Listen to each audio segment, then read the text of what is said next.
goes, this is Sean and RJ on 105.3 The Fan.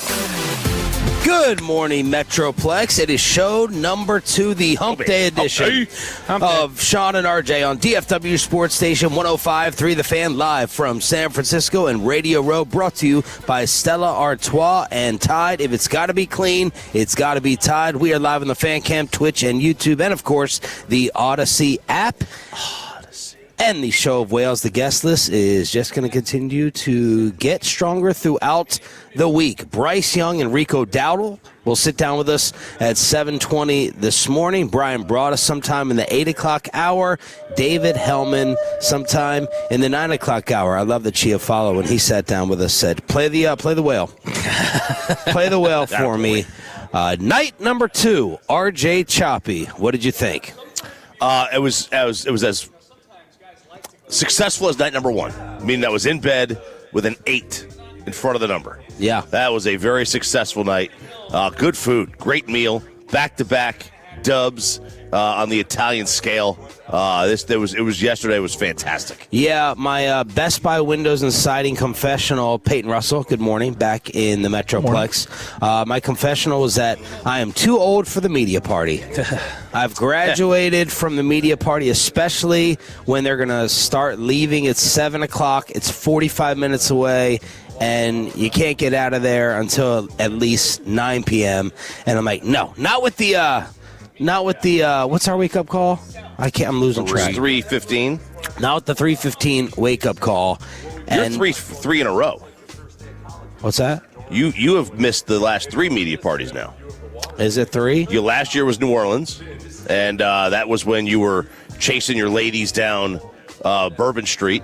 And then the night we were, and then the like the girl we saw today, Bobby. The year before, second straggler was Vegas, and you went out. Bobby and I missed that one. We went to the hockey game. You went out with Amanda.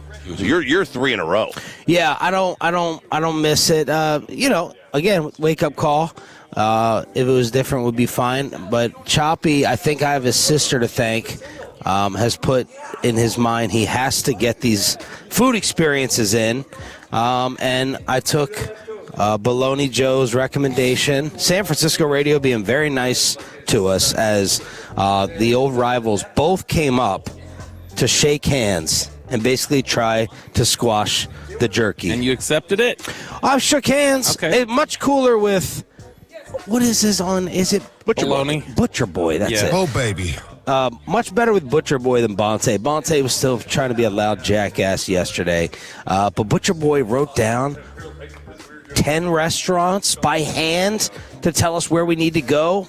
Very old school. Since he lives here. And we went to the most classic Italian joint on the list. It was Italian or Chinese. I said, let's go downstairs, let's have a drink or two.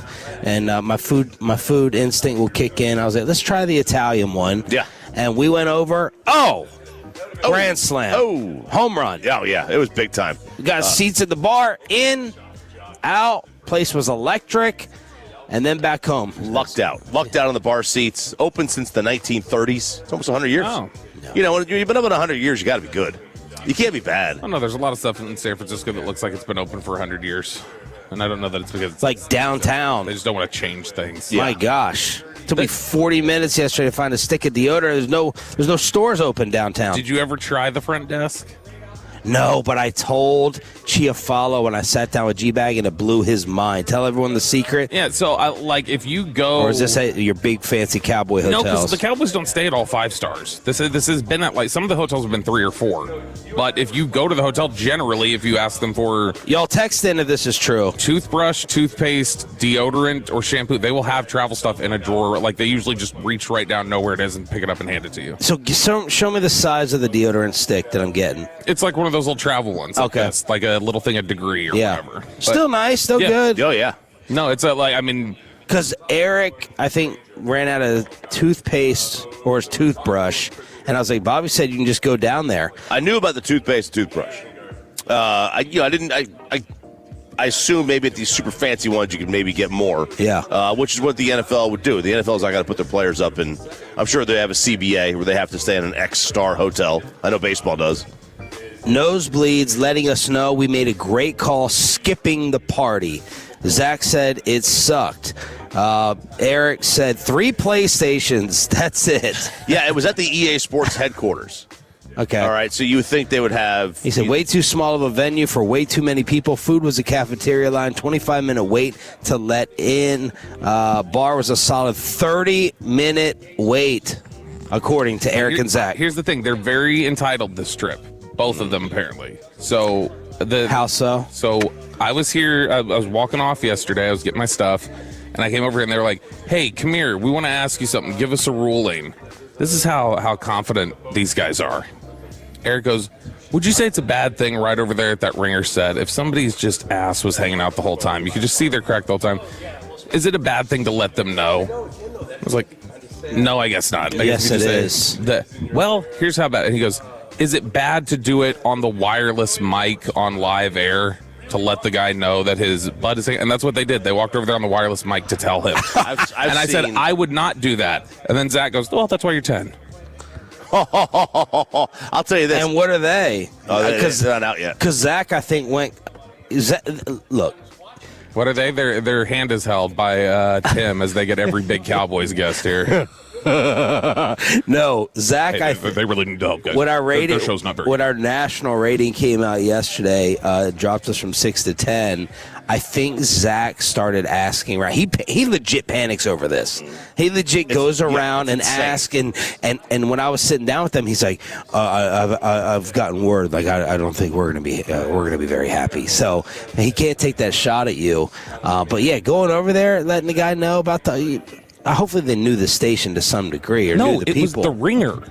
It was the guy working the ringer. They just saw it all day. I've got I've got a couple of butt cracks that are just burned into my memory from last year. Yeah. Okay. Yeah. I saw more of Walt the Barber than I wanted to see last year. Okay. I mean, that thing was halfway down. I've never seen anything like it. I mean, babies with a full diaper show less. Bobby, how was the media? By this says Hilton. All Hilton places will do it. Oh, amazing.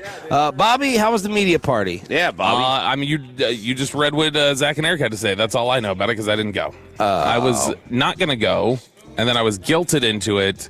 And then after I got home, and I thought we were just going to be able to take the BART like 5 minutes to go down there. When Eric described it was a 30-minute shuttle, and there were 2 waves of it where all the media was going to be on, I was like, no, my back is killing me, and we're going to have to be standing around the next 2 days. Like, we're going to be standing out here, and that's the worst thing for me is when I just start, like, doing a little pacing or I just got to stand for a long time. So the fact that we're going to be here for, like, 12 hours the next 2 days, and then we've got the dinner tonight, I was like, there's not going to be another night where I'm just going to be able to actually rest my back. If it was close, I'd have gone. If it was, I'm not taking a 45-minute bus ride. I don't like to be on the bus with the media. The media is disgusting. They're disgusting. You'd folks. rather be on the BART. Yeah, you Purell your hands every time you shake their hands. I know. I'd rather be on the BART for sure. I love subways. I just put me on a subway. It's much better than sitting on a bus. A bus is that's the lowest form of public transportation. Nobody takes the bus. Ross, did you go to the media party? Oh, no for Ross either. And the DJ even big dogged us. DJ, the producer, he was roaming in the lobby. He's from here. He knows all the local spots. I was like, hey, tell us about this Italian spot. He's like, oh, really, really good, but go to the other one. And I was like, you're welcome to come with us if you want, because it doesn't sound like you want to go to the media party. Man, I felt like it was the high school rejection segment from yesterday. He was like, yeah, I'm all right. I'm going to go upstairs, and I'll text you. And I was like, okay. And then he sat there talking to us for 10 more minutes, and I was like, all right, so you're going to let me know, right? We're going to leave soon. And he goes, yeah, I'll put on a shirt and let you know. He comes back downstairs dressed. Yeah. And I was like, all right, I'm going to call the car. DJ, you ready? And he's like, I'm going to the media party.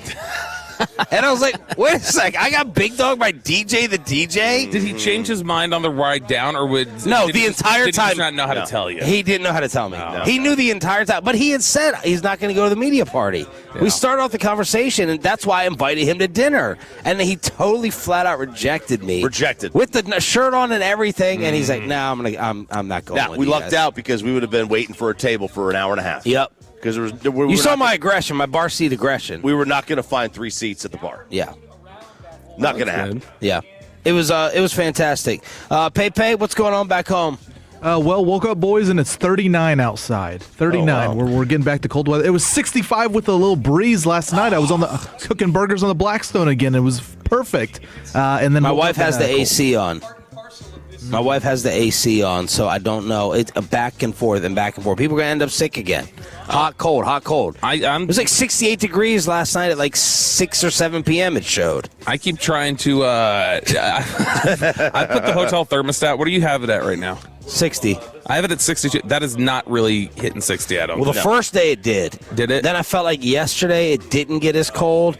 And then today when I left, I put it on the auto. So it gives itself a chance to, because I've just been running it. Yeah. You know, we're going to be gone for a lot of the day. So I put it on auto, give it a chance to recharge a little bit. It doesn't feel. Are you the one that feel figured out how to manipulate the thermostat? I just Googled the thermostat. Apparently most of the Honeywell things have like just a code to like be able to bypass any like lock they put on it. Oh. So did you try that? Or this is no, no, because it's blowing. It'll go lower than whatever that setting is. It's just, it's not hot in the room, but I'm definitely like, it's not 60. So I don't know what it is. It just may just be reading off a reading that it's not actually giving me.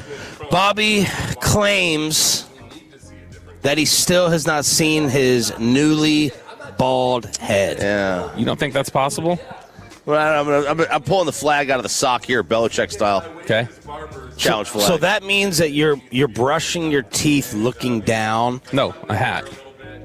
Nobody brushed their teeth with a hat on. How do you get your mouth to the water underneath to rinse out the water? But why aren't you looking? Why aren't you looking at it? Disgusting. Why aren't you looking at Who it? scoops? Are you a Because I scooper? can't. Why not? I can't. I don't know. It's a tism thing. I don't know. I can't see it. I got to let it grow out a little bit more.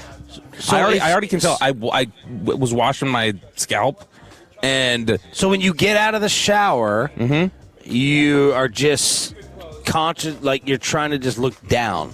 No. You're not, so you don't see the mirror. no, I take the towel off, dry off, and then it drapes over my head. The towel drapes over your head? 100%. Remember how he in the did his confessional. that weird head wrap? Yeah. That's I don't know, man. And then the FaceTimes with a hat on.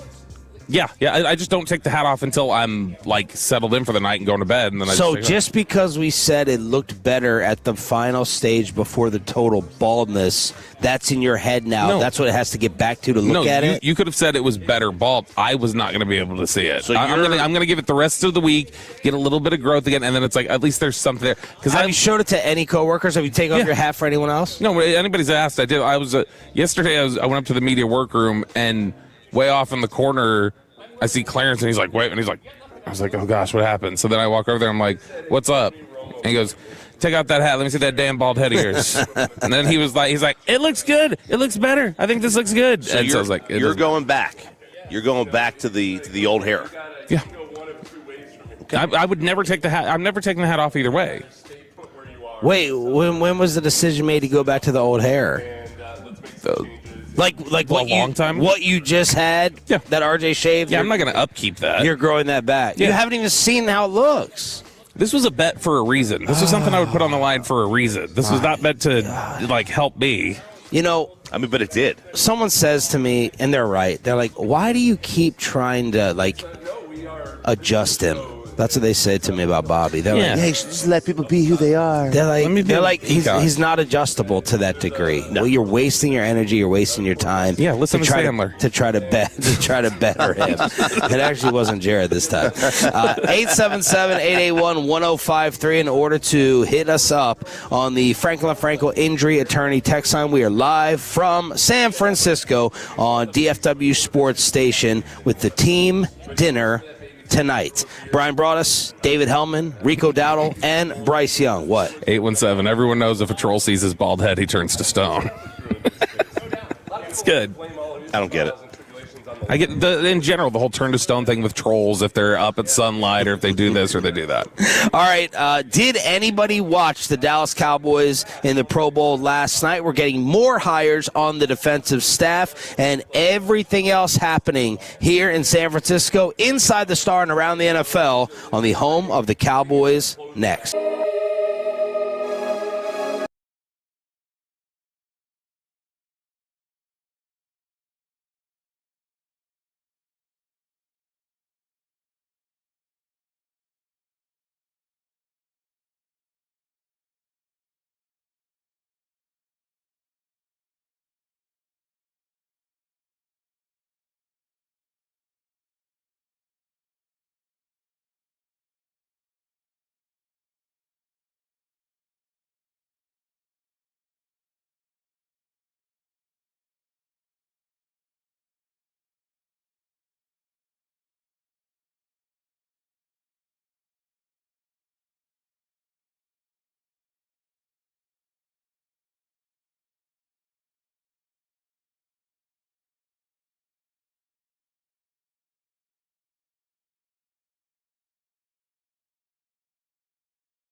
Injured in a car truck wreck? Call Frankel first, 214 or 817-333-3333. With Frankel & Frankel, there's never an out-of-pocket cost. They only get paid when you win. Frankel & Frankel, the go-to car and truck attorneys in Dallas. Tight ends and offensive linemen like a tight end. Oh, what a grab. Talk about going up and getting it. Pickens climbs the ladder in the back of the end zone. A spectacular catch to get the NFC back within 8.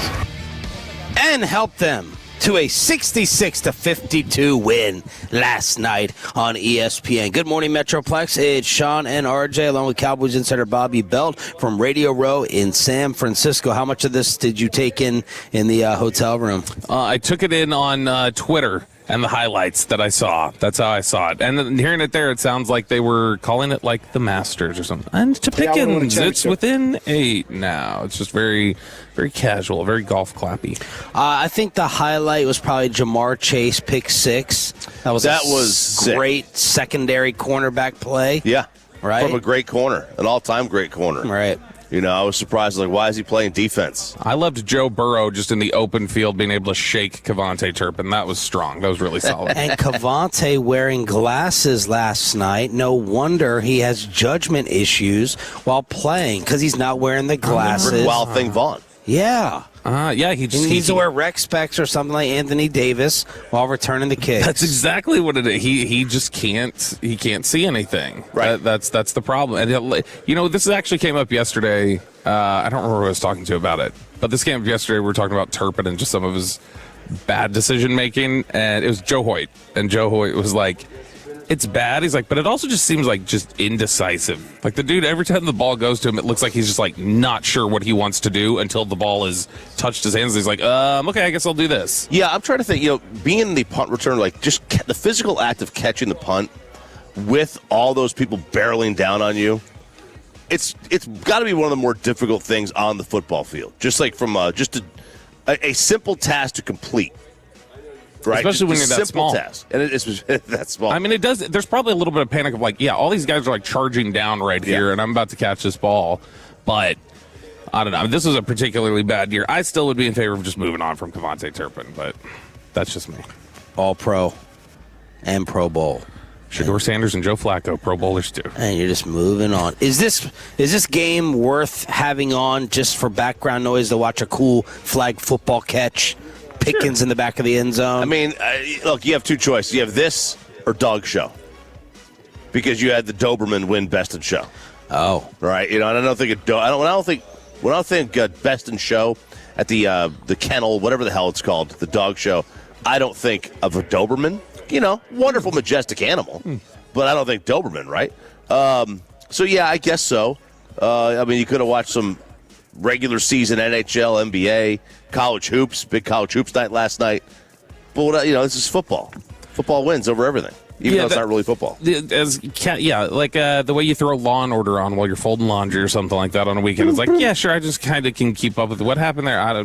Good. There's something. It's nice to have on. That's why, to me, the social media, like, just everybody's throwing up the same play. I was just kind of scrolling there and seeing everything that would happen. But no, it was, it's fine. I think they need to probably just get rid of it.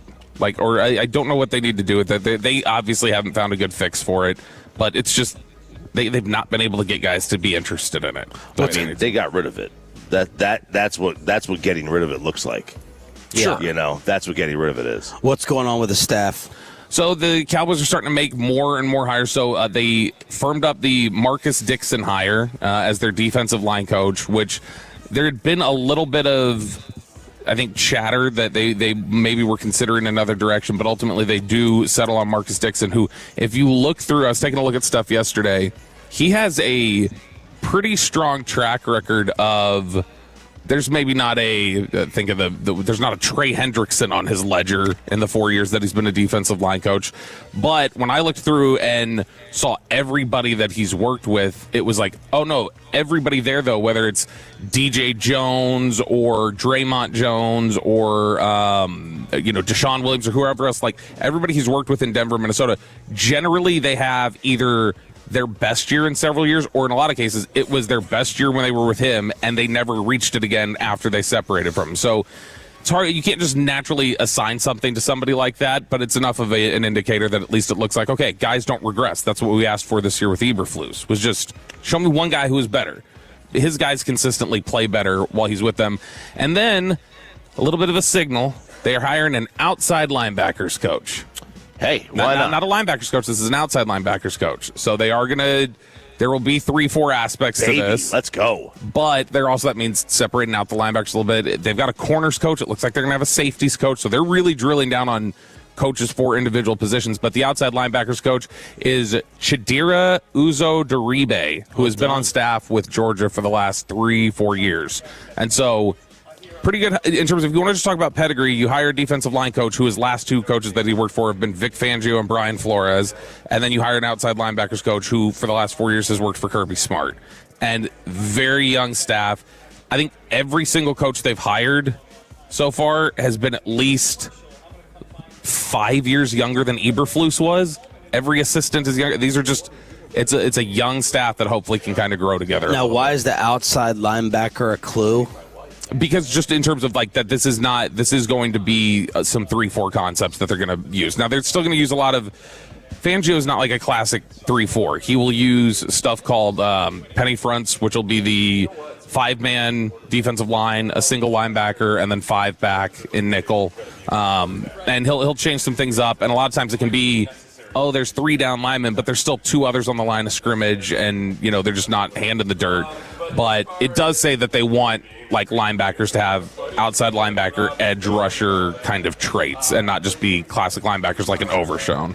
All City caught up with a former edge here, Micah Parsons. He was actually the highlight last night, wheeling around on his scooter with every single highlight or play. Micah goes scooting out there on the field. I usually hate the scooters on young people on the scooters, but when you're injured, you can get away with that. You got some kind of what else? What else? Oh, the people who in Vegas who just rent those for fun. You think they're milking it? Oh no, they rent them for fun in Vegas. Like you just go down the one that Micah's on. Oh yeah. When we were in Vegas, you had people like just paying to rent them just to ride around because they didn't want to walk. And then in Canton is for that trade days? Where's that on the handicap sensitivity scale? That you don't get the fake handicap sticker, man, and you're driving those things. You're taking up a lot of space. A lot of space. I feel like it's tier 1 violation. You think it's tier 1? No, in terms of like 1 being like DEFCON 1, like the top. Like I feel like that's near the top of just you're just being. I still think super. The parking space is number 1. Oh, and then this is right below it. It's the same sort of crime. It's in the. But are you robbing a handicapped person of a scooter, or are you just being lazy? You're mocking it. I'll tell you this. It's laziness versus screwing someone over with a shorter walk. It's disrespectful. I don't think it's neck and neck. I would be. It's disrespectful to sidewalks. You know what it is? It's ableist, Sean. Okay, it's ableist. I would never do either. Which are you more embarrassed to be caught doing, though? I think if riding around on the scooter if somebody saw me get the scooter, just like I don't want to walk. I think I'd be more embarrassed to be seen like that. Yeah. You have a duty. You have a duty as somebody who can walk to utilize your ability to walk, because somebody who can't would love to trade places with that. This is why I like people who wear fake eyeglasses. I think it's not. I don't like it. Like Turpin, or the people who shave their head bald for the look. Yeah. See, I don't do it for the look. I do it for love of the game. I don't care for that. Plenty of people would love to have a full head of hair.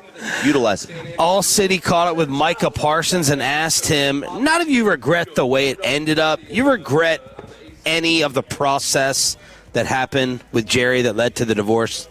Yeah, I just wish some of those things never happened. You know what I mean? Like, I wish that, he never brought me into the office and just let the agent speak. And I wish he had compromised our relationship. Like, I thought me and Jerry had a good relationship up to that point and then to this offseason. And it's sad that it went to shit like that. Walchuk pulls me aside yesterday after this came out, and he goes, this flipped Broaddus. This right here, he goes, what'd you think of the clip? And I was like, what's that new about it? Like, it's what we heard. He's just touching on it again after they both continue to say, I'm past it. And he said, at the end of the day, I'd still shake Jerry's hand. He said, this flipped Broaddus, who will join us today in the 8 o'clock hour, into believing the other side. He was pro Micah after hearing this yesterday when he had defended Jerry apparently throughout. Why? What made it was just very convincing that he got roped into the office. That literally sounded like most every clip Micah's given us about like how things have gone. Here's the thing that I think. He clearly, to me anyway, Micah clearly, it ended in a way that he did not want it to. I don't think he wanted to be in Green Bay over Dallas. And he can put up the social media post of him running around and celebrating. If I'm free, I get to do it. But he wanted to be in Dallas. And you could say the fact that it's still the awkward. That's my kicker clip that we talked about yesterday with Aubrey. And he's running around. And did you see the dance with Pickens? They had like a choreographed dance with George after he scored last night. Like, save that for Romeo Dobbs. The return after a year layoff of the Micah Parsons The Edge podcast, which will be right at that studio, I guess. Whoa. And that's Friday with who? The return of that Friday looks like it's just the Cowboys roster. I mean, it's not exactly, but I mean, it's Pickens and Lamb are both going to be doing it. He's been hanging out with them a ton this weekend. Which also, I mean. Yeah, they're his buddies. Yeah. Yeah, but I mean, and I mean, Dallas, with 8 Pro Bowlers, they did send the most Pro Bowlers in the NFL this year. So he has a lot of options to hang out with. But it clearly is going to make him a little more sentimental, I think, when he thinks about it. I had the opposite reaction for Broaddus, where I hear that and I go, yeah, I definitely think there's regret there about how it ended, but there's still almost digging in and not willing to acknowledge. Like, he doesn't have that reflective guy who got dumped by his wife or whatever who goes like, you know what, I didn't do everything right. Like, he doesn't even have that. He instead is just like reflective, like, I wish they would have done everything right because I did, but they did. I think Micah just still doesn't want to own. You're under no obligation. I think it was 60-40 Jerry's fault and the Cowboys' fault. But Micah still had a 40 there, I think, where he let things continue to go further. We had an explosion in basketball yesterday, not just Cooper Flag, but NBA deals all over the place. We'll get to that at 6:40. But, Choppy, you thought that an absolute murder took place at an NFL podium in Cleveland? Yes. This is Todd Monken, who, I am amazed at the press conferences that have gone on in the NFL this offseason. The Cowboys look great right now. Jerry just winning by staying quiet. Winning by not saying a word. And he did say something. I mean, they had an hour-long press conference. We've forgotten about that. This is Todd Monken essentially just making sure that Jim Schwartz will never coach on this Cleveland Browns staff again. My anticipation is we're not going to change the system. Very difficult to go against. Not planning on changing the system. We're built for the system that they're in currently. And I'm not going to get into staffing because that's not at this time to get into that. But they can be rest assured that we're going to keep the same system. We're still going to let them attack. We're still going to let them play free. I can't see any other way. They're a big reason why I took this job. The defensive players. I didn't take this job because of Jim Schwartz. I have a lot of respect for Jim Schwartz, but as I would hope he has for me. But I took it because of the players that are here, the ownership, Andrew Berry, and the ability to build this roster from the ground up on the offensive side. So, and I said this to the other guys. I didn't think I'd say it, but I'm going to say it. When I was preparing for the Cleveland Browns, I wasn't trying to chip Jim Schwartz. I was chipping Myles Garrett. And when I was sliding a protection to the outside backers or Grant Delpit that were blitzing off the edge, I was sliding the protection of the players. And when I was worried about throwing to the right against Denzel Ward or Tyson Campbell to the left, that's who I was worried about throwing at. Just dismissive. I think that's a great quote. I think it's really positive. They know Jim Schwartz is not staying. What is the benefit of sitting there and pleading with him instead of going like, we're going to keep the same system, but this is a system that is what it is because of these players, and like being able to run down the list and like publicly endorse the players. I think this is actually a really strong positive for him. By name. He named them. He named names. I think he went on a little bit too long, but and a lot of the internet agreed with you, Choppy. It was like, oh my God, holy crap, he destroyed him, bad look. I didn't think it was that bad. I like the tie. He had a good tie on. Very solid orange tie. Like the tie. 877-881-1053. Inside the Star and around the NFL here on Sean and RJ. Cooper flag goes off again, and the NBA trades are starting to happen, including the latest AD rumors, next with the 6 a.m. Club on The Fan. But give me the VIN.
than anyone else, all priced to sell. Visit ClassicChevrolet.com. This is Texas. This is Classic Chevrolet. Together, let's drive, relax, enjoy the difference based on new Chevrolet registrations 2023 and 2024. We back you down with the booty in the post. On the bounce, here's Coop.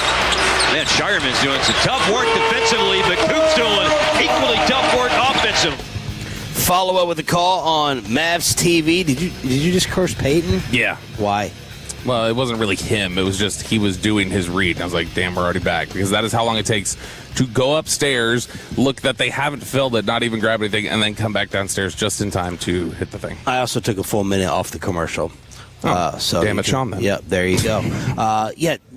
San Francisco, doing pretty well in every area except for water and coffee. They forget about the most important drive time hours on a radio station, and that's morning drive. They're starting to set it up. So, like I said, they should have coffee, I would imagine, by the next break. Oh, well. But because they were out there, they were setting out all the food. They were in the middle doing all that. So I guess we're getting close here, but Phoenix was like this. Phoenix may have been worse. Phoenix, remember, we had to go through like 2 hallways and go down a couple escalators. We were like in another part of the building. This is just really far away going north. And apparently they bombed the media party. Yeah, they said just they weren't prepped with the venue size. Eric and Zach made it sound like it was like trying to put, like when we had the going away thing for Jacob into the Army, and then we had like 45 people in our apartment at one time. Yeah. I was like, this is too many people. That's why I skipped that. Yep. 877-881-1053. The Dallas Mavericks lose to the Boston Celtics 110-100, but another Sean and RJ W because Cooper Flag goes off for 36. You're welcome. Flag going. No, you're not allowed to. Ever since I did it. Ever since you put him on the trade block? Yeah. That's when he's performing. I'm like when Jason Kidd lit a fire under Luka Doncic with defense. I was like, he could play harder, and then he did it. That's what I did. 36, 9, and 6 with 2 blocks and 1 turnover. Are you kidding me? Why are you applauding? Because they are up to 7th in the draft now. They went from 9 to 7, baby. And let's see. First sim. Oh, already up to number 3. Ooh. Yes, sir. Yes, sir. You'll get a player twice as good as Cooper, according to Jamal Mashburn. No kidding. One of the, I don't know. Was it a dumb take? I don't know. It was a dumb take. You didn't roast him. No, I didn't roast him, but, he said basically that, you could find 5, 6, 7 players in the NBA draft that he would take over Cooper Flag this year. Yeah. Did you like Jaylen Brown's take that got picked up by the hot mic? No, what? He's walking around. Cooper Flag's going up there for his 9th and 10th free throw. Jaylen Brown's complaining. The hot mic picks him up walking right by, and he goes, something like, he's a damn rookie. He's got 10 free throws tonight. And so it's like Jason Kidd. Jaylen Brown wanted a little bit of the he's got to earn this. You got to stop giving him whistles. But the Jason Kidd effect, it worked. Jason Kidd got him to the line. Jake Kidd got fined $35,000 for going off on the refs. Yesterday they asked him about it. He goes, "I said what I said. Yeah, I said what I said." $35,000 for the profane language. By the way, this is a Joe Mazzulla Coach of the Year. Oh yeah. Season. He's having that. They're 32-18. They're 3rd in the East without Tatum. He's becoming Spoelstra, dude. He's having a Spoelstra like overrated bounce. Because nobody gave Eric any credit ever, right? And then he turned out to be like he's very respected, right? Very respected around the league. And Mazzulla was like, your team's great, yada yada. You're just kind of a. You make weird comments, but, he's doing a hell of a job. He's doing a really nice job. And Jaylen Brown, MVP type year. I talked about this with Chiafalo. Well, he is his best player again. Kid was right about that, too. I talked about this with Eric the other day, though, but we were, talking about how weird Mazzulla is and these all-time quotes that he gives us. And we were both, thinking, you know what? He probably gives all-time quotes. It would be great every day, and just Boston media hear it every day, and so they just don't think to tweet most of them or tell the people about most of them. And so I was like, I bet if I started just scanning through Mazzulla press conferences, we'd have a ton of material of just him being completely psychopath. So what did that pull up? I told Eric, that I was considering weekly opening his press conferences on YouTube and watching for about 5 minutes each until I saw that it wasn't profitable. We got a trade as James Harden moves to another team. He goes to the Cleveland Cavaliers with Darius Garland and a second-round pick going to L.A., and people are just out there destroying James for moving on to, is this team 6? I hate to do 6 or 7. But. Brian Damaris rant was circulating last night again. Yes, I'll tell you what. This is maybe team. Is he an all-time loser? RJ Choppy loser? Oh, he's an all-time loser. Oh yeah, he. I don't know that he'll ever be Chris Paul, because James is better than Chris anyway. But Chris somehow skates on all this. Because he was, dragged to the finals one time. I think also because he plays defense pretty consistently, Chris Paul. But if you look at, this is what at least the second, I think, maybe the third time that after he's demanded out somewhere, he immediately releases public statements to say, "I never asked out. I didn't do that. That was not me." He definitely did at the time that. When Damaris went on that rant, whenever he got traded around that time, he went, "I never even requested this." Everybody's like, "Dude, shut up." Yes, you did. And same thing last night. He goes, "I never asked out. I don't even know where these reports are coming from. I don't demand trades." Bill Simmons, though, your boy Bobby, he did float another theory out there that he said, "Are we sure James asked out, or did the Clippers actually agree to a trade?" Garland, Harden, then asked a surprise James to waive his 15% trade kicker to make it work because of Cleveland's second apron. This is where basketball trades get confusing. Then Harden said, "Fine, but I want an extension." Cavs said no, so Harden said, "I'm out." So that was Bill Simmons laying out, and Chuck Cooperstein kind of said, "Okay, this makes a lot of sense." But there it is, James Harden traded to the Cavs. Do you have an apron? I have them. I have a Sean and RJ Firehouse Tour apron, but I'm not wearing it. I'm not wearing an apron. No, I'm not wearing an apron to cook. I don't think guys should be doing that. Damn right. What's the level of mess though that you have to be going through to throw it on? Like, what is the meal that you were going to cook? That's a great question. That you would say, all right, you know what, I can relinquish this. Maybe spaghetti, just because of popping out of the pot. That's the only thing I think of, but. No, man, I ain't putting on no apron. Why are they wearing... And I don't understand why barbecue guys all wear button-collared shirts. Is that to make barbecue look more distinguished? Like, from Brandon Hurtado to Pittman, all these barbecue guys... I don't want to put on... You're in barbecue. You don't want to wear button shirts. Button-collared shirts, all these barbecue guys. I don't understand it. Yeah, I just don't understand why. I don't understand the grilling apron, because I would feel that's the most secure. Because a lot of times, aren't you closing the grill? Like, what are you? Right. I don't know why you need splattering, but sauce maybe. I don't know. A lot of the grilling ones look very just almost like it's their it's denim. They're made of denim. Well, it almost just looks like this is my my belt. This is my tire to indicate that I feel like it's more for baking, like flour. If I'm making pizza dough, there's flour everywhere. Making cookies. I don't know, but I ain't putting on no apron. Let's see. Brian Windhorst said that the Cavs contacted the Bucks about Giannis and Mavs about AD. Okay, so I don't know whether the Harden trade changes that, but other teams getting aggressive. Minnesota for Giannis. They dumped Mike Conley's expiring contract along with a pick swap to try to free up room. That'd be fun. Get Ant a real running mate. Sure. Ant and Giannis. Yeah, I mean, he's had his big man before because it didn't work out with Cat, obviously. But look, Minnesota's shown that they love having the big players because they had Cat, Naz Reid, and Rudy Gobert as like the core help for Anthony Edwards at one time. The Draymond Green run in Golden State may be coming to an end. There are reports now that they are entertaining discussions about Draymond involved in a deal. Oh, baby. 10 years too late, as RJ said. 10 years too late. 10 years ago, his game would have been exposed. Now, there's nothing to expose. His game exposes itself now. But this would be great. Send him to Wisconsin. Draymond Green in Wisconsin. Because Warriors still interested. They're trying to get past the Giannis finish line. And you've either got Jimmy Butler or Draymond in that deal, and it's easier to deal Draymond, and he's playing right now. Right. And not hurt. You send him there, you win another ring, and Draymond's sitting there on a 41-degree June day in Milwaukee. There's another end of this, though. They can say, we're interested in, we're listening. And the Cowboys can also say, we're listening on Kenneth Murray. It's like, okay, but does anybody want Kenneth Murray? Does anybody want Draymond right now? Obviously, because do we think of Draymond less than the NBA does?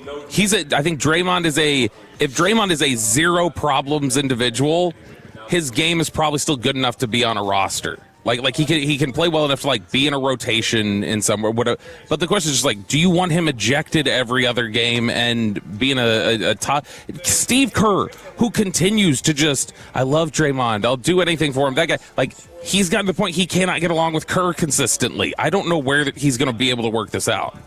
The Grizzlies traded Jaren Jackson to the Utah Jazz, and Vucevic got traded from Chicago to the Celtics. By the way, Paul George suspended 25 games for the anti-drug policy. You're getting a lot of people accusing him of using mental health to justify what he took. I heard him called from playoff P to podcast P to prescription P. Oh, no. That's what they're saying about Paul George. 25 games. Man, what a mess. I'd hate to be Sixers actually playing better than I thought, but I'd hate to have to like that team. I know, you had to pretend that Allen Iverson was a great player for all those years, and now you got to worry about Joel Embiid and prescription P or whatever his name is. There was a discussion on Reddit last year, I think, the NBA Reddit page, and people were talking about it was some fan who was just Paul George was a really good player for a long time. He's got a reputation that should be remembered a little bit. Why isn't he? And it started this huge discussion and they couldn't come up with it. None of these NBA fans could come up with it, but they were trying to figure out who's even similar to this guy. In terms of the type of player that he was, but never going from being an underrated get him out of Indiana kind of guy to people just hating him for his almost like Russell Wilson and the just ebbs and flows of his career, and a guy who's so good in the regular season and just would crumble in the postseason. He's got all these just wild risk factors as a player that I won't say what I was going to say, but it's just he's had a just insane trajectory. Were you pointing to Frank Caliendo back here walking around? I was. Or was that someone else? No, that was Frank. Yeah. We should pull him on so that we can. We could have pulled Kyle Brandt over here. No, that's G-Bag had him on yesterday. Yeah. Kyle? I know they had Frank. Yeah, they had Frank. Kyle Brandt? Oh, I don't know if they had Kyle Brandt. Yeah, Kyle Brandt walking through as well. By the way, Cooper Flag last 3 games, 49-10, 34-12-5, and 36-9-6. Don't even need a pick coming back from Milwaukee, straight up. Yeah, now you can straight up trade him. See, I'm saying that because we'll get 50 points now. 877-881-1053. Why is everyone furious with the Super Bowl merchandise? And I finally want to have the Bad Bunny conversation. Oh, next on Sean and RJ 105.3 The Fan.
Leasing Studio. This is Sean and RJ on 105.3 The Fan. Former Dallas Cowboy Rico Dowdle, along with Bryce Young, going to sit down with us at 7:20 in the commercial-free Expressway. We are live with the Hump Day edition of Sean and RJ from Radio Row in San Francisco, brought to you by Best Buy Windows and Siding, the highest quality windows at the lowest prices guaranteed. Stella Artois, and of course Tide. If it's got to be clean, it's got to be Tide. Why are people freaking out about the Super Bowl merch, causing this company, Fanatics, to issue an apology even? Okay, so first of all, when did Fanatics start making their own gear? Like, was this 5 years ago?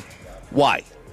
Well, I thought Nike and Reebok made it. Wanted more money or something? Yeah, I guess so. So, you know, the problem is some people are accusing them, like Atmos Energy, of creating a monopoly. They do have a monopoly. They 100% have a monopoly. So they have all the merch, and it looks very sterile. The merch looks very sterile because they, according to them, okay, this is according to Fanatics, this is an amazing comment. They said, "We've seen your feedback. We take it very seriously." Part of the problem is that, you know, nobody had purchased any Patriots or Seahawks gear last year because they weren't any good. Yeah. So we didn't think. They go, this Super Bowl matchup has created unprecedented challenges because of the massive surge in demand from Pats and Seahawks fans. They went from missing the playoffs to the Super Bowl, a rare occurrence. They had 400% more jerseys since Thanksgiving versus last year. So if you look at all the merch here, it's a black hat with just the Patriots logo, or the black hat with the Super Bowl logo, or a black hat with the Seahawks logo. There's no design. But the NFL kind of cultivated this when they went to a disgusting, disgraceful logo anyway. They did this about 15 years ago. 10 years ago. This is all part of the Belichick culture, which I changed my mind, by the way. In the middle of the story, I decided Bill Belichick doesn't deserve to be in the Hall of Fame. Why? I will never forgive him for his "we come out as a team" crap. I forget how much that makes me mad and how he ruined individual introductions with big blow-up helmets and stuff like that because he wanted to make a stupid statement about one for all or whatever he did. Then meanwhile, he spent the next 20 years like mentally abusing the greatest player of all time in front of the entire locker room. And then, you know, like the shirts, they're cotton, like old school cotton. The cotton T-shirt. If you're like, who wears the same material that they wore in 1998? Me. You do. Yeah. That's it. Nobody else. You read RJ's email. Did he say me? Oh, yeah, I did. Never mind. I said Bobby. No, that was the question mark. Like the otherwise, nobody. Everybody's wearing this new. It's the American whatever that company is that makes all these shirts, right? Yeah, all I know it's is the tri-cotton, the tri-blend, all that crap. You know, half cotton, half polyester, half whatever. Nobody wears your traditional old school cotton that frays. That has like it creases on the arm. Nobody wears that except here at the Super Bowl, and that's what they have. Which is harder to get, do you think, Super Bowl merch or coffee? I want to find who's responsible for this here. Sean's very much in yell at them. Manager because yes, I am, because apparently Bobby found a shortcut to get up to the third level up here, and they put out the coffee stuff. But someone came out and was like, "No, not till 6 a.m. Yeah, we're not open. That's another hour. It's an hour. They're big on the 6 a.m. club, dude. They just have their own. Is there water? I mean, there's water up there, but you can't touch it. Yeah. It's in a little like one of those little what do you call them? The valve thing. It's not like bottles. It's the one where you got to like actually. Did you figure out how to hotwire that machine up there? You know, the fancy thing. The line was too long yesterday. I wanted to go up there yesterday when nobody was around, and I wanted to say, "Teach me." Okay, so I'm curious. After the media party last night, did you see some of the tweets coming out from media that are here at the Super Bowl? No. So there was, I saw Joe Hoyt tweeting about this. Somebody else, and I think it was Philadelphia, had tweeted and said, San Francisco, they said, my Tuesday night take during Super Bowl week, I'll be shocked if San Francisco gets another one. Whoa. And then Joe Hoyt said, New Orleans was simply better in every regard. To be honest, they could have it there every year and it wouldn't be a problem. Joe's from here, and Joe's just kind of like, yeah, it's not been great. That's Adam. What are they Hogue? Crapping on? I think it's been fine. I'm guessing that's the entitled media The what do they call them? The MSM. The journos, that didn't like hardcore journos for free jambalaya. I think it's been fine. I mean, the areas. Well, our hotel is slanting us. Yeah, 100%. Well, we have such a great hotel in the hotel experience. Thanks, Timbers. Okay, crushed it. So who wants to explain to me, and who feels comfortable talking about this Bad Bunny controversy for the halftime show? Are you talking about what the players have said? I'm talking about what everyone is saying. I'm talking about what your people have said. Yeah, I'm talking about what everybody is saying. Bobby can get to the player poll in a second. Why is this such a lightning rod? Why is this creating such angry reactions, passionate reactions from people who are like, I'm not watching that. I may not watch the Super Bowl, and I'm going to check out Kid Rock teaming up with Lee Greenwood for the 5,000th time as alternative programming. Right, or I guess point. there's a Charlie Kirk halftime show. So why? I mean, you could guess a few reasons. I have theories. I just didn't know if there's something. I wanted to see if one of you could explain. I'll tell you why. To me. It represents. It's because my theory is if we actually have the real conversation, a lot of people before I say what I want to people who have such a problem with it, I want to make sure I'm totally fully understanding. Mm-hmm. I think it's why there's probably about 6 reasons that all lead up to. I wouldn't say 6. One. Most of the songs are not in English. Got it. That's a major issue, I think, for some. That's number one.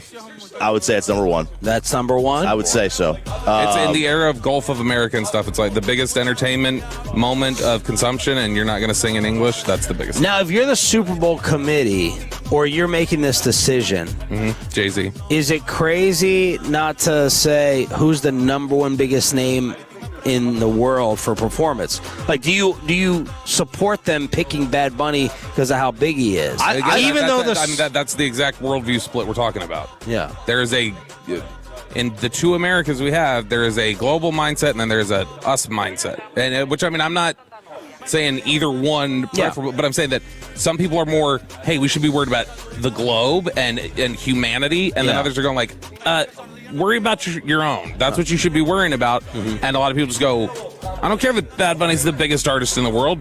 Bad Bunny is that's not American. That's not what it. Right. You saw how much there were some people who freaked out last year that it was going to be Kendrick Lamar.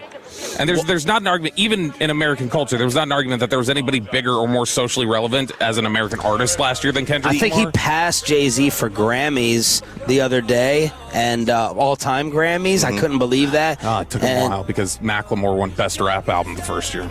And Bad Bunny, he was a big winner the other night. And, we've had halftime shows that featured people like that were born in the lower 48, Shakira, right? So we've had that before. Now her songs were largely done in English, and then otherwise is, they think he's going to wear a dress, right? That upsets people, right? He's been very, very politically charged lately, talking about ICE. Okay, that's everything about the presentation and the public perception of everything about it is the current American culture wars. So half of them are going to be upset. Yeah. Well said. Well explained. I wrote down a lot of those things. I just don't understand why you have to get so freaking damn worked up over 20 minutes.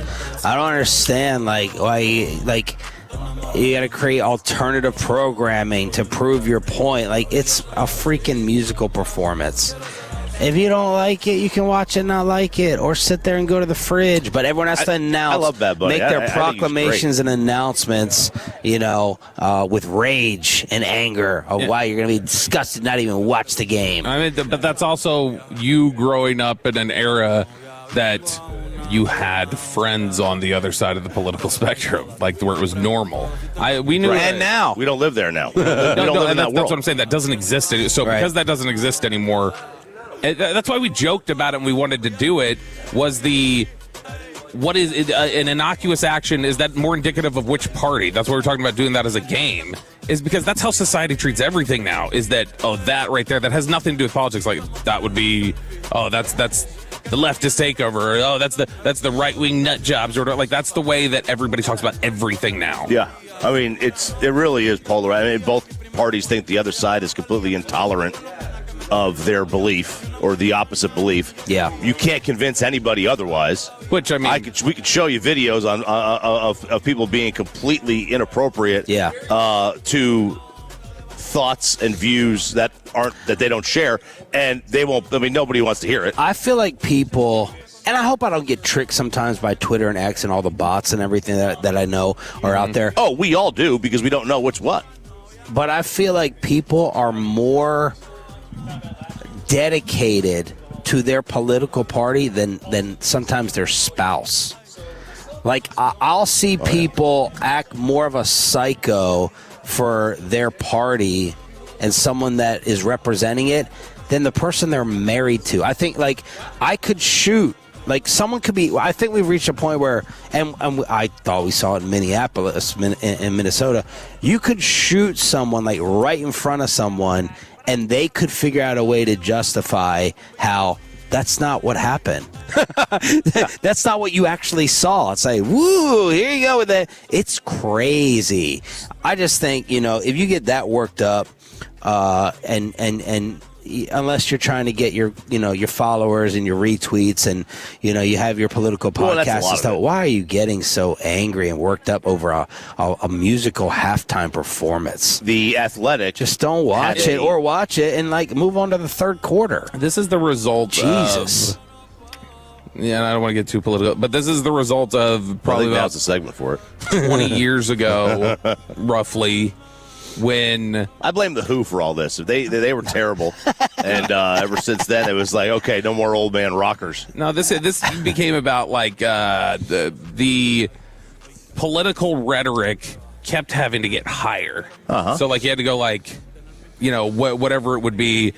It would be Paul Ryan wants to literally push your grandmother over a cliff. Obama is not a citizen. Like, it became like this thing where, like, you kept having to top it. Like, it got to the point about 10 years ago where it lost all of its power to say anything. And so whenever that sort of description, which meant to be applicable to real things, and those real things come around and you're trying to apply it to that, there's a bunch of people go, you've been talking like this for 20 years. That doesn't mean anything to me. Like, it's lost all of its shock value or anything. And that's where now you've gotten to the point where, because of that, I think it continues to drive people further apart. The Athletic did a player poll. They polled 60 people. 58 responded. 41% they said they did not like the league's choice. This is of NFL players. For Bad Bunny. Why did they only poll 60? They always poll like 100 people. That's so it was 60-40. And 40 said what? They polled 60 people. Yeah. 41% said they did not like the league's choice. Okay. One, I didn't know. I don't even know who Bad Bunny is. I always think it should be an American. I think they're trying too hard with the international stuff. Another one said, I do not like it. I prefer anyone who's synonymous with football. I feel like there are tons of artists out there. I don't speak Spanish, so I'm not a big fan, but I do think it's cool to have him. America's based on diversity. I don't know who he is, never listened to him, but I saw the year-end data.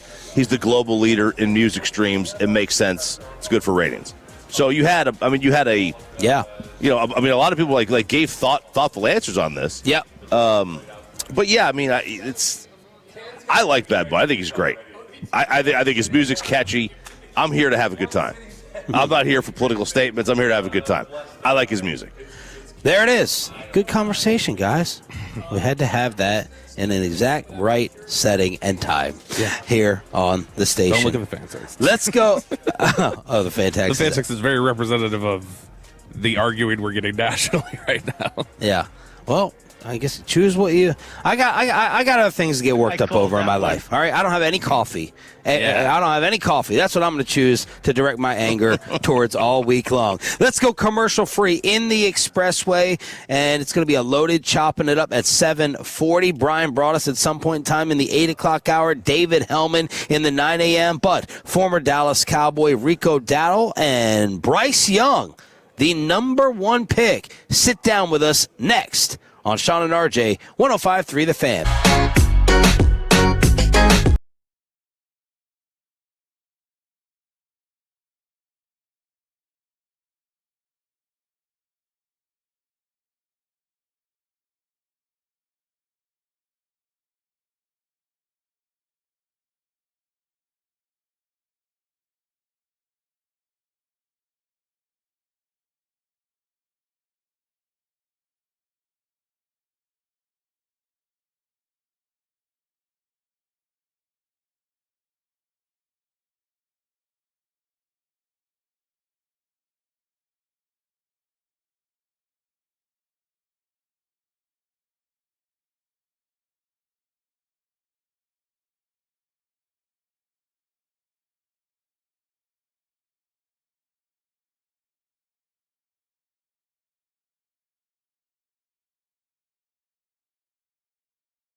Expressway right now on the Fan, and it's brought to you by the On Time Experts.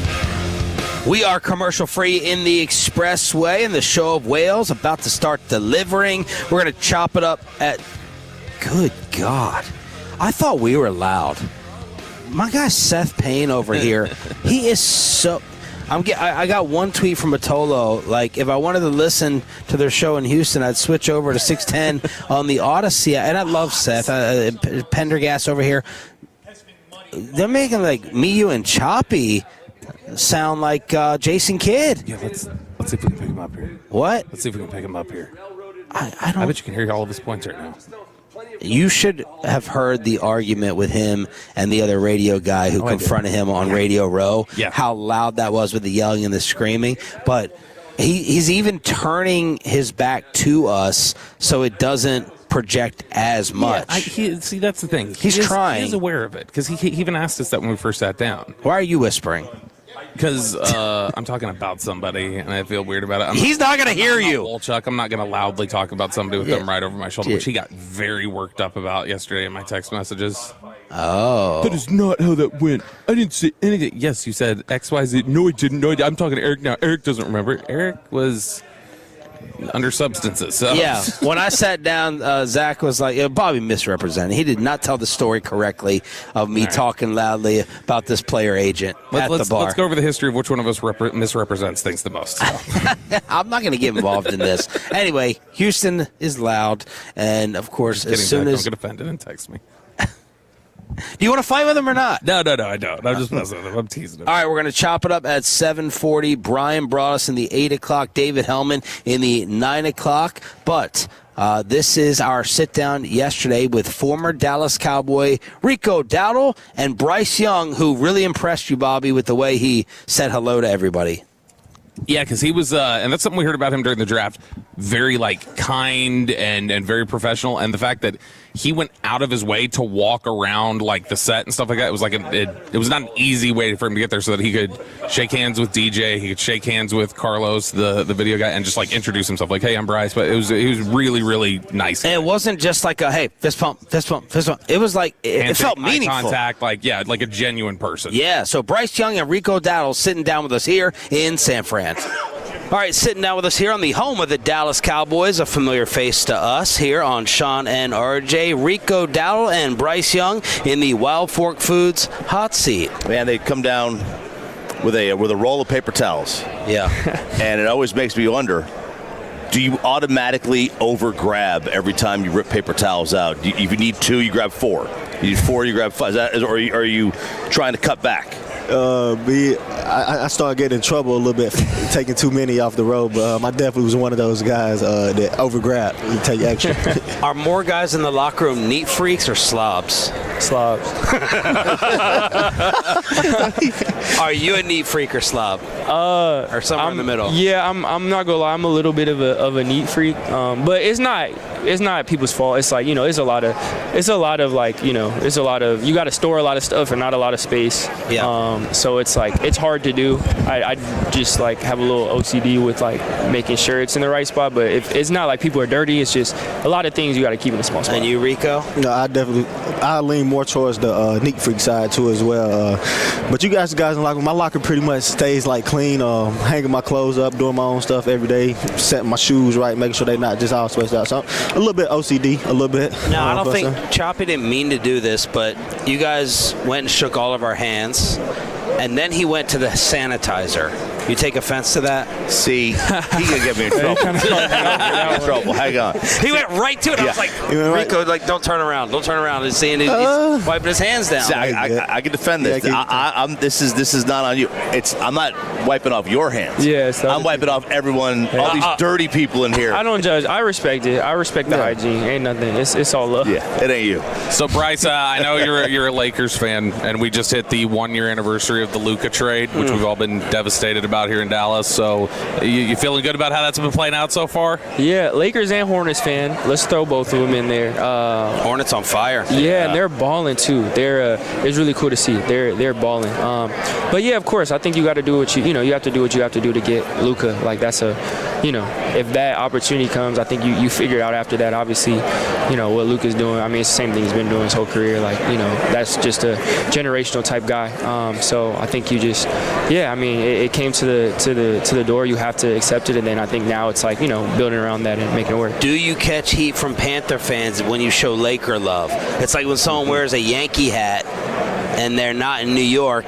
Fans get mad that you're not repping. Bryce Harper, right? He used to love the Cowboys. Yep. He had to switch to the Eagles. Do you hear it from Panther fans? You can't root for both? I don't feel like I'm very I appreciate you knowing that. I don't feel like I'm very outward with my Laker fan. How do you do that? Yes, I whenever I'm in the city, I always support the city. I try to. I'm always when I'm back in Carolina, I'm grateful for what they've done for me. So I'm definitely all in there. So, Rico, when the Cowboys were playing the Jets, they got done playing the Jets last year, and Shotty was walking off the podium, and Clarence Hill, who you were talking to just a second ago, stopped Shotty and goes, "Did you see your guy Rico? Did you see what he did today?" And he showed him the highlights on there, and Shotty lit up, and he was super happy. It was man, that's awesome. He's starting to cheer, get really pumped. What was your relationship like with Shotty? And when you heard that he was going to be named the head coach here in Dallas, did you think, all right, that's a guy who's going to have success? We had a great relationship when I was there. He was the offensive coordinator my time in Dallas. He was one of those guys that I always rooted for me, the guy that I went to, when I wanted something I liked or something, I go ask Shotty, talk to him about it. He'll go relate it to Coach McCarthy. But, when he got the head coaching job, definitely was excited and happy for him. And I knew just from being around him in the building every day, he was that guy that can have that player, coach the player relationship and lead a team. So, like you said, his dad was a great, we discussed that many a times throughout the building, and people know that. So he definitely has it in him. And so definitely knew he would turn out to be good, and we're still rooting for him. What were some of the major differences with the program Carolina runs versus what we see in DFW? It was scheme-wise, it was pretty similar to me. Inside mid-zone, stretch type running team, and inside zone. So scheme-wise, it was pretty similar for me, and wasn't a huge change. But other than that, just the way it operates is from top down. And organizationally, with the noise and the circus that we cover on a daily basis, having Jerry on and Steven on, do you think that kind of detracts or affects winning or the bottom line at all? Nah, even my time in Dallas, I never understood when people be like, yeah, it's a circus. They got people walking around. Those people, they don't really talk to you. People that say that's a distraction, I don't really think it is. If you let it distract you, then that's on you. But when you in that building, you focusing on the task at hand. And so I don't really think all that plays a factor to winning and losing. So players don't, when Jerry's on, players don't hear what he says. They don't pay attention to any of that. People hear it. Like you said, if you on media or something, you gonna see it. If you play for the Cowboys and you on social media, you'll definitely see what he say. But what I mean by is people don't really pay much attention to it and let it affect their day to day. When you go to work, you got a job. You there for a job to do your job, and that's to come put your best foot forward to help the team win. So I think that's pretty much it. Bryce Young and Rico Dowdle joining us here on 105 through 10, 105 through 10, which is the Cowboys home. So we look at things through Cowboys lenses. They just hired a new defensive coordinator, Christian Parker, and he is a Vic Fangio disciple, and you're starting to see that as a big trend across the NFL is Fangio or Fangio adjacent sort of schemes with Raheem Morris and Chris Shula, guys you face. What is it about the way that Fangio and similar schemes do that really challenge a quarterback? Trying to give different looks, and I think it also lengthening the week, which is, from the outside looking in, probably not something that you consider, but from a team standpoint, those protection meetings, those coverage meetings, whatever it is, lengthening that, the more you have to prepare for, the more you have to, spend time on, you feel like maybe you're not able to invest as much time in something else. And week to week, I think that's one of the insights of being in it. It's obviously you have a plan week to week, a game plan. It's so important. You only get so many reps. So the amount of time that you put on certain things, the amount of time you spend talking about things, that really has a big effect on how Sunday's going to go, how comfortable people are, a coach is going to be calling a play, how comfortable, as a team we are, knowing we've repped it or at least talked about it.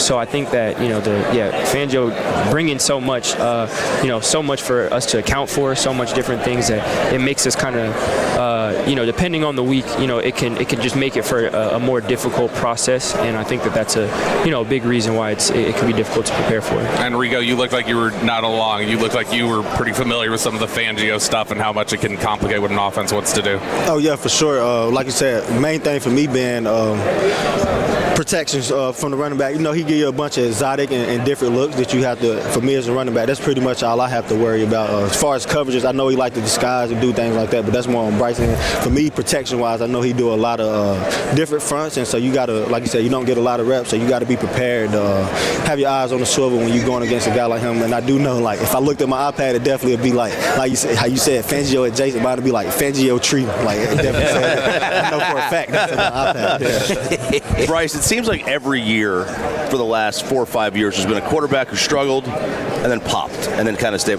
Like, how long does it take a quarterback to figure out the league, to figure out all the defenses to where it's not so fast and it doesn't speed up inside your head? Yeah, I mean, everyone has their own process. It's not all uniform. Everyone has a different path. And for me, I think that it's just been me just trying to have steady growth, continued growth with and lean on the people around me.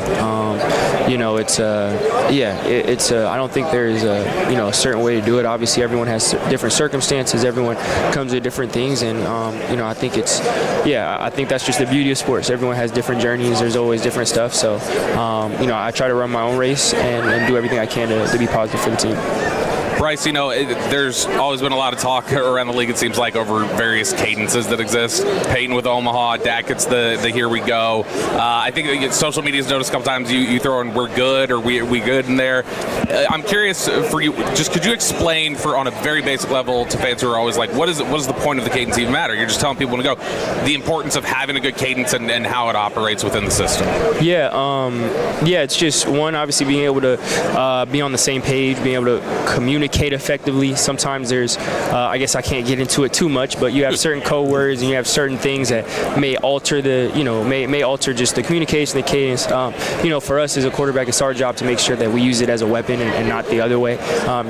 There's a ton of really smart guys on defense, guys that want to time up blitzes, edge rushers that want to get the best jump. And for me, especially in the pass game, you want to help out your tackles, you want to help out your guards, you want to help out the running back to where it can undress a little bit. So because of that, that's kind of just the game within the game, being able to play that chess match, whatever little advantage you can get from diagnosing coverage, sliding protection, all those things. Cadence plays a big part in there. Rico, did you look into trademarking Buckle Up at all? That's crazy. It's funny you say that. Yeah, my agent, he definitely reached out to me at that time and was like, we should look into trademarking it. But I think it had like a couple I think it couldn't be to do with a couple different things, seat belts or something he said, so we ended up not doing it. But yeah, someone already definitely looked into it. Yeah, and then last question for you here, Rico, and we appreciate y'all's time. You're entering free agency again this offseason. Dallas does have an opening running back. Did you ever see yourself going back there?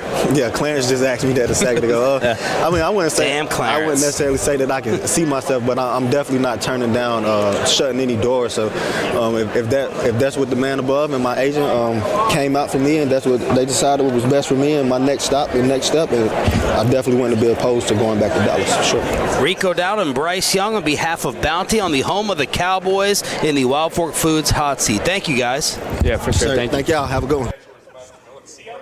And we continue commercial-free in the Expressway. Brian Broaddus at some point in time in the 8 o'clock hour. We are live at Radio Row in San Francisco, brought to you by Stella Artois and Tide. If it's got to be clean, it's got to be Tide. Let's chop it up. Ow. Ow. Pew, pew, pew. Oh, no. Ross likes this intro. RJ Choppy. Here we go.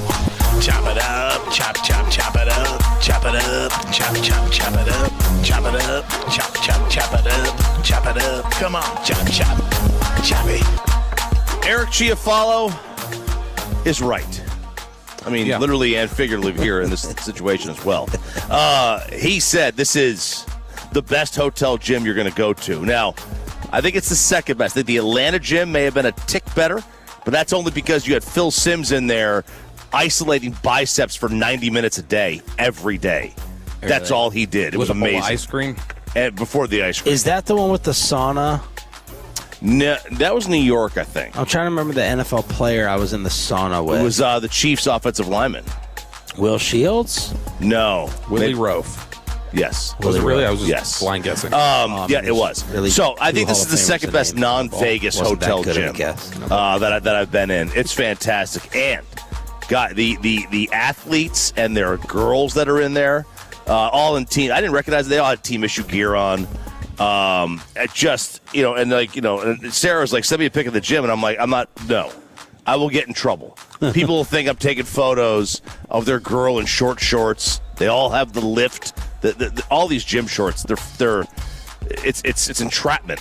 It's entrapment. What happens now? I mean, I the amount of reps I did in this just to so I could look in the mirror and not pay attention. Now, the weights only go up to 80 pounds. That was okay. I was banging out sets of 25. All right, so that was on the plus side here. But they were SEC pretty. Not big. You don't want any of them Big Ten girls. Okay, they look like they can masquerade on a whale ship. Dang. So you know what? Some of them Big Ten. You're at the SEC. That's where we win still. The Big Ten wins on the football field. Yeah. SEC wins in the lady department. No doubt about that one.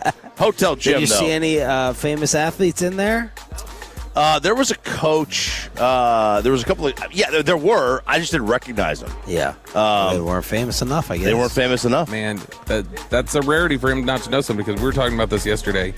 Watching Choppy stand out here, I don't know that anybody. Why are you so quiet? I don't. I'm loud in my ear. Then is what it is. It's that I'm loud in my ear, and so I think I'm talking really loud in your ear. So, no, Dan Patrick wouldn't get stopped as much as Choppy does out here. If someone goes, Chop, what's up? Just from random ass markets where it's like, how do you know this person? Who is this? Mm-hmm. That's why everyone is this. Were you just like the life of the party for the last 20 years at Super Bowl? This is why I like coming to radio room more. It's my one chance to say hi to everybody, because I don't keep in touch with anybody over the course of the year. So yeah, I don't know if it was like from like the ESPN days where like they were all in one spot. Maybe, I don't know, but yeah, it's my week. I don't know the players. Yeah, I don't know the players, but I know the people covering the players. Right. So that's kind of how it is. All right, I need some assistance. My son needs a walk-up song. Bad varsity, for baseball. He needs a walk-up song for his varsity. Now, he has two. He's got a favorite, a leader in the clubhouse, and then he has like 20 of them that are like tied for second place. So we will do let's see, Peyton. This is the Ella Langley song. This is the number 2. This is the number 2 suggestion that he has right now. Play this one. She's from Texas, I can tell by the way he's two-stepping. One of the most popular songs around right now. Yeah, that is. It's everywhere. 2. And I'm like, this is not a walk-up song. I said, you can't have this. What's wrong with him? This is, and now it's all about comedy. They're all trying to be funny about it. Okay. And I'm like, all right, look, it's a good song. I don't know that's walk-up song material. Yeah. The other one, and I think I'm convinced after hearing this one, there's no way he knows who this is. Zero chance. Has there been an offensive one, or the one that every time it comes on, the parents look at each other, or they cut out? I mean, they have rules on cursing and stuff, I would assume. Yeah, if you're gonna go like bit, his walk-up song needs to be WAP. Yeah, there's Mask Off by Future. Yeah. When you start talking about Molly and Percocet, it's like, what are we doing? When you hear like an 8-year-old have that as their walk-up song, I'm like, okay, what do we know here? What's going on with this one? That's such a nice beat, though. It is a great beat. But this one, I think he's sleeping with his teacher. There's no way he knows who this is. Zero chance. See, my days are cold without you. He has no idea who this is. Now this is badass. This is he's never heard. I don't know how he's heard this song. TikTok? No way. This is like you know somebody who's 40. How could you possibly have this as who thinks of this as 16 years old? Does he like the song? I don't know. I don't know that. I have no idea. Who was this one? This was whose song was this? What do you mean? Whose song was it? Whose song is this? I'm trying to remember. Is this Ashanti or somebody? Yeah. Oh, I thought you meant like what athlete has this as a walk? No, Ashanti, because that's also the set. Like, I mean, that right there, that's the One More Chance remix by Biggie. Yeah. So I was trying to figure out who that, but this one's the Ashanti one. Yeah.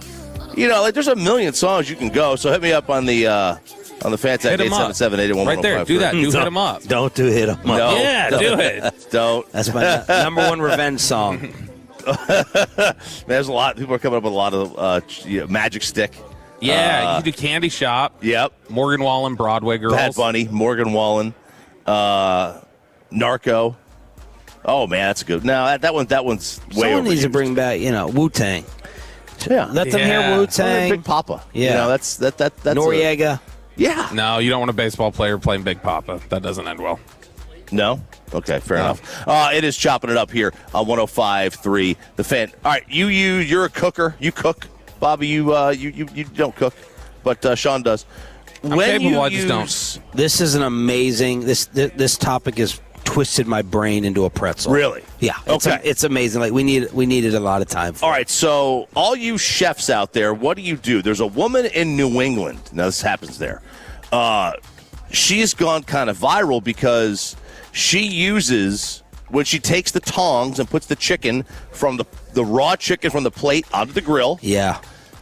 She uses the same tongs to flip without washing or without getting a new separate set of tongs. Oh. And people are saying, I've lived to be 60 years old. I've never used multiple tongs or washed them. Do you guys wash immediately after you use the tongs with raw food? Right. This is amazing. Or do you just use the same raw food tongs? Kristen, this is something that Kristen will get anxiety about if she sees we're over somewhere and somebody's cooking and she sees them do this. Yeah. She'll freak out because she said her aunt used to do this when she was, and she said she wouldn't eat. And the one time she was told, just, you got to eat, she ate, and they all got food poisoning that day from her. The one time that happened. Yeah. But no, this is like a huge issue for her. This is an amazing topic because it's kind of like being real or not about the extra razor to your face towards the southern region. Are you going to be real about it? How many people actually take two tongs out to the grill? Two tongs. No one.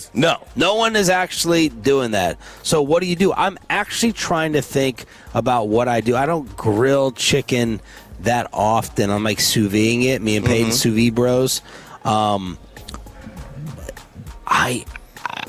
don't know. I know I don't. I don't go inside and like wash it. I'm trying to think. You've seen me flip with my hands before. Choppy was not a big fan of that. I flick over a chicken breast. Yeah.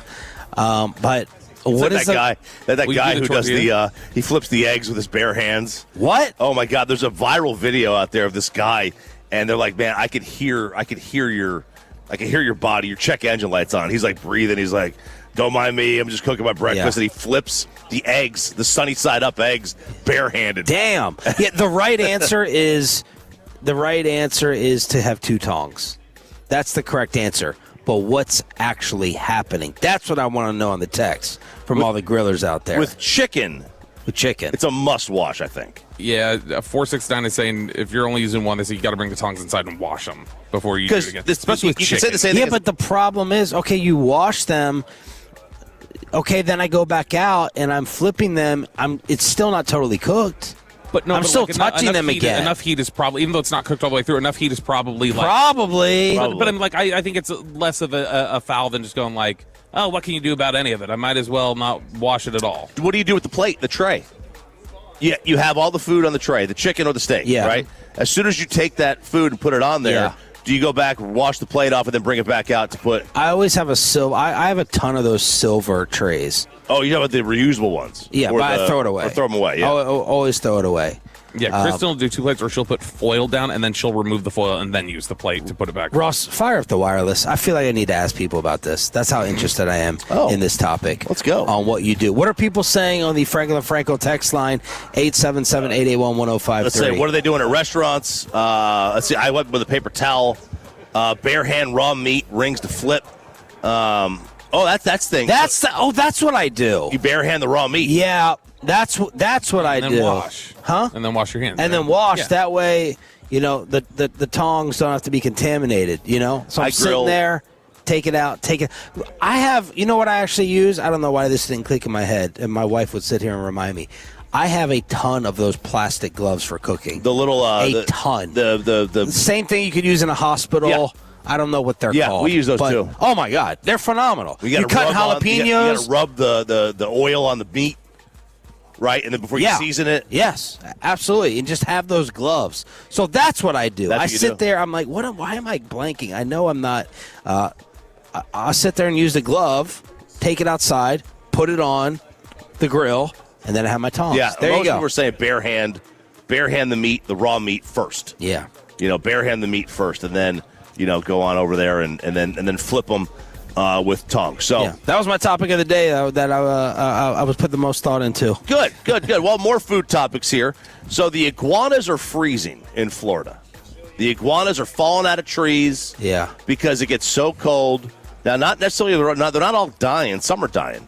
But some are just falling out of trees. And I saw this big pickup truck yesterday. Had about 150 iguanas in there. They were putting in bags to warm up. To get them all next to each other. It sounds like the name of like a 90s hipster album. Right. The iguanas are freezing in Florida. But some places are finding these frozen dead iguanas and putting them on pizza. I don't believe this. It's a lie. No way. Is there a picture of the pizza with iguana on it? Who's the outlet? I have not. I've seen some videos, but not. There's this coal-fired pizza place. It's a video's gone viral, over 1 million views of the pizza place that has iguanas on pizza. What does sliced iguana look like? What does it taste like? Ooh. What's the texture? I do often wonder, though, at times. Tastes like chicken.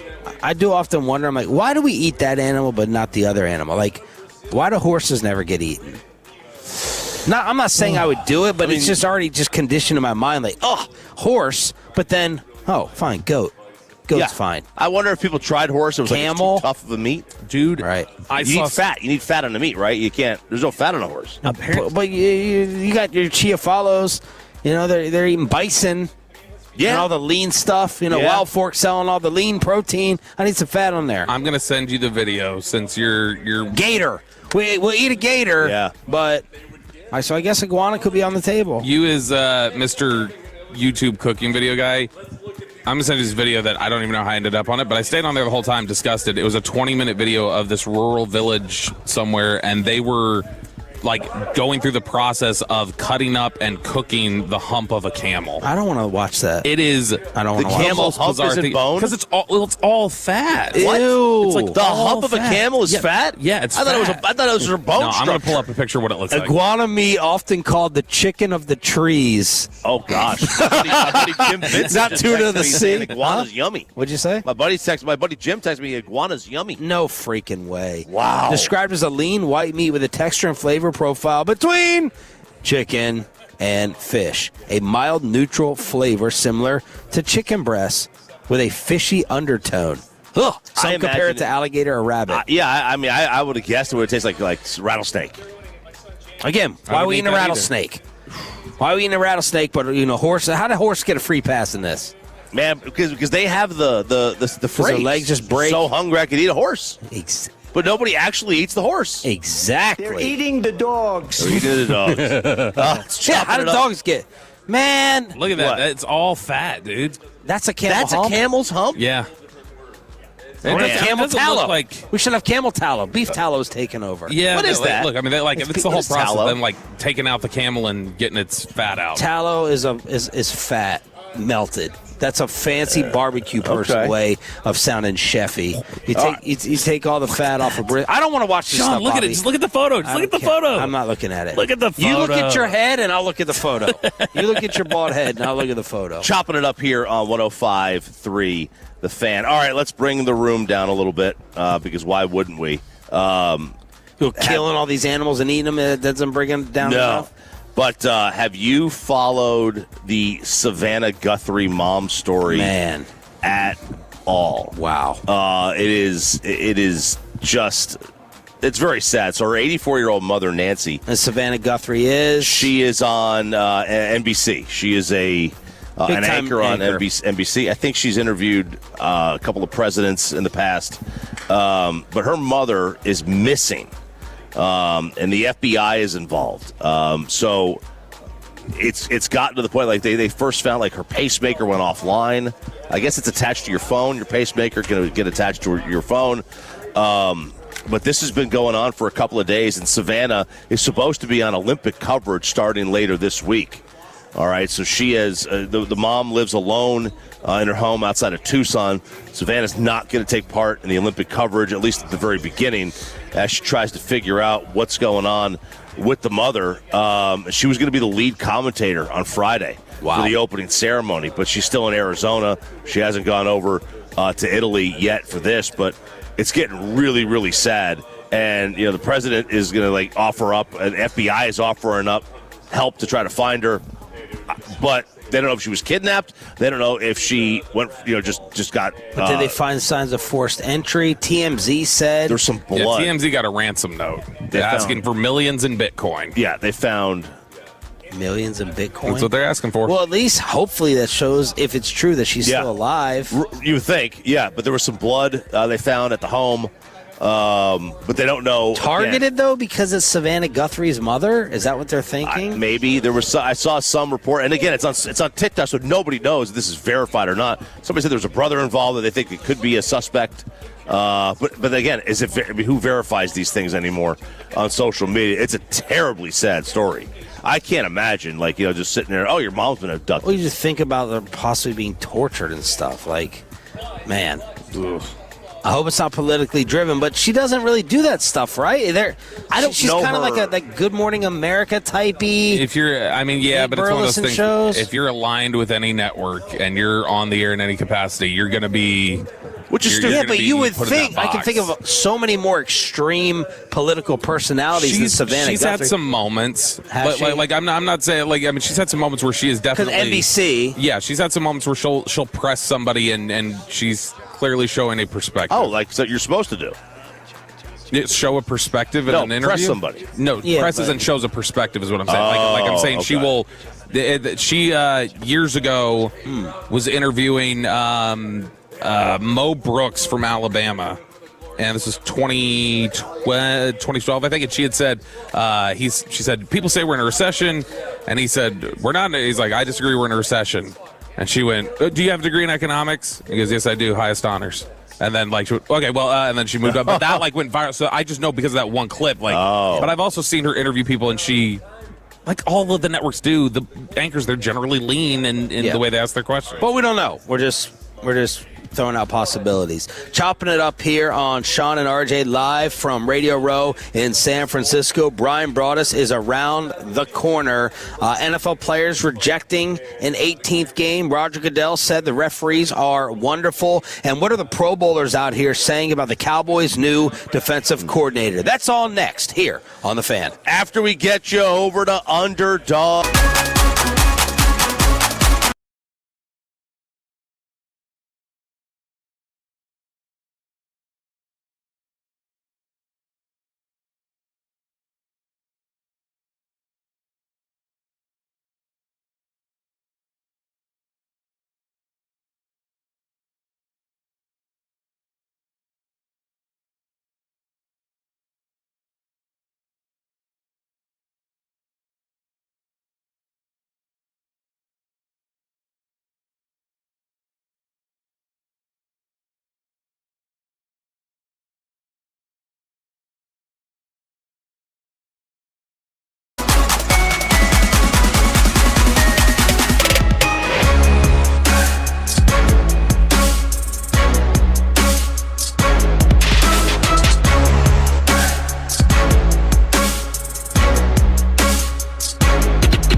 105.3 The Fan.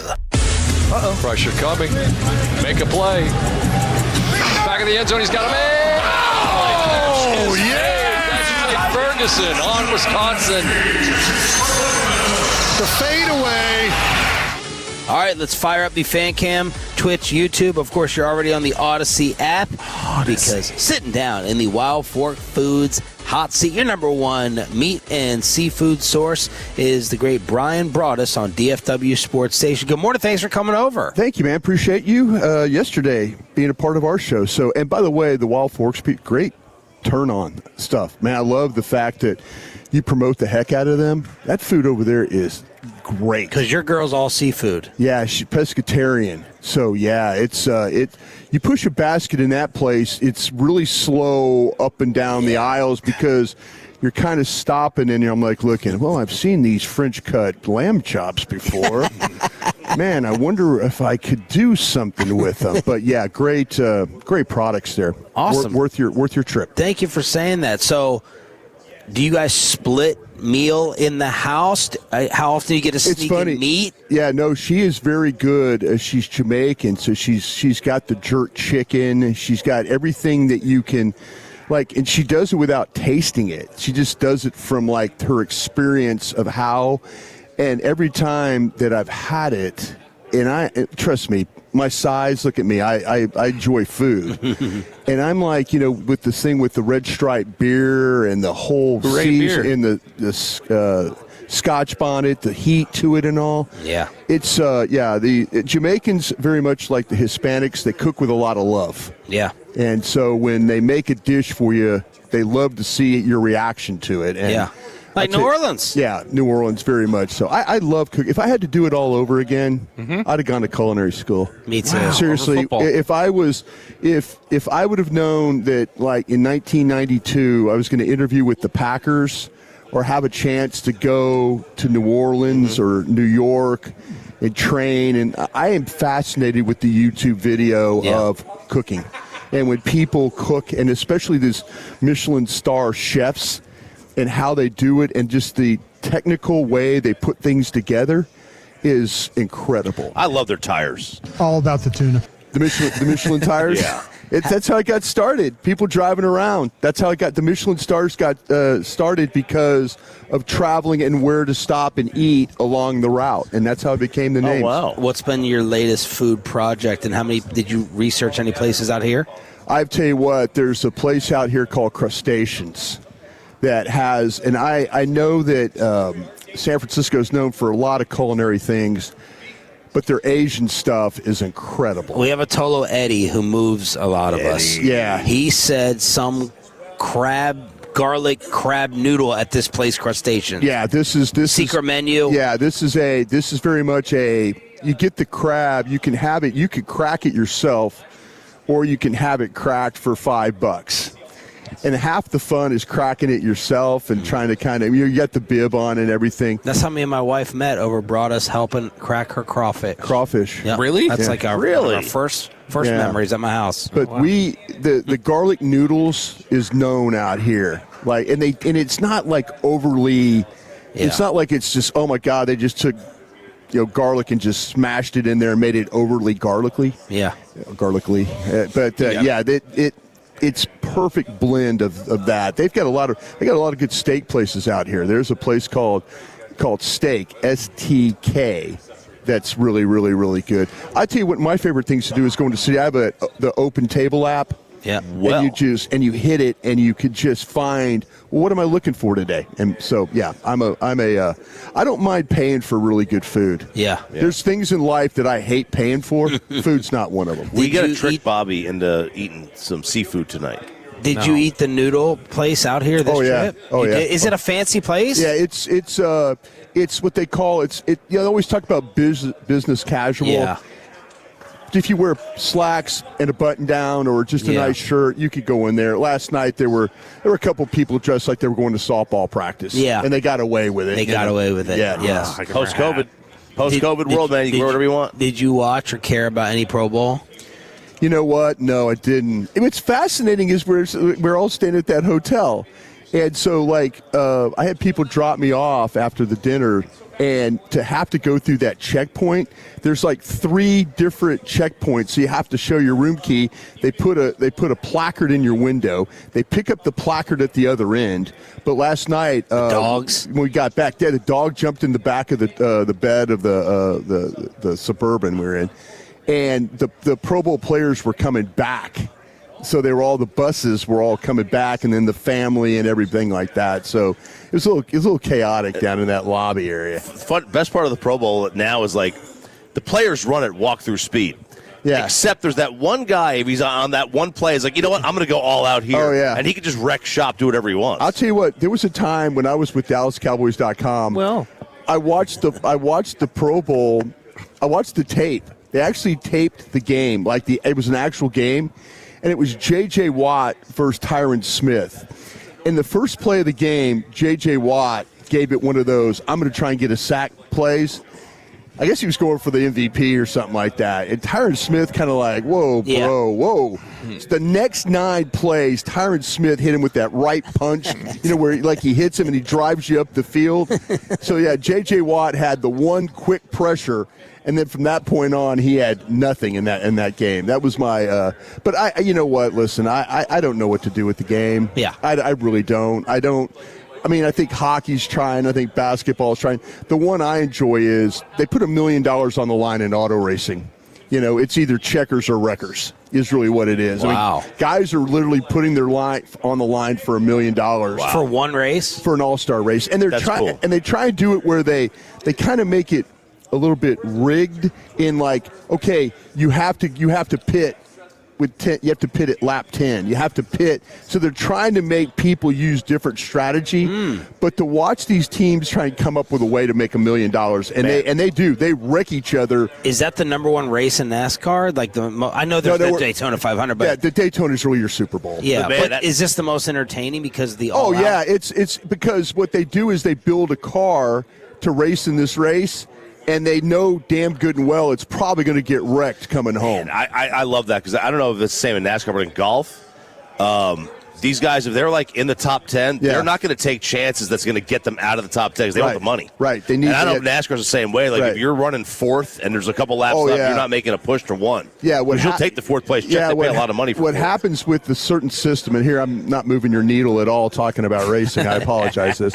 But the thing about it is, though, that you're right about that. When the way the system used to be set up when points, it was about collecting points. And hey, I got a 5th place car today. I'm going to keep it a 5th place car. I'm not going to take a chance and wreck us and end up in 27th and get knocked out of the points. Brian Broaddus sitting down with us here in San Francisco here on 105.3 The Fan. We'll dive into some of your draft questions for Broaddus at 8:20. Unleash him. We just signed him up for a second segment. He did not know. When do you have to start doing all your other stuff? The top of the hour. So okay, perfect. Yeah, we're awesome. Good. Your work schedule now compared to football is what? I'm 62 years old now, and why I take on more projects, I have no idea. I do know this, and you guys will experience. Do you ever get sick?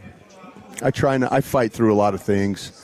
I think I got COVID one time and just fought through it. He's the one who Lysols everything at the set. What are your tricks? I sit it. Well, I take a ton of vitamins now. Yeah. The elderberry and things like that. And this happens to be with the influence I have from Michelle.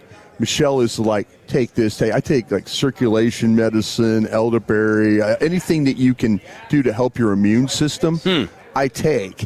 And for the most part, it's been really, really good. Now, knock on wood, I'll walk over here and do a podcast and fall over.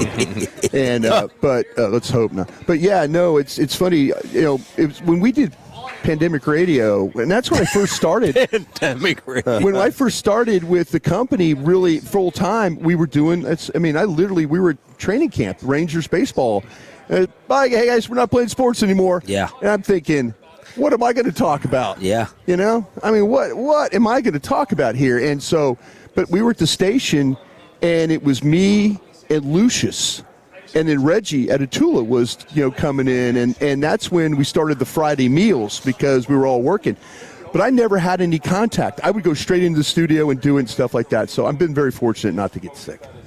And your work schedule? Work schedule is crazy.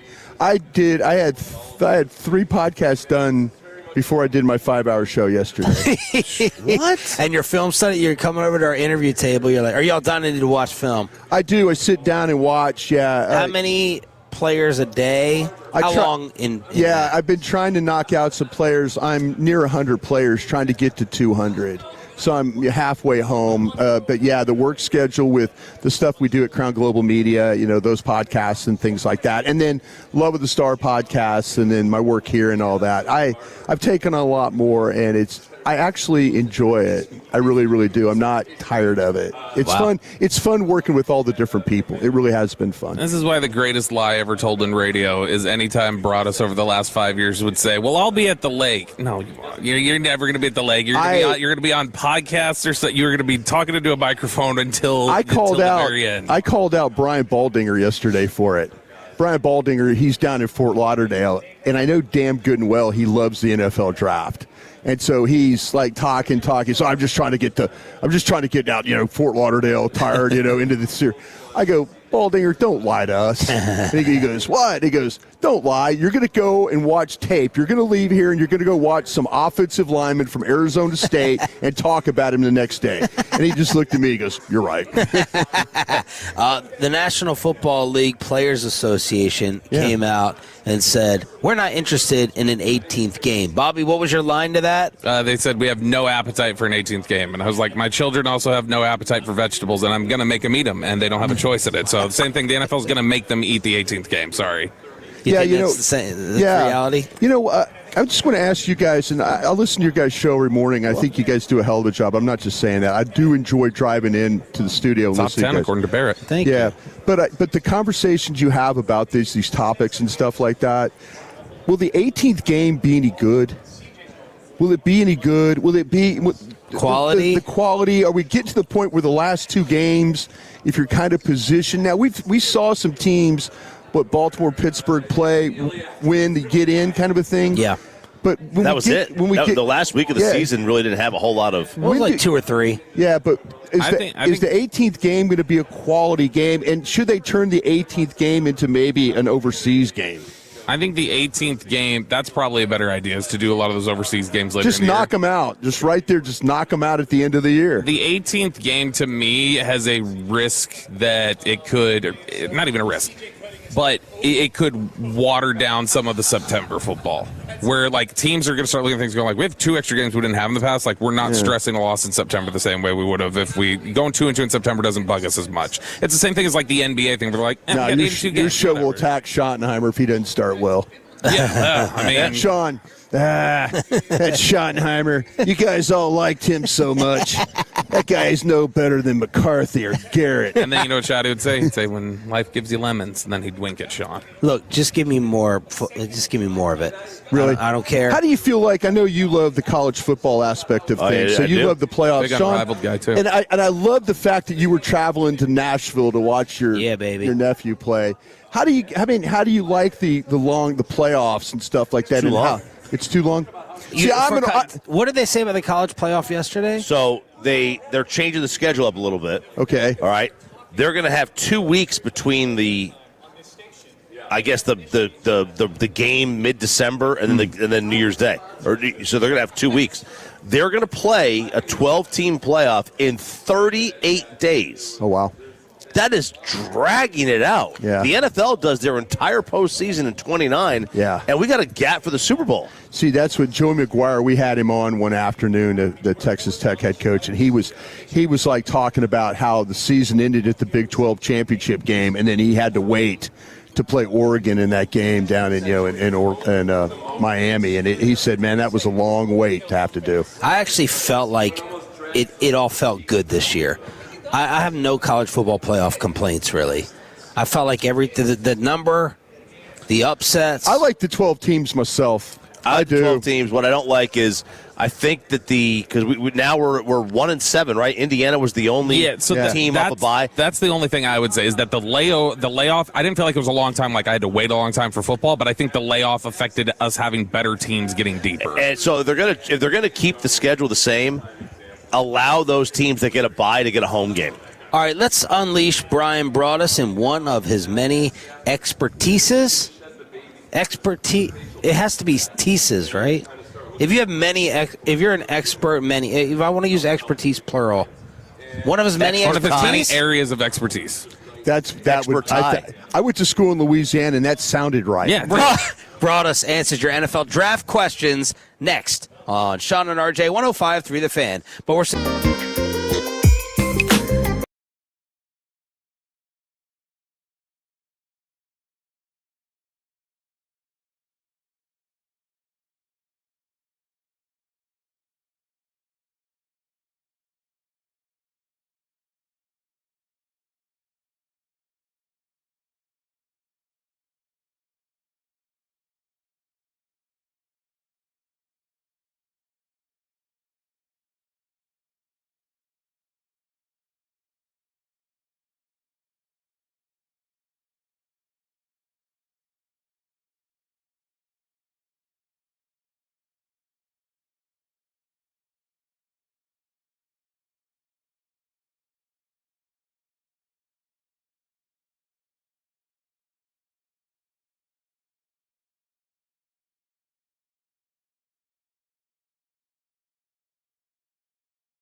Frankel and Frankel. If you've been injured in a car or truck wreck, call Frankel first, 214 or 817-333-3333. With Frankel and Frankel, there's never an out-of-pocket cost. They only get paid when you win. Frankel and Frankel, the go-to car and truck attorneys in Dallas.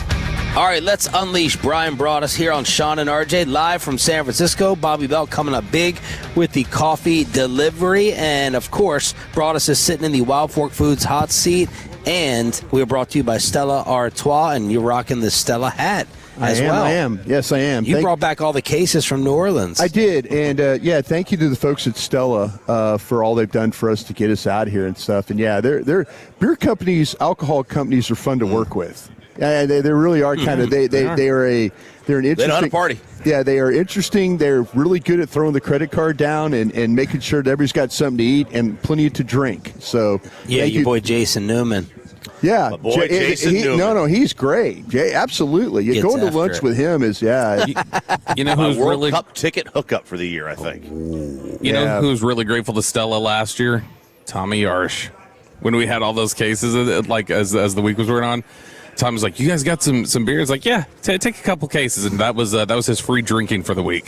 Yeah. Broaddus, of course, dominates the draft coverage and creates all these draft babies that he mentors over the years. How is all this setting up? Someone told me the other night. Might be the weakest draft in 7 years. We're looking at linebacker. The most projected guy, it seems to be Sonny Styles at 12. Sure. Everyone's hoping for Downs to fall. How do you think things are lining up for Dallas? Yeah, it's always funny when the draft experts, and I include my name because I was part of a draft, ran a draft, so I feel like I have some knowledge of this thing. But always, when people say it's a weak draft, I just say you're a poor evaluator. Oh, baby. I really do. And I've got to the point in my life where if I say something like that to somebody and they look at me like, what? You're a poor evaluator. It's like my take on cheesecake. I call it lazy. Yeah. But see, that's what I'm saying, though. When you get older, you say things and you're just like, that's what it is. I think there's always ways to find value in draft. I think there's teams that absolutely love it. I think this year, Bobby, your Cowboys are going to be very aggressive in free agency. I don't think this is going to be bottom fishing because I think they want to set themselves up to have some flexibility at 12 and also at 20 to be able to, right now they're locked into defensive players because we've all watched. Again, your show has talked about it for the last year about how things defensively did not work. We have a whole new defensive staff. I'm excited about the guys that they brought in, the young guys. It's enthusiasm. My hope is they brought in the next defensive coordinator. That's my hope, because if this guy is as good as we all think he's going to be, we're going to need another defensive coordinator. So my hope is that whoever that guy is, a linebacker coach, a secondary coach, I hope we've already hired our next defensive coordinator because I don't want to keep doing this every year. But the coaches have a big say in the draft with the Dallas Cowboys. I used to always say this working over there, hey, I don't call third down defenses, so don't be stepping into my world and trying to upheave it. But I think with this draft is you could find where Dallas is going to need maybe ahead of them need a little assistance. We've all kind of talked about the Daniel Jeremiah mock draft where all of a sudden wide receivers are going all defensive players are going. But we're starting to see, and Bobby, you could talk about this too, with Caleb Downs, the safety. Is this a draft now where you maybe have to think about it? Not everybody thinks about positional and how money and this, that, and the other. Dallas just needs really good players. Yeah. If it's a safety, if it's a running back, whoever it is, just draft that guy and then sort everything out later. Don't be like, well, it's a safety and traditionally, and I know Choppy, you'll argue this, and you make some really good points about this. I'm not just kicking you. I don't even know what my points are half the time. Well, but you talk about there's certain positions you wouldn't pay. Yeah. But try and play without those positions. Right. And your team looks like crap. Yeah. And I think safety play here for a while, and I've tried to get rid of Hooker for 3 years. I tried to get rid of him along with Jason Garrett. It's been that long. But that's kind of where where the draft can fall. I think there's some really good safeties. I think there's some really good edges. Dallas can surely use a guy. If Donovan Ezeraku is just going to be a really, really good run player and an okay pass rusher, you're going to need an edge. Yeah. You are going to need somebody. And whoever stood up in the meeting and said it was a good idea to trade Micah Parsons last year should be fired. He was. He was fired. Well, that's what I'm saying. That's what I'm saying, and that's insight right there. And that's why he does it well. But that's what I'm saying. If you stand up and say that, and you're thinking like, our offense has a chance to score 30 points a game. How are we going to close games? Could someone tell me if we trade this guy, how are we going to close games? Please tell me. Yeah. Oh no, we're trading the guy. You can scheme up pass rush. Yeah. When they said that, I looked at my guys and go, what? Screwed. What? Yeah. But anyway, draft, it sets up in some really good spots for you. Okay, so there's typically the Cowboys' approach has always been we're going to use free agency to sign contingencies. These are literally just insurance policies that we're signing at free agency so that whenever we get stuff in the draft, then, all right, if we didn't happen to get a safety at least we signed this one person. Yeah. This year they're probably going to have to go out and get, like, real players. Yeah, I think so, Bobby. So when you're looking at this, you've got 2 first-round picks. Yeah. So when you look at safety, corner, linebacker, edge, that's 4 spots.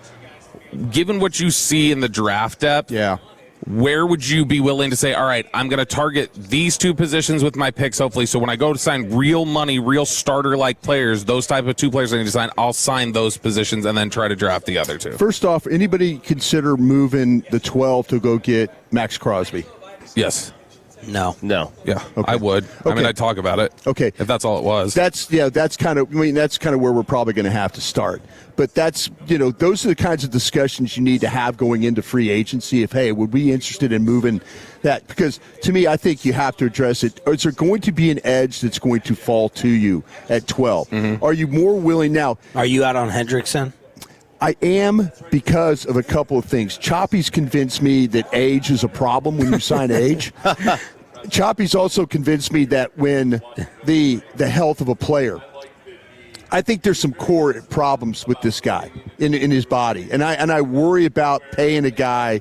Now he's not going to be paying like Max Crosby pay, right? And you could catch a guy. And Bobby, you guys did a hell of a study about that defensive end stuff. Yeah, that was fascinating. Where I'm sitting in the parking lot going, "Come on, Sean, stop talking, let Bobby." But how the positions how they break down and where.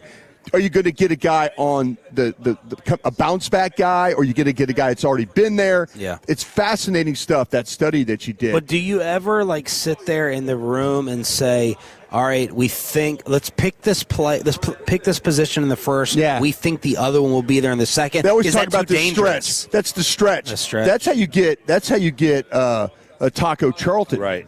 Because all of a sudden they're convinced that T.J. Watt can't put his hand down and rush. Yeah. So now it turns into, the defensive end draft doesn't stretch, so we got to grab a guy now. That's a mistake. I think that's a mistake. Get the better player right now. Then. I'm going to ask you guys this question because we're starting to see about Downs, and the safety from Ohio State. Eventually, this my throat's going to clear up. I promise. It'll wake up. So we're in a situation right now where that Downs in a lot of these mock drafts, we're starting to see him at 12, where the media mock drafts all had him in the top. He was gone. And so now it's like, wait a minute, we've post All-Star games. East-West is in the books. Senior Bowl's in the books. Bobby, are the scouts starting to talk to the media scouts starting to talk to the real scouts, and the real scouts are saying you guys have Downs too high on these mock drafts? So I think this naturally happens because I take Downs in a heartbeat. Every year it seems like there's a player like Downs. Not that Downs is Bill. Downs is really special. But you have a player like Downs in terms of what he does. He's a safety who could do some other things, whether that's Brian Branch or Minka Fitzpatrick or Kyle Hamilton, or every year there's people like this. And routinely they're talked about in the initial mock drafts as being top 10 players because as talents they are. And then the league starts to remind you that we don't draft safeties. We don't really draft safeties that high. The only thing that's kind of shifting a little bit is these safeties that are like Shoddy talked about, the Buffalo nickels, that basically are safeties who also they want you to play nickel corner and be at the line of scrimmage and do different things like that. And that's something that Christian Parker does have. I wonder if that transition to the nickel becoming more important and wanting more of those kind of jack-of-all-trades players, if that's going to start this year where they start valuing it correctly, and somebody like Downs, like it's bad time and Downs doesn't get to 12, whereas in past years Kyle Hamilton gets to 14, Minka gets to like 16, and I don't know that you're going to get I think there's a chance that 3 safeties could get drafted in the first round. What? Wow. Yeah, I do.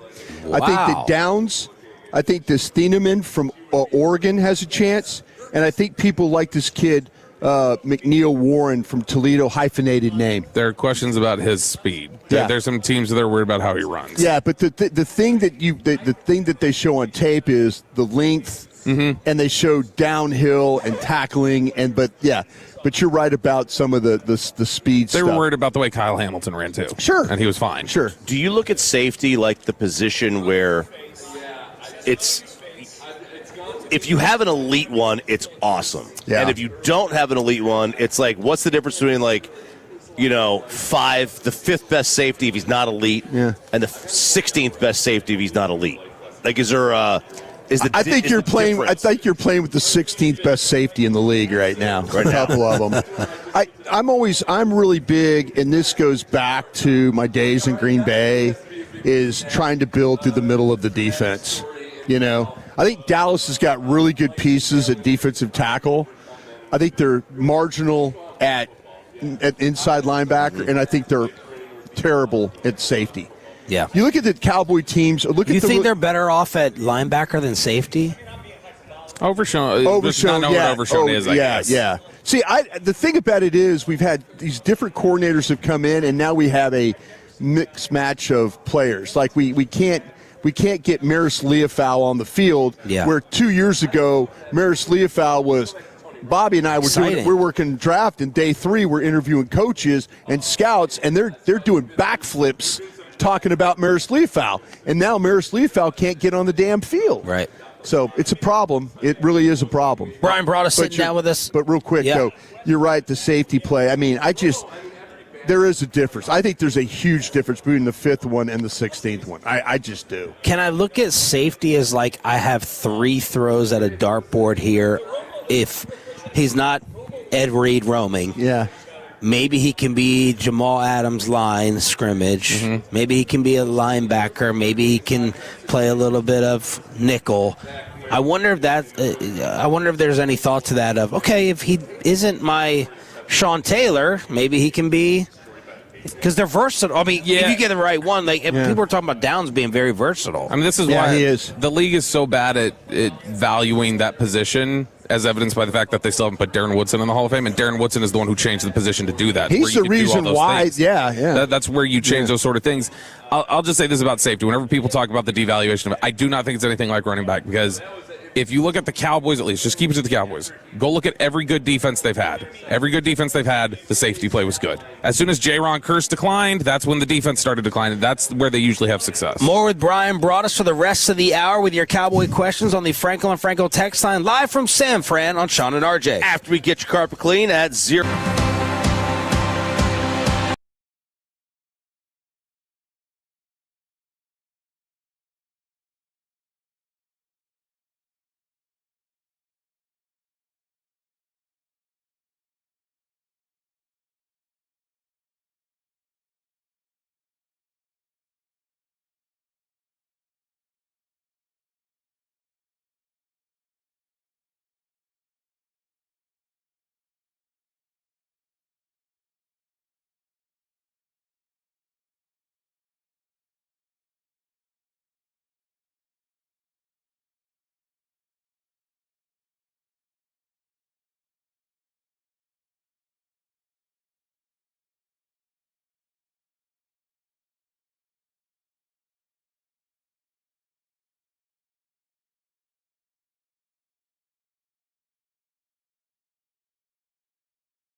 Classic Chevrolet Grapevine today. The back-to-back #1 Chevy dealership in the world. More new Chevys than anyone else, all priced to sell. Visit ClassicChevrolet.com. This is Texas. This is Classic Chevrolet. Together, let's drive, relax, enjoy the difference based on new Chevrolet registrations 2023 and 2024. The great Bobby Belt. Bobby Belt is an idiot. Don't make me take off my belt. Don't make me take off my belt. We're not. Over to you, Bobby. What does Brian Broaddus have to say about other things? Because I didn't know I was bringing it in. I was distracted. I thought we were just bringing it in like a normal segment. As we're presented by Academy Sports and Outdoors here on Below the Belt. Good. I have fan text questions that Peyton has gathered from the Tolos as Broaddus is joining us here from San Fran. If your player isn't there at 12, how often have you ever gone into a draft just saying, look, unless we get an absolute gift, we're trading back. We don't have any seconds. We don't have any thirds. Or no, is that a mistake as well? Like we're going in with the mindset of we're moving back. Vontae Mack, no matter what. Yeah, I think what you have to do, and one of the things I did for the Cowboys working in pro personnel was always felt like that I needed to paint a picture of the board of what could happen. You know, like I always tried to make the guys in the room super uncomfortable. And we used to use Rick Goslin's. We didn't use our own board because we would manipulate the board. The scouts would manipulate it so we would get our guy. Mm-hmm. So I didn't let them use our board. I gave them Rick Goslin's top 100. And I said, okay, we're drafting off this top 100 because this is what the league believes. We're not going to do what we believe. We're going to do what the league believes. And we would have drafts. And I got to the point where I would take Steven and Jerry would be in a mock draft situation with us. And I would say, Minnesota's on the phone. And then I would say, Cincinnati's on the phone. And then, I would create situations where Steven and Jerry would have to react. Yeah. And one time I put 3 trades in a row on Jerry. And it ended up, it was the Roy Williams draft. We had Kansas City on the phone and Minnesota. He had both general managers. He had Carl Peterson and Frank Gilliam on the phone, and he was going back and forth. He was putting one on hold, putting the other on hold, going back and forth. In the simulation? No, in a real life. We had simulated a situation like that. Yeah, and it actually played out. Yeah, it played out. So you could start in a draft with an idea of like, and really there's a lot of teams that the night before the draft will lay some chum in the water on you. Hey, it's Broaddus in Dallas. Just checking our phones. We're open for business if you guys see a player you like. You just let people know. It's kind of like the movie Draft Day. Call Jacksonville. Yeah. Call Cincinnati. Such an underrated, but it gets better every time you watch it. I tell you what, man. I've never seen it still. Oh, you're gonna. You know what? It's a bad. It's a bad movie. good movie is what it is. It really is a bad good movie. It's the Landman of movies. Landman is awful, but it's so good. No, it was good the first season. The last week leading up to the draft, they'll go through several mock scenarios as a team. That was actually why when the CeeDee Lamb draft happened, it blew them away so much because Steven even talked about it later. He said in every mock draft scenario we did in the final week leading up to it, CeeDee never got close to us. Yeah. See, but that's picking off your own board. Yeah. That's why. Nobody thought CeeDe'd be there at 17. No, but that's the thing you have to be worried about is that. But you try to create situations before the draft that if you see the draft going a certain way, then not get on the phone at 12, get on the phone at 4 and start trying to move that pick. Who is someone in the first round that you're liking more than others and someone that you are down on versus the rest of the Well, you know what? Everybody's talked about the edge rushers, and we've seen a lot of it with Falk from Auburn, Parker from Clemson. They're guys that I think Dallas, and I'm looking at this from a Dallas perspective. I knew you'd hate Falk. I knew it. He's 6'6", he's 285. And I don't see that edge presence. I mean, as a pass rusher. And that's where I have the problem. But in a 3-4 scheme with this coordinator, he might be a perfect fit for what they're trying to do. If they play 5-man line, but I still think they need the fifth guy to stand up and be that. And I don't know. We'll see about Donovan Ezerako. I feel like I love Donovan Ezerako more than anybody in that draft last year. And when he was picked, I was like, man, what a great pick. This guy's going to come in and rush. But, like, Falk from Auburn, Parker from Clemson are a couple of guys that I am really, really struggling with right now because I know they're good players, but I don't like them for me because I feel like I need pass rushers, and I don't see pass rushers in either one of those guys. I am super, super, super high on Lemon, the wide receiver from USC. And I know Dallas doesn't need, and I think you see him in some first-round stuff and things like that. But I really, really like him. Surratt is a guy from Indiana, wide receiver, another one that I've seen that probably doesn't run really, really fast, but he makes all these plays. And Bobby or others will tell you, well, no, Cooper, the other side, is a better player. Cooper's a really good player, but I like Surratt, big body guy, like him a little more.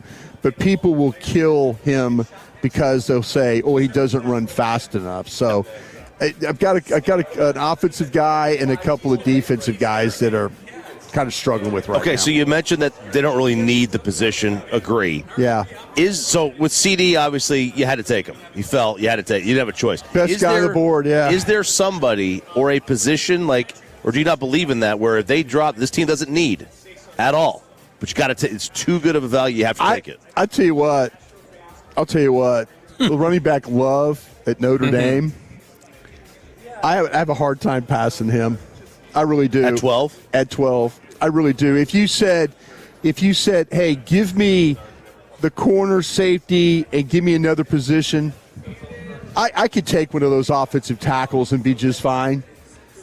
But I have a feeling I'm going to have Love, the running back, and here again it goes against your positional thoughts. But that's kind of going away, though. Yeah, Choppy's been talking a little linebacker, a little safety. I listen to the show up to a point. I'm at 6:45 in the morning every day. I catch you from 6 to 6:45. Okay. But I'm wavering. Yeah, this team needs to just draft well.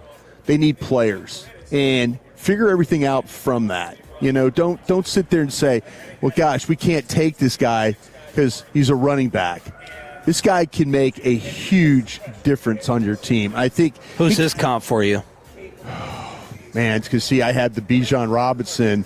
I got the Barry Sanders comp, and Chiafalo killed me on this one. Chiafalo didn't get picked for the draft show. So, do you believe in drafting positions that you're good at drafting and staying away from positions you're not good at drafting? Man, that's a good question because there used to be certain schools that I hated looking at. Like Mississippi State in the 90s had all these defensive tackles.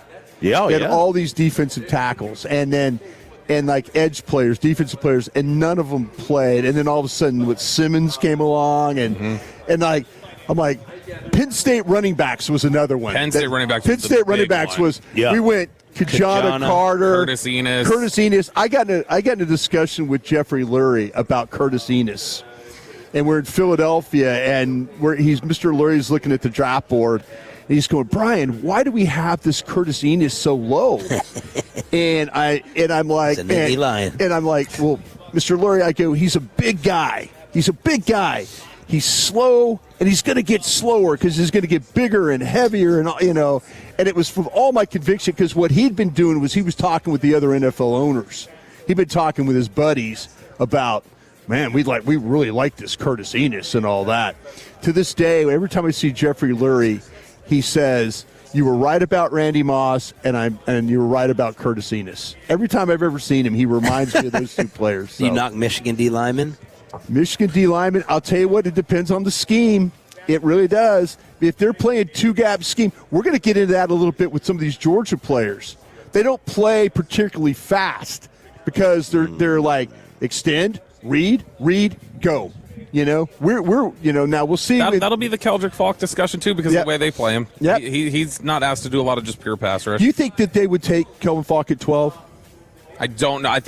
I know they would have taken Mike. By the way, he's Auburn. You got to say where he's from. Auburn edge rusher. I know last year they would have taken Michael Williams in some scenarios from Georgia, and he's similar. Yeah. So I think, it's still a little early. I think we'll have a better idea. Coaches have an influence, but man. These coaches have a big, and you got to coach. We just got a linebacker coach, right? Is C.J. Allen? Yeah, from Georgia. We just got a linebacker coach from Georgia, so C.J. Allen, the linebacker in play, instead of Hill from the University of Texas in play. What is the most realistic dream scenario for you at 12 and 20? Where you just say, all right, I think if this guy could reasonably potentially get to 12 and this guy could potentially get to 20, if it would fall this way, we're dancing at how good the Cowboys potentially could be next year with those two. I would love the combination if somehow you think that McCoy, the Tennessee corner, is going to be able to test and do everything. So I think people are going to have less questions. Scares me. I'm interested. He hasn't played forever. In a year. But you watch his 24 tape. Now, Delane from LSU has played. And Delane and McCoy, I think that Delane might go before McCoy. But give me a corner situation and then now maybe even think about the edge. And I think the edge at 20 for me would be the Messidor or Howell from Texas A&M. That would be the ideal situation for me. Because Howell is like a stand-up. You watch him at Texas A&M where maybe in this scheme he could be that fifth, the rusher, as that stand-up guy. Yeah, I think I'm exactly the opposite. Like the positions, I think Downs obviously is the dream. I don't know if he can get there. Well, I thought you asked me who. Right, dream scenario. So I'm saying Downs. Dream scenario. Maybe no. That's the thing. I just don't know if Downs is realistic right now. But if Downs is realistic, I would say Downs, and then it would be Allen. I like Allen a lot at 20. I would, if you want to just say dream scenario, give me Bain or Bailey. Bailey's so good. Give me Bain or Bailey at 12, and then turn around and give me one of these cornerbacks. Give me one of the, or give me. I'll take Hill over C.J. Allen. I'll take the Texas linebacker Hill over C.J. Allen. I can promise you, this team would not. that one question, I know they would not. They would not take Allen over. No, they would not take Hill over Allen. Yeah. See, that's what I'm saying. Now you're fighting the battle. You got a coach from Georgia on the staff. Yeah. Now that's the issue. You're never retiring. Yeah, I know. He's never going to the You don't need to. Brian Broaddus sitting down with us here on DFW Sports Station, the Wild Fork Foods Hot Seat. You're the only one who didn't write back to the team dinner tonight. I got to talk to you about that. The only one, Mr. Team Flyer. That's why I did an hour, because you go bail Chinese food. I you know me, when I get to the Super Bowl, I run into people I haven't seen for a year. Okay. I'm a terrible teammate. I'll tell you later. Thank you for sitting down with us. Man. David Helman around the corner. Final hour, Hump Day edition, right here on 105.3 The Fan.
This is Sean and RJ on 105.3 The Fan. Final hour, fist pump time on the Fan Cam, Twitch, and YouTube, live from Radio Row in San Francisco. Ross is getting it. RJ Choppy, Bobby Belt. I'm Sean Shreve. Thank you for being a total. That stands for Turn It On, Leave It On, and it's brought to you by Best Buy Windows and Siding, the highest quality windows at the lowest prices, guaranteed. And just like when he used to join us weekly at 9:20, David Helman looks like he is running late. Man. So disappointing. What an upset. He's gonna dispute it. I'm telling you, because when I saw him yesterday, he had already talked to y'all, and he definitely was giving me the impression that he was going to be here at 9:20. No, look, I don't care about any of y'all's interpretations. You don't pay attention. My interpretation was clearly correct. He's down here. Were you with me by David Helman? Yes. What happened? I have no idea. See. Your interpretation could still be correct. I'll tell you what, he told us where his wedding was. I did talk to him second, though, is what I'm saying. Your interpretation could have been correct at the time. I'm saying the impression I got the second time was a different impression. I went by him. I said, I thought you were going to be on at 7:20 Dallas time and give us a real segment, 40 minutes expressway. He goes, I'm free. I have nothing to do tomorrow. I said, come as early as possible. Mm-hmm. He goes, fine. There's no way that he can dispute that. I think, was he at the media party? Well, I didn't go. You didn't end up going. No, I had to be up early. So I don't know whether he went to the media party. He said he had nothing to do. I'm going to guess that he... Oh, he did not go to the media party. He did mention he was not going because he said he had dinner with somebody last night. I'm going to guess that he had a little bit too much fun. And he's gonna straggle on in here. He knows where the table is, I think. But we'll see. David Helman. Other things to update. We have the KNC Masterpiece Sports Talk rating. Oh baby. That we went off about yesterday as we came in at number 10 in the country. A major drop from number 6 in years past. That Corey went off about last year. About 17 people at media parties are, why don't you show love? Corey secretly cares about it, and Wolchuk secretly cares about it. I think they care about it the most. Yeah, Wolchuk secretly does. I don't know how much, for sure. Yeah, I don't think Corey secretly does. Corey very much tells. Wolchuk pretends like it doesn't matter to him. Okay, do you remember where KNC was last year? Do you think they are higher or lower? And then what about compared to where we came in? I know they were lower than us last year because I just remember thinking all you scrubs are below us. Okay. So I think they were like 8. Okay. What do you think? I don't know. I'm looking it up. Now, currently right now, I'll just tell you, in DFW, they are factually the number 1 midday show in the Metroplex. So the last ratings that came out, they were number 1. They were number 9 last year. They were number 9? Number 9. Oh, man. Okay. What do you think? They've kind of basically been, up there in the numbers over the course of the past year. I'm going to guess that by the way you told us during the break that you had the number and that you didn't seem irritable about it at all, I'm going to guess they're not above us. So they're either 10 or lower. I'm going to guess they're 12. So you're saying I care about it? No, I'm just saying that you would. Because you said I would have been No. You would care about how they would react to being above us. Right. Not that, not anything else. You would care about them and how they would handle it. So I'm going to say they're 12. All right. So, they did have, last year on the rankings last year, they did have, the middle photo, the middle person on the photo is not on the show. Oh, Mike. Yeah. Lost Bassett. Oh, my gosh. Right. The big name, huge name of Mike Bassett, the personality. So I will say a tick lower. I will go I'll put them from number 9. I will drop them, I think, to number 11. Okay. 9-11. You guys, your thoughts are good and accurate. Bobby comes in the closest at number 13. So we got some. Text Mike. Say Mike is gonna love this. Man, that he was Mikey 4 spots Bassett. worth. We got some PD haters in this room. We got some. I think because of our. Does any other station here do as good of a job of like the clips that we put out on the? I'm giving the web team credit here. The Instagram page and all the little mini clips. I don't know. I don't follow people. We do a tremendous job. I think these other PDs are putting the hate on that. I think they're a bunch of loser haters in here. Let's see. And I hope I never get fired because I would need them to hire me. We fell, except for you, Chris Kiner. We DC. fell 4 spots. KNC fell 4 spots. We need to start deducing. G-Bag will be off the board then. Oh, yeah. Who were the 4 that jumped us, and are they all the same station? Because they're your haters. Yeah. So there they are, coming in at number 13. Kevin Turner just texted, said, I gave Helman $200 to not show up. Wow. KT hating. Wow. I didn't know he had that kind of money. I know. Yeah. Hell yeah. You get in the BS network, you're in for life. That's right. The Take BS care of network. you. Right? So there it is for K&C. Now, some leftovers. Bobby Belt. Thankfully, this is social karma coming for you. What? The headphone argument and dispute that we had yesterday, Bobby has lost the headphones. How expensive were those? How did you lose them? They're wrapped around your neck. They're not expensive. They're like skull candy. They were like $80 5 years ago. I mean, that's not $0. Okay, no, but when I buy Beats, they're $300. Well, why would you buy Beats? It's a terrible because they're great. Quality. They're great. Quality They're fantastic. the quality of Beats is awful. So we were doing the recording with Bryce and Rico. So I took them off and I set them down on the table. I go upstairs to do prep up in the media workroom after that. That's the only two places I went. I came back down and they were not there. So I either picked them up, put them on my head, walked upstairs, and then took them off somewhere in the media workroom and didn't know where I set them, or I left them there and then somebody picked them up. So that's the only options. Then you lost your key card. I want to know how Tim Collins knew that it was Bobby's. How did he know the number? In the jacket. It was in the sleeve and it had 906 written on it. Okay. You have to tell people your room number. Yeah, exactly. Well, Kenny Smith. I mean, I've got the card, so whatever. Why? How did you lose that? That was just like probably setting stuff down on the table, and in my process of phone wallet, I'm not thinking, where's the little white piece of paper? But also, who steals headphones? I don't want somebody's ear juice all over me. They're not in ear. I know. So like, I still wouldn't use them. I don't even like different. putting ears on. I would steal ear juice, man. If they're $300 headphones, I would steal them. If I didn't like the person, I'd never see him again, or I knew no one could come back to pick it back up. This has routinely happened. I don't know. I think Joe Trahan's going to be out here this week. He'll tell White you. White or black? White. He'll tell you. White Joe. That PR, that is more than anything I ever said on the air. PR used to get annoyed with me leaving headphones that they had to pick up on the airplane, in press conference rooms, where it's like, hey, can you do me a favor? And they would always know it was my headphones. There's an eye in the sky here. I bet you if you go to the security and they will go back to the time of day where you left them here, look, and I'll bet you you know who has them. I think I picked them up. This is what I think happened. I think I did pick them up off the table because I remember seeing them and I thought I picked them up.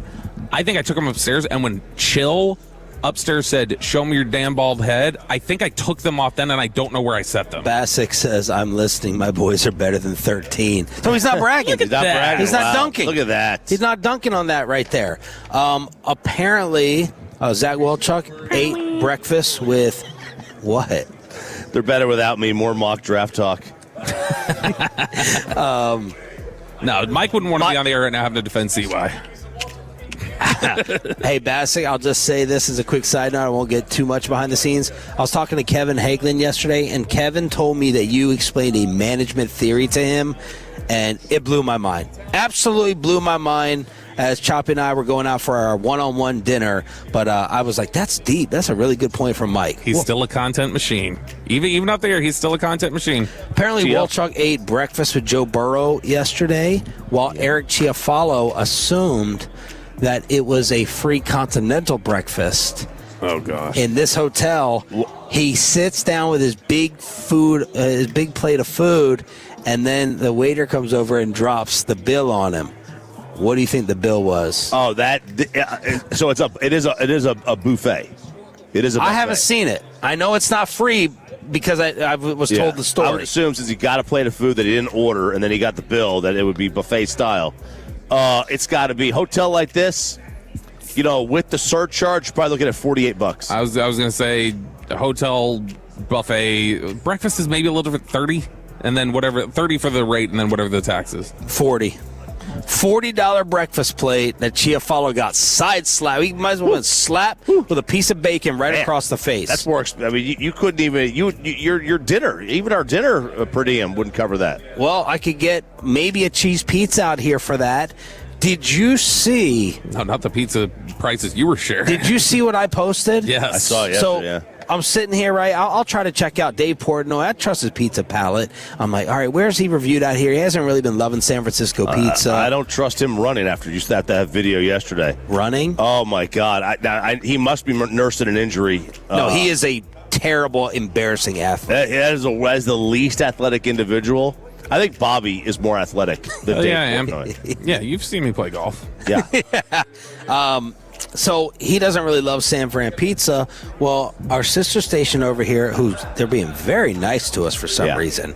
The game in San Francisco. Huh? They don't want smoke. We handled that last time. Well, the other guy, Bonte, who I really did detest. You know what? Chased him into unemployment, just like you guys get along did. at a bar because you guys, he likes to talk trash, and you like to talk trash. It would actually, I think it would work. Well, or you kill each other, right? Well, he might kill me. He's 6'8", apparently. Did he look 6'7", 6'8"? No, he looked about 6'5". He looked about 6'5". Yeah, but he still got 6 inches on me. Mike Vrabel would say.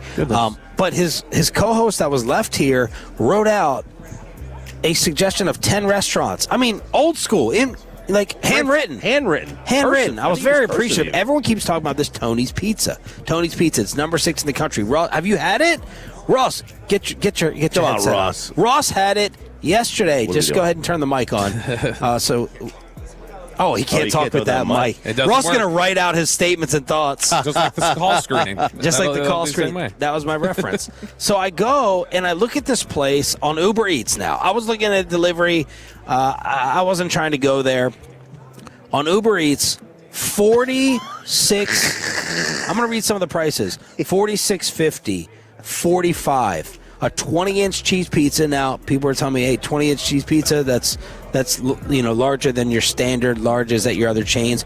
$40 for a 20-inch cheese pizza. $49 for pineapple and ham. That's not a pizza. Salami, pepperoni, mushroom, sausage, garlic. $48.50. There's not a pizza on here cheaper than $40. Now, that was I know it's going to get bumped up through the delivery. Did you get your microphone? He said it was dank. Dank. He wrote dank on those notes. And he put a period. He did put a period. Which period. Is very, dank and a period. I always find, I always get a little bit insulted with the period. Not insulted, but like insecure. What does the period really mean? Why the period? You don't need a period at the end of the sentence on a text. These here, we want to talk about cost. We grabbed one of these water bottles that I got on the fan cam here from Aquafina. This thing here was $7 at the airport just for one little canister of water. Oh, that's nothing compared to RJ's LAX sandwiches. We went back to the same terminal at LAX and it was a small ham sandwich. It was $18. Yeah. All right, Ross, take me through this. Are you a foodie? I mean, I wouldn't exactly say I'm a foodie, but, just like Broaddus was saying, if there's one thing I really don't mind spending money on, it's food. And, we're only allowed to spend so much on these work trips per meal. Yeah. But, I went to Tony's because it was on that suggestion list, and I came back. I got dinner last night before folks were going to the media party, and, I came back with it, and I mentioned it to DJ, and immediately he was like, oh, you went to Tony's, with the tiny, he knew immediately. So you picked it up? Yeah. What did you get? I went there. I just got, the pepperoni. I just got, a slice though, because I saw those prices and I was like, ooh, I don't know that. So you didn't eat the slice there? No, I did, and then I just roamed around that area. What is it called, Washington Square or something? And because I'd never been there before. It's North Beach, right? North Beach, yeah. But was it packed? A ton of people? Yeah, it was pretty busy, even at what was that, 1 a little bit after. And the pizza was awesome? It was so good. Really? What's so good about it? I mean, I don't even know how I would say it's just like when you have a really good pizza or a really good slice of pizza, you just know oh man, this is so good. There it is, Ross getting us on air, because I do agree with Portnoy on this, RJ. If it is Neapolitan, he is right that every Neapolitan is basically the same. They're all pretty good, and my Neapolitan, I'm talking about the soft, spongy. That's not gonna. I can't be blown away by that. It's got to be that John's a Bleecker coal oven, crispier, right? Not the soft fold. I can't be blown away by that. Well, see, I think that's what this place is. I like the soft fold. You prefer it? Yeah, that's all it is in Italy. In Italy, that's all it is. Okay, and I found the pizza there to be, it blows away anything stateside. All right, it's not even close. But there it is. In a classic New York style, you want a more crusty, crunchier one. Let's see if David Helman even makes it for the originally scheduled segment here on the Hump Day edition of Sean and RJ. Continuing the Red Zone. Your football fix is next.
brought to you by the personal injury lawyers Frankel and Frankel. If you've been injured in a car or truck ride, call Frankel first, 214 or 817-333-3333. With Frankel and Frankel, there's never an out-of-pocket cost. They only get paid when you win. Frankel and Frankel, the go-to car and truck attorneys in Dallas. How many people want to eat a W tonight? You know what I like about the media? They think you can just dial 1-800 and get a quarterback. It's the Red Zone, your football fix every day at 9:20 here on Sean and RJ, along with Cowboys insider Bobby Belt and a very special guest in the Wild Fork Foods hot seat. It is David Helman. Thank you for being here, number one. Of course. Number two, we got beef. Wow, that I didn't expect that. Well, that's I thought why this was like a happy reunion. It was real, like 2019 vibes it was going on. Supposed to be. And it's not now. What? He's mad because he's going to be wrong. And I got to win an argument with Bobby, okay? Feels like a theme for the show. What was our interaction when we saw you walking out yesterday? Can you recall? I believe you asked me, like, what's the deal with my wedding and why is it a state secret? Yes. Which it's not, for the record. Okay, that's number one. We're going to get back to that. What about the other part? Oh, shoot. So much happens at the Super Bowl. I already forgot the rest of it. I'm sorry. I thought I convinced you to show up even earlier. You said as early as possible. That's what you said. This is it. And you said I had nothing to do tomorrow. Okay, but you can understand I am getting married to a wonderful woman who also works in football media. Mm-hmm. So her getting ready for a day at the Super Bowl is a lot more intense than any of us, and so we got out of the hotel when we got out of the hotel. What do you want me to say? Okay. Yeah. Wow. So, period. Should I have left that conversation thinking that you would be earlier? No, you said as early as possible, and this is as early as possible. Okay. If you wanted me here earlier, say, actually, can you come at 7? Because actually, it is okay. I thought about this in the hotel where I looked at the clock. So your fiance's here right now? Yeah, she's setting up to do her own radio show at Fox Sports.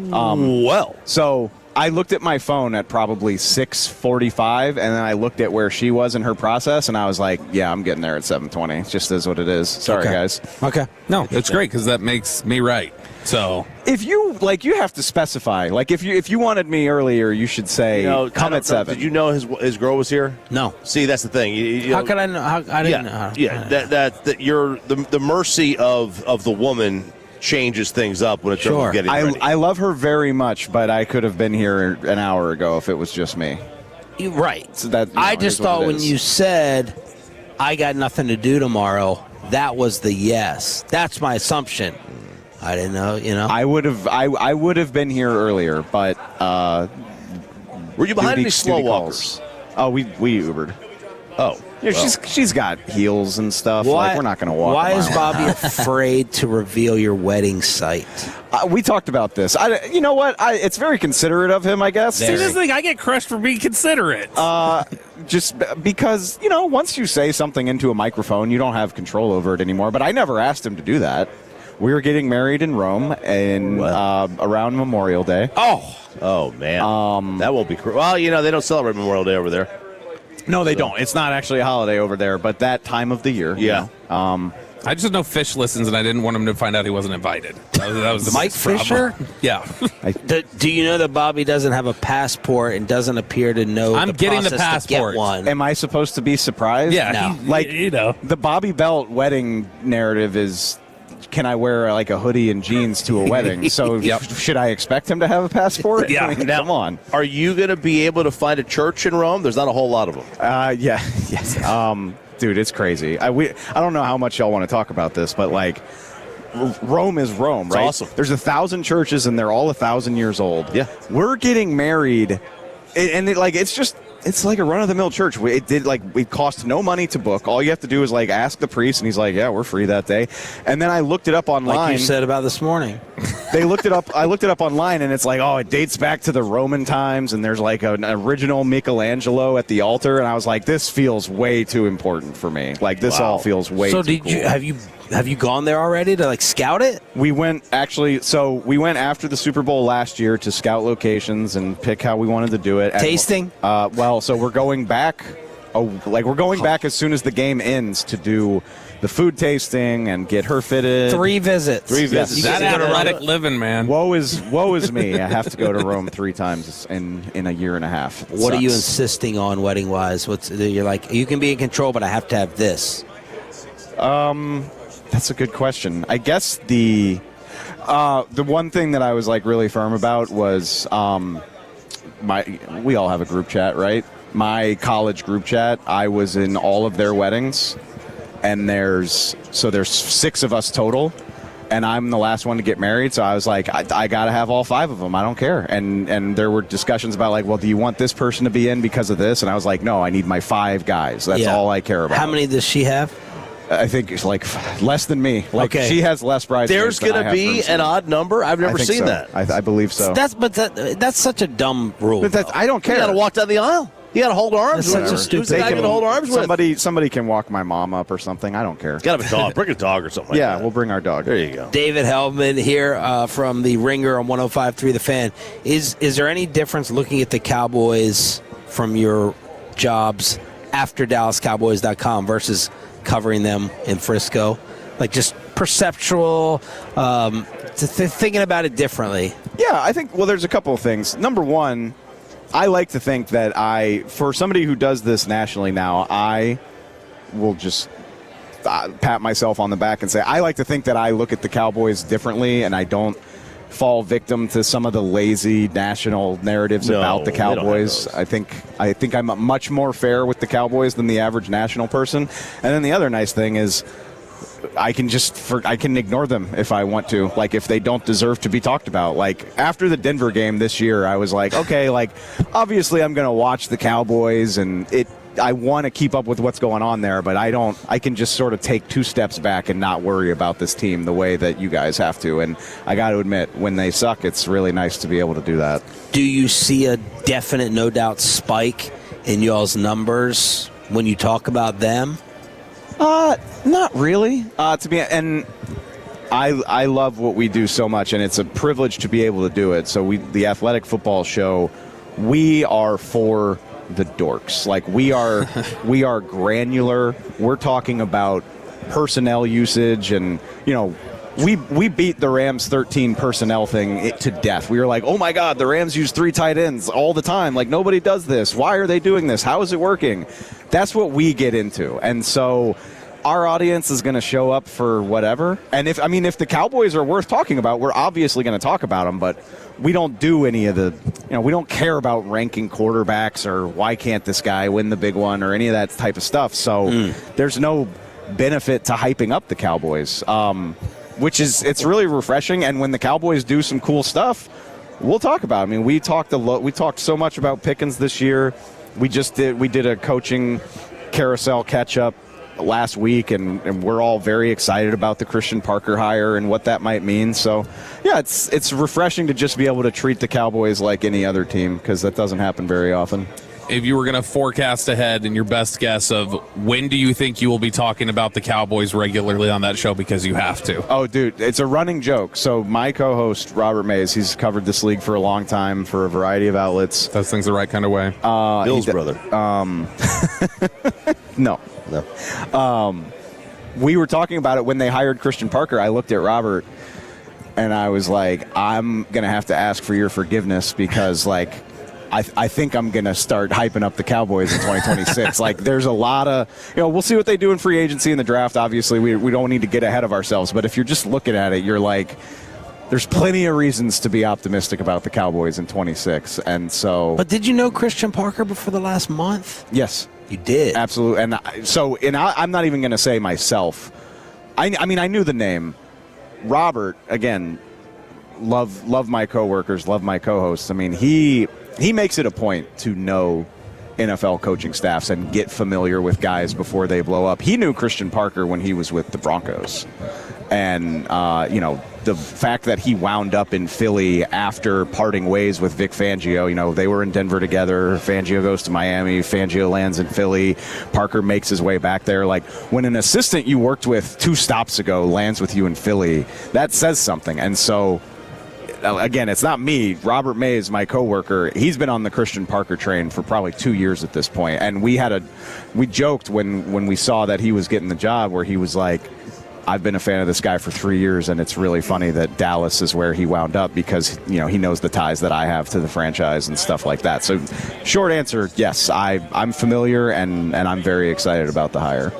It's one of those, the Parker thing, too, is so fascinating because of the reputation. So I was talking to Joe Hoyt, and he said, like, he's going to Pro Bowl, and he's talking to all these different people, and he's trying to get their thoughts on things. And he said he saw Zach Bond. He's like, well, Zach Bond's a linebacker, but I guess I'll ask him since he was in Philly. He's like, hey, I know you're a linebacker, but when I asked about Christian Parker, and he, like, cut him off, and he goes, no, he goes, everybody talks to Christian. And he goes, because Christian is the guy who, if you need an answer about the defense, you can ask Christian because Christian knows what everything is supposed to be.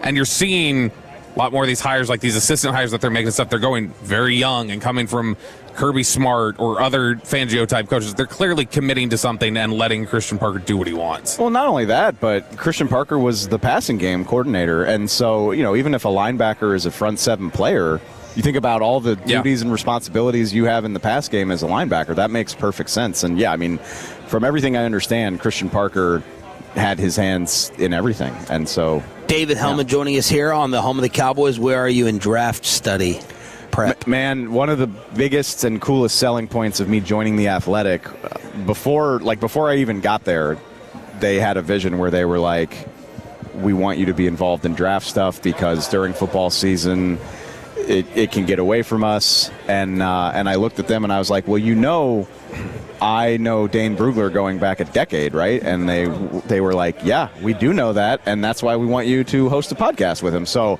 I've been doing a draft show with Dane. It's on our feed. Please go check it out, Building the Beast. We've been doing that since August, and so now it's really fun. Like, we've been following it all season long.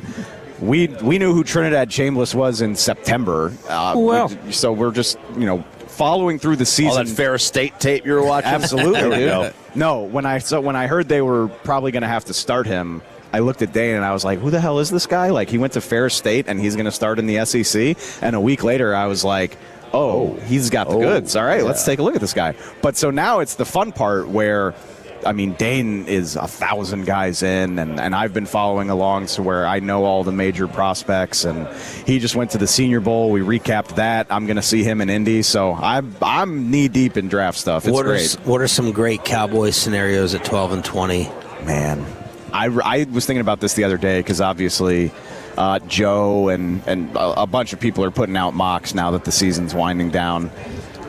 20 is a little bit harder to predict, but I am so excited about what might be there for Dallas at 12 because, and I know this is cliche, but somebody amazing is going to slip to them one way or the other.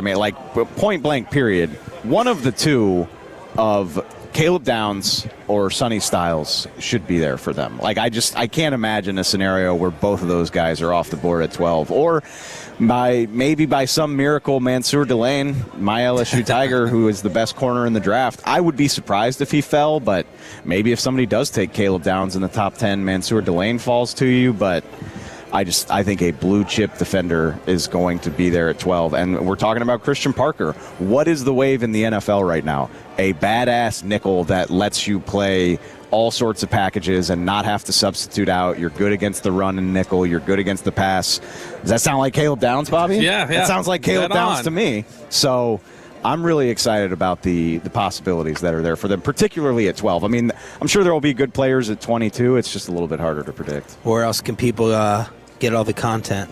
So it's the Athletic Football Show. You can find us wherever you find podcasts. We have a YouTube channel too, and we are always going, man. We do Sunday recaps, we do preview shows, we recap every game live. We're going to put an episode together 20 minutes after the Super Bowl ends, and we're not slowing down in the offseason. The draft stuff cranks up. We'll have, we got you covered about free agency, the draft, all that stuff all year round. It's a ton of fun. Come find us. Bobby, if you plan on wearing a shoulderless, strapless dress to his wedding, he does ask that you cover your shoulders. Oh, okay. Have you seen his bald head? I'm not Bad Bunny. I am going to need a suit if you come. No, I will. I am going to need a no, suit. I know. Cody did the same. Black Cody tie got me, optional. Cody got me the suit. I'm on your not bald page head? here. I did. I think it looks good for the record. It looks good, right? I think it looks good. Thank you for the time and congratulations. I'm always happy to talk to y'all. David Helman, right here on Sean and RJ 105.3 The Fan. Let's finish up with Crosstalk and the KNC Masterpiece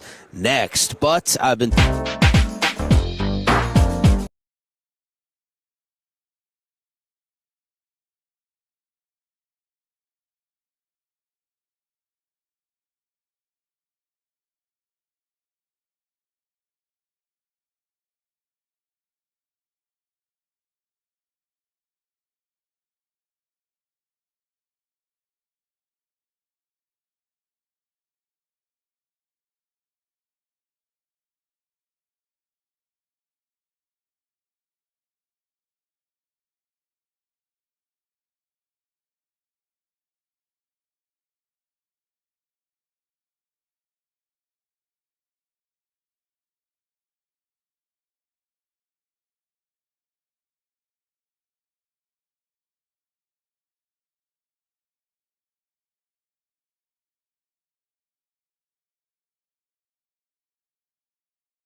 Here brought to you by Classic Chevrolet. If you're in the market, upgrade your vehicle. Get Classic Chevrolet in Grapevine today. The back-to-back #1 Chevy dealership in the world. More new Chevys than anyone else. All priced to sell.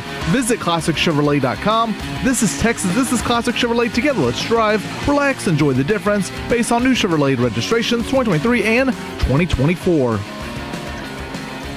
Let's crosstalk with a KNC masterpiece here from Radio Row in San Francisco. Brought to you by Stella Artois and Tide. If it's got to be clean, it's got to be Tide. And Kevin Hagelin's face has never looked cleaner. Corey Majors looking like hurtful. Mickey Spagnola in the locker room. What are you doing there with your? Did you guys do shorthand? Do you know how to do it? Yeah. No. I mean, if you work in newspaper and you don't, you could be in trouble. I have my own version, if that makes sense. Yeah, me too. Because that comes from waiting tables. When I waited tables, like chicken fajitas was chick fadge. All right, it was CKFAG or JFAJ. Yeah, careful. It's good autocorrect. That was chicken fajitas. So I knew that. So I shorten a lot of things. I don't need extra vowels, so I just kind of write things like that. But then whenever radio came, it was you got a recorder all the time. I always think that my waiter should have a pen and paper, and I never get because you doubt them if they're like, I got to memorize. I'm not. The risk of you messing it up is not. It doesn't outweigh me being impressed by you memorizing. I appreciate that. I don't. Write it down. Whenever I got to a certain point in my life, waiting tables where I didn't need to. I never messed up anything. It works with me, and it's a very simple look around the table, capture the table, remember what they had, and that was it. But what if I'm changing things on dishes? I know exactly what those. I know where the buttons are. I'm already processing on the computer while you're talking to me. See, I always get in this argument with my wife when I ask the waiter. I'm between two or three things, and I need them to sell me on something to push me over the edge. I'm selling you the most expensive thing on the menu. Yeah, that, and she goes, they don't know. Why do you think they know? And I said, they know. Because they work here? A lot of times they don't know. A lot of times, I'm surprised. Don't be bleeding on me now today. All right. Yesterday was a tough day for me. Did all that play out on air? Oh, yeah. Okay. It trickled over into two segments, and then 2 segments later, my computer died in the middle of the expressway. Did you hear about this? Him bleeding out for 30 minutes yesterday? And my computer is not recoverable. So I walked down to the Target to try to buy a new laptop. They do not sell laptops there. Did you look on That's odd. That's very strange. It is very odd. You know what else is odd? There's nothing on the first floor. You have to take the escalator to get to the actual Target. I thought this was like I thought this was like one of the tech hubs capitals of the world. Why they don't have laptops in the Target? Nobody uses laptops anymore, is what they're saying. Oh well. Feels like this place would disagree. This but fair place enough. would disagree. I really Pat Doney would come here with no laptop. I mean, if it works for you, great. Like the waiter thing. I need to write it down. I need the laptop. Also, if I ask for a substitution on the meal, which I would never do because... Never? Because you don't want conflict? No, I don't want conflict. So I got a sub last night on the meal. You had a problem with that? No, you do what you want to do. Yeah. I'm just saying I would do that. But like if they I created said the dish the way they did for a reason. Yeah, I said but I would also never notice. If I said veal parmesan, which I had last night, no parmesan, and they came apart, I would have no idea. I don't pay attention. Food's put in front of me, eyes closed, eating. Let's go. Fuel is fuel. Sheep. What a sheep you are. I would never know. Never know. So no sauce. But never if you did for some reason notice they brought you the wrong I wouldn't thing, say anything. You're not saying no, it? I'm just going to eat it. I take it. I take it as good as anybody's ever taken it before. I heard that the very first time we had a conversation. Yeah. I'm going to try to get, I think I can get you a computer delivered here. What? No way. Where are you getting it from? No, Sean. Oh, Costco. Here, scroll through and look. You don't know Costco. Sean is like, my wife does, I got but the I didn't think hookup. about that. I know a guy. Go to the app that you can get groceries off of and just type computer. Well, and that's why we did Target, because my wife's like, and if you don't like it, you can just return it. Right. And I was like, They have Costco's in San Francisco? Yes, they have Costco. Did you look at some of these? Too big business for them. I'm seeing keyboards, though. Yeah. But I don't know if there's computers. See? That's what I ran into. Here we go. Target. $712. Don't Instacart it. Don't Instacart it. $712. Wait. Go walk. Don't It's an outrageous I don't know where the price for a Costco is. laptop. That's the thing. Where is it? It could be 20 miles away. It's 4.4 miles. You know, on these apps, they show you the mileage. I'm stunned. It's only 4.4 miles. In downtown San Fran, where are you going to find? Where's there room for a Costco? There is no room. That's why they build all the houses on top of each other. And you think that's a good idea? There's a Costco on top of a Sam's. So what were you taking notes on? I was just getting our my lives written down. So I got our guest list right here, and then our lives written right here, just so I kind of know what we're doing for the Why don't day. you read that guest list? Guest list today. 11:10? 11:10 Adam Shine, 9:45. 11:45 Sean Alexander. That's Central Time. That's who we're broadcasting to. Yeah. What you gonna have for 5 minutes? Or you're just gonna do G-bag breaks? We're gonna figure that out. Yeah, don't worry about that. Sean Alexander at 11:45. Bryant Young, 12:20. Oh, Mike Golick Sr. at noon, and then Keith Bullock at 1:30 today. So tomorrow, unless you want Guest-a-Palooza. Today, we're getting a warm up for it. So being on those G-bag breaks yesterday was an experience. Breaks are difficult at Radio Row. They really can be. Breaks are difficult for G-Bag on a Tuesday in the studio. You know, yesterday we had Lindsay Rhodes on. Lindsay was like the content that she provided yesterday, data driven, everything, and she was like, basically, gut people are dumb, data is all that matters, but merging them smart.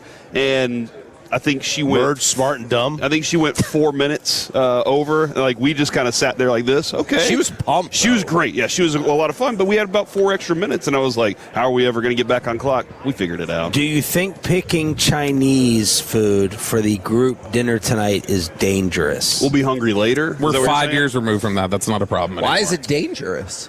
Is Chinese food a safe palate choice for most people? I mean, it's not Chili's, but it's relatively safe. Okay. I think Chili's is the What about safest Chinese, restaurant. Italian, or Eric was trying to, he had a connection at this steakhouse, but I was worried about, like, pricing, crazy prices. I think steakhouse and Italian would be safer. Would you have gone to the steakhouse? Yeah. Yeah, sure. Hey, I'm going anywhere, dude. I'm excited. Last year, I know you'll eat steak, but I'm saying it's probably going to be like a $75. Last year, I'm not calling you pug, Kenny, but like last it's year, not going to be Chinese food. We went minimum 75 to the fancy place, and I split the bill evenly. Yeah, even though the place in New Orleans. Yeah. Where we got the free drinks. Oh man, that was a terrible experience. White Joe Trahan really butchered that. Well, I'd been there too. I loved the place. It was a weird experience. Good. Not. It was eclectic in there, right? It was like that. I think all you guys got beef at the seafood place. All the beef was really good. I got the seafood and it sucked. Yeah, my food was really. I think good. I went with some crab stuff. It was awesome. It was pretty awesome. Man. We also had Austin Eckler was there. A bunch of people from Barstool. Cowboys. What's her name? Brianna. She was there. Chicken fry. Yeah, she was sitting next to us and stuff. So that was Austin Eckler's wife was there too, and her sister is the one who's in a cult. Oh yeah, that's a crazy thing. They did that Netflix show about her. What? Yeah. Which cult? Dancing with the Devil. Dancing that sounds for the Devil? right. Yeah. They used to dance together, but then her sister joined a cult, and then they don't hang out anymore. Wow. Any other stargazing in the lobby? We saw Quinnen Williams, first one getting out of town this morning. 3:30. OQ was getting out of here. He had the whole family, too. Not in the lobby, but in the last hour. You're right. James Harrison does mean mug everybody. Oh, my God. James Harrison's terrifying. But the funny thing, he's walking around here with Joe Hayden for some reason. And Joe Hayden, I think they do a podcast every together. single time I've seen him, Joe Hayden has not taken the chapstick off of his lips. He's walking around here just incessantly rubbing it on his face. People have chapstick infatuations. It's like a you can get dry lips or a dry nose. Got to moisturize when you're in here. I get it. I only use it when I need it. Right. I need it maybe once a year, and that's about it. Other than that, I never find myself needing chapstick. I feel like I've only seen Dak. I've seen Dak 6 times. Every time I'm in the lobby, Dak. And I've not seen anybody else. I didn't even see Quinnen. I didn't see Quinnen this morning. What'd you say? Is he a lobby god? He just hangs around. Looking then. He was right. Did you talk to Dak? I wasn't looking. It was 3:30 in the morning. I wasn't looking. Choppy was happy. He got a mutual head nod from Dak. Yeah, that's step one. That's step one. I'm walking by stone cold face. See, I want to walk up to him and be like, "Hey, can we talk about that one time?" Bobby tried. Saw, dude. Bobby tried. He got shut down. Oh, really? Yeah. Oh. Yeah, it was a little more. I'll ask you it was a about little that more off like air. orchestrated than that. I'll ask you about that off air. Feels like an off-air conversation. Maybe I'll see him in the gym today. Did you eat at the bar last night? Did you end up ordering from the bar? Yes, just because it was most convenient. I ended up getting the pepperoni margarita pizza It was good. Convenient. So It was right there. Why are you laughing? So Jared Sandler Is that embarrassing? worked with Kevin yesterday to send my wife some cookies. And Kevin came to our room to get the computer, and whenever he came up, he was like, "Hey, I helped out with the cookies," and he's holding this box. And I'm like, "All right, so like, you want to hand that box over to us, or what are you going on?" And he's like, "No, I actually helped out with this." And I was like, and he's like, "Oh no, this is my pizza." And I was like, so that was a weird moment. I thought y'all had last already night. gotten the cookies, but I could see how I did not help it with the confusion. Where of else that have you gone with your wife? I didn't do anything yesterday. I recovered, went to bed at 8:30, got up spry this morning. So no, today after the show, we do some stuff. She's coming with us to dinner tonight, and she'll take pictures for us so that we can all be in the picture together. So no media parties for either of you last night? Which is good, because I heard it was awful. I heard it was awful. Did y'all get to go, or was that No, Choppy and I went to North Beach. North Beach, baby. Nice. Oh, what happened Little there? Italy. We had a one-on-one dinner. Yeah. Romantic. That's you know. nice. You know. Did you very learn more romantic at about the bar. I didn't learn more about him, but I was asking him a lot of questions about current events in his life. Is he an enjoyable person to spend time with? Sure. Did y'all hold hands? We did not. Why don't guys I hold would've. hands? Why don't I would've. guy friends hold hands? I don't with each other? do here. Hands with friends of any gender. What was that?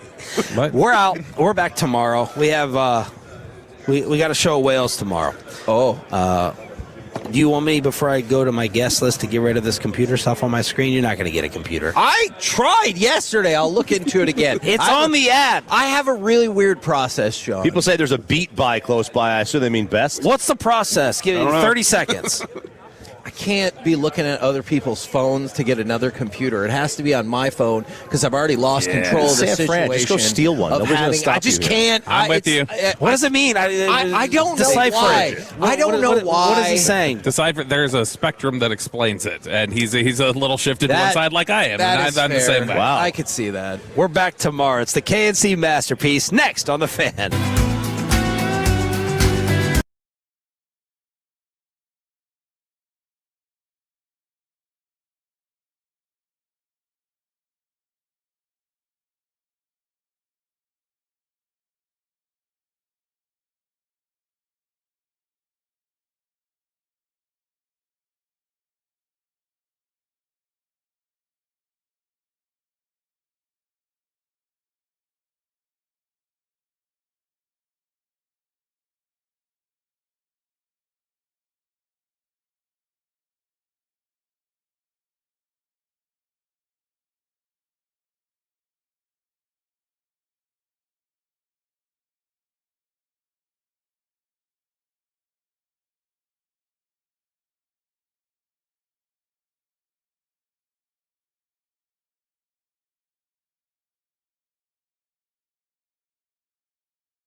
Studios, it's the KNC Masterpiece on 105.3 The Fan.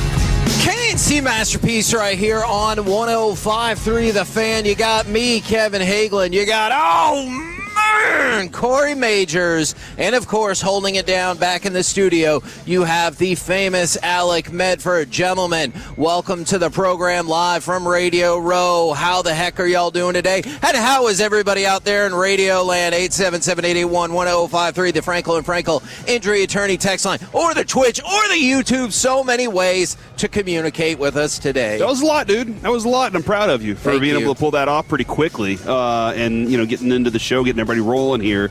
Everybody back in DFW, here's something we typically do around this time every time we travel to California.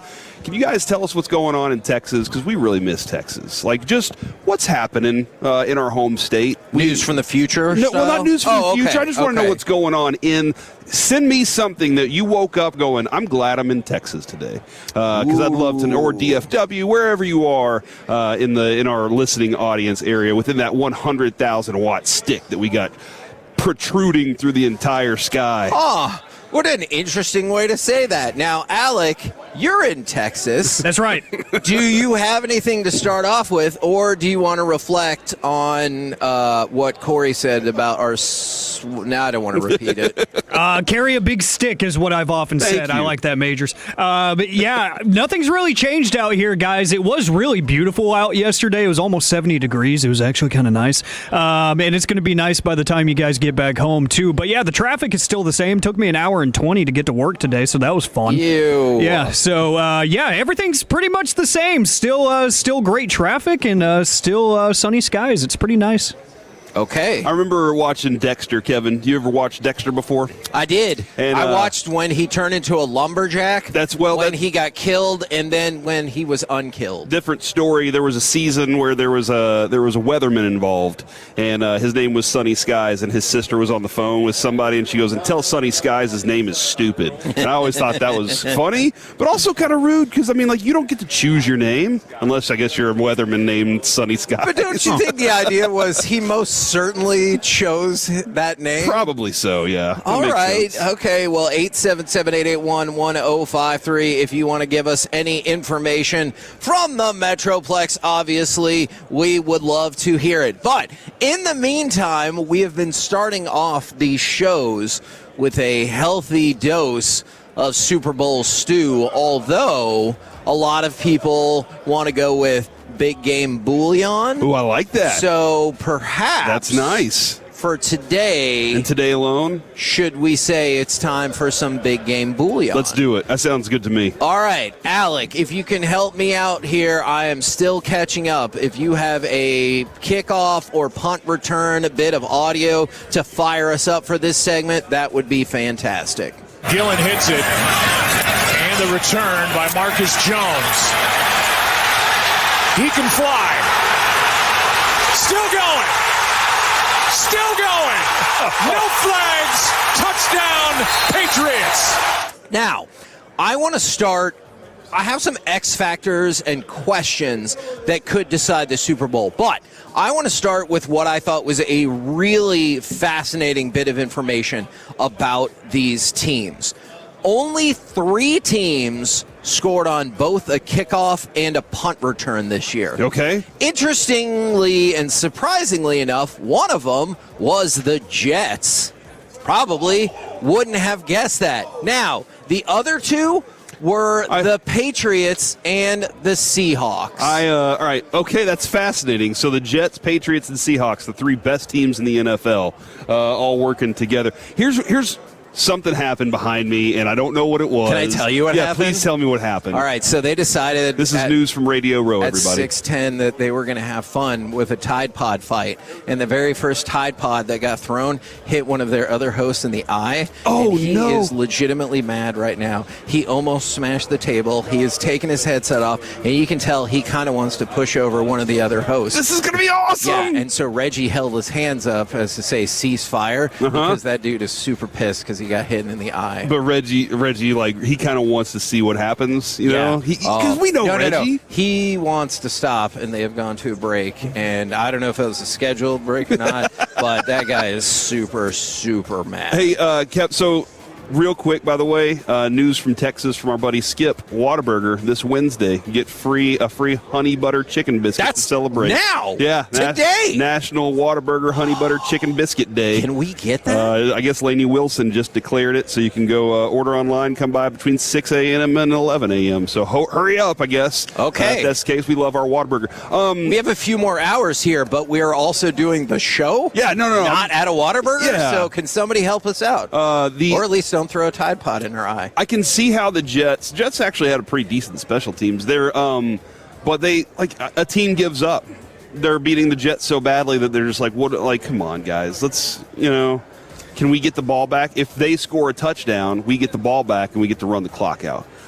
With the this is interesting with the Patriots and Seahawks though, because Kevin, we talk about well-rounded teams. We talk about being good at everything in all three phases. I know we hear coaches say that, we get tired of it, but the reality is when you're good at everything, this is where you end up. Look, I bet the Rams don't think it's silly. Right, exactly. To talk about all three phases. But, so let's focus in on New England and Seattle. So, Rashid Shaheed has 3 such touchdowns, including 2 on kickoffs. For New England, Marcus Jones has taken 2 punts back to the end zone, and Antonio Gibson went the distance on a kickoff. So, I'm just saying, if there were going to be a game, a Super Bowl, where the balance shifted based off of a huge special teams return, this feels like the game. So, I mean, I feel like I've been consistent. I like Seattle to win this game, but it would be fascinating to see if New England could totally flip the momentum of the game with a huge special teams. Yeah, play. no, I mean, and it could be a number of ways that huge special teams plays can affect a game, man. We talk about that so much, and we saw it in the national championship game. It was a blocked punt. Absolutely. We all gave Bones a really hard time, right? Like throughout his tenure here, we were like, dude, did we have to try and go for the blocked punt? Did we have to try and do this and that? And then occasionally he'd pull something off. And I wonder, Kevin, man, here's our study now. Good luck to you, because I know you're going to get enticed by this. How often? Hey, you gave me a computer to use, so I'm willing How often to do those, what's the percentage you want for those things to work? I mean, I'm sure you want 100% of the time, but what percentage is a good percentage of trying to go for a block punt, trying to go for a fake field goal or a fake punt, and actually executing it and getting it right? When they do that, you're going off a number, right? Hey, we got a 60% chance of making this work, and we're going to have a first down or a touchdown out of it.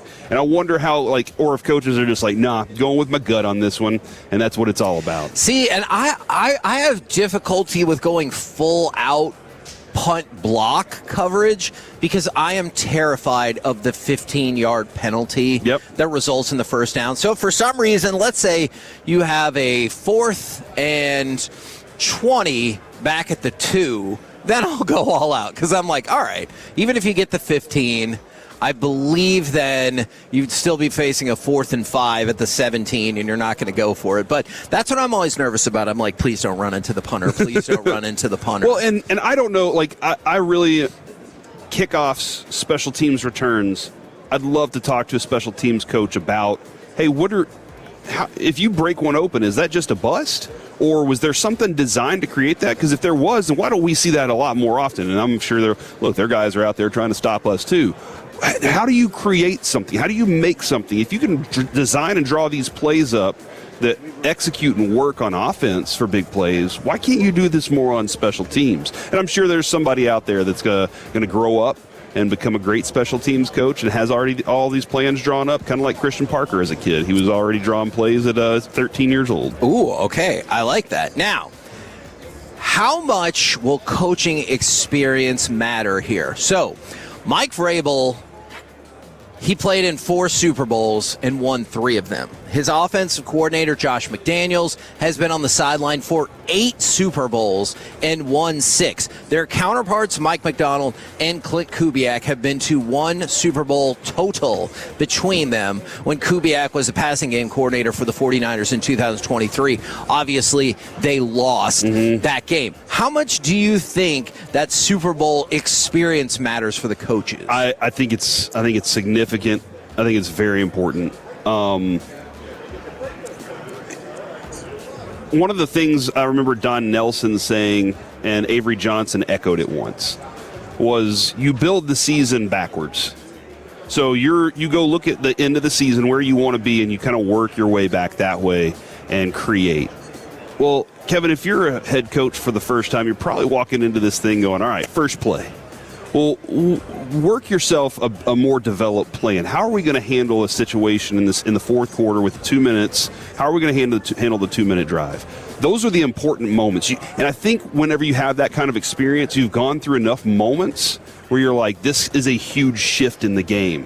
For example, the Atlanta Patriots game, Super Bowl, where everything turned on essentially one play, and it was bad play calling from the opponent because he was pressed. He was terrified of it. So those things can cause you to press. Your team recognizes that. They know. They start pressing. You got to be able to find ways to calm them down in those moments, get them through that adrenaline rush. And so I think that the experience that Vrabel and McDaniels have, the play calling is going to be easy. They know the timing of this thing. I don't think they're going to be overwhelmed by the moment or the big play that's being asked of them. And I think Vrabel having, now head coaching, different. Yeah, sure. But the experience of being in those games, he knows what his players are experiencing. And so he's going to be able to help them and guide them in those moments. Now, I know everyone says that Mike Vrabel is super serious. Did you hear about the hilarious bit he pulled with Will Campbell? No, I didn't. All right, so Vrabel found out that Will Campbell set up a system, and he found out about this back in November. It's a fine system to hold players accountable throughout the season. So players could earn a fine for making a big mistake or getting called out by name by Vrabel during a team meeting. And then it was $100 for every violation. And then at the end of the season, all of the offensive line would take a trip together with the money that they had raised. So Vrabel found out about this. And he said, Bounty Gate. You got to get this out of here. No, that's not the Patriot way. And so he went through a meeting, and any mistakes the offensive line had, he called out by position. And he would be like, now you see the guard right here, or you see the center right here. But then he would go, there's Will Campbell right there. And he goes, okay, now you see Will Campbell. He said Will Campbell's name 11 times in the meeting while mentioning no other offensive linemen. So Will Campbell would have to pay $1,100 in fines to the pool. And so, look, I know. But funny at the same time. I know. It is funny. And so I know everyone thinks he is super, super duper serious, but I like that, fun kind of, hey, I'm willing to do a bit right here. Kevin, I saw an interview that he did where he was talking about what he'd do for a Super Bowl win, and he was like, I'd cut it in half. And I was like, what is he talking about right now? But it makes a lot of sense. The other thing, dude, you watch him in his interactions with his teammates, his players. He has a lot of, he was in those locker rooms. He knows what it's like to be a dude. And so that's one of the things, Kevin, I think that these guys respond to so well is they know that's a guy that I know, he knows exactly what I experienced yesterday. I went through something tough. I think that was one of the ones when he was with the Titans, and I wish I could remember, it was one of his offensive linemen was coming off the field, had a tough one, and Vrabel just stopped in the walk up the tunnel and grabbed him and hugged him. And the dude just cried on his shoulder, and he hugged him, and he just was holding him, letting him know, I know your experience right now. I know this game's tough. There's emotional roller coasters. I think that's a huge factor in being able to connect to your team quickly. That's one of the things that I like about Schottenheimer. He talks about, I reach out to these players when good things and bad things. I want to let them know I'm there for them. And I honestly think you fight harder for people that you care about that way. No, absolutely. Or you throw Tide Pods at them. We're the KNC Masterpiece right here on 105.3 The Fan, one of the few stations in Texas that does not have their hosts attacking one another with projectiles here on Radio Row. Coming up next, I see a 610. Mavs lose, but the Cooper Flag Show continues. We'll do it next right here live from Radio Row on 105.3 The Fan.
With Frankel and Frankel, there's never an out-of-pocket cost. They only get paid when you win. Frankel and Frankel, the go-to car and truck wreck attorneys in Dallas. Hauser, opposite corner from where he missed a moment ago, and he missed from there as well. And here's Caleb Martin. Excellent transition player, and so is Cooper Flagg, and those two connect. KNC Masterpiece right here on 105 through the Fan, where we have a shocking update on 610 here on Radio Row. The two hosts involved in the Tide Pod throwing incident are no longer at the table. Now, some would say it's because their show was over and Reggie's show has started. But who's to say for sure, Corey? Oh, yeah, that's nobody really knows true answers in this place. It's kind of, you know how they say what happens in Vegas stays in Vegas? Well, they kind of brought Vegas with them to this room and said, just keep the secrets in here. Okay, well, we're going to talk a little bit about the Mavericks and the rest of the happenings in the NBA that I feel like, Corey, you were breaking for everybody yesterday. And keep in mind, the trade deadline is tomorrow, 2 p.m. Central. If you are wanting or looking for the Mavericks to do something, word is that their trade talks with the Atlanta Hawks. Sorry, I'm in my football mode. Atlanta Hawks have cooled, but they could still do something. You know where you're not going to get this news? The Washington Post. Yeah.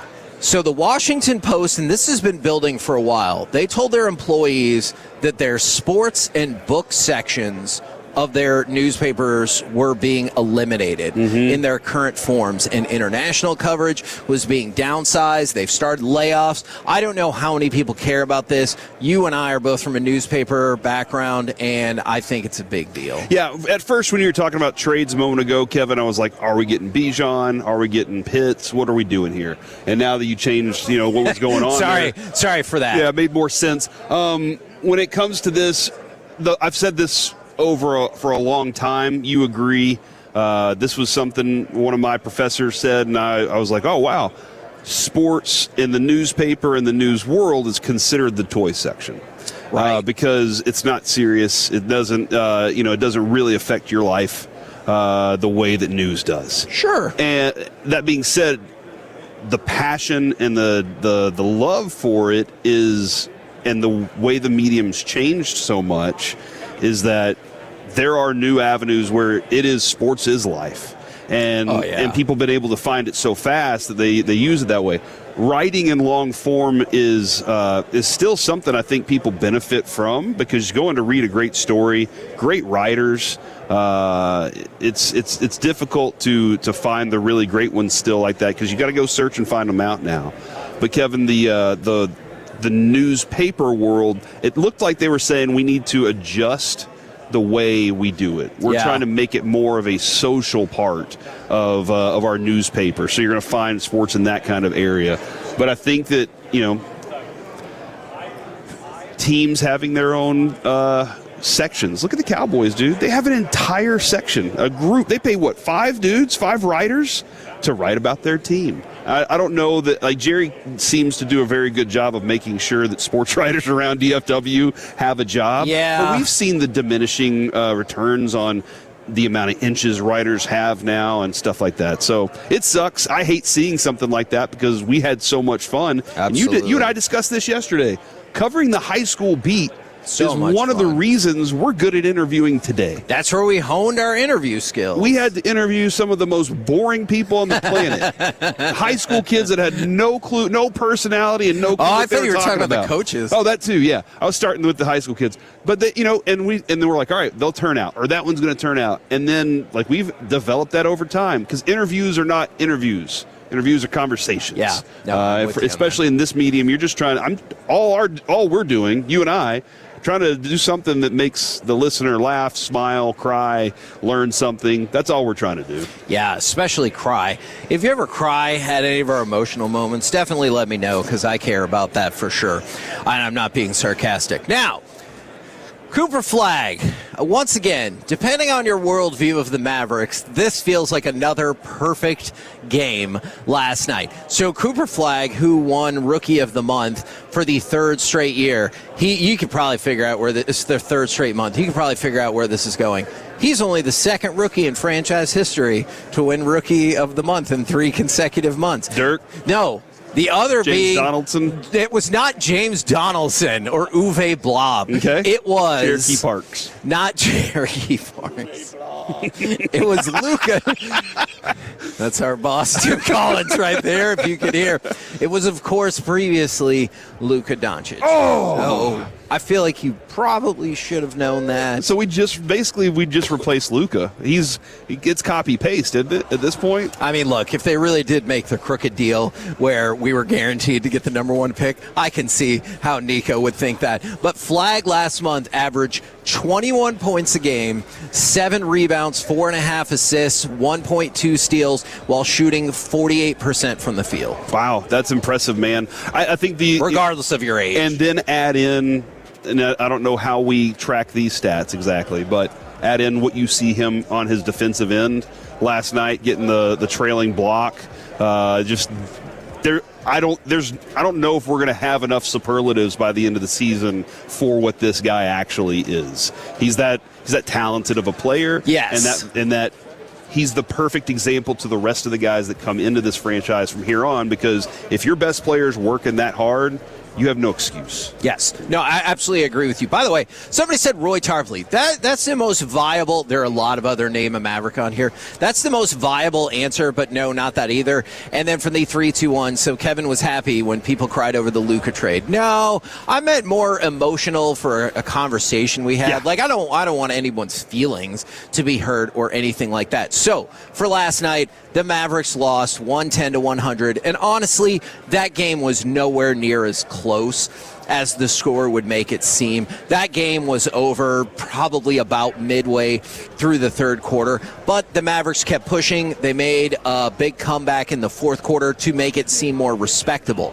But they get the loss, which I know is what a lot of people want, and Cooper Flag, 36 points, 9 rebounds, 6 assists. Don't forget about the block. Kevin, I think he had 2 blocks. 2, yeah. Here's, I guess, my concern and question. Because every loss, you pop a bottle of champagne and then go celebrate in the bathtub. And I'm like, I don't understand, Kevin. You don't even drink the champagne. You're like, I just like to pour it in the tub. I like the bubbles. By the way, I'm really sorry. This is a conversation that I was having with my wife last week. How many bottles of champagne would you need to get to have a champagne bath? You don't have to answer that. You could think about it. Everyone can text in if you've ever done that before. Franklin injury attorney text line. Champagne bathtub. And can you dilute it with water? I guess is my first question. This is a good question. So, I know you celebrate all the losses here, but we're also tracking Cooper's development, and that's a positive thing. I do wonder for rookies, though, being in a situation where they're losing, what it does to their mentals. Okay. And I know when they were talking trades, Cooper said, look, man, a lot of the players are telling me it's a business, and I got to be reminded of the fact that it's a business when this trade deadline comes down. He knows he's not going anywhere. Right. But his mind is that but hold on, I know these guys are going somewhere. Well, he thinks of it as a business. Does he look at this season as a business too? Yes. I'm getting my numbers. All these things are going to look good for me. No. But the next phase of it is, and I guess it's going to have to be next year, when do I start winning? See, and that's kind of tough, and that's why I said yes and no, because your question, kind of changed. The Cooper Flag business has been in business for 5 years. Right? He's a corporation, and his mom is the head of the corporation, and he's the product that they distribute. It's like Taylor Swift's growth. Yeah, right? I could see that. It's been a corporation for longer than maybe everyone's been aware of it. You know what I'm saying? But there's a couple of things about this. I am not worried about how Cooper Flag is going to deal with all of this, because he already said a few weeks back, he goes, it's frustrating because these are more losses than I think I've had in my entire career at any stop. So that's number one. And number two, when he had his 49-point game, he said, yeah, that's great. We lost. And so what I love is he's developing his skill set while still being frustrated about the losses. And that's why I don't hate the losses. I know it's counterintuitive just because this is a stacked top of the draft with the top 3, or if you think it's a top 5, I would listen to either one. You have an opportunity to pick up another really good player that will help him progress. If you make these trades, whether it's Davis or Gafford, it gives you an opportunity to get other assets that are close to Cooper's age to build up. Yeah, I think one of the things is I want to see this dude in the playoffs already. I get it. Like I'm already ready to watch how he responds in those situations, and maybe his legs will need the rest. Maybe his legs will need that little bit of a break before he starts his 8-year career of playoffs every year. Like, that's my hope. But I want to see him, I want to see what this dude is capable of in these big moments, because I think he's going to be even better when the light gets brighter. So a possibility could be somewhat similar to what transpired last year is, let's say you can eke into the 10th spot, which is a reasonable expectation, and you line up against the Clippers or the Warriors. And what if you see Cooper Flagg just torch the Warriors? Yeah. And then you move into the next part of the play-in, but then you lose. So you're still in the lottery, but at least you got a small little glimpse. And for Cooper, he can be and that wasn't even the real playoffs. I need the real playoffs. Yeah, and that's where my anticipation for next year's playoffs will be, dude, he gets in, I think we're going to be throwing parties. We're going to be like, all right, guys, we all got to sit down and watch this one together. This is going to be fun. This is going to be the moments that we get to see the future of this franchise do his thing. I'm excited about it. Watching him has been more fun than I expected, Kevin. I don't think a lot of people in the league expected him to be this good this fast. No, absolutely. Offensively, especially. Absolutely. Offensively, especially because they expected the defensive part of it. By the way, we didn't get a chance to talk about some of the other NBA things. You broke a ton of news yesterday. Yes, I did. But James Harden and Darius Garland were swapped for one another. There was a second-round pick thrown in there as well. But that trade got made, and you're about, 28 and a half hours, give or take, or 27 and a half hours away from the trade deadline. So I think you're going to see a lot more today. The Celtics were making moves as well. So a lot happening. I know we're on Radio Row. We got a lot of fun football stuff still to come in interviews, but if there is Mavericks trade news, rest assured we will break it for you. Kevin, also, a lot of texts coming in. A lot of people answering your question right now. A lot of people sent some stuff from Texas to say hi also. But multiple people, about 350 bottles of champagne at $11.98, including tax. It's about $4,133. Yeah. Again, thank you, Texas Rangers, for winning the World Series. They appreciate that. And somebody said that was one of their moments. Whenever we were talking on air late at night, us having those emotional moments, they were crying with us. And obviously when Jared was crying, then we all got to laugh and crying laughter thanks to Mike Parsons. I legitimately think that is one of the 5 greatest moments in the history of this station. And I also appreciate the person who gave an answer and then admitted that they looked it up on ChatGPT. Nice. Hey, whatever it takes to get the job done. I appreciate it. We're the KNC Masterpiece right here on 105.3 The Fan. Coming up next, it's time for Baseball Nuggets. Could the Pirates turn into the Trout Ohtani era Angels? We'll do that next, right here, live from Radio Row on 105.3 The Fan.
#1 Chevy dealership in the world. They've got more new Chevys than anyone, all priced to sell. Visit ClassicChevrolet.com. This is Texas. This is Classic Chevrolet. Together, let's drive. Based on new Chevy registrations 2023 and 2024. Skeens wins again, striking out Shohei Ohtani, and the Dodgers still scoreless against Paul Skeens. KNC Masterpiece right here on 105.3 The Fan. We are live from Radio Row, brought to you, of course, by Stella Artois and Tide. Big game coverage on 105.3 The Fan is provided by Tide. If it's got to be clean, it's got to be Tide. And, Alec, I know you're not here, but I do have a recommendation for you. I was reading it on the book, on the plane, a book about anti-gravity. It's impossible to put down. Dude, I'm so pissed right now. So I could flip it to satellite radio right now and just go home. Oh, no! The Shout out to the 321 for the director of sports for Odyssey is right over here. Oh, bring her over here. I want to go tell her how upset I am, but I just don't know what the outcome's going to be if I'm not on air during our show. Do you think we would get canceled if I just, rapid fired all of these dad jokes? Maybe. Okay. Maybe so. And I would be like, hey, what did the janitor say when he came out of the closet? Supplies! Stop it. All right. Okay. We got plenty more of these, but I have learned that now the scuba one. You know why scuba divers go backwards whenever they're getting into the water? Because if they went forward, they'd just fall into the boat. That's a great point. You know the one I think I have that people hate the most is the one I was like, oh, man, yeah, the storm the other night, a neighbor of mine lost a fourth of his roof. Oof. Roof. Yeah, that's right. People hate that one the most. All right. So right now. Sorry, everybody out there. I really am. I get it. No, all right, right now brought to you by Reliant Air Conditioning. It's time for Baseball Nuggets. Now I'm going to start by talking about the Pirates, and then we're going to get to the Rangers. All right. Okay? So, ESPN put out their bold predictions for prospects. Yep. All right. So there's a couple of interesting things. We have talked a whole lot about Connor Griffin. Now, one writer for ESPN said Connor Griffin will have a Rookie of the Year season for the ages. But then there's a different ESPN writer that said Bubba Chandler, who's the number 12 overall prospect and also plays for the Pirates, will win Rookie of the Year. So they have two viable Rookie of the Year candidates, including some people think the best prospect in baseball since Mike Trout. So I wanted to kind of connect some of the dots here. Paul Skeens, Connor Griffin, maybe Bubba Chandler. This is something that I learned along the way, and I wonder, are they going to turn into the Ohtani and Mike Trout Angels, where you have two unquestionably unbelievable players and your team is not good? So check this out. When teams have two stars producing at that level, you're almost always good. There have been 114 teams in the last 15 years to have two players with a WAR of 5+ in the same season. 86% of those teams finished at or above 500, and 59% of them won 90+ games, and 62% of them reached the postseason. Wow. But then there's that 14%, if you go all the way back to, and that's Trout. And that's Ohtani and that group of Angels that consistently finished below 500. Could you see a world, especially given some of their hesitancy to spend? I know they've been like, you just watch, we'll turn it around. But do you think the Pirates, especially if Connor Griffin is as special as people seem to think he will be, could fit that bill where they have two unquestionably amazing players and nobody cares about their team? Yeah, I think the nobody caring about their team part is the interesting thing. But, Kevin, when we had Frank Provenzano on with us back in the day when we were doing our nights with him, he would hop on and he would talk GM stuff all the time. And one of the things I learned is GMs, the really good GMs, are always trying to find the exact balance of seasoned veterans, veterans on their way up, and young players. Like there's three ones that you need a seasoned veteran that has that experience, that's a little grizzled, that'll talk everybody back down when they're too high. The veterans on their way up, they're in their zone. You know, they're the ones that, like, when Corey Seager is in his zone, that's where they are. Yes, they're on their way to being superstars. And then you have these young players that are very talented too. You can't have young busts. Right. You can't have everything go bad there, but they're always looking to make sure they got that. I don't know the rest of the Pirates team right now. Sure. And I don't know what it seems like their GM has a pretty decent eye for young talent right now. And I think that's the difference. I don't know exactly where they are. But if they can find those components to add to around them, because Paul Skeens can't pitch every day. Sure. He can only win on Wednesdays or something, whenever that is. Or he can pitch incredible and they lose. Yes, exactly. So he's one of the guys. Connor Griffin, like, this is very similar to Wyatt, right?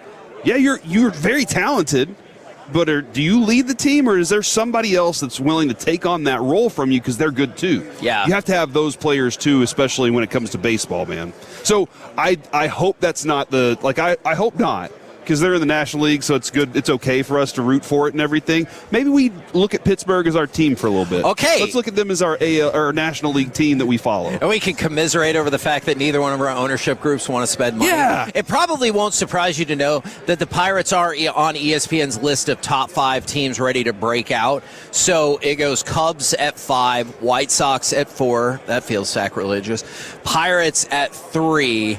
The Orioles at 2, and then the Atlanta Braves at 1, with health being a big part of it for the Braves. From the 817, Pujols and Trout also. Yeah, that's a great point. Yeah, the Angels have had some of the greatest players, arguably 3 of the greatest, and I think you could make a discussion, not him, of 3 of the top 5 players. But I guess Pujols at least was on, like, the kind of trending down version of his you kind of knew where that was, but that was his opportunity to be that veteran that guided the clubhouse. Now, a couple more quick things for you. Alejandro Osuna is going to be on Team Mexico for the World Baseball Classic, so congratulations to him.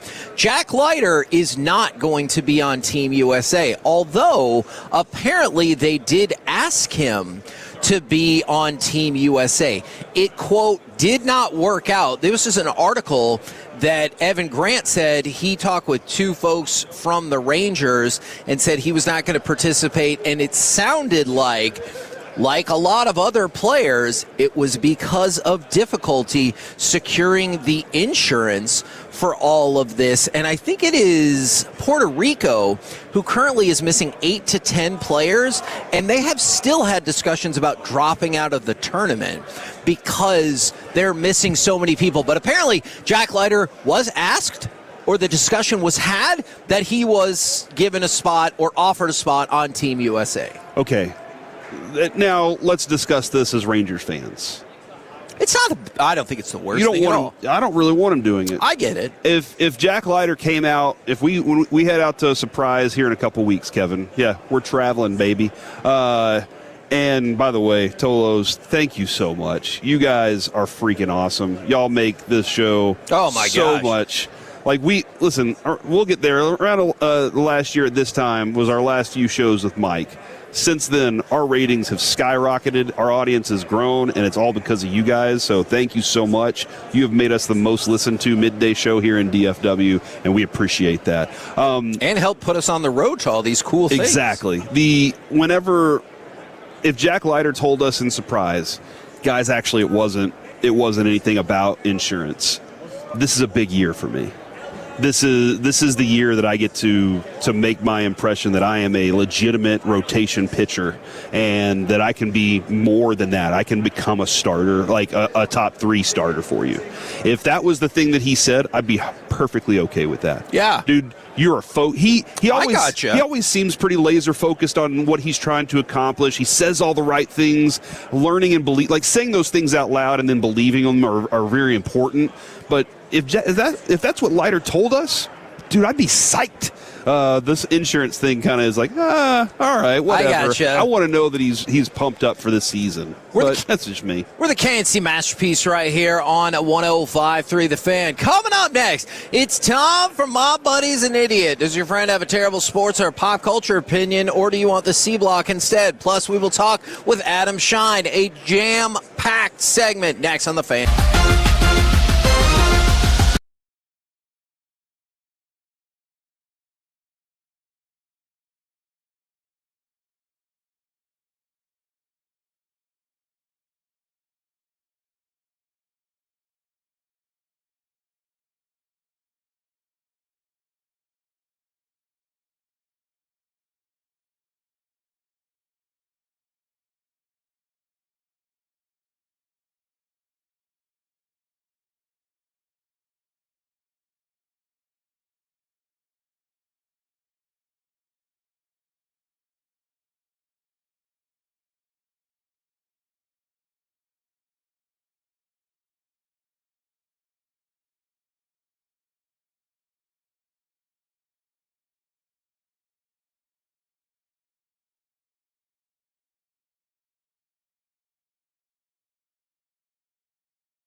Studios, it's the KNC Masterpiece on 105.3 The Fan.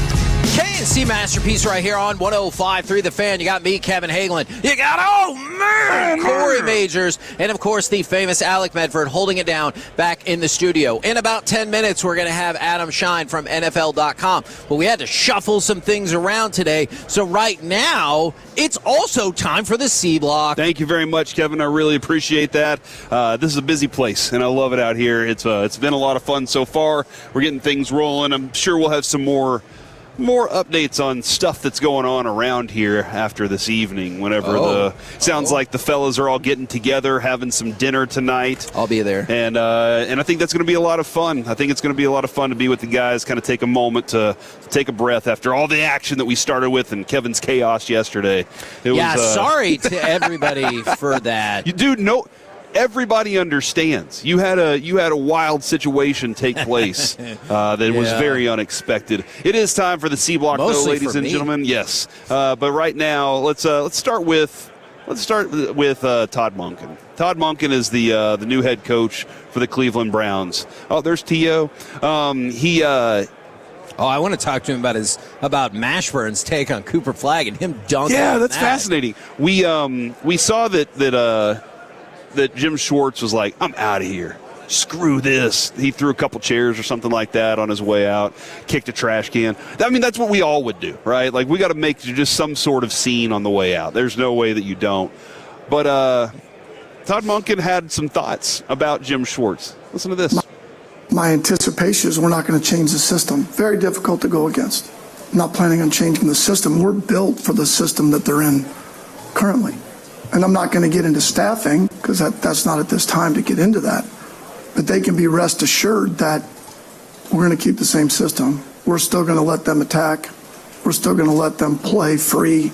I can't see any other way. They're a big reason why I took this job, the defensive players. I didn't take this job because of Jim Schwartz. I have a lot of respect for Jim Schwartz, but as I would hope he has for me. But I took it because of the players that are here, the ownership, Andrew Berry, and the ability to build this roster from the ground up on the offensive side. So, and I said this to the other guys. I didn't think I'd say it, but I'm going to say it. When I was preparing for the Cleveland Browns, I wasn't trying to chip Jim Schwartz. I was chipping Myles Garrett.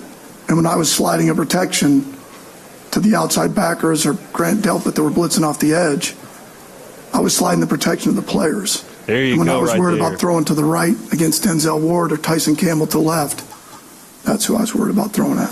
I wasn't going to say this, but guess what, guys? We're on this stage. Time for me to go ahead and make this point. My players are what matter to me. I was with him except for the ownership part, but I was totally with him on the rest. Sometimes, Kevin, you just have to throw ownership in there to let them know. Gotcha. But yeah, man, him taking that, I don't think it's a shot at Jim Schwartz, but it definitely is a shot at Jim Schwartz.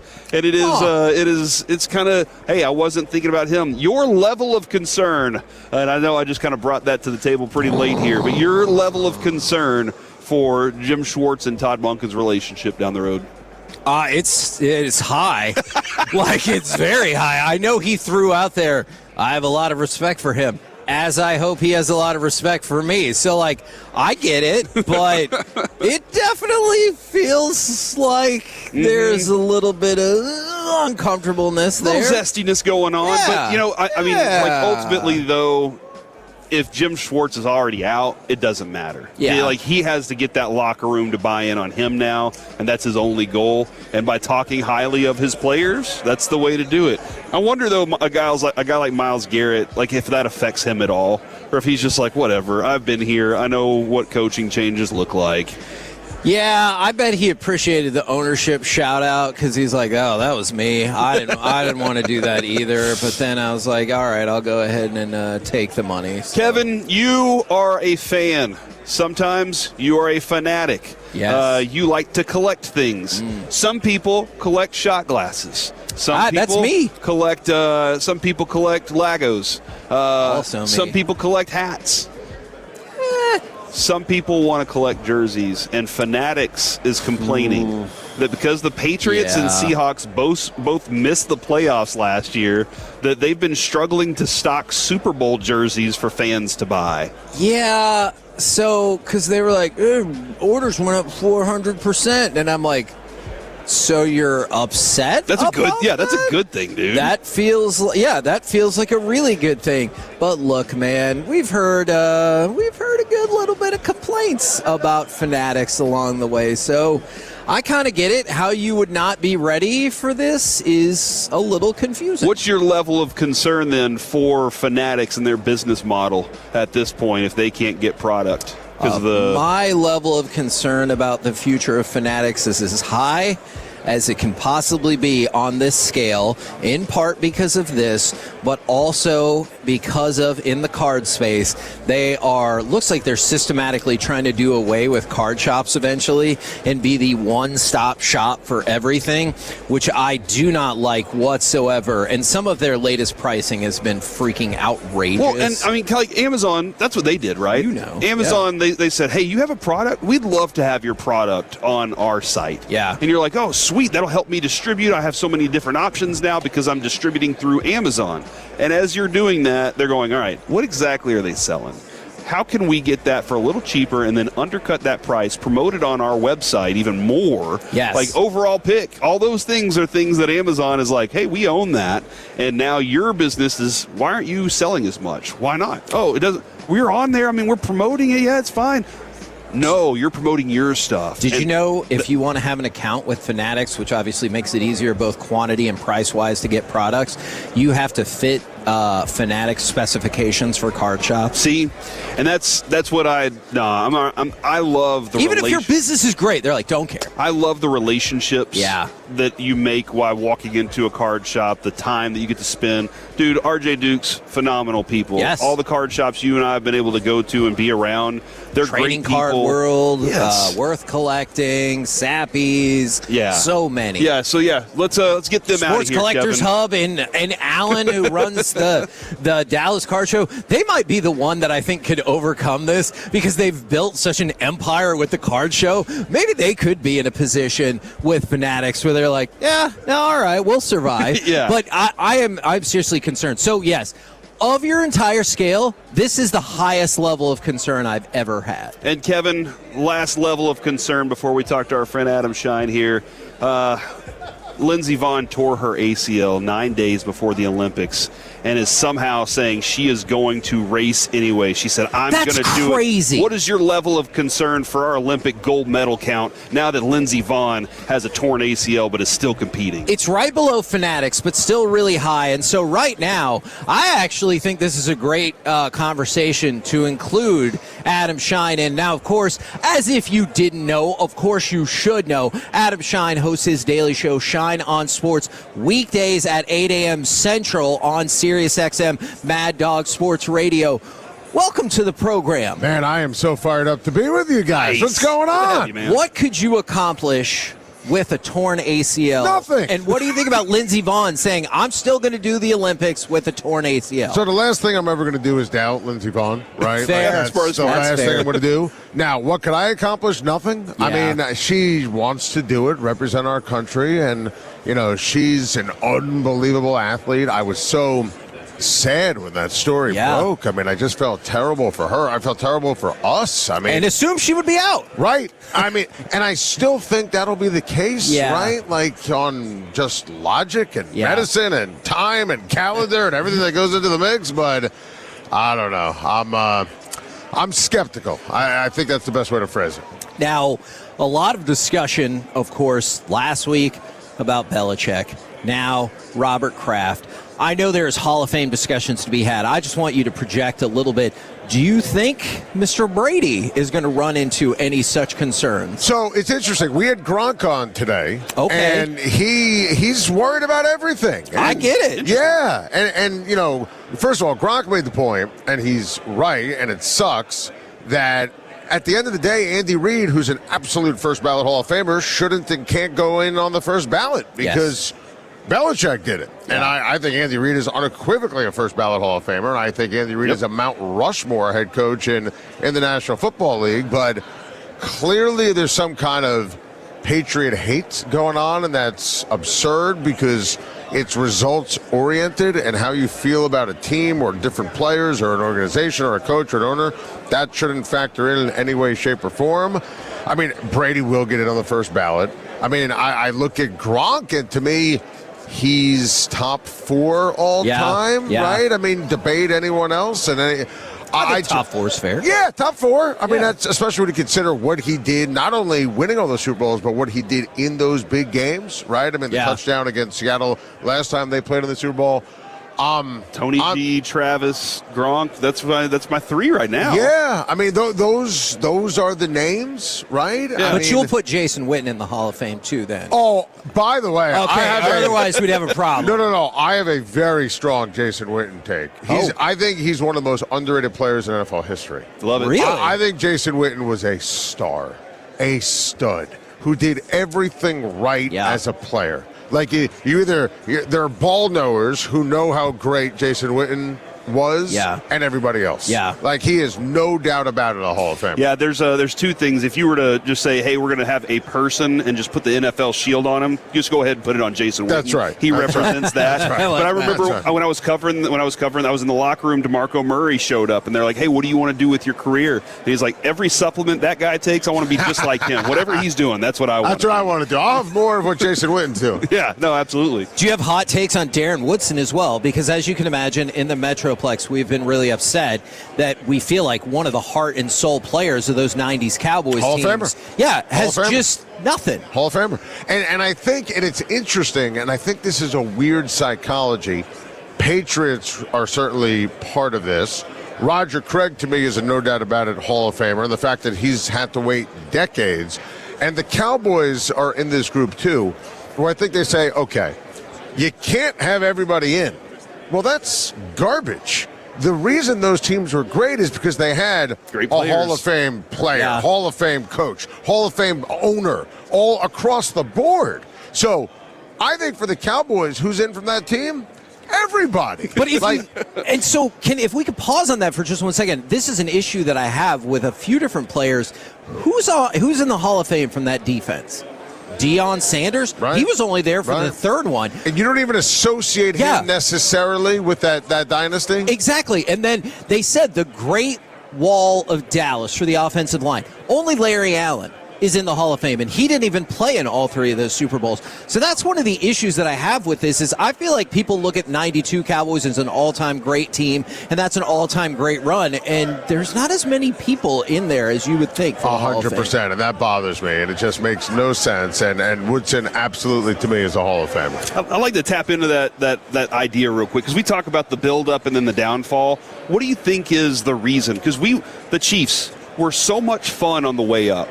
And then it's like we just get tired of them, and that's what it is, or we start finding the warts. I think it's probably a combination of both. I think, let's talk Kansas City just in isolation for a second. I think in the last Super Bowl, when they were playing last year against Philly, right, I felt like they were just so lucky. I felt like they got every single break, right? And, Kincaid should have had the first down, and Josh Allen should have had the first down. So there was a legit Chiefs fatigue. Yeah. Like, I do think that kind of seeped in either consciously or subconsciously, depending upon what kind of fan you are. But I think everyone was kind of like, I'm done with Kansas City. And I understand that. Now, I'm one, I love greatness. I love sports history. For sure. Like, I'm always like, give me more Golden State Warriors. Give me the Cowboys in the 90s. Yeah. I'm a Yankees fan. Like, that's great. I'm sorry. Well, as a all-time Rangers fan, but the late 90s, your Yankees teams broke our heart. Crushed our souls. 96. Juan Gonzalez. Yeah, Yes. so 96. Yes. First time the Rangers have ever made the playoffs. They roll into Yankee Stadium, game 1. Juan Gonzalez is crushing. We win. I, as a younger sports fan, is like, we did it. We're here. We're going to dominate. Same. Over the next 4 seasons, in the span of 3 different playoff appearances, we lost 9 straight games to the Yankees and lost every single round while y'all were winning the World Series. Every year we used to go head-to-head, and we would just find a way to win. It's funny. I actually compared And again, diehard Yankees fan. And Patriots fans get very angry at me when I say this is the flukiest team I've ever seen in round 2. I don't know why. They get very angry at me. A lot of ways, they remind me of the 96 Yankees. Tony Tarasco obviously should have caught the ball. Jeffrey Mayer interfered with him. Baltimore was as good or better. Texas was as good or better. Yankees were down 0-2 to the Atlanta Braves. We got lucky and then capitalized on that luck. The defending champ Braves at the time. Yeah, too, yeah. 100%. So I know Patriots fans get very angry when I say that, but listen, I think dynasties, they have, a place in sports. They're great for sports. Dallas fans understand that. I think it depends on the fatigue level, the likability of the teams. I think that is kind of why the Chiefs lasted as long as they did in that 100%, likability world. Yeah. But I also think then towards the end, it was like, I'm sick of these guys. Yes. Enough is enough. And off the field, they have a lot of unlikable things that have happened. Sure.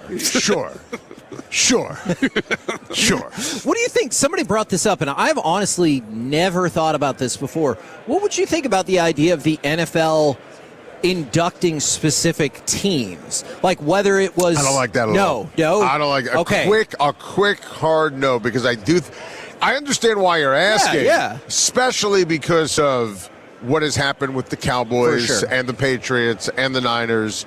But I wouldn't induct a team. I think that's part of, if you go to the Hall of Fame, the history, the display. Yeah. You see the dedication to the Cowboys in the 90s. So, even someone like Jimmy Johnson, the fact that it took him so long to get into the Hall of Fame. Crazy. Yeah. Crazy. It's like our discussion with Mark Aguirre on Thursday when I was like, now people come into the arena, they look up and they see your name. Somebody's asking, who is that? What's his story? Yes. And that is part of that. 100%. I love that. Roger Craig, since you mentioned him, is who immediately jumps to mind. I think people forget how intricate to those 49ers, especially the first half, the pre-Jerry Rice part, he was to those teams. He changed the game. Yeah, absolutely. He was really the first dual threat back.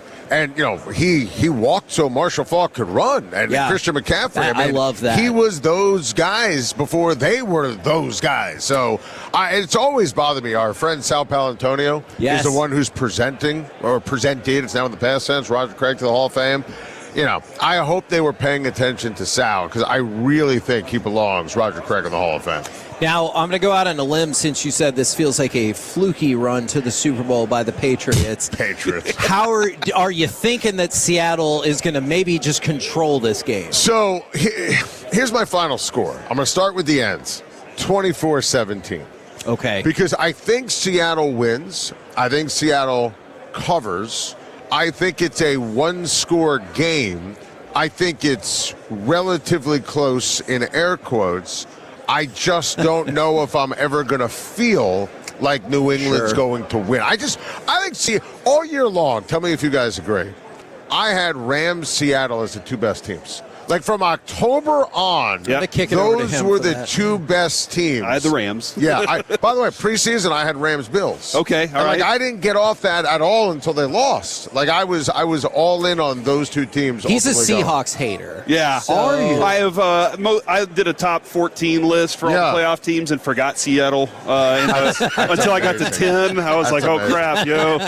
So because it's like Sam Darnold. So I've labeled him a hater. Yeah. So hater. Yeah. Why do you hate Seattle? Well, I mean, I'm not a big Sam Darnold guy. This is actually, he's finally showing up. He's doing his thing. Good luck to him. I just didn't believe in him beginning of the season. The rest of the team is the definite difference between that. For me, which is interesting, I've always been a Sam Darnold guy. And, I kind of built the bandwagon. Loved him out of USC. I think, if you look it up in the dictionary, there's actually a word. He got jetsed. It's the act of going to the Jets and then becoming an inferior player because you're wearing that uniform. Yes. You're poorly coached. It's a disaster. It's true. And they got rid of him, I thought, prematurely. I could not believe that they drafted Zach Wilson, traded Sam Darnold. Not that he would have become this in New York, but I think he was better than their plan B, which was Zach Wilson, one of the biggest busts in draft history. I'm happy for Darnold. I'm super happy for him. He got his PhD in QB play from Kyle Shanahan. Yeah. Sat that 1 year. Goes to Minnesota. They should have kept him. We first guessed that. And, I am thrilled for him and for the Seahawks where he is right now. How many other franchises do you think fit that bill? Because immediately I thought you could get Browns. Oh, definitely. Yeah. Definitely. What? For a while, it was Panthers. Yeah, that's true. How many other organizations are there like that, do you suppose? I mean, I think they're about to hit the jackpot, but the Raiders. Yeah. I mean, I could see that. You know, Yeah. they've kind of been snake bit for a Yeah. minute. What could go wrong goes wrong in Yeah. epic proportion. But I think it's Jets clearly one. Browns number clearly two. And then Cowboys. See, and You that's get all the love the and all the unfortunate adoration. part of it is the Cowboys sit in the middle. They always sit in the middle, and that is the most Middle of the pack. agitating part of this team. You know, I had a pretty strong Dallas take going into this season, and I will always, it's one of those where it never happened, so I'll never know if I was right, but I'll always believe it. All off season, Dallas was my pick to win the NFC East. All off season, Dallas, the Micah Parsons trade, poof, I was out. Yeah. Gone. Yeah. Makes sense. Gone. That makes some sense. Gone. Yeah, I get you. And that defense was never able to recover. They No! were never able to recover. Hopefully. And I'll take you a step further. If they would have made that trade in March, maybe we could have had a discussion about it. Maybe so. We had Micah on last year on Radio Row, and he wanted to sign a contract instantly to help the team salary cap-wise. You could debate if that's right, wrong, or indifferent, Right. but that was the time to do it. We had Stephen Jones on Shine on Sports, and he painted the picture that, he was going to come back. And, I loved the Pickens trade. I thought that was Very a smart. coup. It was brilliant. And the rest is history. Yep.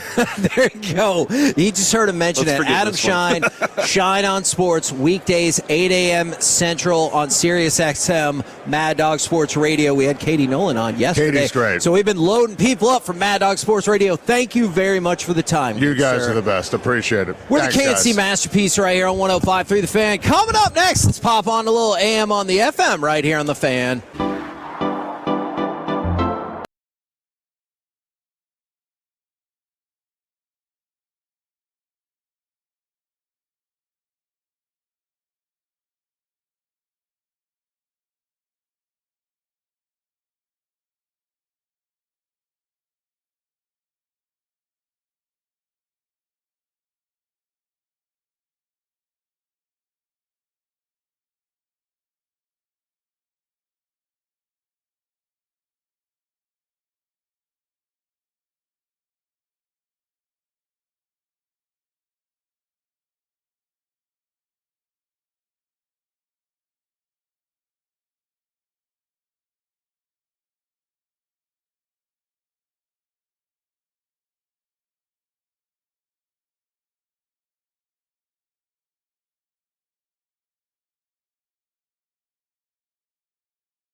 If you've been injured in a car or truck wreck, call Frankel first, 214 or 817-333-3333. With Frankel and Frankel, there's never an out-of-pocket cost. They only get paid when you win. Frankel and Frankel, the go-to car and truck wreck attorneys in Dallas.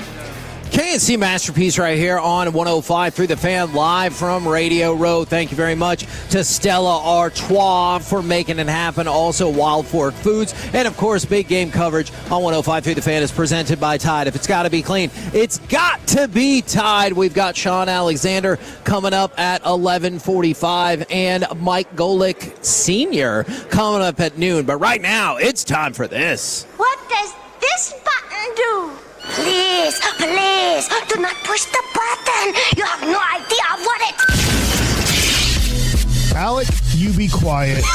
Alec, that was awful. 1 for Alec, 0 for Peyton. Don't you dare touch that dial. Don't you dare do it. It is time for AM on the FM right here on 105.3 The Fan. My name is Alec Medford, the man that they call the Pride of Mansfield, Texas. Yeah, 877-881-1053. Muffin. That is a delayed response. Man, that muffin was delicious this morning. Sorry, Alec. Go ahead.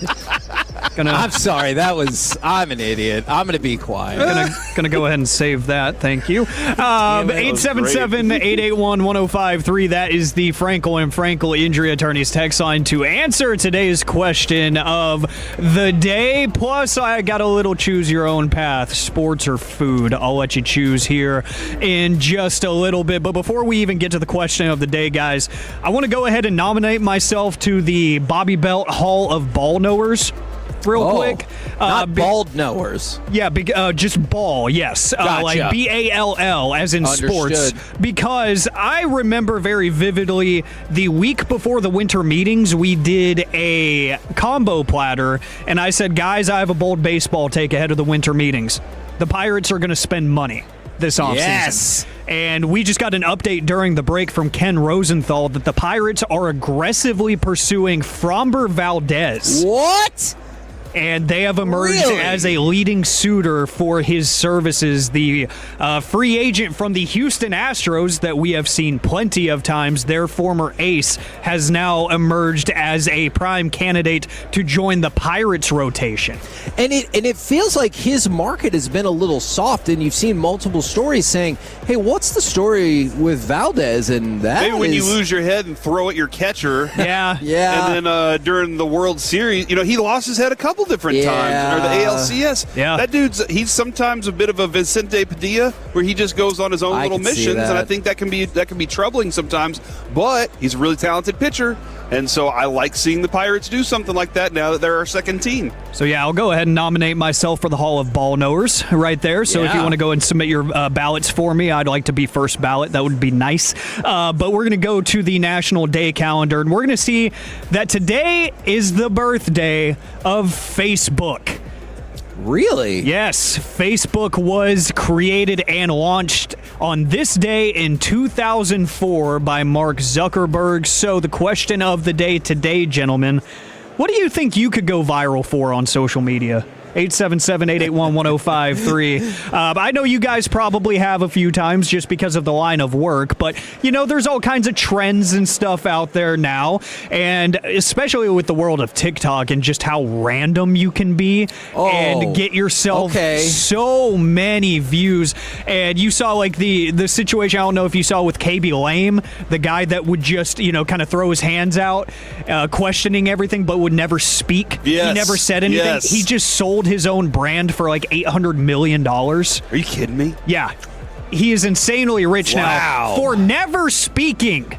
Yeah. He never said anything. Kevin, he was the guy where they would do something ridiculous, like that's not even a hack at this point, and then he'd just be like, and then he'd show you how to do it better, or the right way to do it, and it was so much easier than their stupid hack that he saw. So that's fantastic. I think here's my bet. I need a good editor, all right? Because these video editor, I'm a bad video editor. I don't love it as much as some of these good people. I need a good video editor. I'm going to cook with nothing but an apron, all right? I'm going to be one of those kind of chefs. Oh, my. Just an apron, small apron, too, showing off some chest. And people are going to be terrified because here he is making bacon, with not very much clothing on. And but that's what I'm going to do. That's how I'm going viral. Okay. Do you know anybody that's ever tried to cook like that in a little amount of clothing? Hey, I unfortunately think mine Yes, I do. I think mine would be for an anger outrage that is taken out on inanimate objects. I could see a scenario much like when I smash my headphones where I just like tear this booth apart and just smash Dude, it. and that's how the content works. I don't feel good Today about it. we're going to the smash room, all right? Yeah. So that's one thing. But then you're like, you just find random things in random places where you're going to smash things. Yeah. And you're just like, hey, today I found this. We're going to go to the Louvre, and we're going to see if we can smash a painting. And then you smash a painting. Now, maybe it's set up. Maybe it's already mocked up and everything, but the audience doesn't know that until they figure you out. Alec, have you ever been in a situation where you've been walking around and looking for things to smash? Yeah, in a couple different contexts, yeah. What's your successful smash rate? Now that's the stat we need. Yeah, I'd probably get on it, Elias. Yeah, honestly, I'd have to do the math. You know, Kevin, I could probably send you like the situations, and you could do the calculations for me. I would say somewhere in the 68 to 69% success rate. Oh, dude, I would love to be a smash accountant. And so I could just take a look and survey the situation, and I'd be like, here are your odds. I always wished I could invent some glasses where I could look at any person, and it would tell me the percentage rate that they wanted to hook up with me. And sure, plenty of times it would probably make me sad. But this was before I was married, too. But you could, like, look around and be like, oh, okay, what's up? Huh. Well, the 972 actually has a great idea for Corey called Only Pans. There's already a girl out there named Susie Vidal who does that, and really? She does not. She's clothed, but she calls it her OnlyPans. OnlyPans, and she's a lot of great fun. Name. She recently fell off a golf cart. Oh no! Yeah, that's unfortunate. Was she wearing an apron? No, okay. She was just hanging out on a golf cart. Let's see from the 682. Maybe she did that. Oh. From the 682, my dad jokes and my family's reactions to them. See, that's something that is like overly simple that could actually work. I actually like that. From the 945, a totally different non-family friendly approach. Doing drunk play-by-play while smoking blunts. Huh. Man. There's been a couple of times that I've kind of thought that about the Manning cast in between breaks. I could see that. That would actually be kind of fun, not going to lie. I could see McAfee doing it, honestly. I feel like that's something he's already pitched and been told no numerous times. Oh, do you think we could go viral for just storming his set here at Radio Row? Yes, and I did want to say, since you mentioned him, I have his show on in the studio right now. He has Fred Warner on with him, and if I was built like Fred Warner, I would only ever wear a shirt just to take it off. Yeah, I'm right there with you, dude. That dude, he is the Adonis of football players. Peak male specimen. He is just perfect design. So, unreal. like, walking around like that is impressive, but taking your shirt off to reveal it, that's more impressive. Oh, right? way more impressive. Yeah, you got to leave them hanging, you know. Guys, do you want sports or do you want food? Well, somebody said no more food talk because they're very hungry and they're fasting. Okay. Sports, so I guess we got to stick with sports. Okay, so when it rains, it pours, literally, for Connor McDavid. As you guys know, Connor McDavid is one of the best players on the face of planet Earth at any given profession, really. He's just one of the best athletes alive right now. And one of the best at what he does, if not the very best. And one of the best that I have ever laid eyes on, personally. And as you guys know, he didn't do too well in that thing called the Stanley Cup Final recently. His team didn't. They didn't win. And ironically, he was getting ready for a bachelor trip, and he didn't really think when he was scheduling his bachelor trip that the week he scheduled it was actually the week after the Stanley Cup wraps up.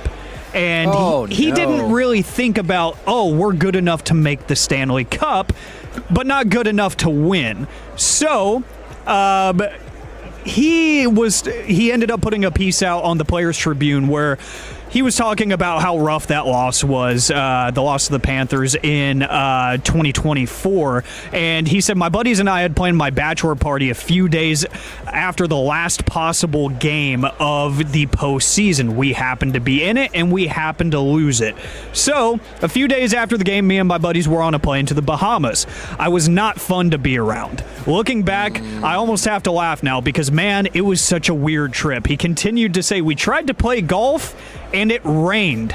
So we sat around having a few beers at the clubhouse just talking about how sad we were about losing the series. We ended up leaving after just 2 nights.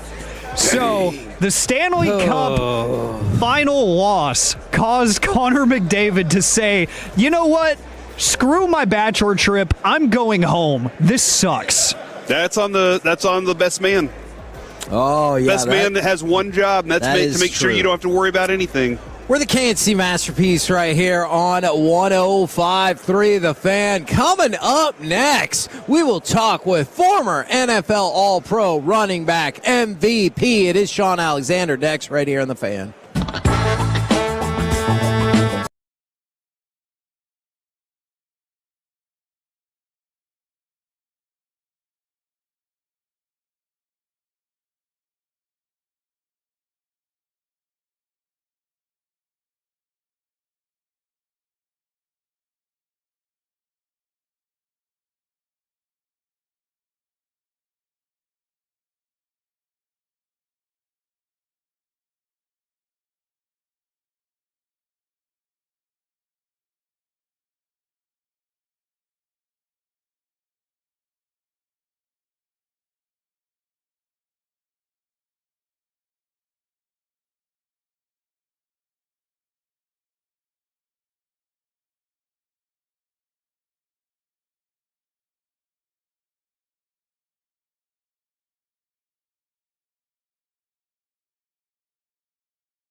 To upgrade your vehicle, get to Classic Chevrolet in Grapevine. Back-to-back #1 Chevy dealership in the world. They've got more new Chevys than anyone, all priced to sell. Visit ClassicChevrolet.com. This is Texas. This is Classic Chevrolet. Together, let's drive. Based on new Chevy registrations 2023 and 2024.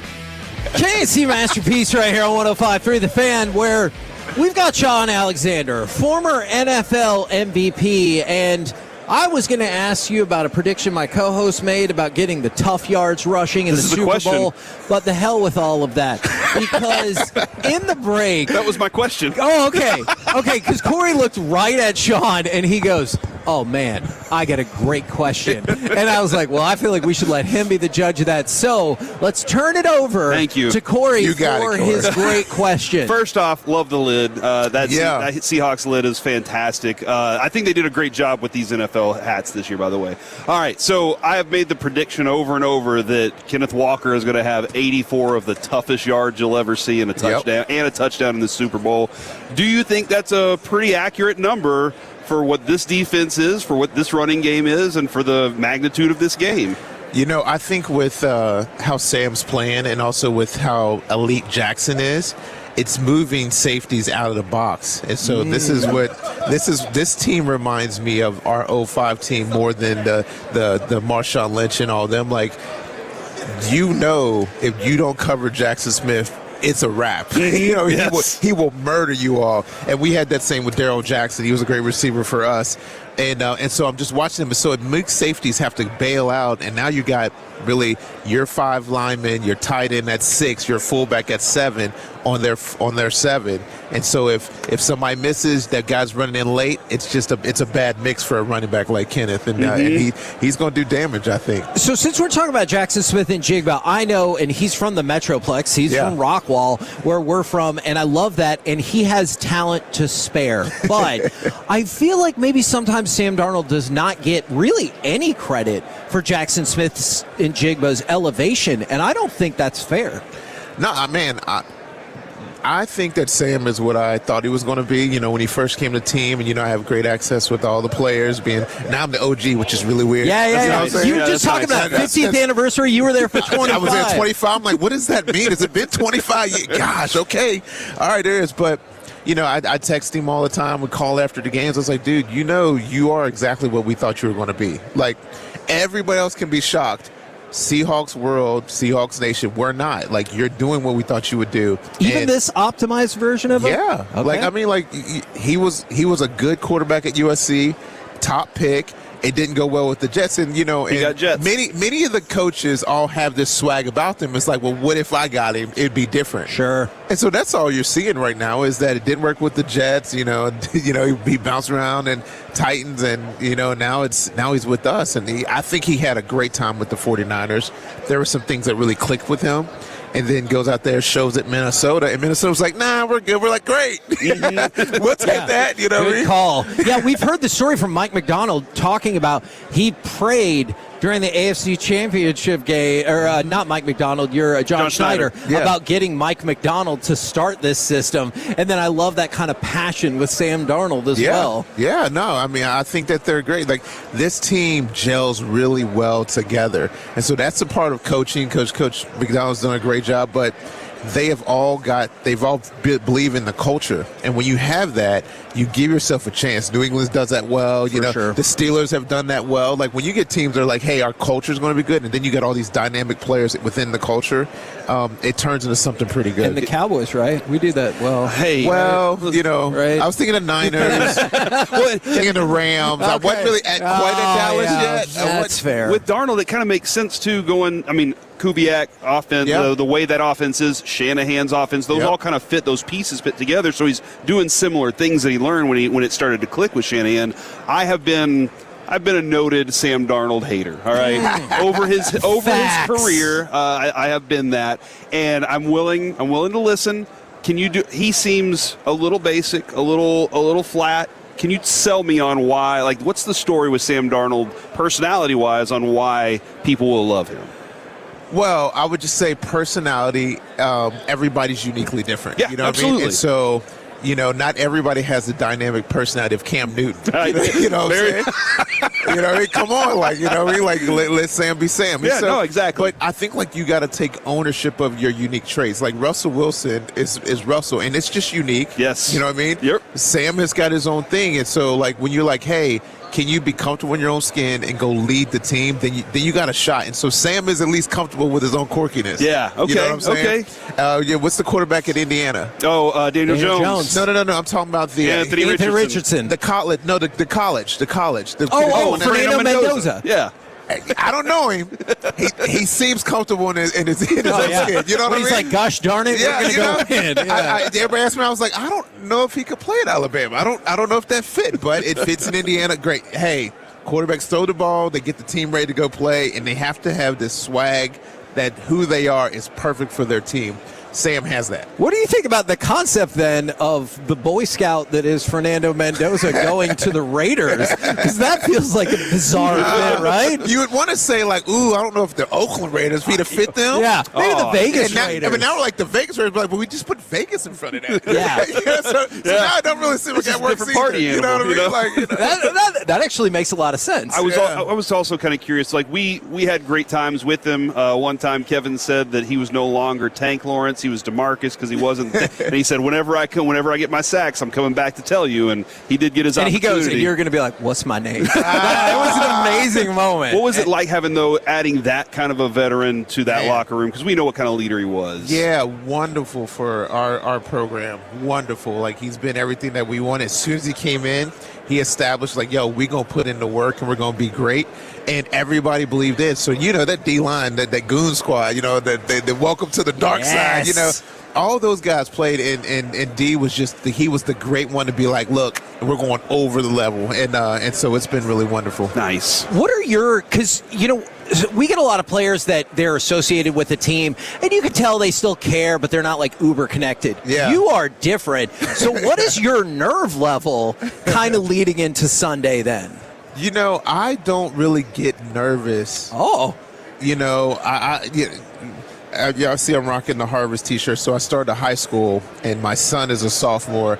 I'm more nervous for the high school kids. I gotcha. Because they don't really know how to go be great. They just kind of like throwing their talent out there. The college guys, you know, I'm still very close with Bama, you know, and then you got the pro guys with Seattle and you know, of course, all of my Freshman Player of the Year award winners, you know, which is going against Drake, which is kind of crazy, you know. But I'm watching them, and I'm watching them and helping like plant seeds of who they are and how to go play great at these levels. I get more nervous for when they're young than I do when they get older. So the Seahawks, I don't really feel like, oh man, they get to go be who they are. Yeah, the that's interesting. Gonna be tenacious, and they go play great. I don't feel nervous for Sam. I know he's going to take a deep breath, and he's going to go let it rip. Kenneth is ready. I already talked with him. Jackson's ready. I already talked with him. You know, like they're going to go do what they do, and that's what you do at the pro level. You know, it's the younger levels where you're letting everything, all the elements affect you. Now, my co-host has frequently said we came from newspaper and sports is kind of like the toy section. And I think that that's true in a lot of instances, but I'm fascinated by what you're working on here today with the Standing Together program, Stand Together program, because y'all are going into some sometimes really deeper issues, right? Yeah. You know what? Stand Together has been so phenomenal. I've been with them for about 6 years now. I get to be their ambassador, and it's about 900 of some of the most successful businessmen, women, and philanthropic leaders in the country. They put their times, talents, energies, you know what I mean, together to go tackle some of the country's biggest issues. I love that I get to help build the perfect tripod. There's people that do great work, from projects to community centers to foundations. You get the people that can help fund those things. So there's big, very successful businessmen and women all over the country that have done great things. I get to come bring the influencers with it and link them all together. And so, of course, having all the connections with football, NFL, college, just bring them all there. We got great ties with the NBA, great ties with the music world. And so I get to pull them all together. And the Super Bowl is where we get to kind of go say, hey, look, y'all, here's what we did last year. Here's the plan for next year. Yeah. And just some of the things that the guys get to do. Can you give us an example by chance? Well, we got a new project, but the one that I'm most hands on is with Cafe Momentum. Cafe Momentum is where they took kids in the juvenile justice system, and instead of just going to juvie. And then they recidivism about 50%, which means you're going to go to jail. Yep. And when you get a little bit older, you're going to go back together.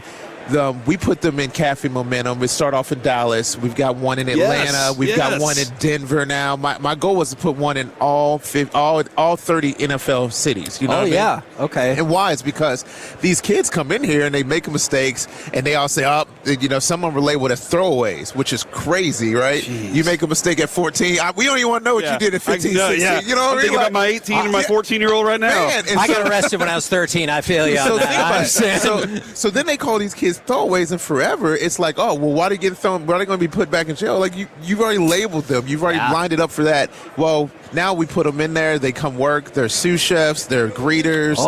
They got a whole year to come through every single part of the restaurant. And we also put social workers, psychologists, tutors, school teachers, if they couldn't even go. We homeschool them, the ones that need it.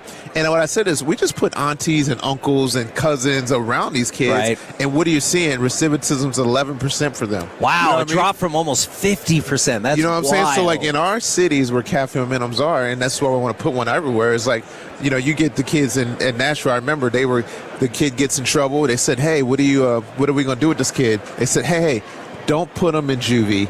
Let him go work.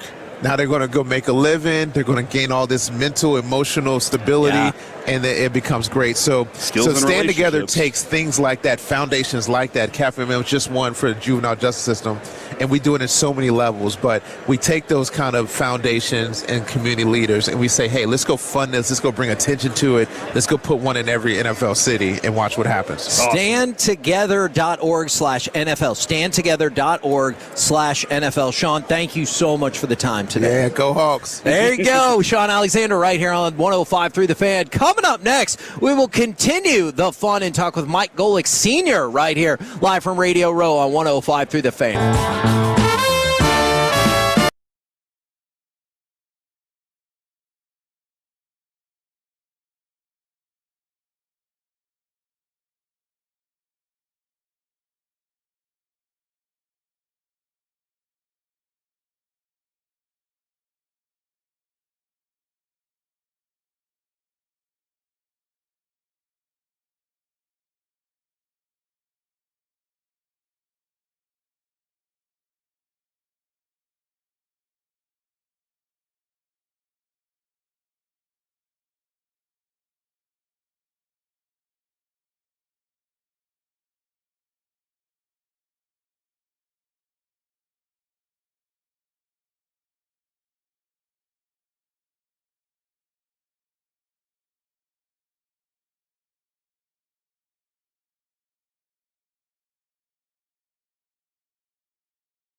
on 105.3 The Fan.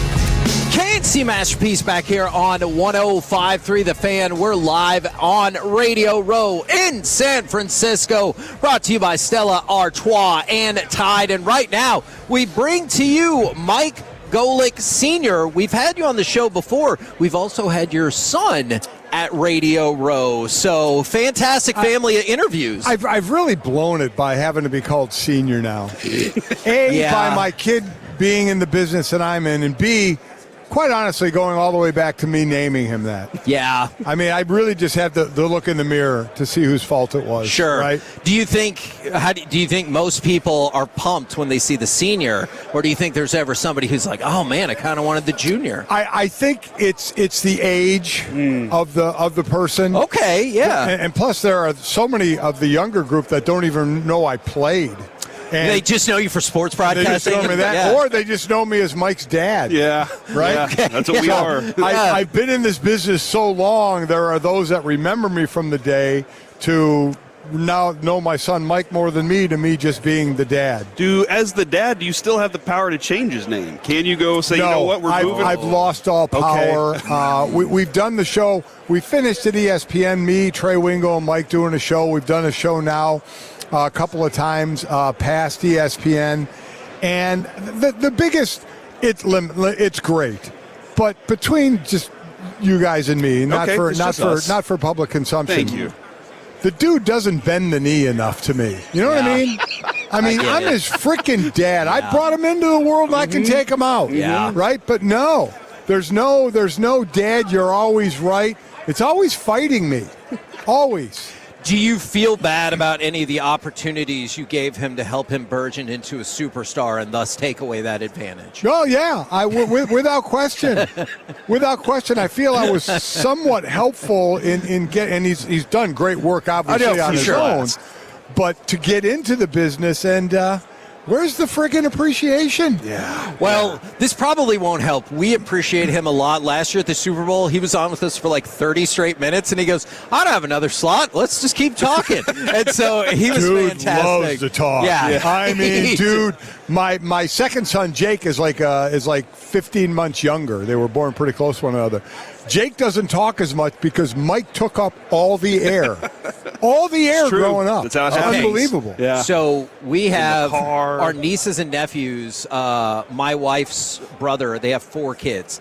And the oldest talks a lot. So then the second oldest tries to jump in anytime there's air, even if she's not ready. Yeah. So like when she was younger, she'd be like, I saw a red car, and I'm like, come on, Becca. Yeah. You got to have something ready if you're going to jump in there when Allie stops Jake just talking. gave up. Yeah. Jake just like, I'm just not saying anything. Well, I think the other thing, that. too, was in that second half of it, we said we're going to talk about snacks, and that's where we really got him. Listen, food and the Golicks are synonymous.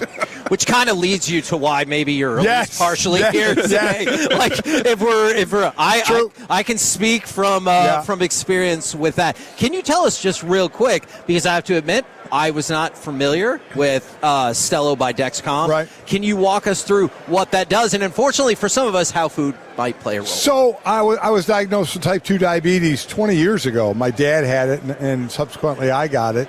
And back then, I just kind of ate what I ate, pricked my finger, and found out what my numbers were. Now, the Stello is there's no prescription. You can get it over the counter. Stello.com, you can find out all the info. Has an app, gives you real-time numbers for how does sleep affect your numbers, how does food affect your numbers, how does working out affect your numbers. And they now have a smart food logging, which they're going to start in a few months, where you actually take a picture of the food and it gives you all the nutritional information. Wow. So now you know exactly what you're putting in your body. Useful. Yeah. And I wear the glucose biometer, biosensor. Which you can buy on the website. Which you can buy on the web. You can get on Amazon. Yeah. By the way. Again, it's over the counter, no prescription for it. It's for someone with type 2 diabetes, pre-diabetes, or just health and wellness. You want to know what you're putting into your body and have your number. So modern technology, here we are. I love it. I'm glad that you're here to help people with that. But I'm also glad that we can tap into your sports knowledge, all right? And maybe candy bar knowledge, Maybe like so. with Junior.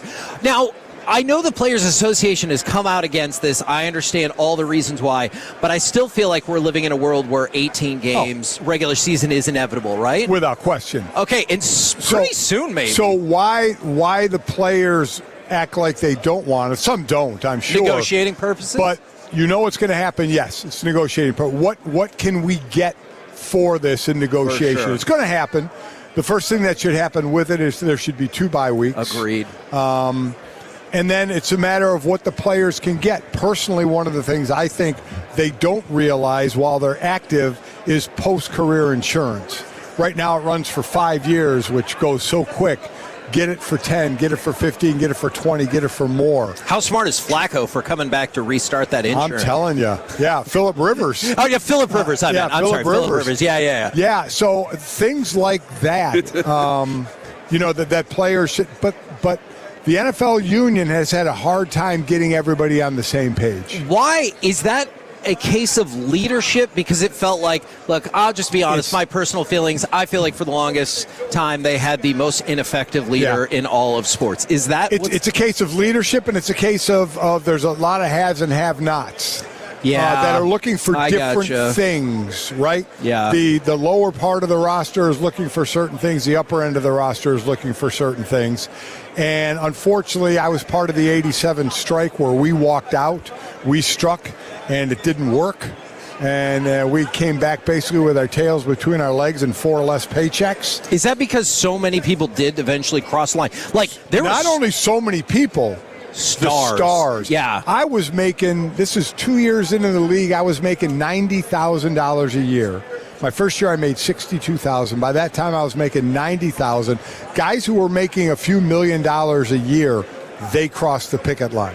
Absolutely screwed the foot soldier, which I was one of. Yeah. So that just blew up in our faces. And quite honestly, and listen, I'm always for players getting what they can get. But the NFL union, unfortunately, hasn't been as cohesive as, say, the baseball union. And I'm glad you used that example, because the baseball union, and we're about to get a huge test of that in the next year, and we're going to see. Never get a cap in baseball. Yeah. We'll never get a cap in baseball. And Mike used to talk about their our old co-host Mike Bassick used to talk about their strength and how connected they were all the time. And he said, because his dad also played Major League Baseball, it passed down generationally. Why it seems like there is a disconnect there with football where they're like past generations, It does, because, listen, there are haves and have-nots in every pro sport, even baseball.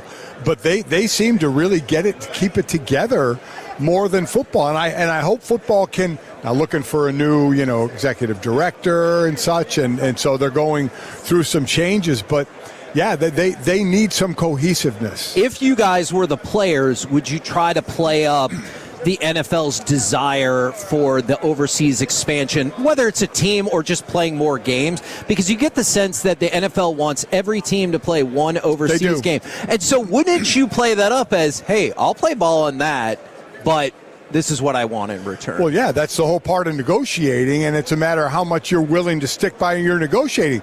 If you negotiate and they call you on it and you don't you're penalize them somehow by stopping work or doing something, it's just an idle threat. Yeah. And they're not going to buy it, because they're going to be more. I mean, we're going to Paris, France now. Yep. We're going obviously to play just more. expanded to Spain. Now, the one thing is the more money that owners make, more money is in the pot for the players as well, because of the revenue split. The salary cap is going to make another big jump, which players see, but not every player sees it, right? The stars and the better players see more of it. Is football going too well then for either side to hold their ground and be like, I'm not playing? The owners have always been able to hold their ground because they have deeper pockets than the players. Remember, if there's a work stoppage, the players are the ones not getting paid. Now, the owners aren't either, but what helps the owners is the big media checks that they're getting. Yeah. And again, it's a revenue split of 50-50, so players get 50% as well. But when checks stop, even for someone at that time who was making $90,000 a year, it hurts when you see a guy making more cross the line. There just has to be more cohesiveness. And they have those oil derricks still pumping, so they're going to be fine. Probably. When I first heard you talking on radio, it was always this kind of idea of you were the former athlete, he was the fan. And, but as I would listen, I was like, no, he's a fan of this game. He's a fan of these things. Yeah. Every year, obviously, we're Cowboys fans, but every year I kind of find a new team, a new story that I'm like interested in. What hooks you whenever you're looking at the new season? What draws you in? New players, players that have moved, how players are going to respond to a different coaching staff.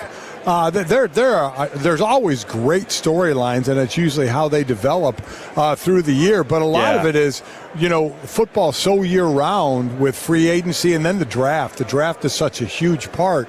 And then to see where those picks go and how quickly they contribute to their team is usually one of the more fun things for me. Yeah, that's like Sam Darnold right now. I've been a noted Sam Darnold hater, and now I'm having to I love hearing you admit that. The interesting thing with Sam is because Sam was the number 3 pick overall, he was always going to get a chance somewhere. Sure. And to his credit, he took advantage of it. 5th team and really hitting it now in the Super Bowl.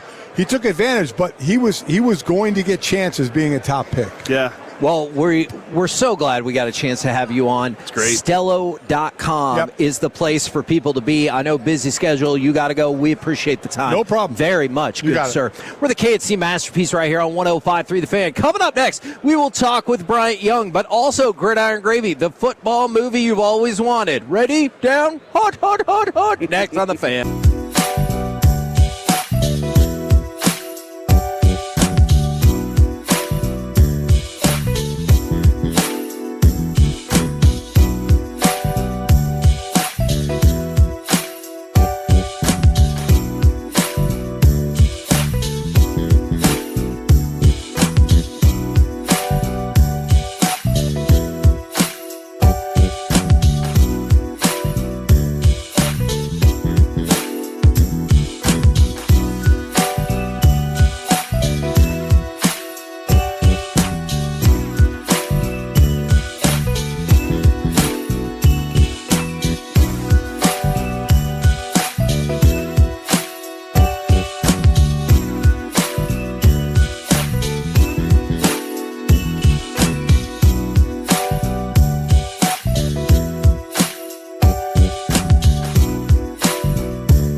by the on-time experts. KNC Masterpiece back here on 105.3 The Fan, and right now we're bringing on NFL Hall of Famer and Cowboys enemy Bryant Young as well. Look, we're going to have to get to it sooner rather than later, and we've got Anne Marie with us as well to talk about the taste of the NFL, but we're going to get to that in a minute. So I know this is a long shot. My co-host has long held this opinion. Will you admit that Deion Sanders committed pass interference on Michael Irvin in that 1994 NFC Championship game, and that really prevented the Cowboys from completing their four-peat? You know, I didn't see it. You know, They never do. My eyes were focused on Troy Aikman, and I didn't quite see that happen. And Deion is, you know, he's pretty much a technical guy, and he don't get many flags. That's the same thing Merton Hanks told us. Yeah, they never admit it. I watched it in slow-mo replay. It was brutal. Michael will tell us. Michael's like, absolutely. Oh, sure. Look, we all have our own self-interest. We were both born and raised in the Metroplex, so very jealous. But I am curious. I know you weren't there for the 92 and 93 games, but in 94, did everyone feel like that NFC Championship game? I know you weren't supposed to say it out loud, but did everybody feel like this is the Super Bowl? Sorry, San Diego. We didn't say that, but it felt that way because how that team was assembled, you know, through the free agency acquisitions and the draft and the guys that came back. We just knew that what was understood. We understood the mission. You know, 92 and 93 were tough, and then 94 was the year that we were finally going to get over the hump. And so the way the team that was constructed through the decisions that were made and what we accomplished on the field, we understood the mission. What's that vibe like for somebody like you who comes in as a rookie? Because you're talking about so many of these guys have been through so close and then lost. And then you have people on your team as well that had already had Super Bowl wins a few years before that. What's it like being the young kid and having to, like, it's go time? You know, for me, coming from a program where I came from, I understood what was at stake. You know, we were accustomed to winning every year, and I've had my missed opportunities in college as well by missing 2 national championships. And, Notre Dame, And so understanding what was at stake and just relishing in my role to support and earn the respect of my teammates was important to me. So I just wanted to make sure that I focused on what I was brought in for and do the mission. And but we had a lot of great leadership on that team. I learned a lot in that first year, and it was a fun year. Was that? It doesn't feel like it's the same now, but was that like the real last sports hatred amongst teams? Is Dallas and San Francisco, and was that real? Was that a real sports hatred in those locker rooms? It was real. There was some tension between the two teams, and so I would say us and the Cowboys was one. There's some other rivalries as well across the league that are pretty intense matchups, but they were fun though. You know, that's what you as a kid you dream about. You get a chance to play in those and that's football, man. It's a little better with sports hate. I'm not saying hate, but a little bit of sports hate feels like it makes it better, right? Absolutely. It engages the fans more. Oh, for sure. And that's what it's about. Yeah. Now, we've sat here for many, many years. Again, sorry to keep drawing up the Cowboys and 49ers parallel, but what's that wait like for the Hall of Fame? Because for longtime Cowboys fans, feels like we've been waiting forever for Darren Woodson to make the Hall of Fame when we all think it's justified. Now we're waiting for Jason Witten. What's that wait like on the other side when you're like, man, I feel like my career speaks for itself, but kind of feels like you might have to politic for it a little bit too? Well, it's a weight game. It's you hope at the end of the day your body of work will. Absolutely, it's the determining factor. But sometimes things happen the way they do, and there's a process to it. But I'll tell you, when it does happen, you don't even think about the long wait, and it's really special the day or the opportunity or the year you get in. Well, I'm going to bring him up, Darren Woodson. You didn't play directly against him, but you were on that side of the ball. You know how much he contributed to those Cowboys teams. Legitimate Hall of Famer in your eyes? I'd see Darren Woodson as one of the top safeties in the league. That's a Hall of Fame caliber player. Yeah, absolutely. Yeah, and when it comes to the dude, he's a great dude for us. He's always great, always Absolutely. kind. I just love he always said this. Him and George Teague would talk about stuff like this. He would tell George, "I'm going to go make a play. You take care of this." What's that like when you have a teammate that's I'm going to go make a play? Just do your job. Let me handle the rest. Do you ever have those experiences? There's the guys that tell you that, and there are guys that tell you that without telling you that. You just you just rely on them, because that's what it's about. It's about accountability. I'm going to do my job, and I'm counting on you to do your job. And that's really what it's about. Some guys love to talk about it, and some guys love to go and show it. Yeah, I love that. Now, interestingly enough, and one of the reasons that we have you guys here is y'all are not just talking about it, you're being about it off the field as well with the taste of the NFL. I know that's going to go down here on Saturday. Can you talk us through, both of y'all, a little bit more about the program? Yes, I'll start. And Brian's been on our advisory council and been a great contributor to the planning. The Taste of the NFL, presented by PepsiCo, is the largest philanthropic effort at Super Bowl every year. It's been happening for over 30 years. Gen Youth, which is the national nonprofit that I lead, has been the host and beneficiary for about the past 5. It's grown tremendously over that time. It's really a food and football extravaganza.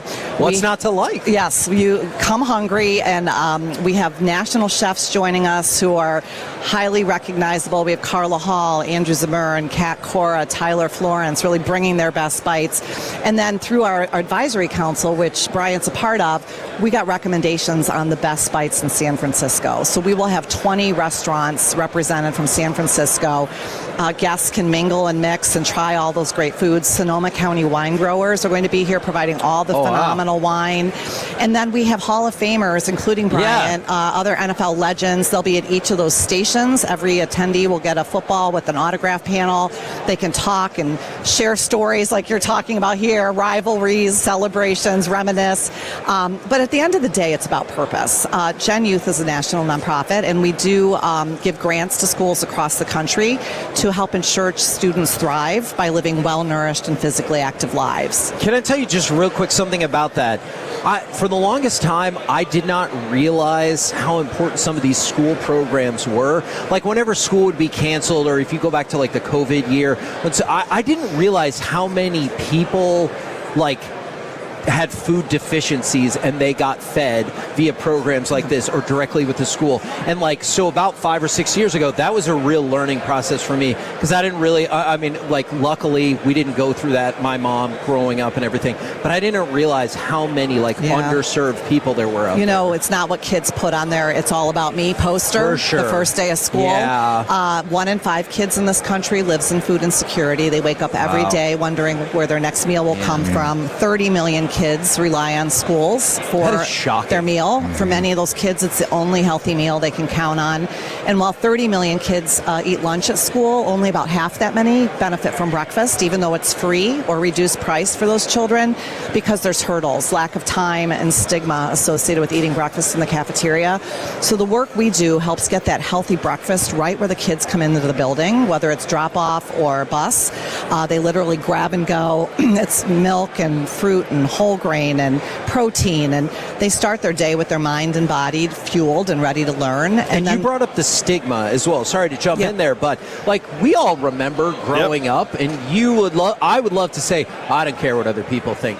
We all go through times in our life, or maybe still, you definitely care what people think. So I could see how I'm hungry, but I don't want people to make fun of me. If you're walking in on with your friends and you need to take a left to go to the cafeteria and your friends are taking a right, kids are very self-conscious, and they would rather go hungry than have their friends know that they're struggling for food at home. So this way it levels the playing field for all kids. What got you involved with this program? I mean, I think we can all see why it's such a positive, but how did you get involved with this? Well, through our foundation, 49 Foundation, being a board member, very familiar with us being a very supportive organization to Gen Youth. And what they were doing across the nation, there was something that was near and dear to my heart.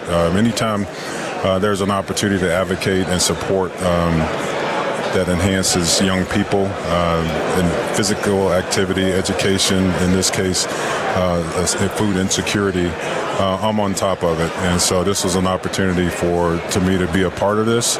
And it was a no-brainer for me. Food, football, kids, support, thriving and supporting our next generation. I wanted to be a part of it. And so I've missed the taste of the NFL many years. And so this was a great opportunity to support a great organization and then to be a part of something really special. And so here I am. If you want to go with the tagline, food, football, philanthropy, we'll just go ahead and loan that to you. I feel like, you can add fun in there, too. Food, football, fun, and philanthropy. Philanthropy starts with a P, though. It's a little confusing. Yeah, it works. It works. We had something going. Yeah, that's true. My wife runs a nonprofit in the DFW area, and we've done a lot of work on our show every year. We do a 14-hour show to raise some money for a local group that we work with as well. I know there are challenges that are always kind of impediments that get in the way. When you were working with the school programs, was it open arms immediately, or did y'all really have to sell the mindset of this? There's such high need. Every year we offer these grants. We have more demand than we can meet. We do our best to meet all of those. Sure. We do prioritize those schools that are serving high-risk communities. And then, each year we offer the grants annually, so more and more schools can benefit from those. And then I think the hardest thing sometimes is what we talked about earlier, is that food insecurity is hidden. People don't realize how much schools, what role they play in children's lives in terms of their nourishment and well-being. And, every bit helps. So this event that we're doing here at the Super Bowl is really one of our largest fundraisers of the year. All net proceeds come back to Gen Youth. We then give those grants out to all 32 club markets, so schools in the Dallas region will benefit as they have every year. Yeah, because you're going to have a youth council out there. Yes, we work very closely with the Cowboys. We have a national youth council. Our work is about kids, and our students tell us, if it's about me, don't do it without me. So we do have a 25-member national youth council. They convene every year. The Cowboys are graciously allowing us to use the Star for that convening this summer. We're deeply engaged with all the clubs, including the 49ers here in San Francisco. And it's really about, again, children. Increasing access to healthy meals. And then we operate the NFL Flag in Schools program with all the clubs, and it's in 40,000 schools in this country, and that's through the generosity of the NFL Foundation, the NFL clubs, and then also individual giving. Kevin, one of the other things though that we see every year is, I wish I had more. I don't have this to contribute. You just pointed out every little bit helps, and that's sharing. Sharing the word, spreading the word. I always think is a huge deal. It is visibility, awareness. Again, in kind, cash.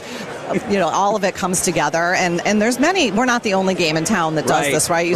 Your wife has, but the nonprofit space, it's hard these days to raise money. The economy's been a little bit tougher on families and businesses, and but at that point, to me, it's like dig deeper. That's when kids need it even more, and it's a time that we really need to step up. Yeah. So what I'm hearing is we need to raise more money at the Star in Frisco than they do here. Yes. That's what I heard. It's the competition thing. That's the only thing we can do to make us feel better about 94. You can win. You can win. Well, we appreciate you guys very much. Now, this is going to be an awkward transition, because we don't go to break here, and so I apologize that we're going to just keep going with content for You're just going to give us the shoulder? No. We'll just turn this way and talk to each other now. We have a break schedule except for this spot where we do 40 straight minutes. No problem. I know you guys got to move, but Bryant Young, Anne Marie, thank you guys very, very much. Taste of the NFL. We have a few tickets left. TasteOfTheNFL.com. Okay. Almost at capacity. We can still make this happen, though. Absolutely. You better guys, hurry and get those thank you tickets. so very, very much. We appreciate you. Thank you guys for having us on. Absolutely. We're the KNC Masterpiece right here on 105.3 The Fan. You can take your headset off. I was trying to give you a heads up. Don't feel weird if you got it. We've been through this a couple of different times. You made this awkward, dude. You made it very awkward just now. Would it have been weirder if I just kept talking and they just sat there and they're like, when's this guy going to shut up? Yes. I didn't want it to be like that. And Hall of Famer, he's got stuff to do. I didn't want him sitting there and being like, is this guy going to go to break, or what are we even doing here? So wanted to nice work, dude. I'm proud of you. I'm proud of what you just accomplished right there, man. That was great. Yeah, that was having Bryant Young, having Anne-Marie on. Somebody was like, Helen, why are we talking about this right now? We get these opportunities to kind of promote some things that are special around here. This is a really good opportunity for something like this, and I love what they're doing. You know, Reggie was the first person to kind of really cue me in on his devotion and love for something like that. Like and making he does sure stuff for Houston North Food Texas Bank, Food Bank was something he always suggested to go for. And then you start seeing other stories. You get stories from your kids about their friends. They're like, hey, I got something going on here. Can I help my friend out? And I'm just like, oh, yeah, there's a bigger impact than we often know. And I'm glad you even brought that up, too, that you weren't aware. I was kind of caught off guard by it all. Yeah, no, I know, obviously, going through the pandemic and everything was important for a whole bunch of different reasons, and different people have different reasons. But that was the biggest thing I learned. That, and talking a lot with Jess, who obviously is a teacher, is I really had no idea. She is? Yeah, I feel like we talked about that. I had no idea about the food security. And so I will just read this, because you get snarky comments on the fan text all the time. So I want to make sure we point this one out from the 940. Why are we talking to a lady about free lunch at school? So first of all, well, that's why, yeah, because it's important, and all of the reasons that we just went through. And second of all, we had a Hall of Famer in Bryant Young along, and he cares about the cause as well. And if you don't care about the cause, that's totally fine, but we thought it was important. Now, do I have to care about all causes? No. I can pick and choose? Of course. All right. Of course. And hopefully, even if you don't care about a cause, you appreciate somebody trying to raise some awareness and hopefully some money. There you go. For those causes. Look at that. Right now, what say, powered by Men's Tea Clinic, we go around the entire NFL. I'm finishing this and dip into some gridiron gravy. Nope. Alec has sent me some NBA news. Okay, I just wanted to give that's fine. We got more trades? Van McMahon says the Raptors are currently in active talks with the Mavericks Davis for Cooper Flag. Shut up. For Anthony Davis. They yes, it's are for Anthony not. Davis. So if they're in, it is Anthony Davis they're currently in active talks with. Again, I think for us, we're just like, okay, I'll believe it when I see it. That, though, does seem like that's been an interest that's been there all along. Yes. And you guys pointed out a long time ago that deal would have been a lot better for sure. I wonder what they're looking at right now. Well, and a couple of days ago, we started to hear the pickup more with them, especially since the Hawks, maybe some of their interest had waned. And so that makes sense.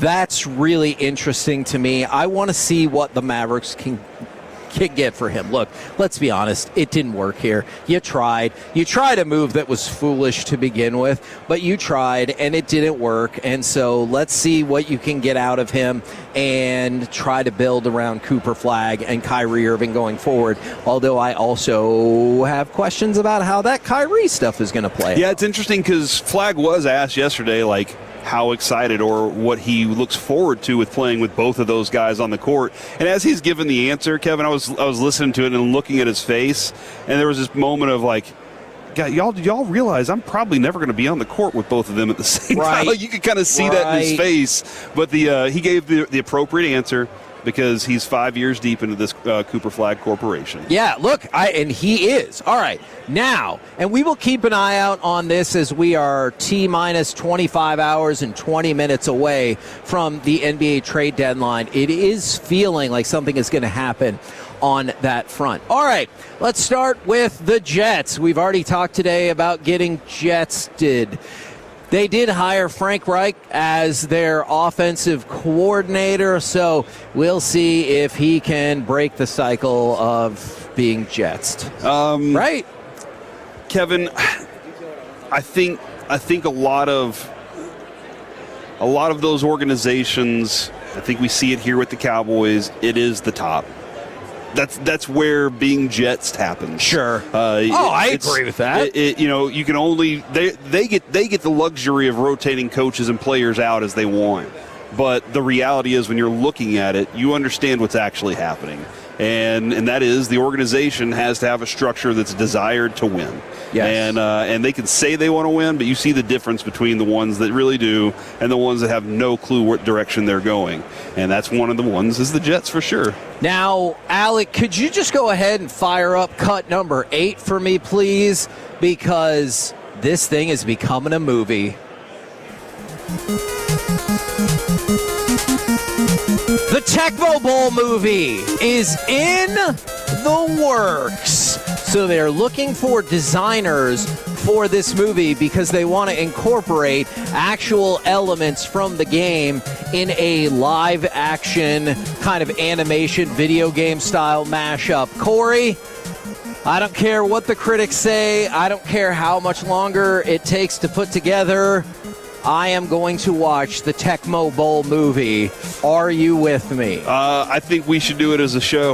I think the entire station should get together and sit down and watch this movie together when it happens, because every single one of the hosts played this game at some point. Even Alec. Oh, yeah. Even Alec, who wasn't alive when this game was invented. Alec, did you play regular original Tecmo Bowl? Yeah, I did.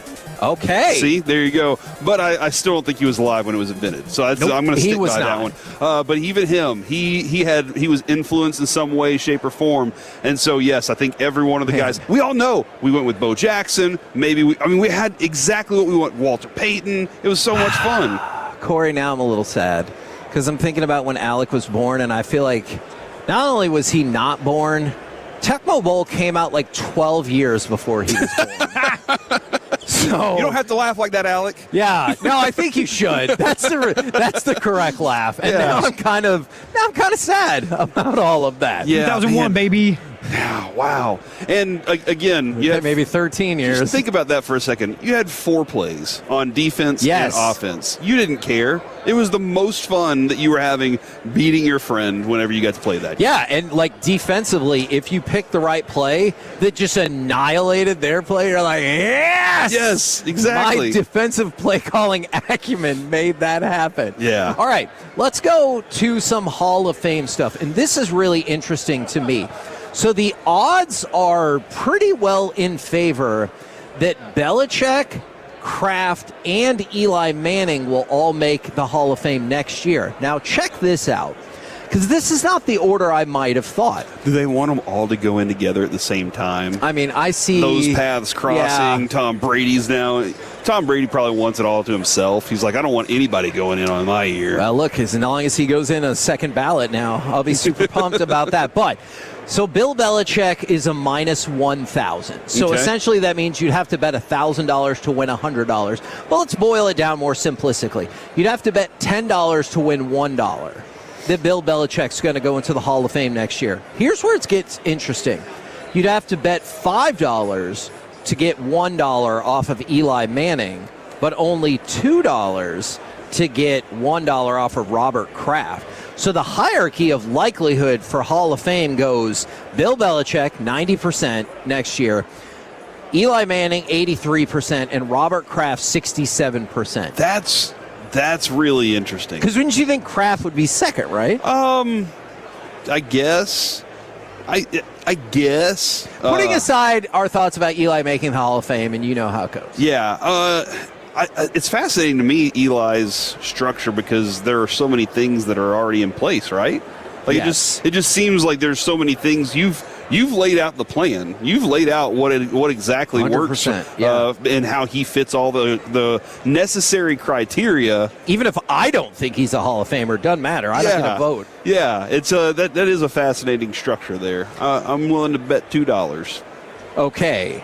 You know what? I could probably put together parlay odds that all 3 of them make it. I'm in on that. Okay, I'm going to have to get back to you on that. I'll work some math in the break, and we'll see if we can figure that out. But speaking of betting, tell me what you think about this strategy, because I kind of love it. So there was this one dude who was like, I believe in the Seahawks. He bet $50,000 on the Seahawks to make the playoffs. Okay. Won about $100,000.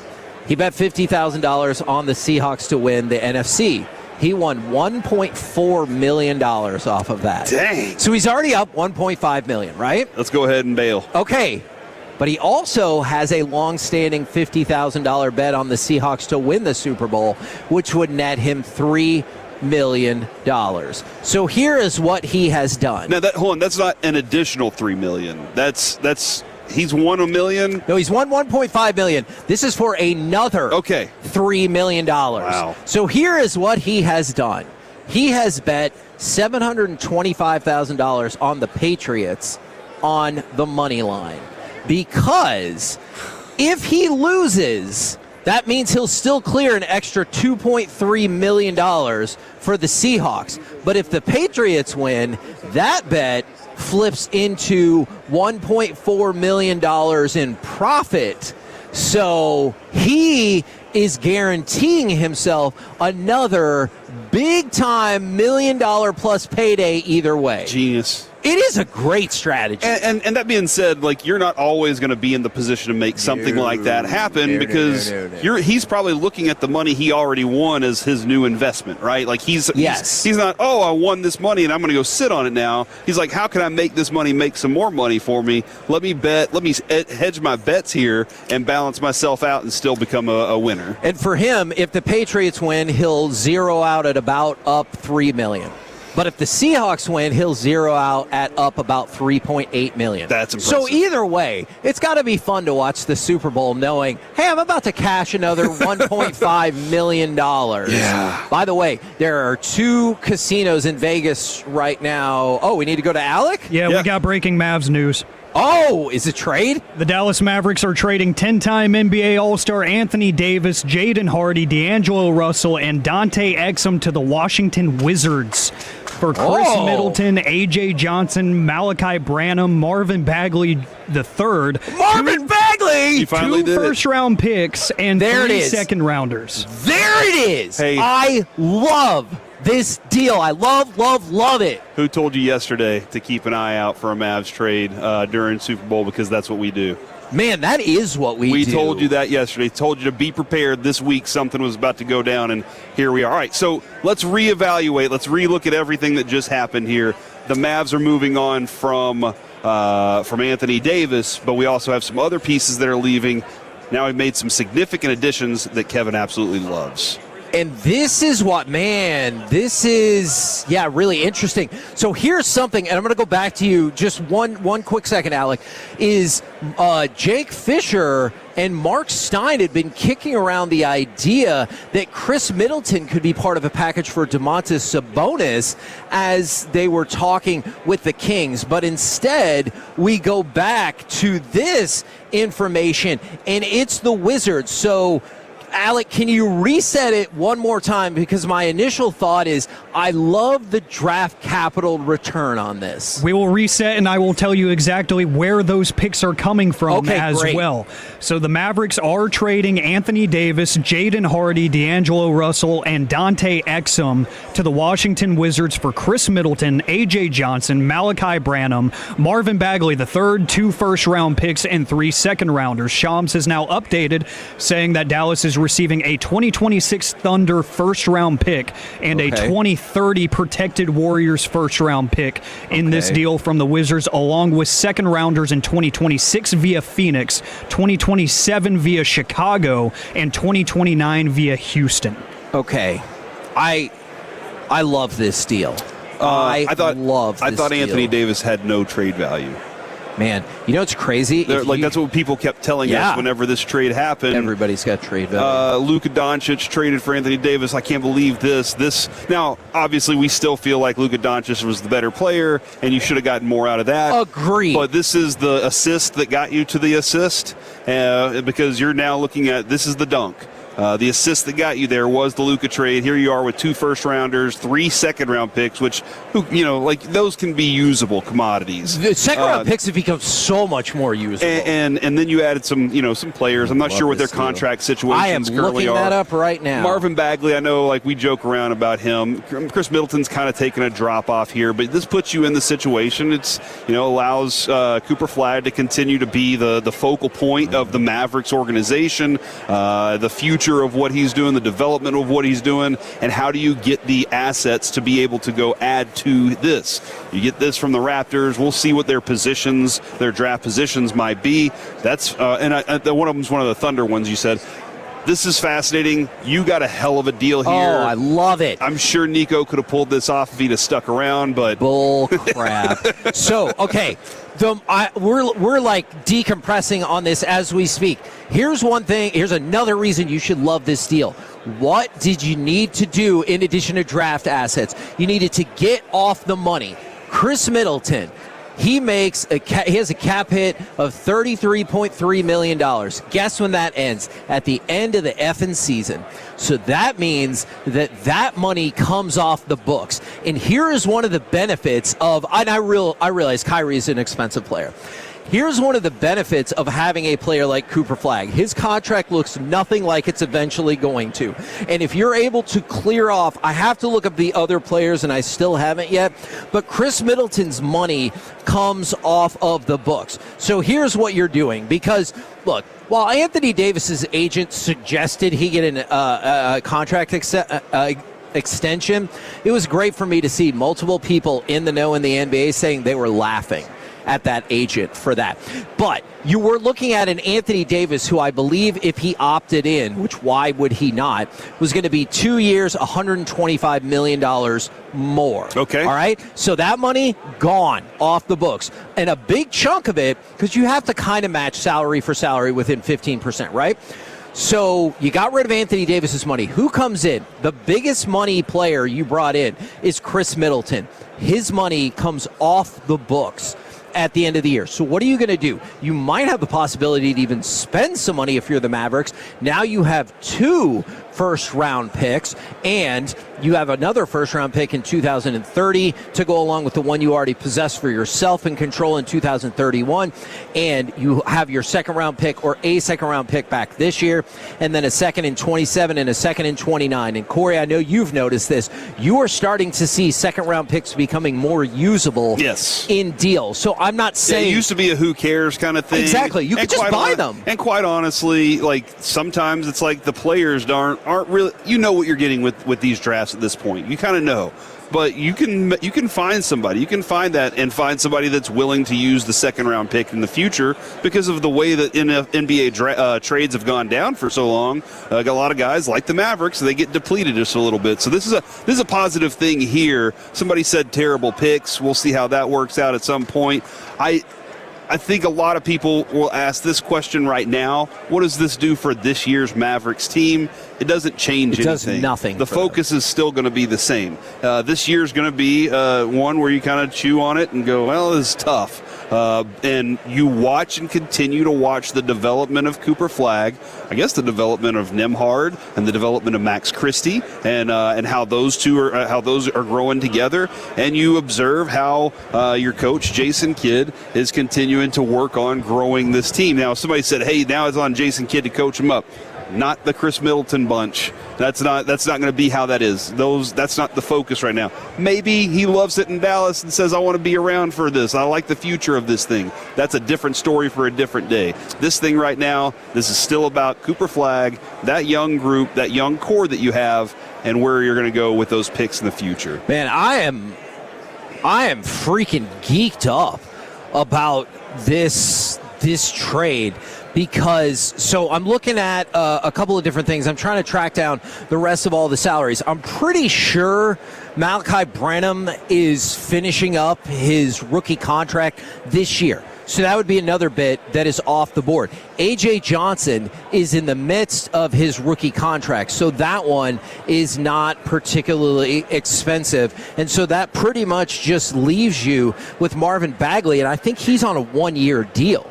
So if I'm reading this right, all of those players, with the exception of A.J. Johnson, who's on a rookie deal, would come off your books. So essentially what... The Mavs got everything they wanted in this. Yes, they got everything I wanted. And if you don't like the trade, that's fine. I disagree, but we can all disagree and be reasonable people. When your asset dry, you need to find a way. They have just now created tons of assets across the board. We talk about the Cowboys.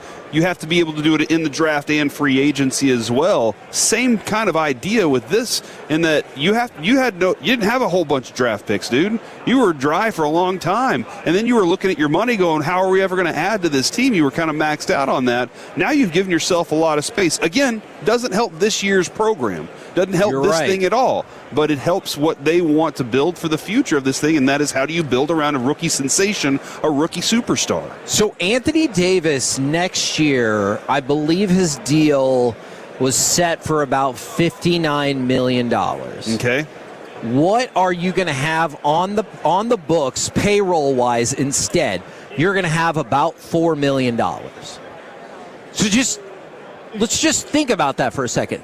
You are sending out $59 million. Well, there's other deals, but you're sending out essentially $59 million that would have been on your books and bringing back about, I think, $4 or $5 million. I'm working on that final number right there. And you're also getting 2 first-round picks and 3 second-round picks. And I realize one of those picks is coming from the Thunder, and it's going to be a low first-round pick. 28 to 30? Yeah, but that's not the point.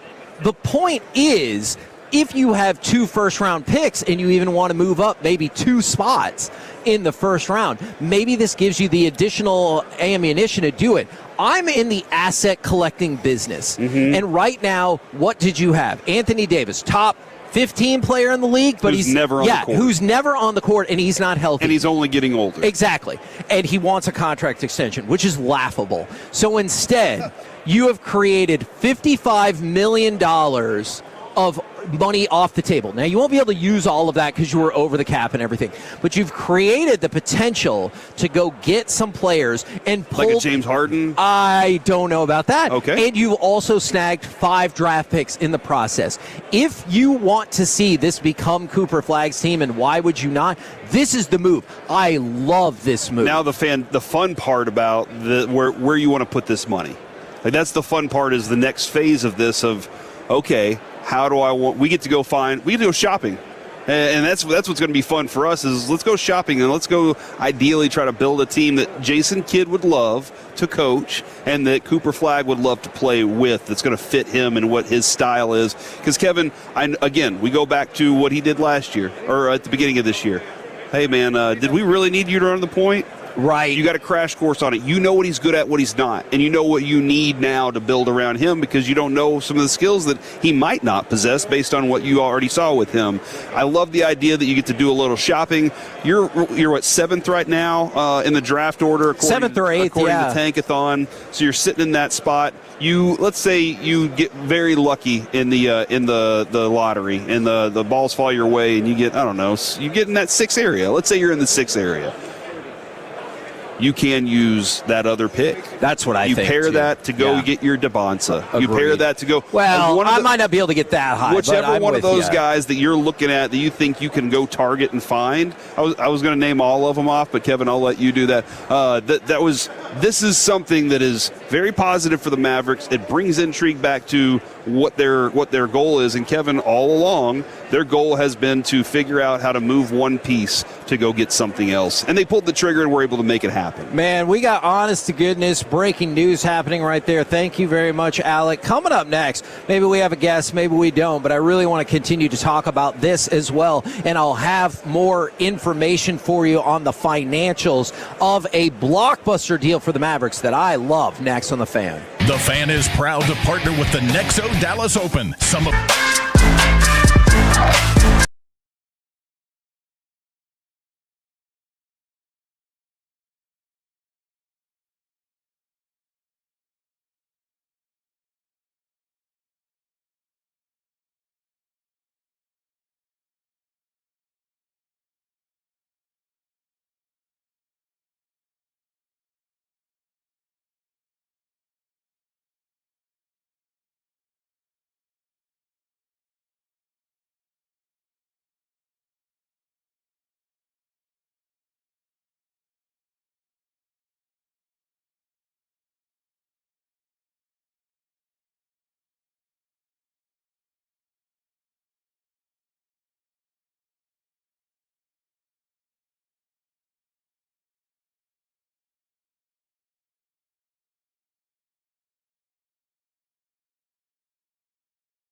By our D&M Leasing Studios, it's the KNC Masterpiece on 105.3 The Fan.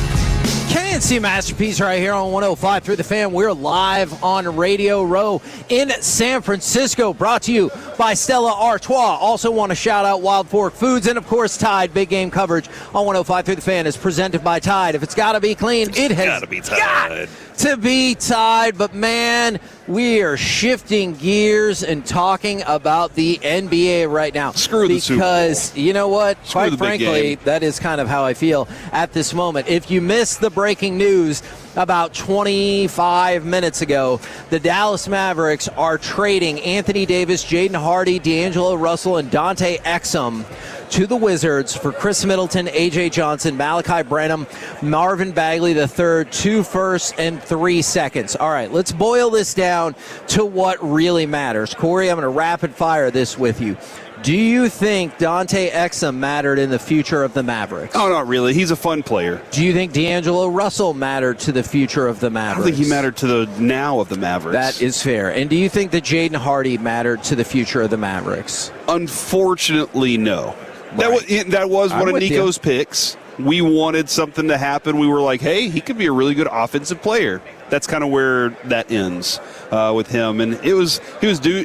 We wanted Hardy time. It was fun whenever it would happen, but it wasn't consistent enough. But yes, I understand where you're going with this. So now, what about Marvin Bagley the third? Okay, does he matter to the future? Because I've always wanted him to. No. Oh man, sorry. So essentially, let's just focus on that. You traded Anthony Davis. What did you get in return? You just mentioned one of them, Marvin Bagley III and Chris Middleton. How much are they under contract for going forward? They're not. Neither one of them is under contract for future years. So enjoy them when they're here for 5 seconds, and then they will no longer be here. So realistically, you traded Anthony Davis. If we're talking about the big picture, you traded Anthony Davis for A.J. Johnson, Malachi Branham, 2 first-round picks, and 3 second-rounders. Here is why I love this deal. So I crunched the numbers. Look at you. Next Captain year. Crunch. Man, I love Captain Crunch. Give me peanut butter crunch over regular Captain Crunch. Do not get distracted. Okay. We care about next year and beyond. Malachi Branham is under contract for $7.1 million next year. All right. A.J. Johnson is under contract for $3.2 million next year. So that's $10.3 million. Let's just make this really easy. We'll say $10 million. All right. Do you know how much Anthony Davis counted against your cap next year? $30 million. $58.5 million. That's more than I thought. $58.5 million. So you are $60 million. That's true. Let's just round it down to 58.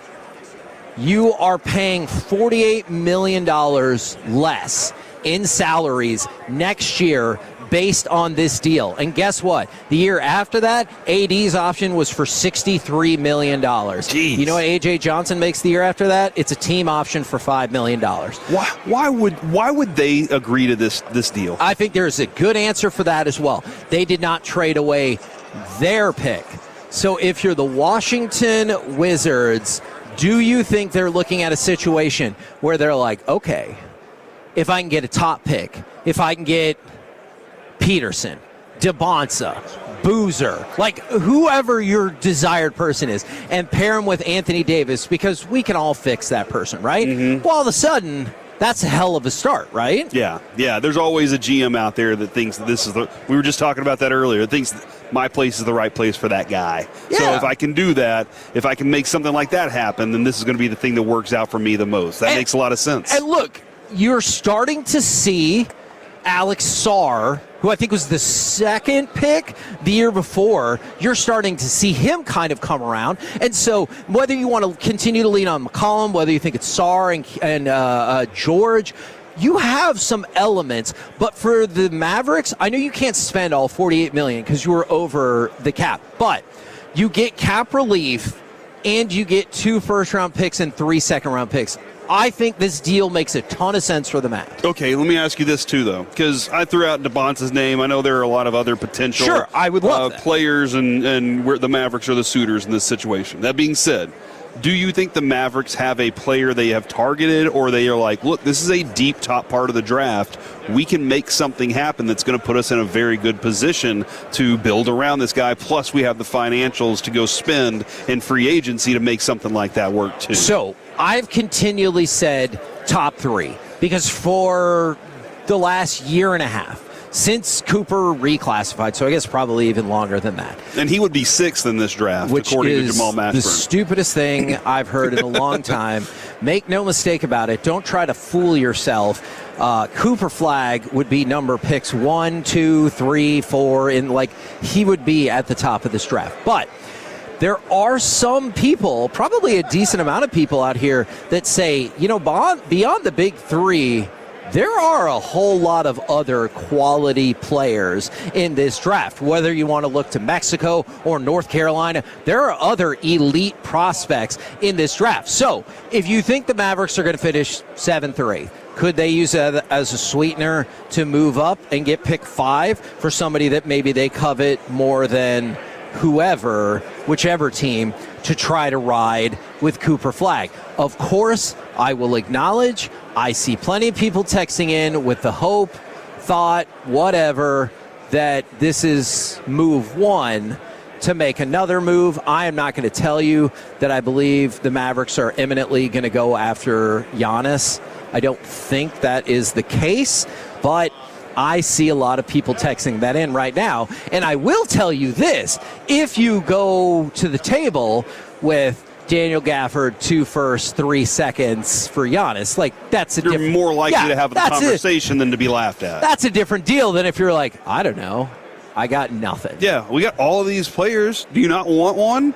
That makes some of them could be in the G League. Would you not like a G League guy? Right. That's probably not going to sell as much. But this, and I know you're kind of in the. My brain's already starting to look around at things. Okay, can I tell you just one thing about going back? There are still people I see texting in that are mad about the Luka trade. I hear you. I'm not telling you how to feel. I will just say this: we lost that trade, and you can't have it back. Yeah, you know what I'm saying? And the guy responsible for it is not here anymore. Exactly, and none of the pieces. At least one of the guys responsible. Yeah. You don't know who else might have been. And so, if you're still mad about the Luka trade, I hear you. I'm not going to be able to change your mind about that. It's gone. It's never coming back. Mm-hmm. So the next thing then is yes, because when I was talking to a guy in the Mavs organization, and I mentioned Devonta, and I was like, hey, Kevin's really high on him, and he was like, I think he's great. I really want a true point guard. And I know there are a couple guys making their name right now, and I don't know if they're gettable. But you now, again, as you pointed out moments ago, at least you're in a position to be able to have a conversation rather than, hey, we don't know.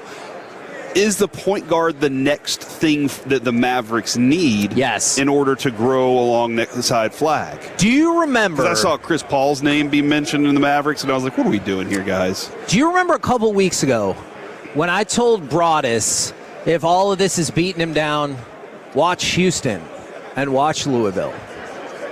I stand by that.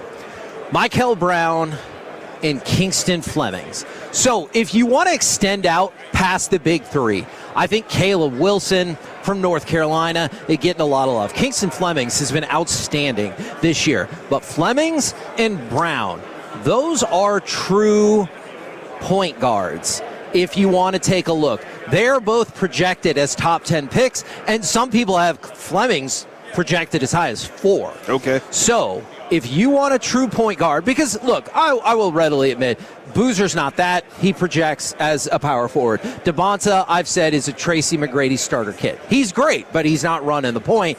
And I think Darren Peterson, who might be your number 1 pick, is more of a combo guard that you probably slide over to the 2. Look at Flemings, look at Brown. Those might be your guys. And I think earlier this week, too, we saw somebody, I can't remember who it was, said, hey, if I have Cooper Flagg, I'm just surrounding him with shooting and going from there. He's already the best defender on the team. He's probably the best defender on the court. You can get all the rest of your 3-and-D guys together, and that could be a good thing, too. So, listen, it really is what Jason Kidd desires to build with this thing. When he had Luka, Luka was the system. Jason Kidd wasn't coaching a system. He was like, just let the point guard do his thing, and shooters, be ready, because at some point you're going to get a last-second dish from somewhere, and you're going to be expected to make that. This could be a completely different thing. I don't know if you heard or not. Jason Kidd has played this game before. Yeah, I have effing heard and that. And so, this could be a different brand of basketball that he wants to coach, and he might actually have the players to be able to do something like that. And I also see people, by the way, and I think both of the players that I mentioned to you, Brown and Flemings, if you want to start watching some college basketball, that would be the direction I would say. Start watching Houston and start watching some Louisville basketball. Both of them have good shots. Yeah. They're not great yet, but how many usually are. But they both have good shots. Now, you see Kyrie's name come up an awful lot. That is the next thing. He was a Nico guy. Yeah. He's here because he loved Jason Kidd and he liked the weather better than Brooklyn. I mean, look, I don't know what's going to happen with that. And you know what? This is another interesting point that somebody brought up. For draft position, you've been saying maybe you don't let him back onto the court. And I really like that they kind of seem to come to that agreement. Just keep an eye out on what I would love to see. I would love to see Brenham and AJ on the court this year to see what they can do. Now, they lost favor with both of the teams that had drafted them respectively. They were both first-round draft picks in 22 and 24. They lost favor. It wasn't going to work out. Do the Mavericks think those are usable pieces that they'll take a look at point or combo? Maybe, but I just keep thinking maybe an off-season move for Kyrie is the best, even though I would love to see Kyrie and Cooper together. I can see how maybe they're like, let's make another move. So maybe this is the start of something bigger for the Mavericks. I'll make my prediction now. I do not believe the Mavericks are going to be involved in a Giannis or big-time trade acquisition. I do still think there might be another piece like Gafford that they would consider moving on from. Man, also the lively piece makes me kind of, what is the future with him and his health future, and how reliable is that? Because, we now have been blessed with bigs that couldn't be on the court. For sure. Now, you might have to have the situation where you're trying to go out and find and buy a big again. Yeah. But you have money to do it if you want to. Yes, you do. We're the KNC Masterpiece right here on 105.3 The Fan. Coming up next, let's talk more about the breaking news. We will give Gavin Dawson an opportunity to jump in, or he can give us this finger, and we'll eventually talk with Keith Bullock as well. All of those things could happen simultaneously. Next, live from Radio Row on 105.3 The Fan.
817-333-3333. With Frankel and Frankel, there's never an out-of-pocket cost. They only get paid when you win. Frankel and Frankel, the go-to car and truck wreck attorneys in Dallas. A catch and a drive and a kick. Marshall, we've seen Davis hit 1-3 tonight and give him another one from down in the corner. KNC Masterpiece back here on 105.3 The Fan, live from Radio Row, where Anthony Davis, in case you missed it, has been traded. In the meantime, the 76ers are trading Jared McCain to the Oklahoma City Thunder for the Rockets' first-round pick this year and 3 second-round picks. But we are all locked in on the AD trade, and we bring in the General Gavin Dawson. Sir, what do you think about the AD deal? I like it. I don't love it. You know, okay. It's okay. I think the Mavs had an idea of what they wanted, and the market had an idea of what it wanted. And, you know, based on what we're hearing, I'll take it to get draft capital in the future. There's an element of the unknown. There's value in there. Did you want a higher pick in this draft? Is that what you're hoping for? Yeah, a higher pick in any draft. Okay. You know, I do think Anthony Davis has a chance to be a pretty good player still. The thing I like the most about it, though, is that he did not go to a team where they're going to contend for championships. Sure. So you don't have to have that salt poured in your wounds potentially. Yeah. Unless you think he's going to stay healthy, Sarr is going to rock it, and then DeBonsa or Peterson or Boozer are going to take off. Maybe. Knowing their luck, they'll end up picking fifth.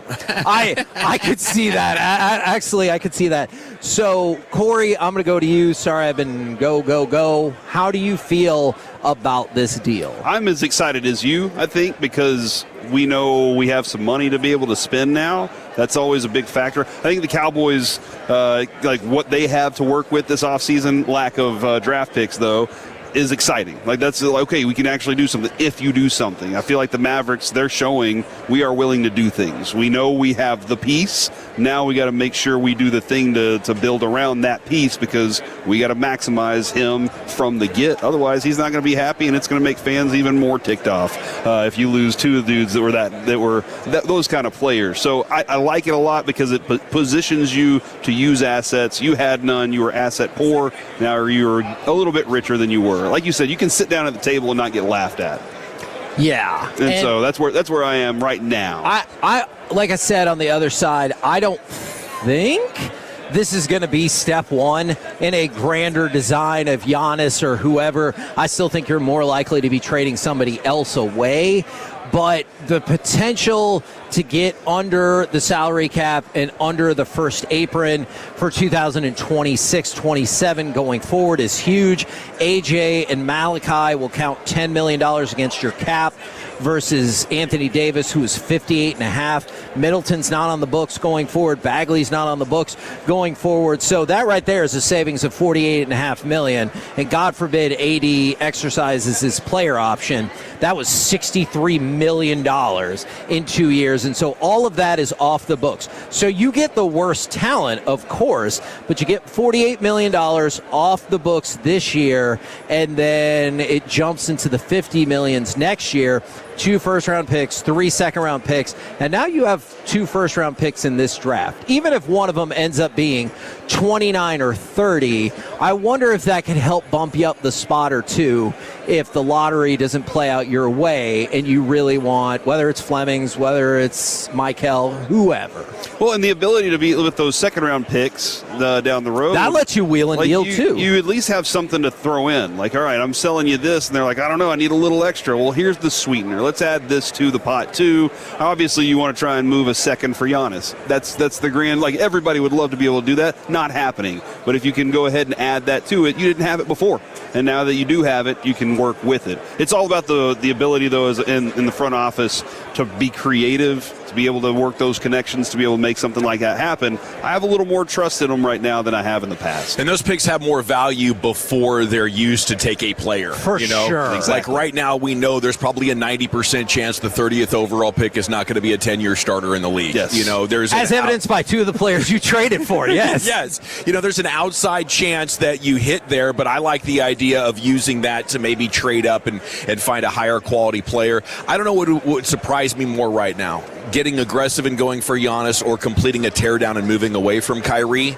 I don't think either of those are going to happen, but looking at like what some of the offers have been for Giannis, and like Draymond Green could be a decisive factor, you can't rule out that the Mavs could make a significantly compelling offer here with Lively and Washington and their picks now. You know, I would definitely be taking a shot at it today because I think Giannis, Kyrie, and Flag could take you all the way next year. So something that's interesting about that, too, is we saw, I think, yesterday, is that the Bucks were counter-offering for Giannis, which led me to believe, like, to your point, that they got a whole bunch of dud offers that they're like, oh, okay. Well, yeah, Klay Thompson, somebody brought up, is another person that I would think if you are trading folks away, that he would be somebody that you would look to move off of as well. Absolutely. You know, and the unfortunate thing with Klay Thompson is the injuries took so many of the components away from his game that made him a decent player as far as being able to attack off the dribble. It just got like 10 times worse post-injury. The ability to defend, the ability to get up and down. Like, there is no other thing that Klay Thompson does for you right now other than being a good shooter. And there's a lot of good shooters in the league that can't get on the court. I don't think he should be on the court. I think, you know, the aging Ray Allen or even the Peja Stojakovic role in 2011 for Rick Carlisle and the Mavs, even then, even though he was such a great shooter, you could only leave him out there for 14, 15 minutes a night back then because you get hunted mercilessly once you're in the playoffs. Yeah. So I don't think any team serious about contending wants to put Klay Thompson in the rotation. Yeah, no, I'm with you on that. If you could figure out a way to get salary back that expires again this year, like most of the rest of this deal, I'd be like, that's great. Maybe I'd kick in one of those second rounders to make it happen and get that seven. We'll pay you to take him. Yeah, because he's $17 million on the books next year. I would be willing to do that if I can get that off the board. Sorry, Dawson has me dreaming right now with this idea that you could go on a second half run with Giannis and Kyrie and Cooper Flag, go get a championship, and you have one guy on the court to hunt at that point. It would just be Kyrie. You go find some mismatches. I mean, look, you talk about length. Put Giannis and Cooper Flag together. And then you got these scoring capabilities of Kyrie, and, you know him in a big moment. He's not scared of it. I think everybody would agree at that point Kyrie's coming back this year. Because now now my lineup, and see, I hate that this is in my brain now, because now I'm like, all right, you got Kyrie, you got a surging Max Christie, then you've got Flag running at the 3, which I think would be great, Giannis and Gafford. So, like, I hate that I'm thinking now, ooh, what can that do to get you into the play-in or the actual playoffs? Look, I'm listening. If they're like, Giannis doesn't want to be here, he wants to play with Kyrie and Flag, of course I'm going to listen. But like you said, I think it's unlikely that Kyrie gets dealt now and that you get Giannis. But if they're, because superstars can sometimes kind of dictate where they go, right? Yeah. And so if Giannis is like, Dallas is one of the 3 places I want to go, well, hell yeah, I'm going to listen to that conversation. You have to. He's still 31 years old. There is injury risk with the player still, but he's one of the most dominant players in the paint that you'll ever see. He gives you the playmaking. He gives you all the defensive versatility you could want and more. So, Giannis is one of the few players out there that I think if you threw him into what you got right now with Kyrie and Flag, you just accelerate your championship window into the immediate. So you mentioned injury concerns, of course. Do you have any concerns about diminished skill set with Giannis? I'm not saying he's not still really good, but I feel like the Anthony Davis that the Mavericks traded for was one that didn't exist anymore. Are you worried about that Giannis that people are chasing is not there anymore? That's a good question, because I think the more that you depend on your physical dominance, the quicker and more sudden your prime declines.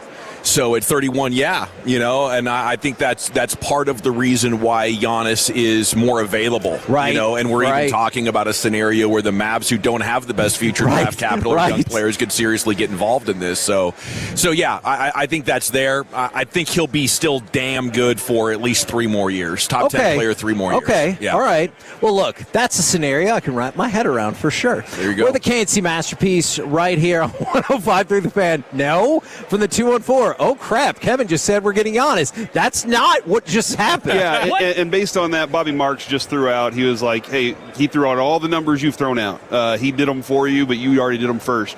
And I think I did them for him. And then at the end of it, he said, they're in position to acquire more draft assets. Yes. So in the grand That's dream what I of things, think. it's so much fun. The reality probably is they are looking to build a young roster. Look, man, they're throwing out nostalgia with Roe Blackman and Mark Aguirre. Maybe they're trying to rebuild that sucker. Yeah, look, I mean, unless the Bucks call me, and then I would be foolish not to just take the phone call. They're calling you, and they're like, hey, we're either going to give them to San Antonio or you. Which one do you want? We're the KNC Masterpiece right here on 105.3 The Fan. Coming up next, let's chit-chat with the fellas from the G-Bag Nation right here on 105.3 The Fan. Coming up Thursday.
Back-to-back number one Chevy dealership in the world. They've got more new Chevys than anyone, all priced to sell. Visit ClassicChevrolet.com. This is Texas. This is Classic Chevrolet. Together, let's drive. Based on new Chevy registrations 2023 and 2024. KNC Masterpiece right here on 105.3 The Fan. Right now, courtesy of D&M Leasing, it is time for our chit-chat with the fellas from the G-Bag Nation. Gentlemen, how is you today? Amazing, Hagee. How are you? Man, I'm doing well. I'm going to kick it over to Eric Chiafalo. Let's lay out the details one more time. If you missed it an hour or so ago, Mavericks trading away Anthony Davis, Jaden Hardy, D'Angelo Russell, and Dante Exum. They bring back Chris Middleton, A.J. Johnson, Malachi Branham, Marvin Bagley, 2 first-round picks and 3 second-round picks. And for the first-round picks, are you showing him the video? Yeah. He's got a still shot of me. This is a still shot from Corey Majors 2 years at ago. the media party in Vegas. Look at this, bro. Look at this, Dawson. This is at the end. Look how just torched he is. Oh, Legendary Majors. Nobody did it better. For the picks, I'm a little embarrassed. I'm gonna get back to that. We're gonna get back to that. Give me a second.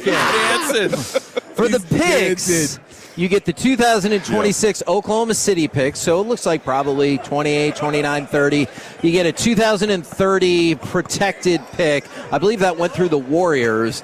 And then your second-round picks are this year, next year, and 2029. We can talk about that trade more if you want, or y'all can tell me about what a colossal failure the media party was yesterday. Well, I want to talk about anything other than that media party because it was such a disaster. It was disappointing. This has been such an amazing trip, okay? Perhaps the best Super Bowl trip we've been on, which is really only 4, small sample, but nonetheless, it was a great time up until we get to, a 30-minute ride out there. Then you're waiting in like a 30-minute line just to get in, and then you find out that when you get in, you're going to be like sardines, and you're going to wait in a forever line again for the cafeteria-style eating that's going to go on. You're going to wait 15 minutes to try and get a cocktail at the bar. You're at EA Sports. 45. You're expecting, 45. It was just like way too many people for a tiny place, not enough areas spread out for the food and for the drinks, and you're at EA Sports. You're expecting to be immersed in, like, we're going to be on the sticks, we're playing Madden, we're playing FIFA, whatever it is. And they didn't have any of that. No. So it was a 0 out of 10, and all of you veterans who made the move to punt last night, that was the greatest punt in non-sports history. I love hanging out with you guys. I think y'all are a blast, but I just last night wasn't going to happen. This is now the rankings. I feel like Vegas is still very high. I know I was a party member of that, but it was still the venue on the track. I'm with you. You had the 3 levels. You had parties going on every floor. Yeah. Like that's for me. That's been the best one so far. Out of the 4 Eric and I have gotten to enjoy, it would be Vegas, New Orleans, Arizona, and then whatever the hell that was last night. But we did become best friends with Josina Anderson so drunk, dude. on the drive over. Which I heard y'all had some intense conversations. We did. We heard all about the stories of the break-ins at her apartment, the stalkers that she's had to deal with, and I did ask her to try and get some Cowboys insight. She's going to try and dig in on Christian Parker, find out some more information. She's got somebody that's best friends with him, so she just needs to circle back, and then hopefully she gives us some gold. Why is Corey dancing so much in these videos? I just remember, where's the video of him eating as we were trying to leave? Yeah, this is it. This is the one. On the escalator. This is the one. Yes. Yeah, this is the one, bro. Gosh, you Proof were in your again bag. that I only stand on escalators. I don't like to walk on them. You were in your. This was amazing. He's dancing. He's hyped. He's scraping the sauce off the plate. It was kind of dry. With it was a dry meatball. Plastic fork, and then he does the fork mic drop at the end. So proud of himself. He's DJing with that sauce. He was DJing. Look at that! Look at that! Eric. It's the greatest video I have on my phone. Drop the fork. It would go viral if I ever agreed to let Eric put it out there. Yes, and that's why Eric's holding on to it. Just in case anything ever goes wrong in our relationship. Now, that's right, blackmail. For the nosebleed seats, if the media party was a 0 out of 10, what do you give the AD trade? Well, it's hard not to factor in just the entire picture of trading Luka and getting Marvin Bagley and all that kind of stuff. So you have to move past that. You got it, or else it's stupid. Right. The whole thing is so stupid, and I just want to acknowledge that because I don't want to just praise the Mavericks. Fair. The whole thing is such a colossal disaster. Does it help you feel any better that they got rid of those people and they got new people to make this deal? For sure. It does. But I was very thankful when I saw the news trickle in. Like, I was on board with, hey, like, ultimately, you're not going to get as much as you would like to get for Anthony Davis. The fact that he's injured right now and you were still able to move him is a beautiful thing. Yeah. Getting some assets in return. I know the picks are not great picks. It's not like you're going to get some top 10 type pick or whatever. I don't know about that. You think there's a chance? The reason why I say that is because I think you can use that pick that you're getting for this draft as a sweetener in case the lottery is not rigged in our favor once again. And so if I'm looking at Kingston Flemings or Brown out of Louisville, if this is what I need to get up the extra spot or two to get my point guard, then I'm in. Okay, so you're using these as more trade assets. That's what I think. Assuming you move off of Kyrie, and I know that is a complicated situation in and of itself. That's the only reason that I'm like, man, that could be a sweetener for somebody who's like, nah, I don't like Kingston Flemings. And they're like, all right, well, we swap places with me 2 spots. Yeah. And you'll get this too. Yeah, there you go. See, so maybe it can be even better than I'm anticipating. But yes, I mean, seeing the news break, I was very excited in my hotel room. Glad to see that they have now moved on. You get a couple assets in return, and you're trying to clear the books. And you realize if they trade Klay Thompson, they would actually be under the salary cap. I heard you say that. Not apron 1, not apron 2, under the actual factual salary cap, which means you could go spend money on somebody. Yeah, that's huge. That's huge. So overall, this in the nutshell of today, I would consider it a Mavericks win. How much dough are we looking at, Hagee? So if you can move off of Klay Thompson, I think you would be in a position to potentially have about $28 million to spend. So not a max deal, but something. Quality player. Yeah, absolutely.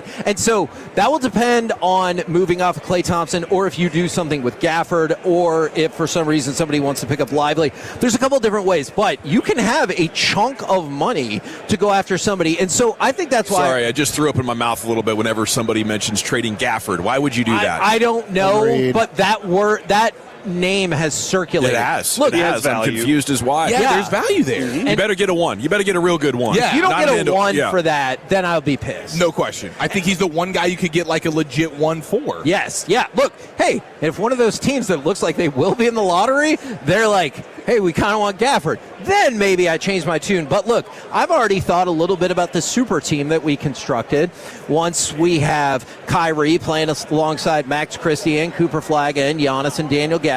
Trying not to let myself think about that too much, but Dawson brought it up. I couldn't help but indulge and think about that. How do you feel about this deal?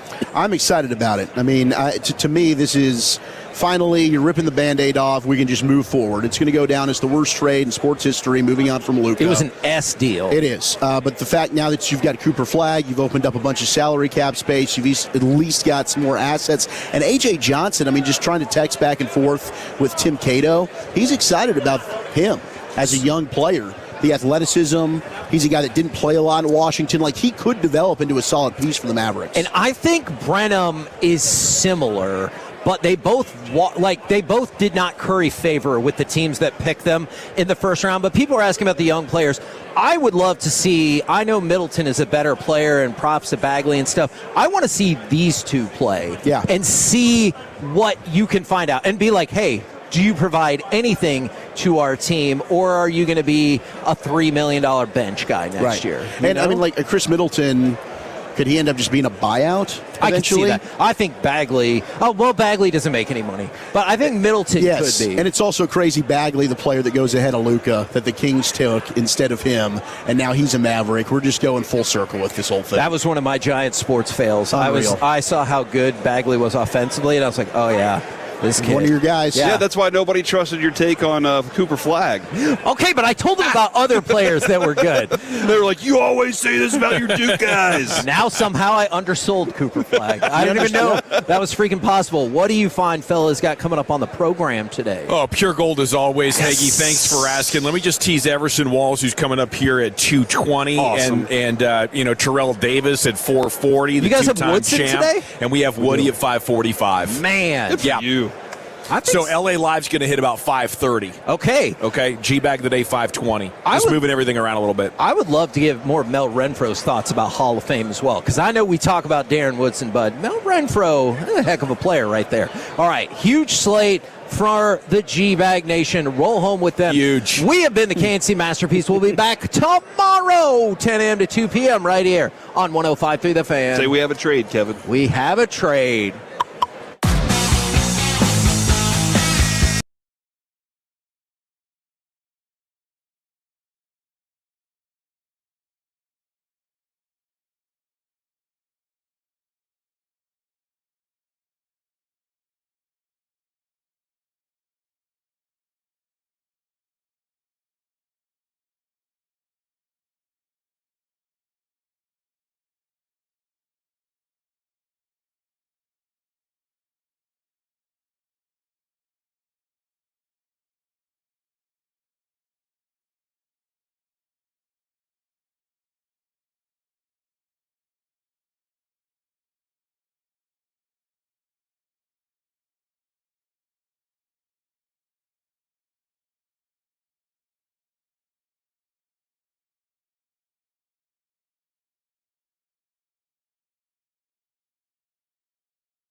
an Odyssey sports station.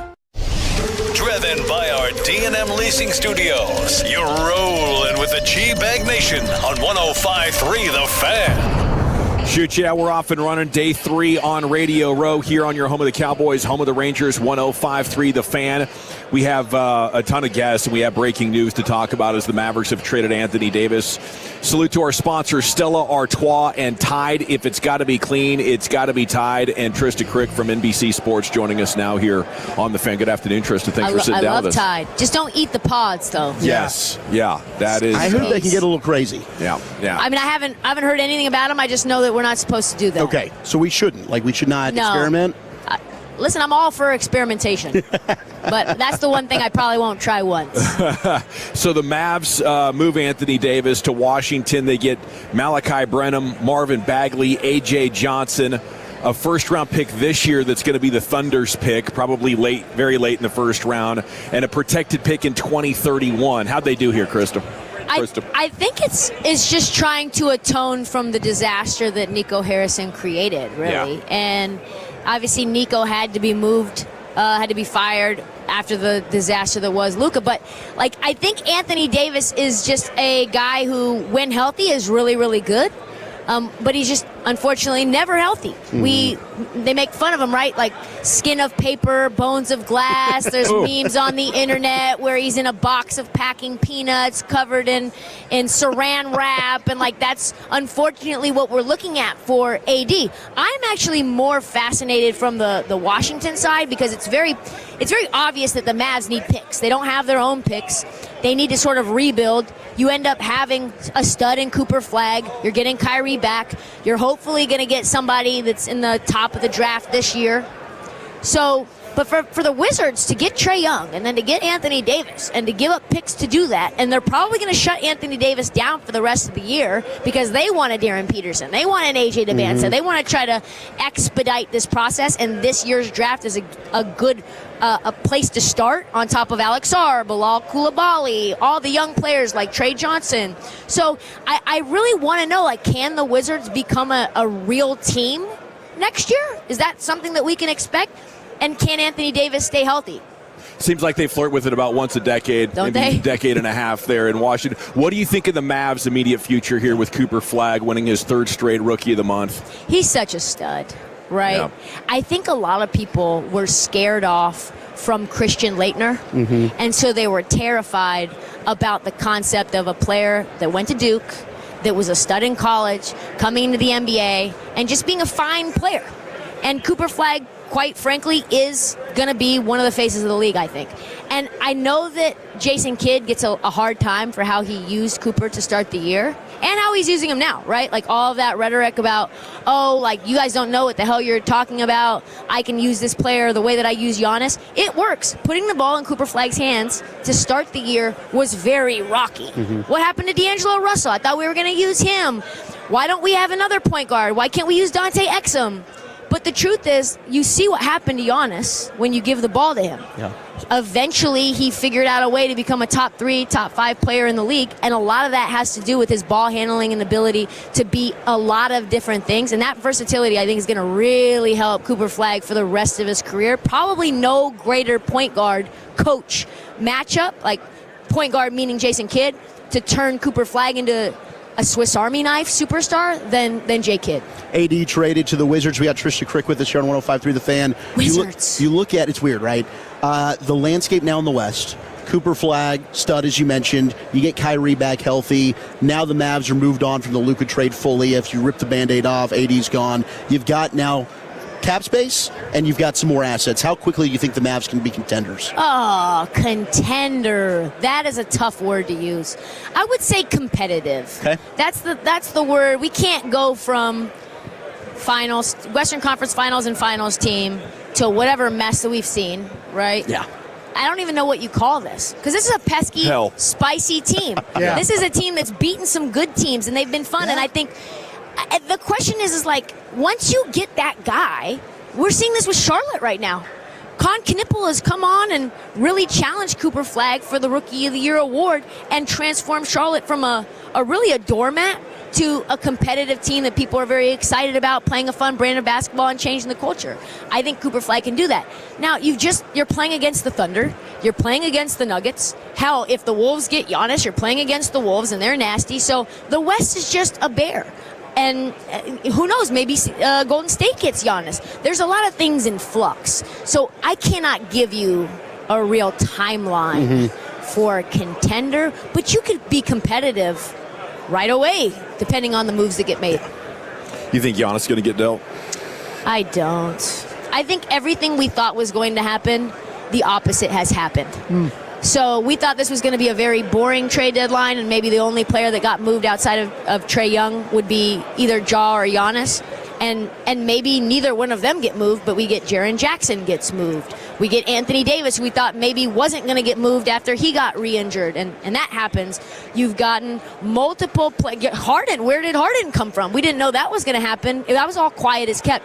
I think the trade deadline is kind of like opposite land, where the role players and fringe superstars are getting shifted around, and teams are really trying to go for it. And I think probably Giannis, in my opinion, it makes more sense to trade him in the summer if you can't get what you want. I bet you were a feisty point guard in your day. I was. Is that right? I was a little Davion Mitchell-ish. Okay. I talked a lot of trash. I was very undersized. I had a better jump shot than Davion Mitchell, though. There you go. Really fast release. How do our followers get more of your gold? Yeah, so Trista_Crick, TRYSTA_KRICK. You can find me on Instagram, Threads. I'm doing some stuff with Meta all weekend long. I'm going to be going to this Players Tailgate by Bullseye. Apparently it's a very hot ticket, $1,300 or something to get in. Wow. A bunch of chefs, celebrity chefs, so we'll be there. Why don't you guys come and find us, go through. We're going to be taking some content. I'm going to be going to the game as well, taking a bunch of behind-the-scenes stuff. But, yeah, I'm with Meadowlark on Dan Le Batard's show. I have a basketball show called The Alley Oop and Heat Check with Trista Crick. If you like, Heat Check. If you like women's sports, I have a podcast called Let Her Shoot as well. We talk about girl dads. Nice college basketball, WNBA. We talk about some other sports too when we can fit it in. And then on NBC and Peacock every day with them, and doing some basketball analysis. So I'm just basically working all the time for everybody. So no draft content, you and I, this year? If we could, I would love to do it. Just put me in, coach. Yeah, that's what I'm saying. I was kind of thinking, I get used to the springtime working with you on draft content. God, I miss working with you, Brian. Yeah, well, thank you. He's really one of the best. He is. We love it. 5 hours every day here. 5 hours? 5 hours. Yep. Yeah. I don't know if I like Brian that much. Well, thanks, Trista. Thank you, Trista. Yeah, Have a thanks great for week having here me. on Radio Row. Yep. Fill your time, and we'll follow you for all the sports content. Awesome. Take care, guys. Trista Crick there on the Wild Fork Foods hot seat. Wild Fork Foods, your #1 meat and seafood source. And Tide. If it's got to be clean, it's got to be Tide, as we are off and running here with day 3 on Radio Row. And yes, the Anthony Davis trade, I was surprised. I'm very much. I told Hagee and the guys as it was breaking, I like it. I don't love it. Ideally you could have got more, but I like that. They figured out a way to move on from it, and not be sort of held prisoner to his health. And his contract situation is so massive, it was pushing the Mavs deep into luxury tax territory and really handcuffing their ability to be flexible. So we'll see what this can turn into over the next couple of player acquisition windows. Maybe you get lucky in the draft. Maybe you can move up in the draft now with this OKC pick. It would allow you to move up a couple of spots and maybe get a player you are identifying if you don't get super lucky in the draft lottery once again. So I like it. I wonder though if we're not done yet when it comes to cleansing the palate from the Luka trade hangover. And I think we're almost there, but I would look into the front office and maybe even on the bench, with Jason Kidd and Finley. Once those two are gone, then I think you will have a free and a clean cutoff from those vibes. I think it's done. I think this is it. I think it was just moving on from AD. You don't have any remnants now of it. You're not going to be able to get rid of Patrick Dumont, right? I think Jason Kidd's a hell of a basketball coach. I don't know if a lot of fans, maybe the way Luka's reacted to Jason Kidd, we'll find out how much Kidd had to do with this trade at some point. And I think Kidd, as we've heard from Blake and Brian, your sources, he's kind of working as a de facto facto general manager right now. Yeah. So I think his fingerprints are all over now moving Anthony Davis. He obviously wanted to get rid of him as well. But, I mean, look, what Jason Kidd did, I think, with Cooper Flagg, and the reason he's playing so well right now, is probably him, as he said, he wanted to make him uncomfortable. And he put him in uncomfortable positions. And I think all of that probably fast-tracked just how good he's playing right now. I don't think they need to make a change at the bench at all. I think Jason Kidd's a guy, anytime he's been in the postseason, he's taken him to at least the conference finals or better. So, to me, he knows what he's doing. He can make adjustments. I think as a Maverick fan and growing up in the Metroplex my whole life, we're moving forward now.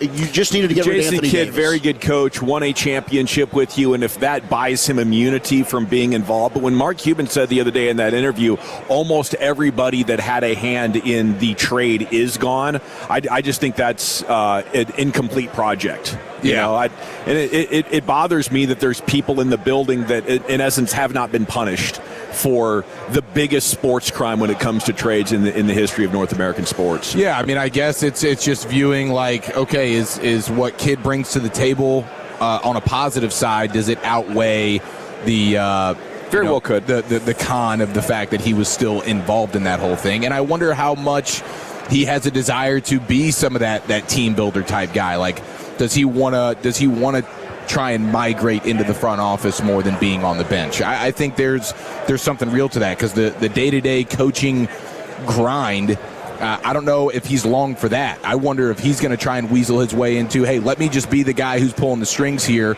and maybe that's something that happens down the line. But yeah, for the most part, I think it's a relatively clean slate now. Yeah, he wanted to be coach and GM in his first coaching go-around with Brooklyn. And that's how he ended up going to OKC. But that was so long ago now. It's 10 years ago. Yeah, I talked to somebody in the organization about this. It just because it was something that we worked on, and I went back in my notes and I was looking at this, and this is what this guy told me about the kid situation with the general manager. I said, do you think he wants to be the coach and the general manager? And this guy said, I don't think he wants to do both. He goes, he liked the idea of being maybe president of basketball operations as a good one. The guy said he's a really good talent evaluator. He can clean up the building. He can get Dirk back in the fold. He can build out the basketball ops with people who are qualified. He can get the community back on board. He can move it forward with Cooper, get an arena, and get the owner happy. He knows what the bleep he's doing, this is what this is. And you know, he played the game. And that's kind of where this guy thought. It wasn't so much about the general manager stuff, but I don't think that really he gets along. Is it Riccardi who's helping out? It's Finley and Riccardi. I don't think he wants anything to do with Riccardi involved in there. So that might be something he might be having an angle of who this next general manager could be, or in fact he could be angling for the president of basketball operations job as well. All righty, it is the G-Bag Nation here on 105.3 The Fan, so you got that breaking news. You had the Pro Bowl last night. While you guys were attempting to enjoy yourselves, did you end up having any good times? Well, was there enough alcohol and free food involved? Yeah, it's not about the crappy time that you had. It's about having a crappy time with people that you love. There you go. Know? Yeah, and so find the positive. That's really what it was about. And so we did end up getting to eat and drink for free. Made the most of it. So yeah, like you try to make the most of it, but it was unequivocally the worst media party experience we've ever had. Well, I kind of enjoyed myself watching the Pro Bowl flag football game. It was heavy Cowboys. Every time you turned around, CD and Pickens and Parsons and Dak were having a great time. Yeah, Ferguson. Jake Ferguson made some plays. I mean, it was actually a fun TV presentation. And it's cool because the guys are having the most fun, like talking trash and not taking the game too seriously. And with it being flag football, it kind of fits. You know, we're here having a good time, and it's going to get competitive in the final 5 minutes, and we're going to celebrate when we win. So overall, I would say, like, the Pro Bowl is kind of cool as a flag football event. Okay, yeah. I mean, just from consuming it through the clips that I was able to, it did come across like, okay, we know it's flag football, so now the expectation has been lowered in a huge way in terms of the competition aspect of it, and you're just watching your favorite athletes kind of dork around, have a good time, make some fun plays. Oh, there's Jamar Chase having an interception for a touchdown. I thought that was pretty cool. I didn't realize they were going to be mix and matching with the two-way stuff. So that was fun. Micah scootering around was actually that was hilarious. Yeah, that was one of the highlights there. But I wonder if the price just went up for Pickens. Okay, man. Now he's got the MVP on his resume. Well, now we've got CD and GP3 are going to go on Micah's podcast, and CD was over with Kay Adams today on her show, and Micah's scooting over, and he's trying to recruit George Pickens to Green Bay. Of course he is. We don't need them going on with Micah. Stay the hell away from our guys, Micah. That's why we're going to tag them and take all Green Bay's picks if it happens. Yeah, take more ones. Yeah, more ones. More ones. All the ones. Well, I guess they don't have enough. It more looked like he wanted to be traded back to the Cowboys here this entire week. For sure. It has. And, appreciate it. Micah is very savvy in the news cycle, and he knows how to make this interesting and fun, until maybe it goes too far on both ends and feelings start getting involved. But fun storyline. I'm real curious how this George Pickens thing is going to go. That would be shocking if you traded all pros in back-to-back seasons to one of your biggest rivals in the Green Bay Packers. That would be pretty disappointing. Okay, a lot going on in the world of sports today, and we have a full show planned for you. And we're going to continue the guest party with Everson Walls, one of the greatest Cowboys of all time, a Dallas legend from Berkner High School, a man with an incredible amount of interceptions, 11 as a rookie. I mean, the Everson Walls story is just crazy. He spent the entire 80s there right up until Jimmy Johnson, then went to New York and played with Parcells and Belichick. So an incredible football journey, an incredible Cowboys legend. Everson Walls joins us next here. It's the G-Bag Nation on the Fan. Is your love language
G-Bag Nation here on 105.3 The Fan, and we have a Cowboys legend sitting down with you here on the Wild Fork Foods hot seat. Wild Fork Foods, your number one meat and seafood source. He is a Super Bowl champion, a 3-time All-Pro, 4-time Pro Bowler, led the NFL in picks 3 different times. Everybody knows him and loves him. Everson Walls with you here on 105.3 The Fan, home of the Cowboys. And a good afternoon, sir. How you doing? I'm doing just fine. I'm doing just fine. I like the intro. That was cool. When they read through all that, you just nod. I did all that. That's me. You can still play today. I look at you. You can still play today. I couldn't play today. Yes, you could. You could. Let me say this. When I hear that, I wish I could have done more. I think that's really what I look at. I should have done more, and I could have been, you should honored in 14 more. interceptions in a year. You're right, man. Yeah. You're right. And I think that's when I look at it, I say, you know what? I should have been honored more, but I also should have done more. That's honestly what I have to you played in a good era, though, for those defensive backs. I did. Well, that's what, if you like making tackles. Yeah. No business decisions. I'm not much into the tackling, but, I'll throw myself under there if I have to. Everson Walls here with you on 105.3 The Fan. So, dude, I feel like I'm like on the radio, but still – I'm in my car, but I can still hear you. That is great, man. Thank you for listening. Big Tolo, Everson Walls. How about that? Tolo, a Dallas guy, Berkner High School. And you still make Dallas your home? I do. Yes. Well, in Plano, but my man. In Plano Wildcat myself. I had to move away from Hamilton Park and let my mom and my sisters have it. Okay. And but I go visit all the time, of course. What was it like this year watching the Cowboys, and how far are we away on the back end from having quality play? I guess because I'm such a Dak fan, I just enjoyed watching the offense cook. Yeah. I really did.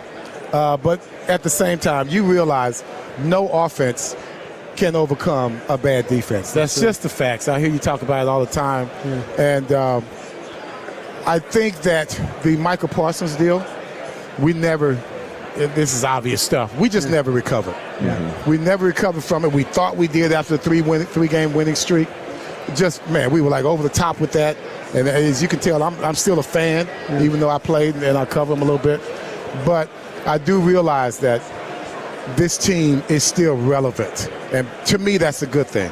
When your offense is balling the way it is, just give me a fair defense.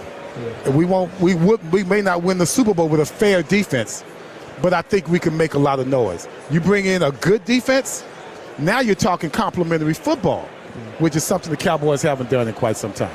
I remember talking with you. We had you on with CA one night when Trayvon Diggs was trying to chase your season record, right?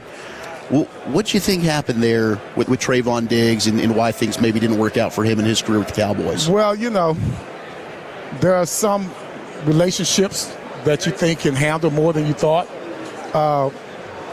There are some relationships that are up and down.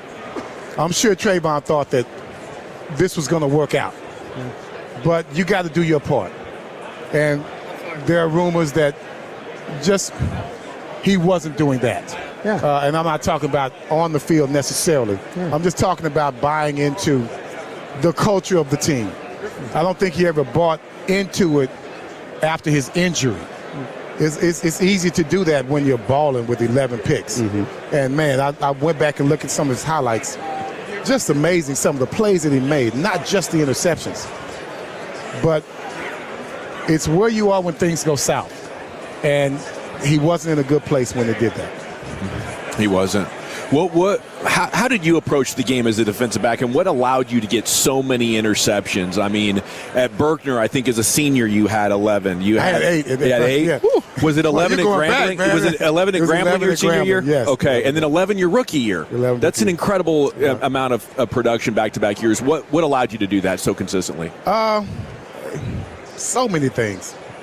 I could backpedal really well. Anyone. Yeah. Better than anyone. For some reason, I run fast backwards. I don't know why. Can't do it forward, but backwards, I'm good. The physical makeup, just putting it all together. You got to know what your strengths are as an individual. Yeah. I knew I wasn't going to line up and racing anybody like Bob Hayes. Yeah. But I also knew that I wasn't going to let anyone like Bob Hayes get by me. I knew what my strengths were. My strength was to deviate you from your route.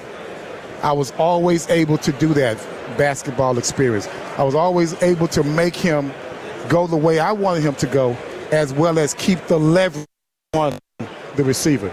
Leverage is extremely important because that's what stops you from giving up the touchdowns. So I always had good leverage. I was always quick, and I was smart.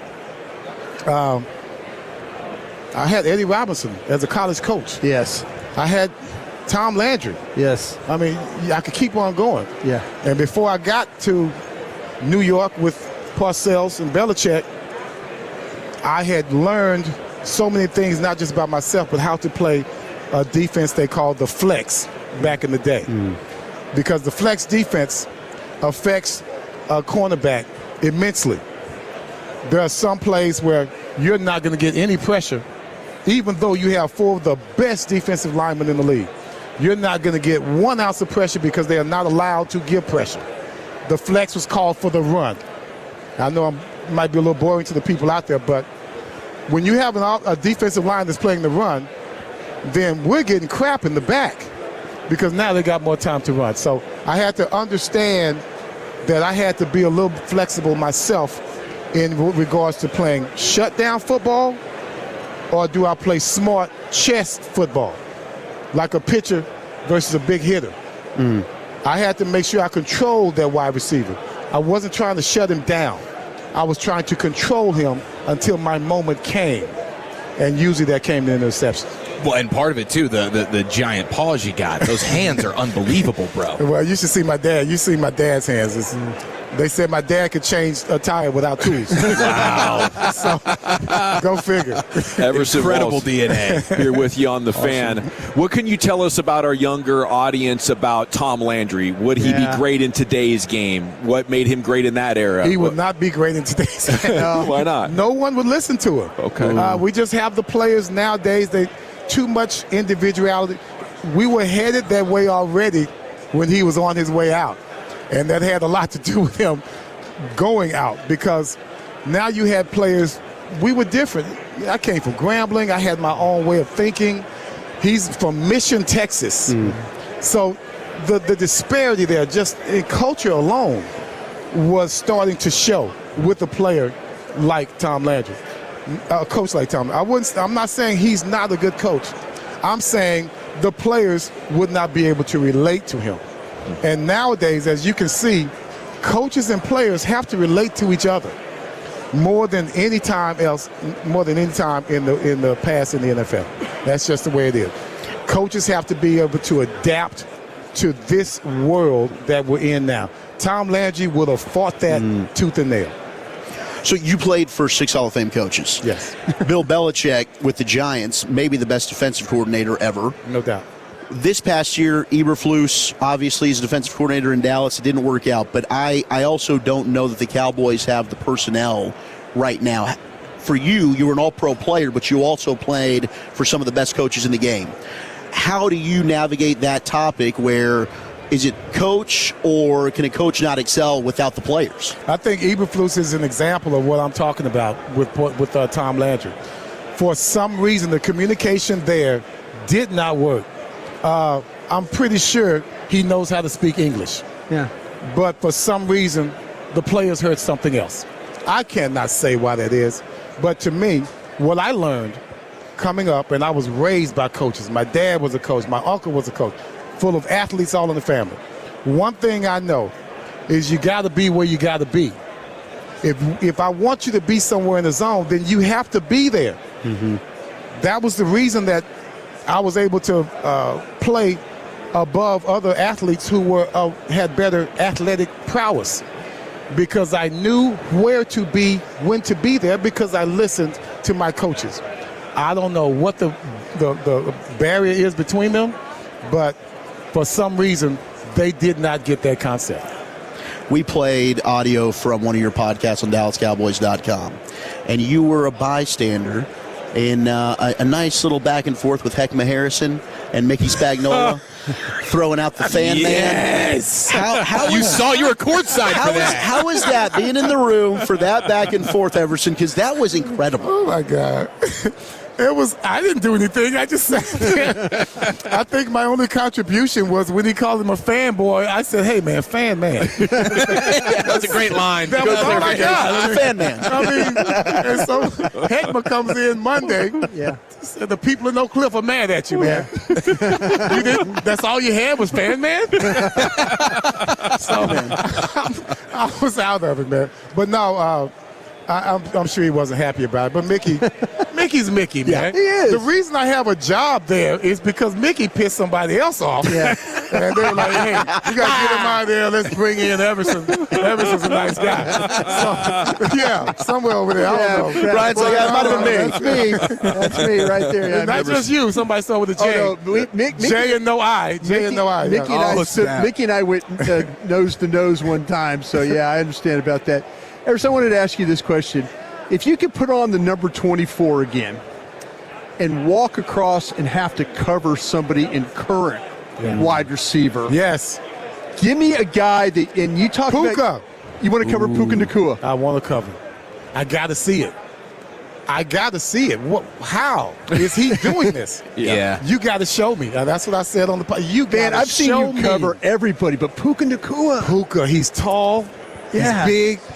You know, he's going to take you inside. Got a little brother in him. Yeah. I got to go. You're going to have to chase that guy. No, I won't be chasing him. No, I'll be having, like I said, leverage. I'll have my leverage. I will keep my leverage on someone else. But my key was the 50-50 ball. Yeah. Because I played basketball. There you go. Yeah. So if you're going up for it, then I was a rebounder. I could dunk and all that. So I'm 50. He's good at that as well. Yeah. So I would love to challenge him with that type of ability, because he is, I've seen him make some plays and almost even made plays. Yeah. So it's not a fluke when you end up doing something that you almost did before that.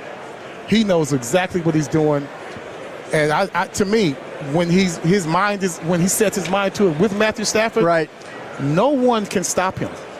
Can I ask you one more question about a cover? I want to ask you about having to cover and practice and stuff like a Drew Pearson. Yes. Who can't run out of sight, but is so deceptive as a route runner. Yes. How do you face a guy like a Drew Pearson then? I was there. I practiced against him. I still don't know how he did it. You could say, okay, I'm slow, so he's going to get by me. Yeah. But I saw him get behind some of the best defensive backs. That's what I'm saying. And that's why he's my hero. Yeah. If I ever wanted to be anyone, and this is facts, I wanted to be Drew Pearson when I was in high school. Sure. That's why I was a wide receiver. Yeah. That's why I was able to make catches, because I practiced that all the time. And just watching Drew do what he does, I will forever be a fan. And I'm sorry, I love Michael and all the guys, but he is the number 8 yet. Everson Walls here with the American Diabetes Association. Man, 1 in 2 Americans suffering from this? Yeah, I had to read that again. Yeah, I had to crazy. read that again. That stuff is crazy. But how can I argue against that when I had to give up my kidney to a guy with type 2 diabetes? Yeah. So I'm not going to argue with that at all. One thing I do know is that it affects so many people in America, but it's going to affect minorities more than anyone else in America, because that's something that economically we have to overcome as well. Finding the access to good care, good health, good eating, those kind of things. Something that my peers and fellow alumni need to be more aware of is how much type 2 diabetes affects every one of us. Everywhere I've stopped here today, someone said, yeah, man, my dad, my granddad, my sister, type 2 diabetes, they're still dealing with it, or they passed on from it. Yep. Those are the kind of things that we can't ignore.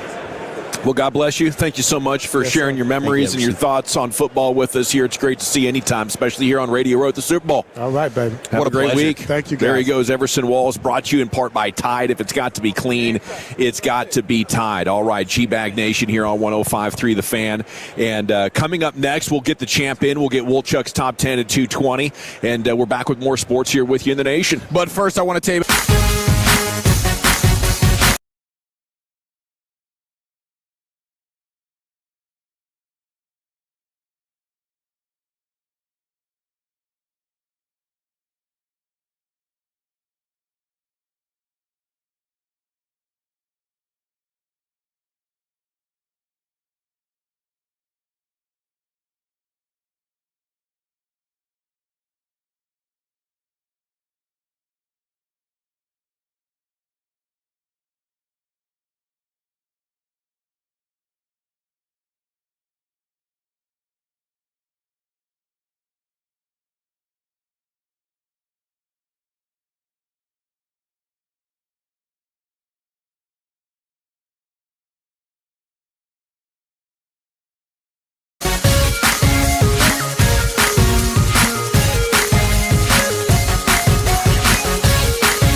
Chevys and 81 and they're all price of sale. Silverados, Tahoes, Blazers, Malibus, Equinox, and more. Visit ClassicChevrolet.com. This is Texas. This is Classic Chevrolet. Together, let's drive, relax, and enjoy the difference. Based on new Chevrolet registrations 2023 and 2024.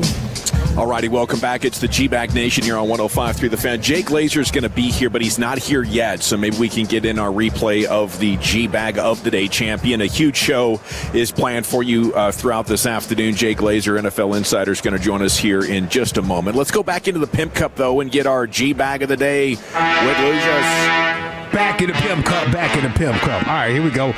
G-Bag of the Day will be at, 520 today? We're planning for 520. Yep. All right, you G-Bagger, stick around for that because I do have some John Blaze stuff for you. A lot of stuff from the Super Bowl Radio Row. But our winner and champ right here is Dana White. He was at his boxing promotion event on Sunday. They asked him about Oscar De La Hoya and his money problems, and Dana has a creative way for Oscar to get that paper. These guys like Eddie and, Oscar's on a sinking ship and will not shut the up. This guy it's fascinating. He's going to have to throw the panties and and stockings back on and get on OnlyFans fans to start paying his rent. Come on. My boy's running out of money. His ship is sinking very fast, and he's talking all the way down. Is that what you wanted? Is that what you wanted, everybody? There you go. That about wraps it up with Dana. Panties and fishnets back on. Jump on OnlyFans and pay that $23 million and f***ing rent, yo, buddy. Talking shit and f***ing... All right, man. So why is Dana on this rampage against Oscar De La Hoya? He's been on this for 5 or 6 years. Yeah, I think it's promotion stuff. I think they've taken shots at each other back and forth. I mean, Dana came from the boxing world and then obviously made the UFC into what it is. I mean, Lucius, do you have more context on their feud? And you know, Dana's competing with him now in the boxing game type of situation. So, yeah, it's promotion back and forth, and it got a little too personal. So now it's out of control. Yeah, it is definitely out of control. We're talking about money issues. I think Oscar had like took a loan out on his house, and now that money's looking funny. He's taking shots at that. It's crazy. Okay, so, man, I'm just trying to decide who's the bad guy here. Like, should we be cheering for Dana White, Oscar De La Hoya, or just sitting back and popping our popcorn? De La Hoya publicly questioned Ryan Garcia's mental state and judgment and professionalism while Garcia was dealing with personal and psychological struggles. Yeah, you know what? Garcia was out there doing all that trolling before the fight. Yeah. That's when he said that. But Canelo doesn't like Oscar De La Hoya, and Canelo's a good dude. So to Glazer, it crossed a line because he said there was like mental health situations going on with Ryan Garcia, and you need to be more aware of that. So you know, there is part of it that's just kind of kink shaming, you know, for De La Hoya. And the lady he was with was very beautiful, De La Hoya.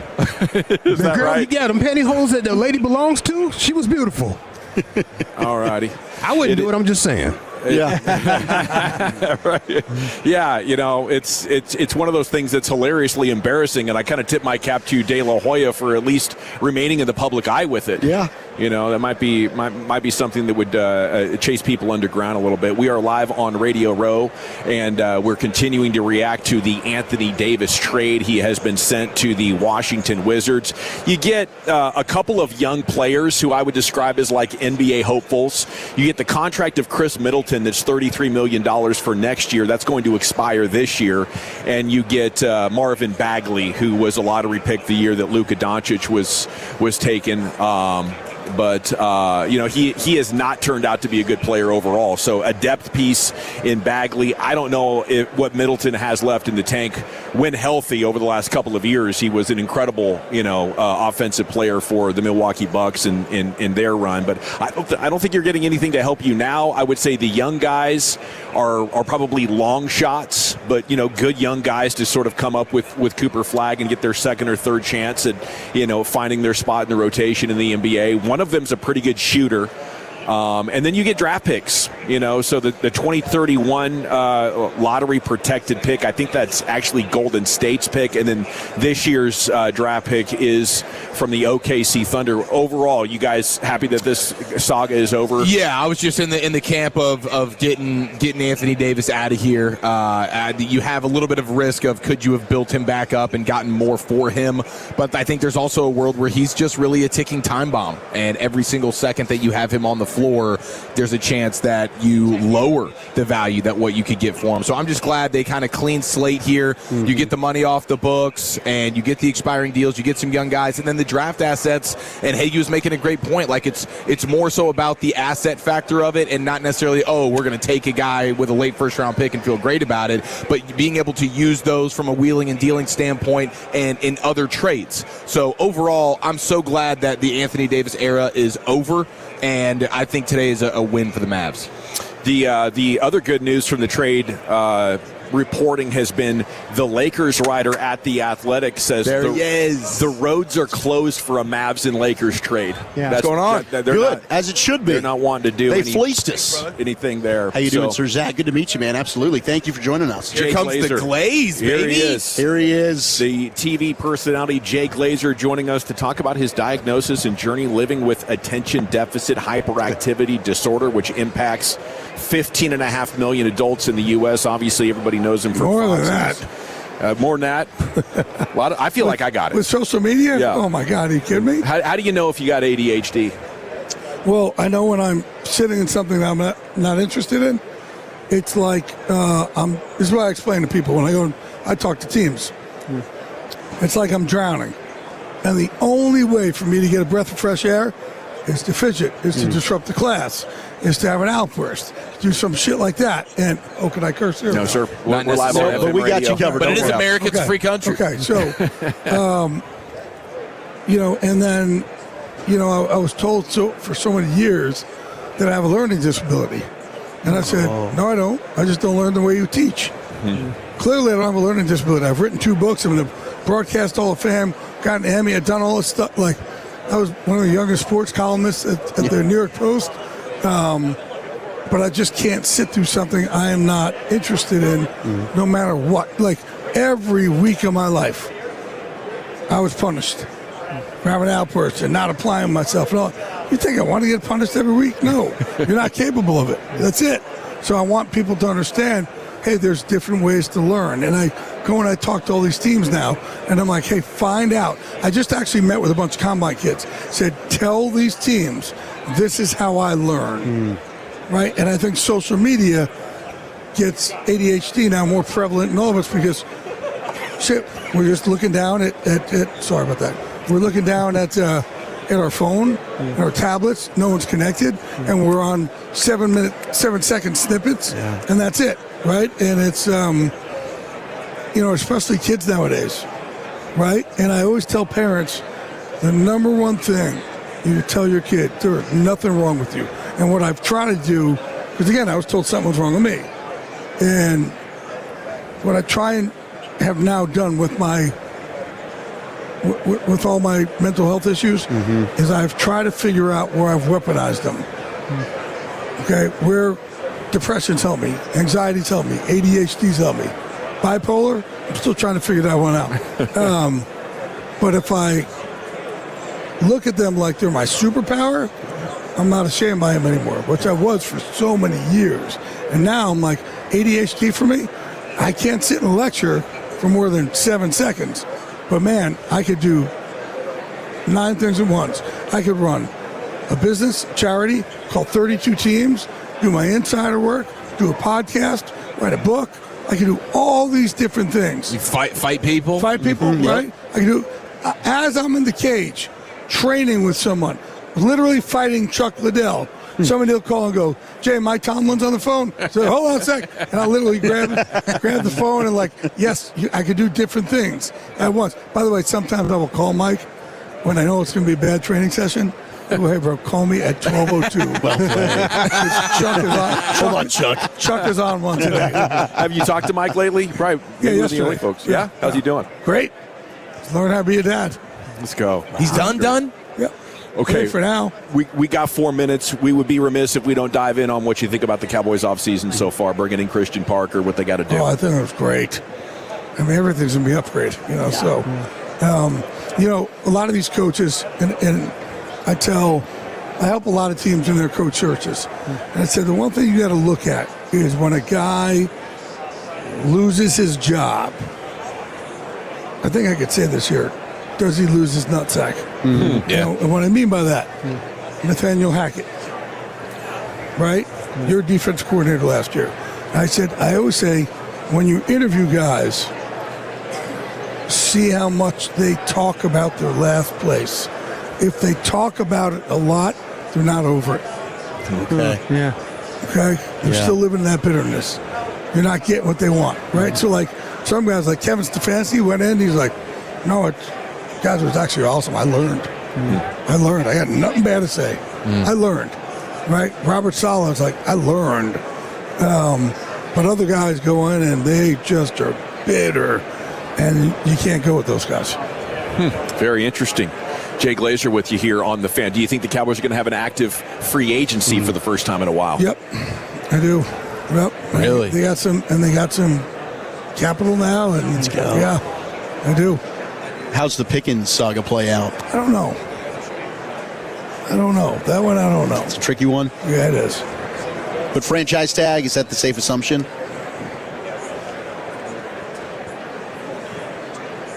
I don't want want to predict it. I don't know.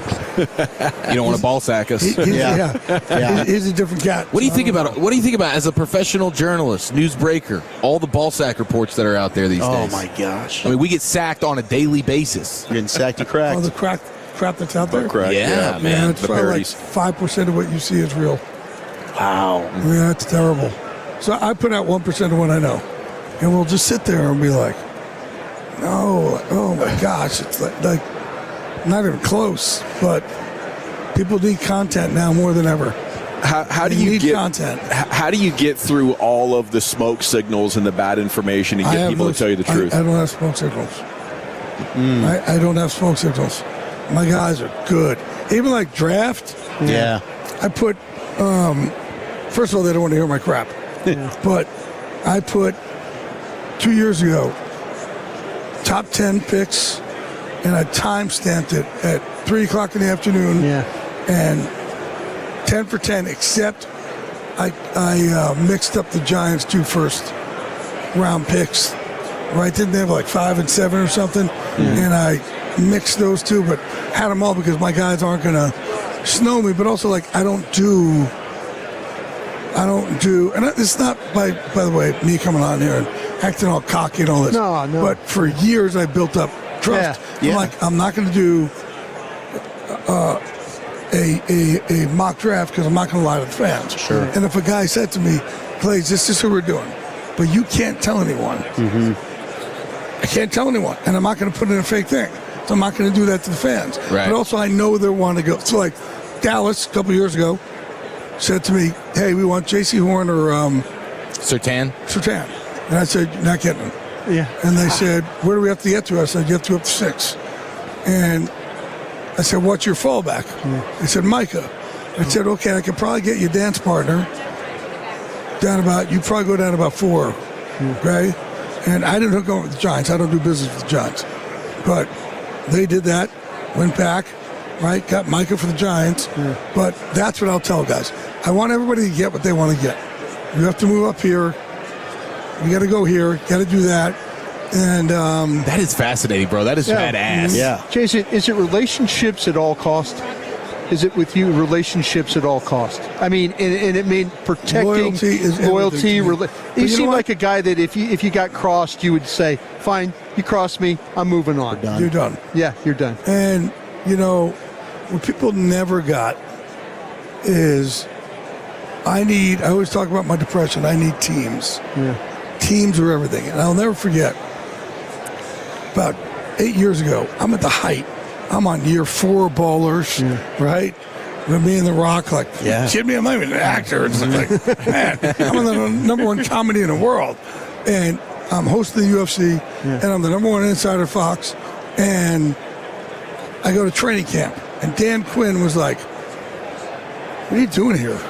I said, what do you mean, what am I doing here? He goes, haven't you moved up and on for this? I say, DQ, there is no up and on. You guys are my male love. Like, I didn't have it growing up. Fighting, me going in a cage. There's a guy named Mark Kerr here, who smashed the machine. And when I'm struggling, I call Mark and I go, hey, dude, I am in a bad way right now. I need you to come to my house and punch me in the face. And I need that, but I need that our love. And he's like, I'm in. But I've done the same for him. But it's like, my male love has been fighting in football. I didn't have it growing up. So these teams are everything to me. Have you ever seen a guy's toupee go flying off his dome in the middle of a fight? That was the first. No, I haven't. But I made Mark, he had the George Costanza, and he's also going to do the red carpet for the Smash Machine. I'm like, bro, you're not going on the red carpet with The Rock, with the Costanza. So I actually made him sit in my house. He tried to leave. Nope. Cut him off. Sat him there. And I shaved his head. And now, if you'll see him around here, ask him. Okay. You're welcome. That's awesome.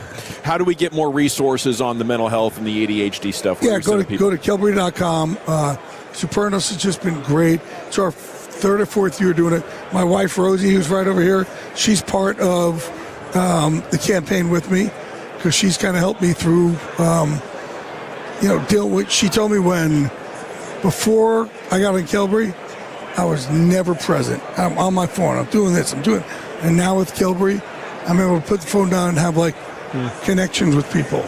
So she's been great to help me with that. And also, like, as I've opened up about all this stuff, I sabotaged every relationship I've ever been because I didn't feel worthy of being loved.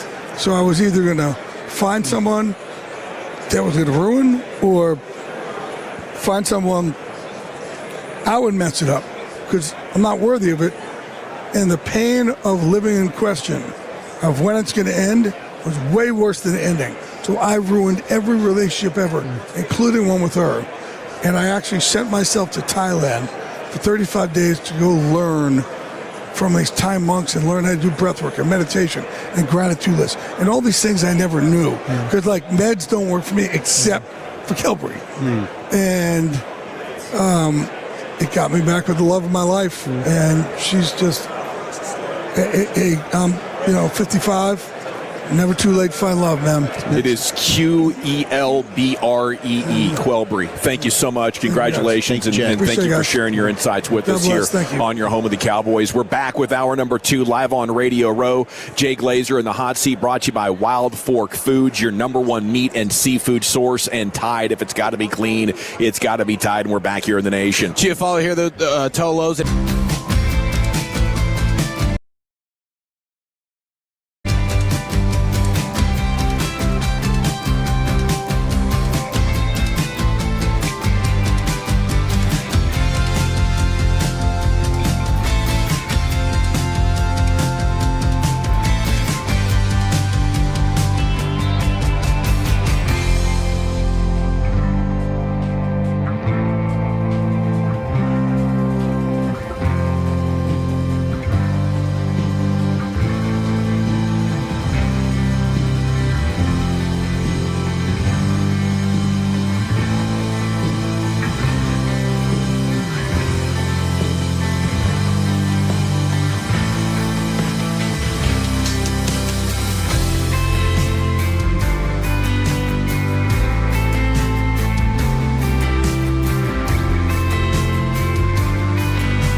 Let's go, Cowboys. An Odyssey sports station. Driven by our D&M Leasing Studios, you're rolling with the G-Bag Nation on 105.3 The Fan. Shoot Chats, hour number 2 of the G-Bag Nation. We're live here on your home of the Cowboys on Radio Row in San Francisco. Our coverage brought to you by Stella Artois and Tide. If it's got to be clean, it's got to be Tide. And we have another guest, one of the top football content creators on social media. She is on the Wild Fork Foods hot seat. Wild Fork Foods, your #1 meat and seafood source. So we're looking at a couple million social media followers combined across YouTube and TikTok. And she's doing a heck of a job. She's hilarious. You've probably seen her content. Annie Agar here with you. Thank you so much, you guys. Appreciate it. Thank you for joining us. How's your Super Bowl week going? Great. Busy. So busy. Like it feels like I know like Thursday's probably the busiest day on Radio Row, and yesterday felt like a Thursday. So it tells you, I don't know if it's more condensed here, but there's a ton of people walking around. It is. It's got to be a very content-rich environment. Oh yeah. Yeah, and I try to find a balance between just putting out content and putting out the the normal like meeting videos I do and stuff. Yeah. But there's just so many players around every corner. I'm like, oh, gotta take a video of this. Put out. So how did you get to this level of the height of your powers on social media? I know you're a football fan. Yeah. I can tell by your content. You're hilarious. You seem like you might be like from a comedy background and a football background. Like, how's this all come together? Everybody asks me that, and I live in Chicago, and so I'm right next to like Second City and all those, the stand-up. And I never did anything comedy-wise, but my family, my dad has a really dry sense of humor, so we don't say "I love you" in my family. We just roast each other. Is our love language. So that's kind of plays well with the videos, But yeah, I was a big sports fan. I was working in local news back during COVID. And I was a local news reporter in Michigan, and we were out of work, right, because sports kind of shut down. So I got on TikTok, and I did a meeting video, like the same format that they are now, if the Big Ten were to get football up and running again during COVID, and I just laid into the Big Ten stereotypes, and it got 3 million views overnight. And I thought, okay, this could be something. People want comedy right now because it was such a down time. I think we forgot it was okay to laugh and talk about sports again. Mm-hmm. So I started doing NFL ones, and I was like, what if I do this weekly and kind of recap? Because the NFL is my wheelhouse. As much as I love college football, like the personalities in NFL are so fun to make fun of. So I leaned into that, and now we're here 5 years later. How did you get the initial idea to do that? Like, you're just thinking about it? I think about that all the time looking back. I don't know. Like, it just happened so. I don't know I don't believe in coincidences, right? It was like, I think this was the trajectory of my career because I love NFL fans, and being able to make them laugh is literally my goal in life. I just think it's so fun that they have that kind of roast humor and I have it, and I think it just meshes so well. But looking back, I think it's just how we hate U of M fans, right? Like, we're Michigan State through and through. Okay. We just grew up hating U of M, so I knew already what that stereotype was like and what that rivalry was, so I just put that in the meeting video.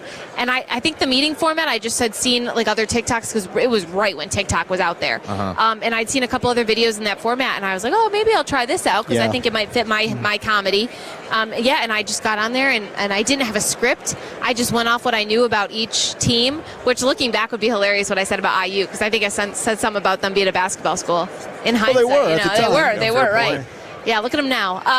So I think I just got on there and stuck to what I knew and did that video, and it played well. It's wild. So you're a Sparty from Michigan, living in Chicago now, Packer fan. Yeah. How did we do this? So I love this story. I tell everybody this story. My brother's a diehard Lions fan, and I was young at the time. I was like 6 or 7, and my best friend, she lived across the street. She was from Wisconsin. She had 6 brothers. And I'd hang out with her on weekends, and I was young. So I came home one weekend. I looked at my dad. I said, her brothers don't cry over there on Sundays. He was like, yeah, they're from Wisconsin. They watch the Packers. And so I told her, I was like, I kind of like that. Her brothers got me a Brett Favre jersey and a cheese head, and I was indoctrinated into their family and made my brother so mad, and I thought it was the best thing ever.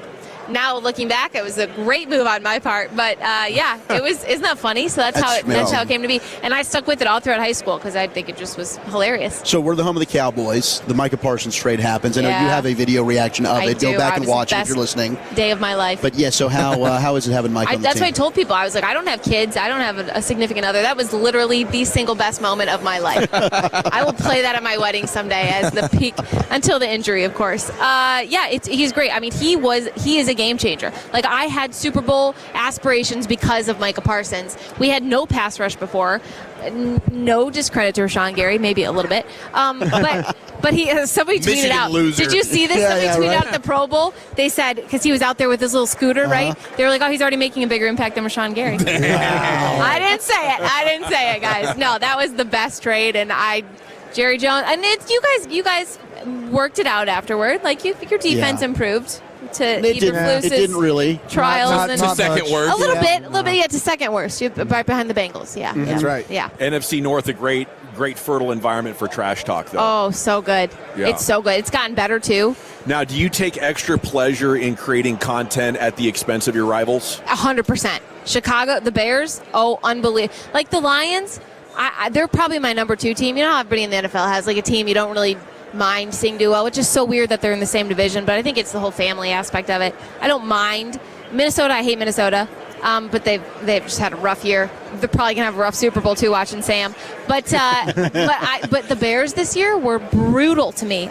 Expected, right, after the games, and that 4th and 4th throw by Caleb Williams. But it was wild. It was like they got a taste of success, and they just ran with it, like way worse than Detroit ever did. So I did not take anything back when I talked about Chicago at all. I laid into them as much as I could. When you interact with these coaches and these players, like, do they ever get a little butthurt about it, or do they all take it in stride? Yeah, the players have been great. Like, I ran into Jamar Chase yesterday, and they all, like, if they do watch the videos, like Charles Whitson I just was talking to, and he said, I'm a big fan of the videos. So stuff like that makes my day. Yes. And I hope they know, I'm not at their level. I could never do what they do. They're getting paid millions of dollars. So I hope they know at the end of the day, it's all in roasting, like Tom Brady does a roast. So I hope they know I'm just making fun of what everybody's talking about. And I'd never cross a line where it's, they're attacking their family or something like that.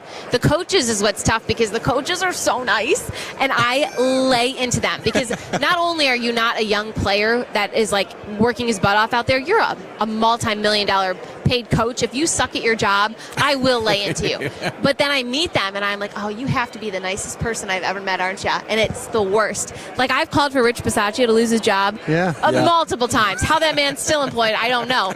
And then I talked to one of my Packers reporters over here. He's like, you do know he is the nicest man you'll ever meet. Dang it. No, why'd you have to tell me that? No, he hates me. He absolutely hates well, me. we got him to unretire. I don't know how. He was going to retire. Yeah. I was doing a Cowboys pregame. I was doing the actual broadcast of the game in the preseason.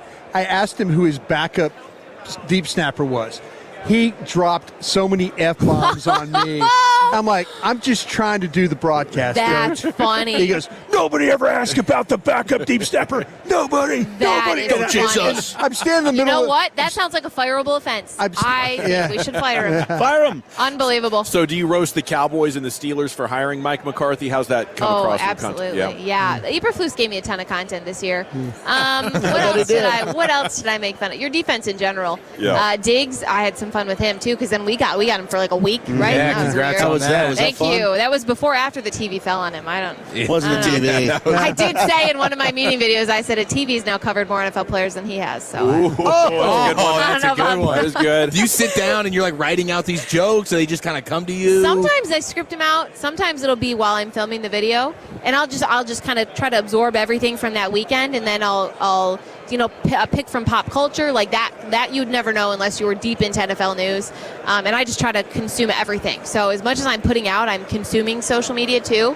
So I try to kind of bring in pop culture to show that I'm up to date on things, because people love that. When you bring in a reference of like something that's so niche that everybody knows about that happened, I think that's where humor lies in comedy and comedic timing. So I try to do that as much as possible. So yeah, sometimes it's scripted, sometimes it's just off the cuff. So you've done a TED Talk, you've done red carpet hosting. Yeah. How fun is that? So much fun. It's like a side of this that I love to do, because there's so much more than just comedy that I want to be able to reach people as much as possible. And I think, like, my family story, I don't know if you guys have seen me post about my brother. His story I think was super inspiring, and I think he can touch a lot of people's lives too. So being able to host things and do things on another level, maybe where it reaches more people, is my second favorite thing to do behind the scripts. What was your TED Talk about? So I did it actually on my brother, and it was on it was my brother and I's story tied together. It was on looking at life differently and how you can open up so many doors for yourself and for other people when you kind of have a different perspective on things. Because if I'd have looked at COVID, I didn't have, so I was working in local news, I had no money. I had no job, basically. I didn't get fired, but we weren't covering anything. I had no money that I moved back home with my parents because I just graduated. And I didn't have a clue what I was going to do because no one was hiring in sports. And everybody told me, you got to start in local news. You work your way up. It's going to be a grind for a couple years, but you'll get there eventually. So I could have looked at that and been like, this is it. I'm going to get a new career. Like, I can't do this anymore. And my brother is the most positive person.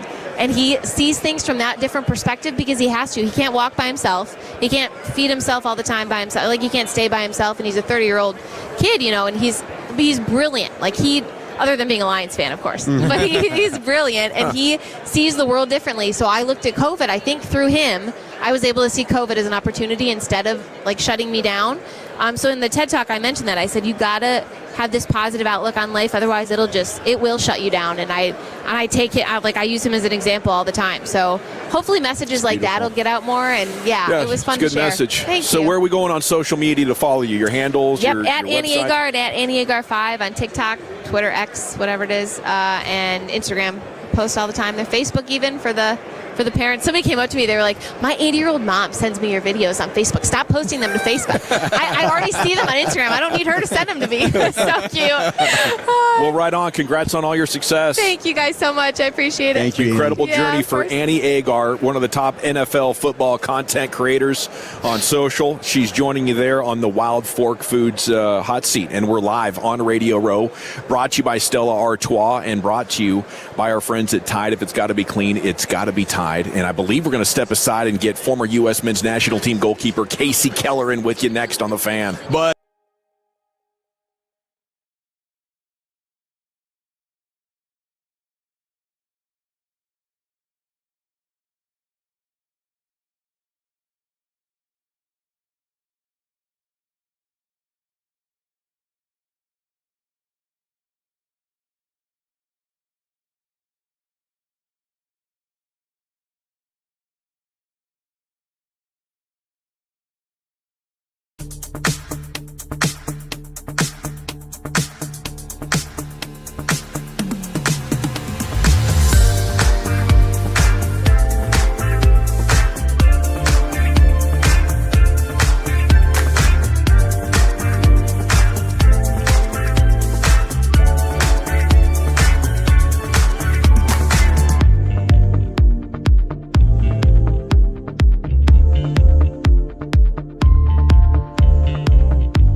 are back here live on Radio Row. Salute to our sponsors, Stella Artois and Tide. If it's got to be clean, it's got to be Tide. Joining us now here with the World Cup coming up this summer, one of the greatest U.S. soccer players of all time. Started several World Cup games in the 90s and 2000s. Four-time participant.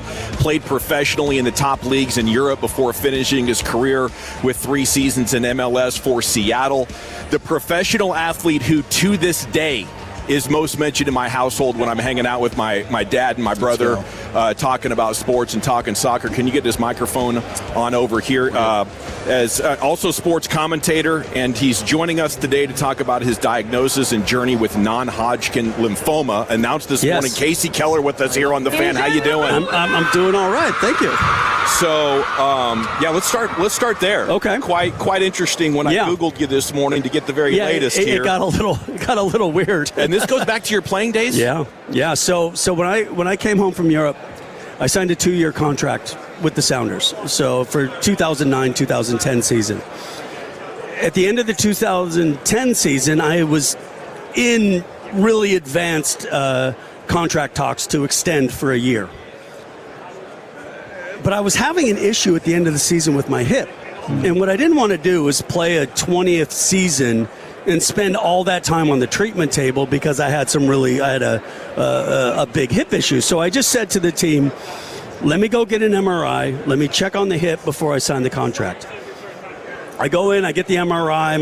My wife and I go to lunch, get a phone call from the team doc about 2 o'clock.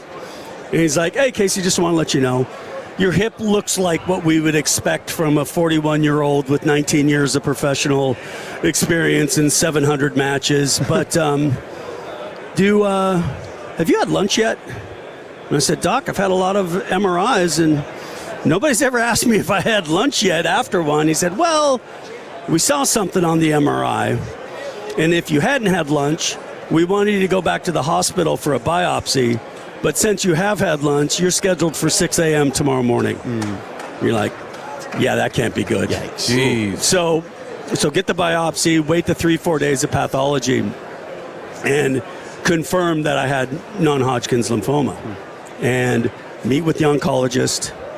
Oncologist says, look, my suggestion is we just monitor this. You're asymptomatic. We found this because of something else. Let's just see what happens here. I said, but the problem is, I can't sign a new contract without telling the club. Right. I said, you don't have to. HIPAA, I said, but I can't. Ethically, I just can't do that. So we basically told nobody.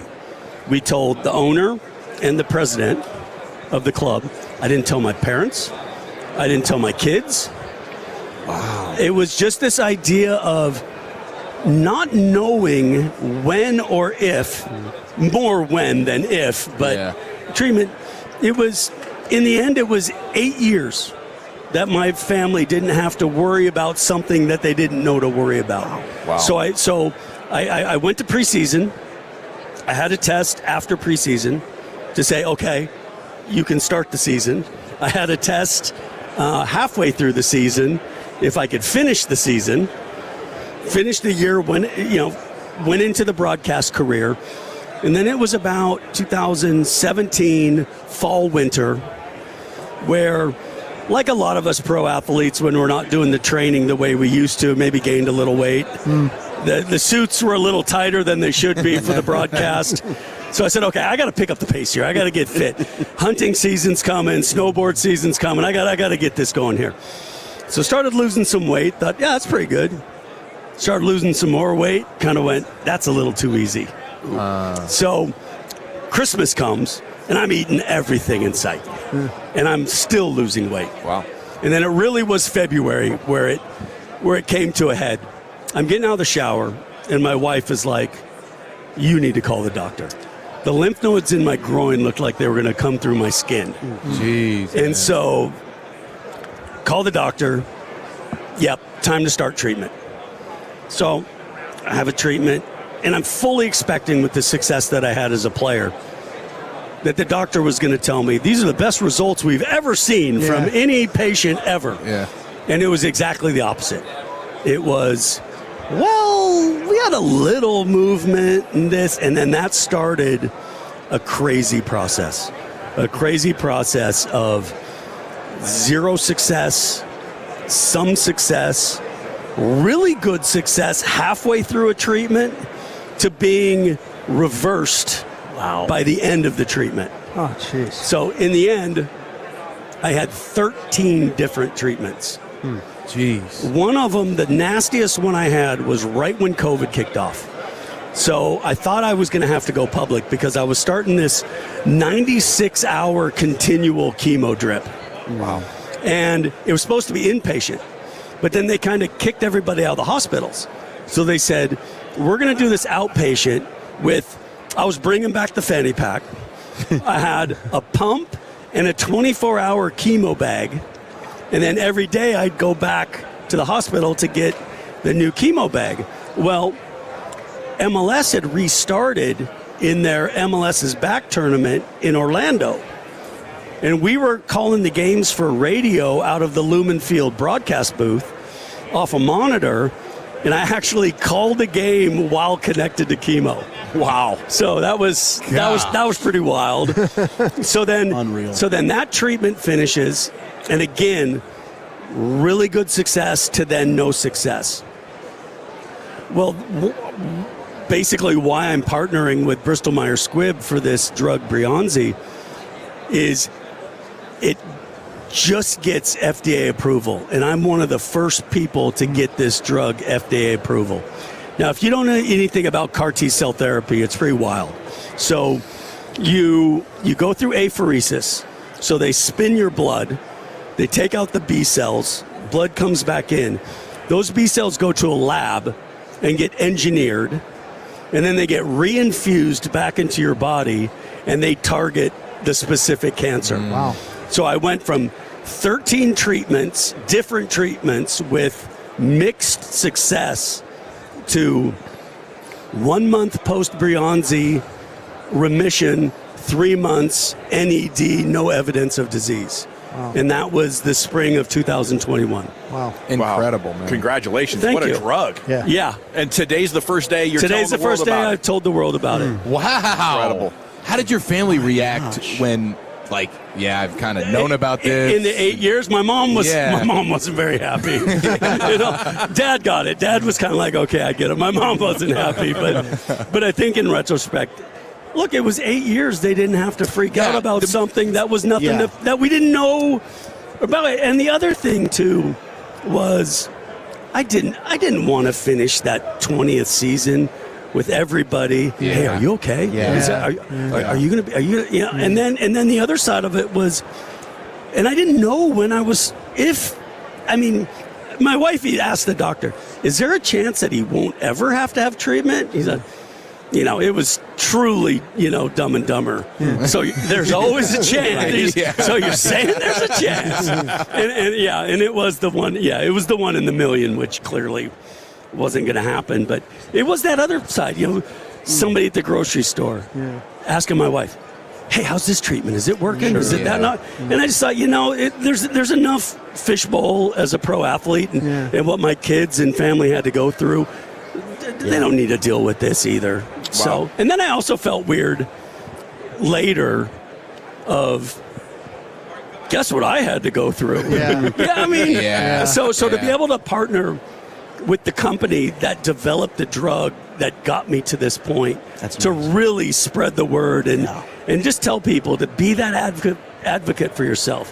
No matter what roadblocks, what treatment doesn't work, talk to the doctor. Say, hey, what's new? What's happening? What can we do? Where can we go? Because let me get some Breyanzi. Yeah, you're not hurting anybody's feelings. Yeah. So if you're going through, some blood cancer, look, go to, BreyanziWithin.com. Talk to your doctor. See if that's something that can work for you. Because I'll tell you, I did everything else, and this is the one that got me to the other side. The great Casey Keller here with you on the Fan. So that's a decent segue into the U.S. soccer program, trying to get to the other side of group play this summer. How do we do that? How you feeling about them? I'm feeling much better the last couple camps than I did for the 8 months before that. Yeah. So, like anything, when you come into a tournament, it doesn't matter if it's the later half of the NFL season, whatever it is, you have to be peaking at the right time. Right. It has no. The U.S. having a great last summer would have meant nothing. Right. Okay, they didn't have a good. Maybe it would have given us a little more, feel good. But so much of it is going to matter these next 4 months. What the core of our squad is doing for their club. Are they fit? Are they in form? Are they peaking at the right time? Are the stars going to carry the team? Is there going to be a few guys that we go, where the heck did that come from? Right. We didn't see that. You need all that stuff to come together. And like I said, I'm a little more optimistic after what I saw the last couple camps. Favorite memory of playing, I think in our household, it's freshman year. You came out and destroyed a UCLA striker in a one-on-one, and your guys marched to the Final Four. My brother's always telling that story. It inspired him. So that picture, and that I'm in a Hayward Award, the Oregon Athlete of the Year Awards, and I'm sitting next to Rich Brooks. And because one of the U of O football players or something was up for the award but couldn't make it, and he watches that hit, and he goes, and he's watching me catch some things. Yeah. I could have made you into a tight end. Yeah, no doubt. How about farther on? Like, is it the draw against Italy 1-1? That's for World Cup, and then the Brazil match in the Gold Cup. Yeah. Was the one that always comes about, and it's still the only time the U.S. has beaten Brazil. And I think the one thing about that is, so often as a goalkeeper, you have your best games and you lose 2-3-0 because your team just gets crushed so bad. Right. But when you have those rare occasions where you're playing against a great team and your performance helps your team win, as opposed to just having this great game and keeping it from losing 6-0. So those are the ones that are special. What can you tell us about? Sorry, Brian. One more. One more. What can you tell us about playing for Millwall? Because I think you wrote a college paper about their fans. Millwall versus West Ham. Oh, that is if you've seen Green Street Hooligans, you know exactly what it is. Blowing bubbles. And I was part of when my first season at Millwall, full season, West Ham were in the championship, and so we had a couple of those matches, and it was helicopters circling the stadium the whole time, mounted police everywhere. And I didn't really, I think, appreciate the history of Millwall until I left Millwall, because it was my first club. It was all I really knew. And I remember I'm at Leicester City, and I'd maybe been there for 4 months. We're coming back from a road trip, and some of the players started asking me about Millwall stuff. And he said, have you ever been in a pitch invasion? And I was like 3 a season. Yeah. And to me, it was so normal. Wow. I had never been in another one after I left Millwall. Right. And it was just, we're playing a cup game against Southend, and ball's at the other end, and I'm standing at about the top of the 18, and I see something out of the corner of my eye. A huge fight had kicked off on my left. And the Millwall fans are fighting the police, and everyone's diving in. And so then I see something on the corner of my right eye, and I look over.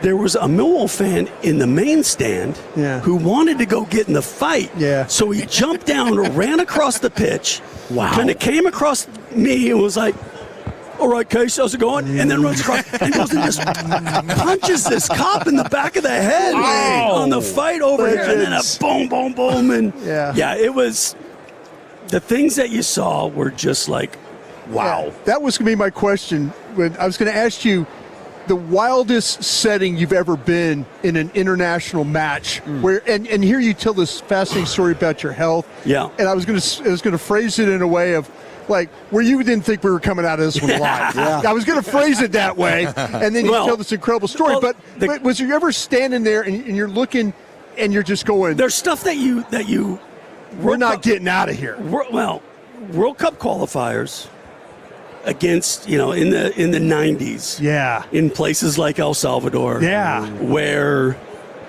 the pitch is truly surrounded by guys with machine guns. Yeah. Jeez. And you're like, I think they're here to protect us. I'm not so sure what the scoreline is, if that's going to be the case.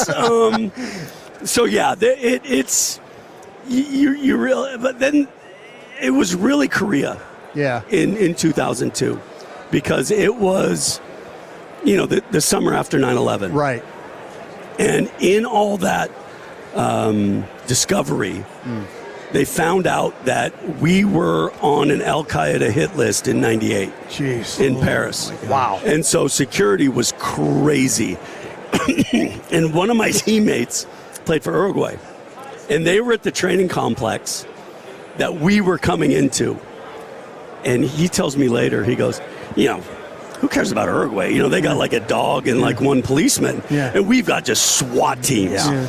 But what really put it in perspective is in World Cup training complexes, you have two pitches. And a lot of times the team is on one side, the goalkeeper's on the other side, and then we come over and join the team when there's a reason to do so. Well, there's a guy sitting on a little stand on a laptop the whole time. And so we had a little time before we were going to join the team. And I'm like, what are you doing on the laptop? And he says, you see that post on both sides of the pitch? You see that little silver ball on top of it? Yeah. Those are chemical and biological weapon sensors, and I am monitoring it on the laptop the whole time you're training to know that if something comes in, we can get you in the buses and out before. But we had this crazy SWAT team from the Korean SWAT team, and we had the best gym in our hotel. And so when the SWAT team had the downtime, they would work out. Well, there's no weapons in Korea. Right. So it's all hand-to-hand fighting. Right. So the SWAT teams are crazy. So the SWAT team leader was this guy who's about 6'3" and just jacked. And so they're in the gym, and some of the other SWAT guys were like, hey, he's going to work out. You want to watch this? Yeah. And we're like, okay. So he does two things. He gets on a pull-up bar. Yeah. He does pull-ups for 5 minutes. Oh, my gosh. Flips over. No. Upside down gravity boots and does sit-ups for 5 minutes. What a freak. Inverted. Lord. And we're just like going, wow, I'm glad he's on our side. That's the most impressive thing you'll see in a gym. That's the most impressive thing you will ever see in a gym. That's incredible. It was crazy. Yeah. We're getting the wrap it up sign. Casey, thank you so much for blessing us with your time and your stories. Thank it's been you. an honor and a pleasure. Go get some Brianzi. BrianziWithin.com. Have a look at it. See if it's right for someone going through the fun stuff I went through. Good luck to your Seahawks. Thank you. Thank you, sir. There he is, the U.S. soccer legend, Casey Keller, with you here on your home of the Cowboys and Texas Rangers, 105.3 The Fan, and we're coming back with Krusty's Corner. I want to chat with you briefly about my friends at Win.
Chevy dealership in the world. They've got more new Chevys than anyone in the all price to sell. Silverados, Tahoes, Blazers, Malibus, Equinox, and more. Visit ClassicChevrolet.com. This is Texas. This is Classic Chevrolet. Together, let's drive, relax, and enjoy the difference. Based on new Chevrolet registrations 2023 and 2024. Thank you, Lucius. It's the G-Bag Nation here on The Fan. We are live on Radio Row. Salute to all of our sponsors, including Wild Fork Foods, On Time Experts, Air Conditioning and Plumbing, and Best Buy Windows and Siding. There's NFL news as it's being reported Max Crosby and the Raiders are likely done. We'll explore that and do more football conversations with you throughout today's show. It's time for Krusty's Corner, brought to you by Greystone Roofing. Go to greystone-roofing.com. Hey, kids! Your old pal Krusty's gonna teach you 5 new words. You're not wrong about that. From Dallas, Texas, number 55, Brian Broaddus.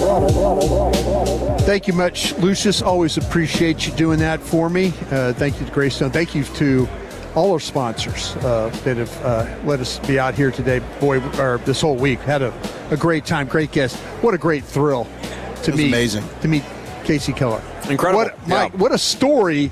But, man, growing up, kind of watching soccer and he played on some teams that weren't very good international, but the one guy that you could kind of rely on. Yeah, he was one of the best goalkeepers in the world. I mean, seriously, he was the one. I mean, the U.S. side's fallen over that Steve Samper's team, and I mean, God, please. It's just different when you get to talk to people that you knew before you got into the business. Yeah. Because they hold a place that's larger than life. He is legendary that way. Okay, I want to circle back the Krusty's Corner question of the day. Yes, sir. Okay, because I know I have a little bit of time here. Did it bother you when Jay Glazer, who is very, very, very well connected to the Cowboys, talked about George Pickens and he didn't want to answer whether he'd be back or not? I mean, it makes sense to me. So I was actually encouraged by it. You were encouraged by it. You thought that it was. That I think it's possible that the Cowboys make the right decision here and stop over-investing in offense. It did seem like the way that he answered that leaves open a 50-50 proposition on whether he's going to be back or not. His response was Pickens is a challenge to read. It's Pickens. He's not sure. So you're thinking his side of it. You're thinking that maybe the Cowboys have a side of it. Yeah, I'm sure he knows the Cowboys' perspective, that they want him back. Is it the tag?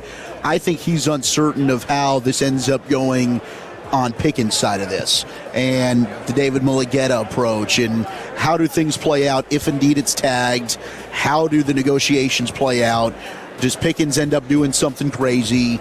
I mean, he is one of these guys, and look, he wasn't perfect in Dallas. On the field, it was great. Yeah. But we had heard obviously we know what happened, the discipline in Vegas. Sure. Late to meet. Some of that stuff from Pittsburgh did carry over. In Dallas, it's just not as big of a deal.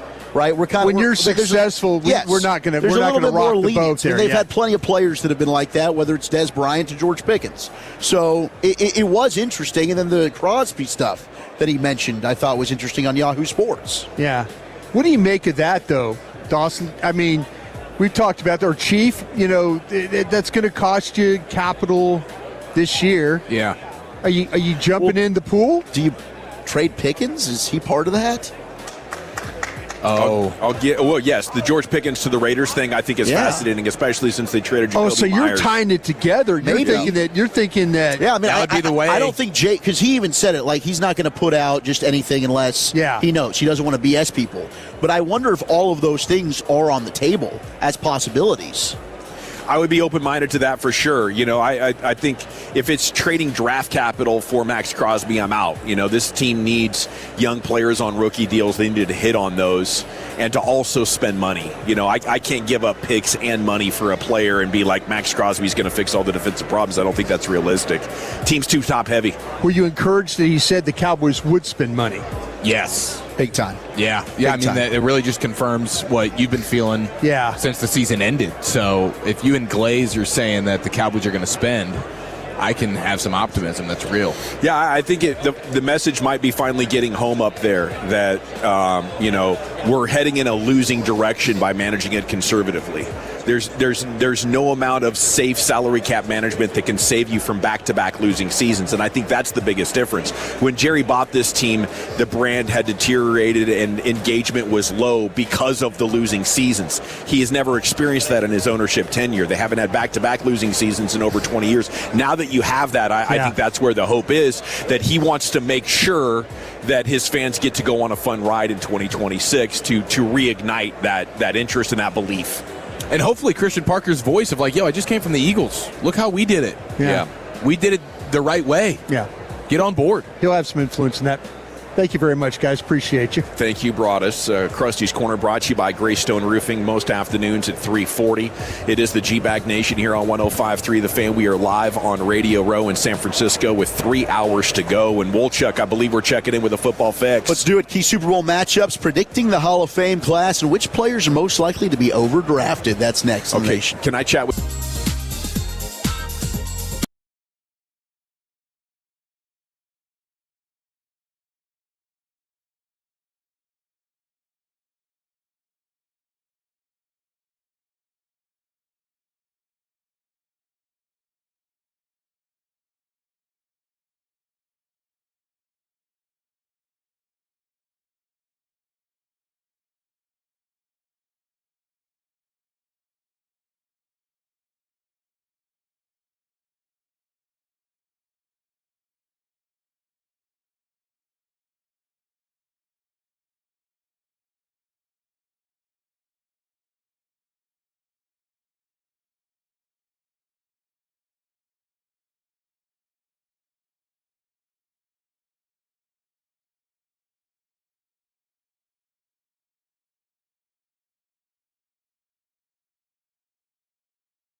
Fort Worth. Let's go, Cowboys. An Odyssey sports station.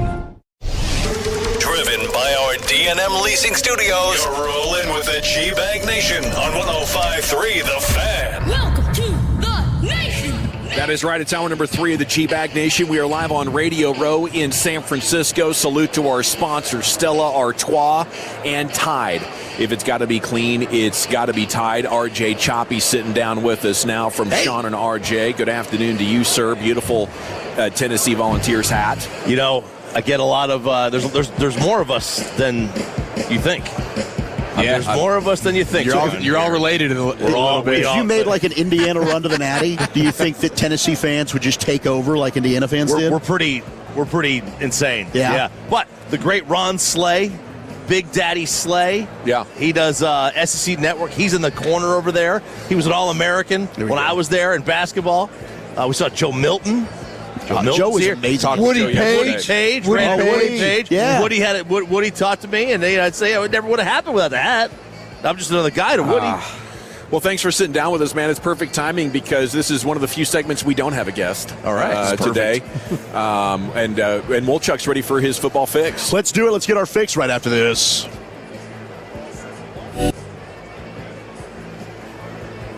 Hell yeah. All right.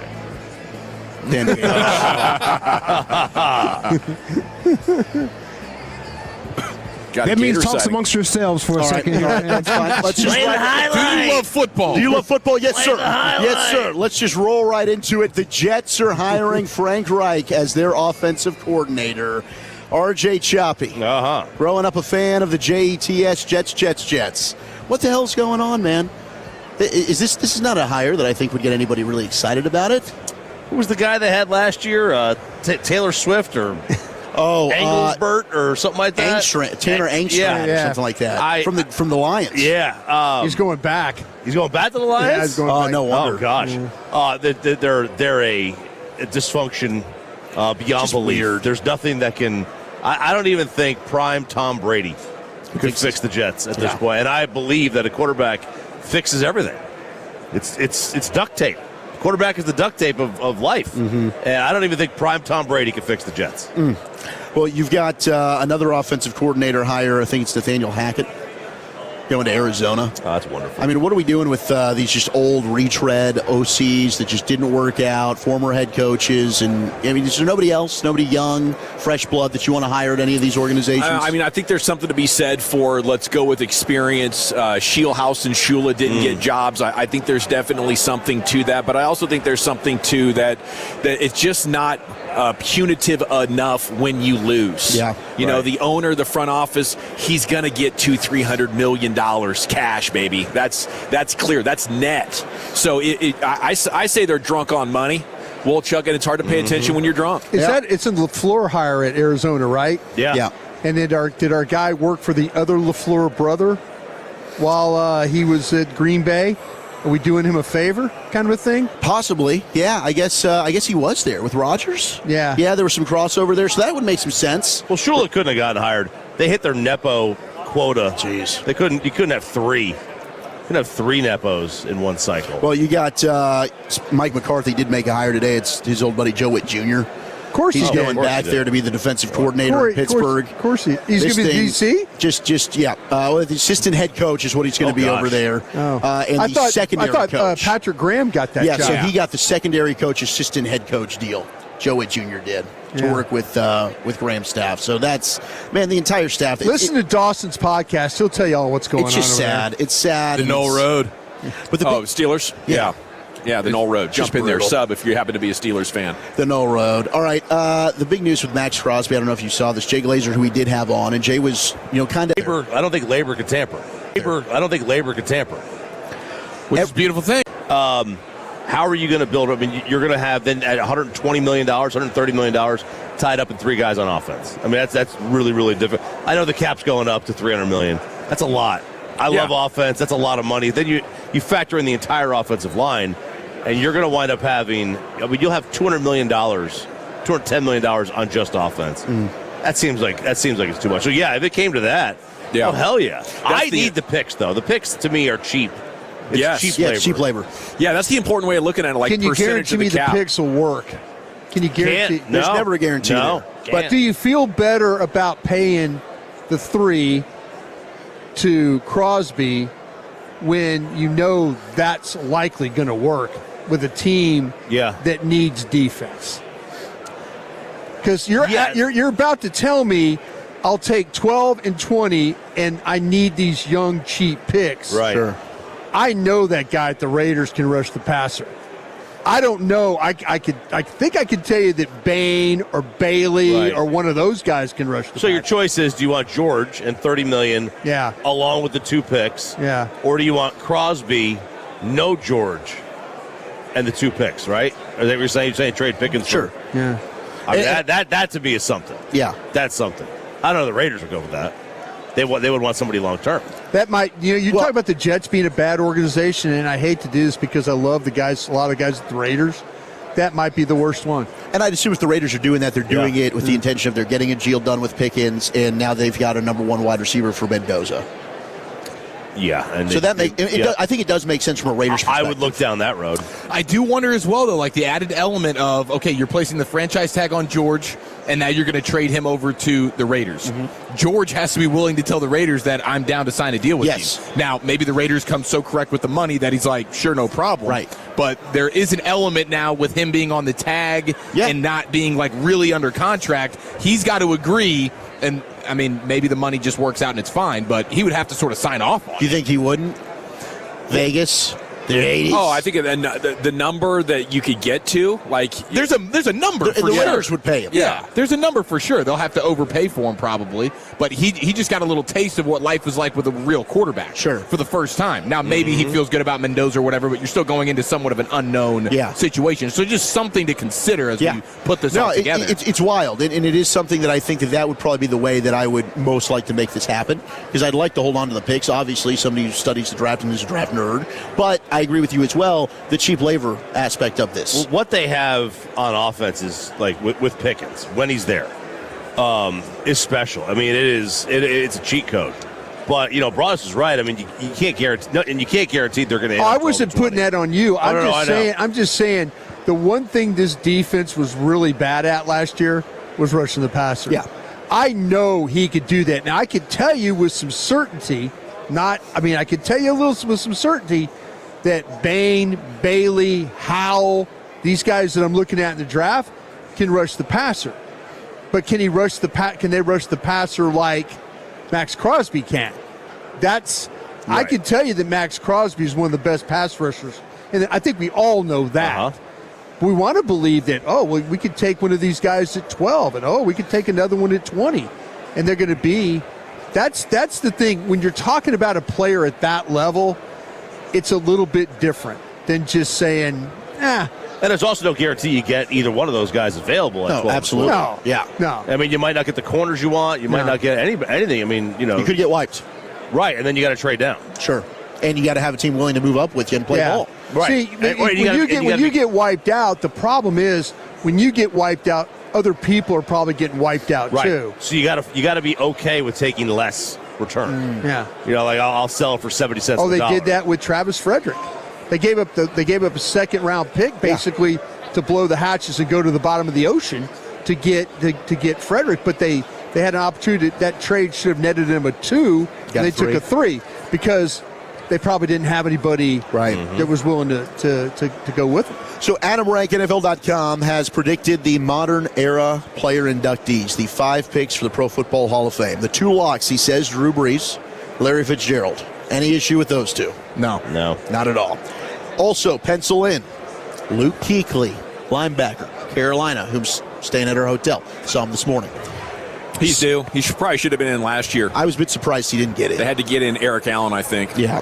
Then Terrell Suggs, outside linebacker, DN, longtime Baltimore Raven. T-Sizzle was a dog. He was the Defensive Player of the Year in 2011, 8th on the all-time career sack list, Defensive Rookie of the Year in 2003, won a Super Bowl in 2012. He won one more title with the Chiefs in 2019. I forgot he was even on that team. Me too. In Kansas City. I don't know if he played or did anything, but Suggs. And then they've got Witten as the other person to pencil in. They've got Witten in.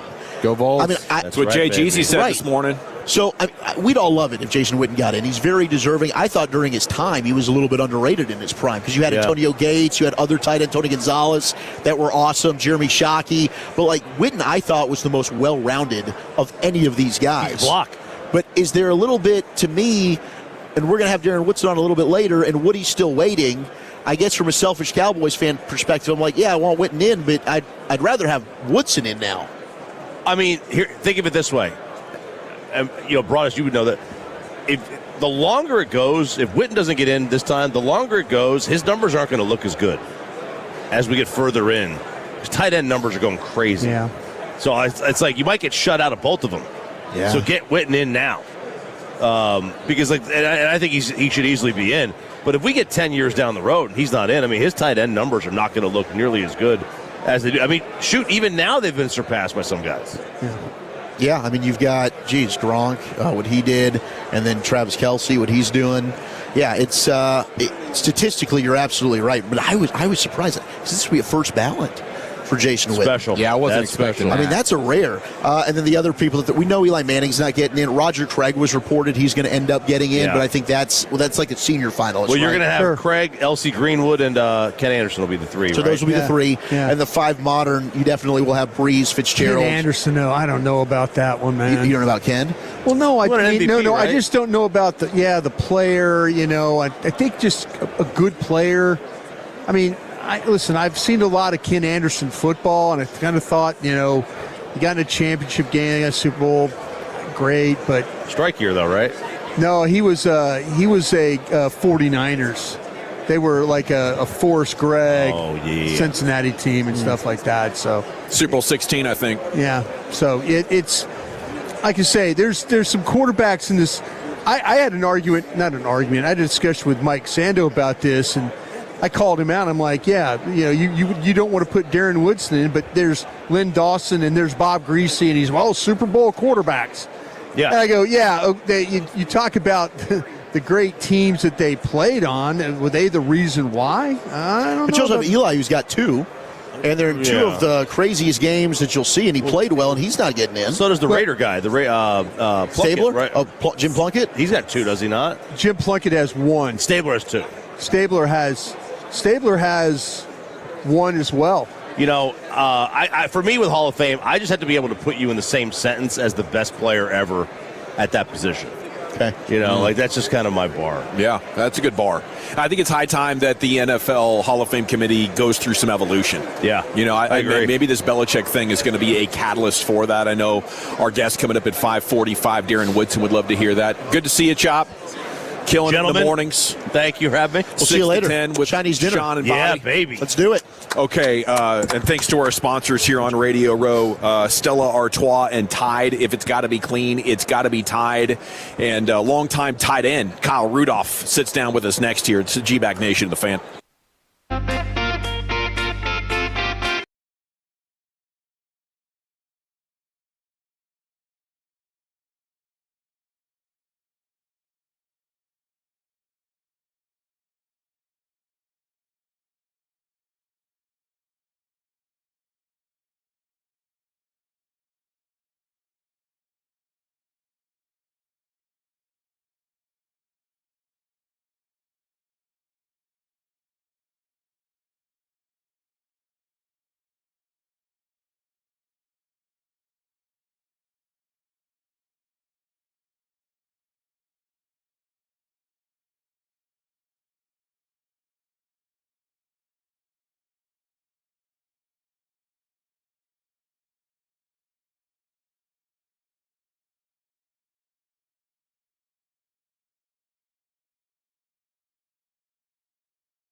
Welcome back. It is the G-Bag Nation on 105.3 The Fan, and we're about to be joined by Kyle Rudolph, the NFL great tight end.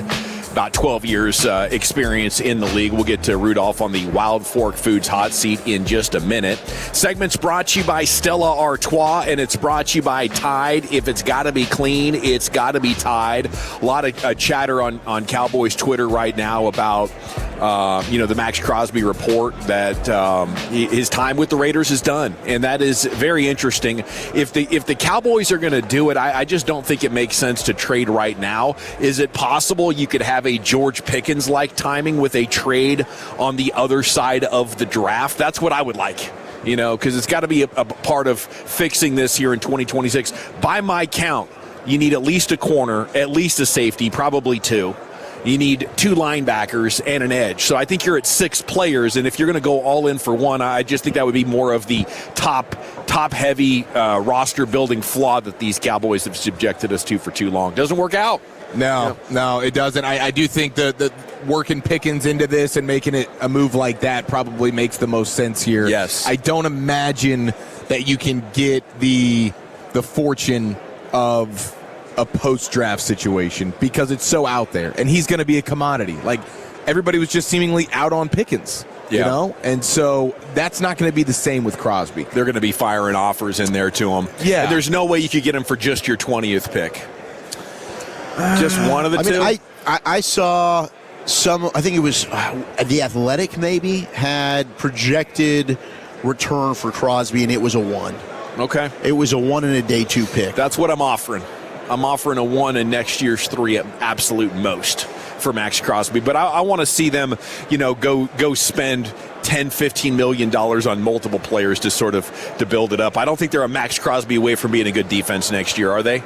No. He goes a long way in helping. Yeah, for sure. Yeah, but like you said, there's so many holes that even just added. I mean, look what happened. You added Quinnen Williams, and you still sucked. But all of a sudden, you have Quinnen Williams and Max Crosby. Now, how much better is your secondary? Because you got 2 guys along the defensive line that can actually cause some chaos. We need Christian Parker to upgrade these corners in a significant way. I have a fair amount of confidence that Deron Bland's going to come back and be healthy and be an average or slightly above average corner. I don't know what to expect from Revel. I think Kalen Carson's probably, you're hoping at best, but you need a significant development. Triquez Bridges and Reddy Stewart, they're multiple players away on the back end, I believe. But I think Christian Parker making these corners better amounts to hopium, and I'm not afraid of the hopium pipe. I'll jump in there with you and hope for the best. but I need more tangible solutions to believe this defense could be better. The segment's brought to you by the Frankels. If you've been injured in a car or truck wreck, call the Frankels first, 214 or 817-333-3333. There is never an out-of-pocket cost. They only get paid when you win. The Frankels are the go-to car and truck wreck attorneys in Dallas. Of course, we're talking about, the Cowboys trying to get rid of this 3-decade run that they're on. Calvin Watkins ran into Jason Garrett. I don't know if this was last night at the Pro Bowl game or somewhere here on Radio Row. If JGZ is in the house, it'd be amazing to talk football with him, my guy. But the topic was, since you left after the 2019 season, the Cowboys haven't gotten any closer. Are you surprised by that? And it's funny because last night I was talking with Abby on the phone, had a long conversation about a lot of stuff, but she actually asked me at one point, Dad, do you think in your time left going to Radio Row, the Cowboys will ever be there at the same time? Good question. And I was like, dang, that's the $1 million question right there. And I said, I don't know. I think it could happen, but I wouldn't bet on it. I wouldn't bet on it. And by my count, I got 15 years in me. Let's just take it to retirement age. Would you bet that the Cowboys will be in the Super Bowl at some point over the next 15 years? I was thinking about it in the context of, does Dak have 2 great years? Does he have 5 great years left? And is the light bulb going to come on for the Joneses? Are they going to start drafting better? Like that's been the real issue throughout the Mike McCarthy era, and now, there's just the lack of hits.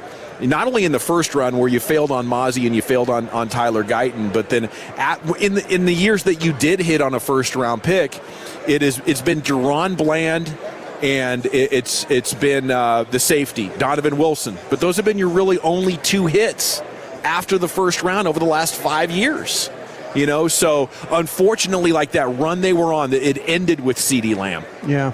It ended with CeeDee Lamb, Micah, and Trayvon Diggs, and since then you become a bad drafting football team. And we defended this team's drafting ability for the entire decade. Like after the Travis Frederick draft, where things kind of blew up, and there was a big to-do about it in 2012. 2012 through 2019 was fantastic, but at this point, I don't think we can say this is a good scout them up and draft team anymore, Brian. They got to get back on a hot streak. We have to give them credit for Tyler Smith, right? Yes. I think Tyler Smith. Do we have to give him credit for Booker? See, that's where we're at. But BB and Flanoy, those are starters for you. Yeah. There's been some, but otherwise, that's kind of it. And on defense, it's even worse than it is on offense. I think the biggest problem they had with drafting is, and I'm going to say it, and I've said it a lot, I think they just got too many the coaches being involved in some of this stuff. And I think the fact that they've been on a bad run with losing. If you look at a lot of the draft picks, Zach, correct me if I'm wrong, because you're kind of the expert of this stuff. But the misses that Dallas has had, the big misses, have been primarily on defense. On defense, yep. And I do feel like, though, okay, Rod Marinelli, Chris Richard, step in there. You've got every year. It seems like you had a little bit of consistency with the coordinators with Rod Marinelli and Richard, but they were so poor at drafting. It affected how. And then you get into, I think Dan Quinn. I think Dan Quinn did some things that were probably not very good drafting wise. So what I'm saying is, if they just would eliminate who the voices are in that room, I think the drafting would be better. It's a good point. I mean, we really don't know what these scouts and Will McClay could do if they were left. The scouts might suck too. Sure. I think last year's draft was a scout-driven draft. Yeah. So I'm saying, listen, I've been in that room where you think you're doing everything right, and it's, oh no, hey, we like this guy. It's an inexact science. Yeah. Everybody's going to make some mistakes. I just feel like, though, that the coaches have such an influence. Dan Quinn, let's be honest, boss man fat, the defensive tackle, the Kentucky, Junior Fehoko. Yeah. You're using premium picks on guys that never even played. Yeah. So big swings and misses. Yeah. So they need to have such a good scouting department and drafting machine in there that it doesn't matter who the coaches are, because the coaches are excited about who this great group of scouts is going to deliver. That's where the Joneses make the mistake. The coaches are new. We know who the scouts are. They don't change. Yeah. The coaches are coming in new and have this opinion. And Steven and Jerry get enamored with Coates talking about, well, this guy and this guy. Look at DQ rolling up his sleeves and getting involved with the draft and stuff. And Mike Zimmer like, I'll coach whoever you bring me. But wait a minute, would you bring me Maris Leofau? And the next group is like, then think about that. That whole coaching staff, there's nobody left, right? Am I right? There is nobody left, yeah. They spent a draft and a year on messing it up. Mm-hmm. They couldn't get the games right. They couldn't play defense right. And to start off with, probably didn't want any free agent. Maybe they're the ones that stood up and said, yeah, we'll manufacture pass rush. Go ahead and trade Micah Parsons. Mm-hmm. How BS is that? Yeah, you're up to 18 of the 25 picks now that you've had on defense since 2025 that aren't on the team. Brutal. 18 of 25. So you got to fix that, and at least there's been some history throughout the years of that happening. Garrett's answer was you certainly would think that by now it would happen. We have our stories when we were there as a coaching staff in some close games. We played in the divisional round and chances to go to the championship, but we didn't get it done. And there's a bottom line to this. The Cowboys, until they break through, people are still going to be talking about it. So we kind of gave you a Jason Garrett non-answer, but yeah, it's wild how quickly time moves, and we're now 6 years post Garrett, and I think going backwards.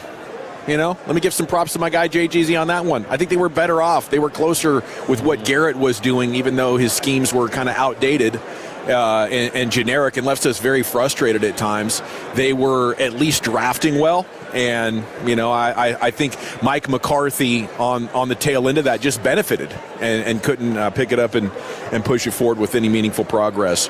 All righty. Have other Cowboy stuff to get to. I think Kyle Rudolph is about to sit down. Is he going to sit down with us? I know we have Terrell Davis scheduled as well. So let's just step aside, get this sorted. We'll be back with a former NFL great, whether it was just one of the best tight ends or an actual Hall of Famer, with you next year. It's the G-Bag Nation, the fan.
anyone and at all prices sell.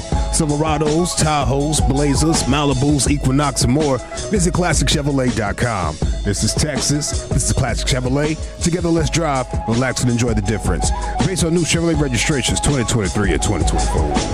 Thank you very much, Lucius. We're back on Radio Row here in San Francisco. Very eventful day so far. You can go back and listen to it all with the Odyssey app, instant rewind functionality, podcast playlist type of functions there on the Odyssey app. The best way to Tolo if you got to be in and out of listening range. Our sponsors, Wild Fork Foods, the On-Time Experts Air Conditioning and Plumbing, Best Buy Windows and Siding, and salute to those guys. And we're excited to be here once again. We have a Pro Football Hall of Famer set to join us, Terrell Davis, who just hit the ground running in the 90s, an absolute legend to come out of, I think, the sixth round, Georgia. And he was I think 5th or 6th on their depth chart when he arrived at training camp. Yeah. But he was so dang impressive in practice and preseason. He ends up starting, and he was kind of the missing link for those Denver Broncos teams to finally get John Elway over the top. He'd been to 3 Super Bowls and lost them all. TD gets there, and they win back-to-back. So a proper legend. And there's Darren Woodson walking through as well. We'll have him on in an hour as well, looking good. And, it's he and Jason Witten up for the Hall of Fame with the big announcements coming tomorrow at the NFL Honors. All righty, G-Bag Nation, I got one for you. We got trade season. We got free agency season coming up. What would you guys think about the guy who we thought at one point would be a Cowboy in the 2016 draft, Jalen Ramsey, and we're going to have to hold off on that on that conversation. As joining us now, the Hall of Famer, the 2-time Super Bowl champion, Terrell Davis, joining us to talk about TD, not touchdowns, but tardive dyskinesia. Okay. That's right. You said it right. All right. I nailed it. Tardive dyskinesia. You did it. Have you ever heard of tardive dyskinesia? I have not. First of all, it's an honor to have you on here in your home with the Cowboys. Thank you so much for joining us. Tell us more about tardive dyskinesia. Yeah, man, I'm here to raise awareness for the other TD, tardive dyskinesia. And TD is a chronic movement disorder, and it's caused by prescription mental health medications, and such as antidepressants or antipsychotics that can cause, repetitive and uncontrollable movements in your face, your feet, your hands, or your torso. So although I don't have TD, man, I am here as a health advocate, man, and I just want to, use my platform to raise awareness for TD. I have in the past dealt with my own mental health and chronic conditions, and I know that using certain medications has been offered as a treatment option. And so understanding that when that happens and you're going through this and you're experiencing some of these symptoms can be scary. And so there's people out there who don't know what to do. So go to theothertd.com or go to your healthcare professional for more help. That's a perfect tie-in with the TD and the touchdowns. Yeah. And I love it. So we were just talking about how you get to Denver in the late 90s, and the story is you were what John Elway needed to finally get it done in the Super Bowl. Yeah. What is your reflections on how you hit the ground running and coming into training camp and not being heralded, and all of a sudden here you are just breaking out, going for 6,000 yards in your first 4 seasons? Well, my journey was a little different. So when I got to Denver, I was a 6th-round draft pick. Yeah. There wasn't like they were sitting there saying, hey, man, we brought you in to come give us a run game. That's not what I was brought in for. So the story, which is I'm going to try to keep it short, was when I was there, we had played in a preseason game against the 49ers. And we were playing a second preseason game in Tokyo, Japan. Yeah. But prior to that, since that was Mike's first year, we had a long training camp. The training camp was like 6 weeks. It was long. Yeah. I was getting no run whatsoever. I'm 7th on the depth chart. I'm not getting any burn. No reps. So you get discouraged, man. Like, we got into that game. I didn't play the first game. So the second game, we fly to Tokyo, Japan. I'm like, we get there, and it's hot as the dickens. We're down. We go from 8 running backs down to 3. And we're practicing against the 49ers in joint practice for that week. I'm terrible. I'm blowing assignments, man. I don't remember the plays. I'm getting beat in one-on-one pass drills. I'm dropping the ball. I'm just horrible. We go to Friday. The game's on Saturday. By the time we go to Friday, which is 3 days, man, I am like, all right, dude, they're going to cut me when I get back to Denver because I'm not making the team. And so instead of being there, I'm like, I'm going home. So I called down to the front desk, trying to get a little flight out of there. This is before, Travelocity, Expedia. You can't book a flight on your phone back then. We didn't have phones. So I couldn't speak Japanese well, so I couldn't leave. Wow. So I said, man, listen, you know what? I'm going to just travel back with the team, and when I get home, I'm done. So the next day I go to the game. I don't even put tape on my ankle. I don't even dress like I'm playing because I know I'm not going to play in the game. So I go to the game. I have pads on, but I'm not prepared to play. Second half comes and goes. I haven't played at that point. We getting halfway through the third quarter, and the veterans on the sideline, and everybody's out there, and they're eating food. So I'm starving by this time, man. I'm going to go over there with the veterans, man. Yeah. They're in plain clothes or, pads are off. I'm like, brother, let me get some of those things, man. They got hot dogs that's wrapped up in aluminum foil. I'm into my 5th hot dog, man. And then I hear the coach yelling my number, 30, you're going in. And so when the coach yells 30, everybody starts yelling 30. 30, where's 30? Yeah. Hell, I forgot I was 30, man. I ain't playing. I didn't know what number am I? Hey, shit, I'm 30. Calling me. Mustard on my jersey. Yeah, I'm like, shoot, it's me. So I go in on kickoff, and I don't even know where to line up. I'm like, where do I line up? And then Rod Smith and another guy at the time, they line me up right next to Jason Elam. And while I'm in there, man, I'm thinking, damn, I am in an NFL game. Yeah. And I hadn't gotten any looks to that point, so I have to make this play. I was like, I got to go make the play. Ball's kicked off. I run down the field as fast as I could, man, and I make – it is textbook. If you have not seen the tackle. It's legendary. You blew this dude up. You ran right through him. It was Tyrone Drakeford. Tyrone, I'm sorry, but I had to run. It was textbook. Made that tackle. Went to the sideline, threw up all the hot dogs, man. Hot dogs just come out of my nose. It's like on that turf. But that was the moment. And then they were like, all right, get him in on offense the next series. So I go in and I run the ball, from that time about 8 times. Nothing spectacular, but solid, like 40 yards. And then every week after that, man, they just started piling things on my plate. I was on every special teams, kickoff return, kickoff coverage, punt that. And every time they gave me something, I just answered it and just showed them that I was ready for that. And then we ended up starting against the Buffalo Bills the opening day, and I was a starting running back. Yeah. Dang, so my point is, it wasn't given to me. Yeah. I wasn't scheduled to be there. But what I did realize once I started playing was how much I could impact this team, and how much that if I can give them this extra juice, if I can give them a run game, which I was committed to doing, then we could be a pretty good team. We knew we had the quarterback. We had Shannon Sharp as our tight end. We had young, like Rod Smith was just coming up, and he was really damn good. And so we had a bunch of pieces that just started to gel, man. We liked each other. We had great respect for each other, loved the game. And then obviously having Mike and Gary Kubiak as our coaches on offense, man, was just like having a cheat code. Our coaches were the cheat code, man. They every game we went into, for the most part, I felt like we had already won the game before we played it. Yeah. So going back to your Super Bowl, I think it's one of the best Super Bowls ever, the first one you won. Right on. Green Bay. Your story's crazy in that game because you're going through the migraines, right? Yeah. And I remember you're telling a story about it might have been the game-winning touchdown, and they tell you to go in. You're like, I can't even see. Well, what was that whole sequence like? No, that was the end of the first quarter. That's when I ended up getting the migraine. So you played this whole game with the migraine? I did. Wow. So we were going down in the first quarter. The play was I was running right on the toss play, come down here, and then Santana Dotson trips me. Yeah.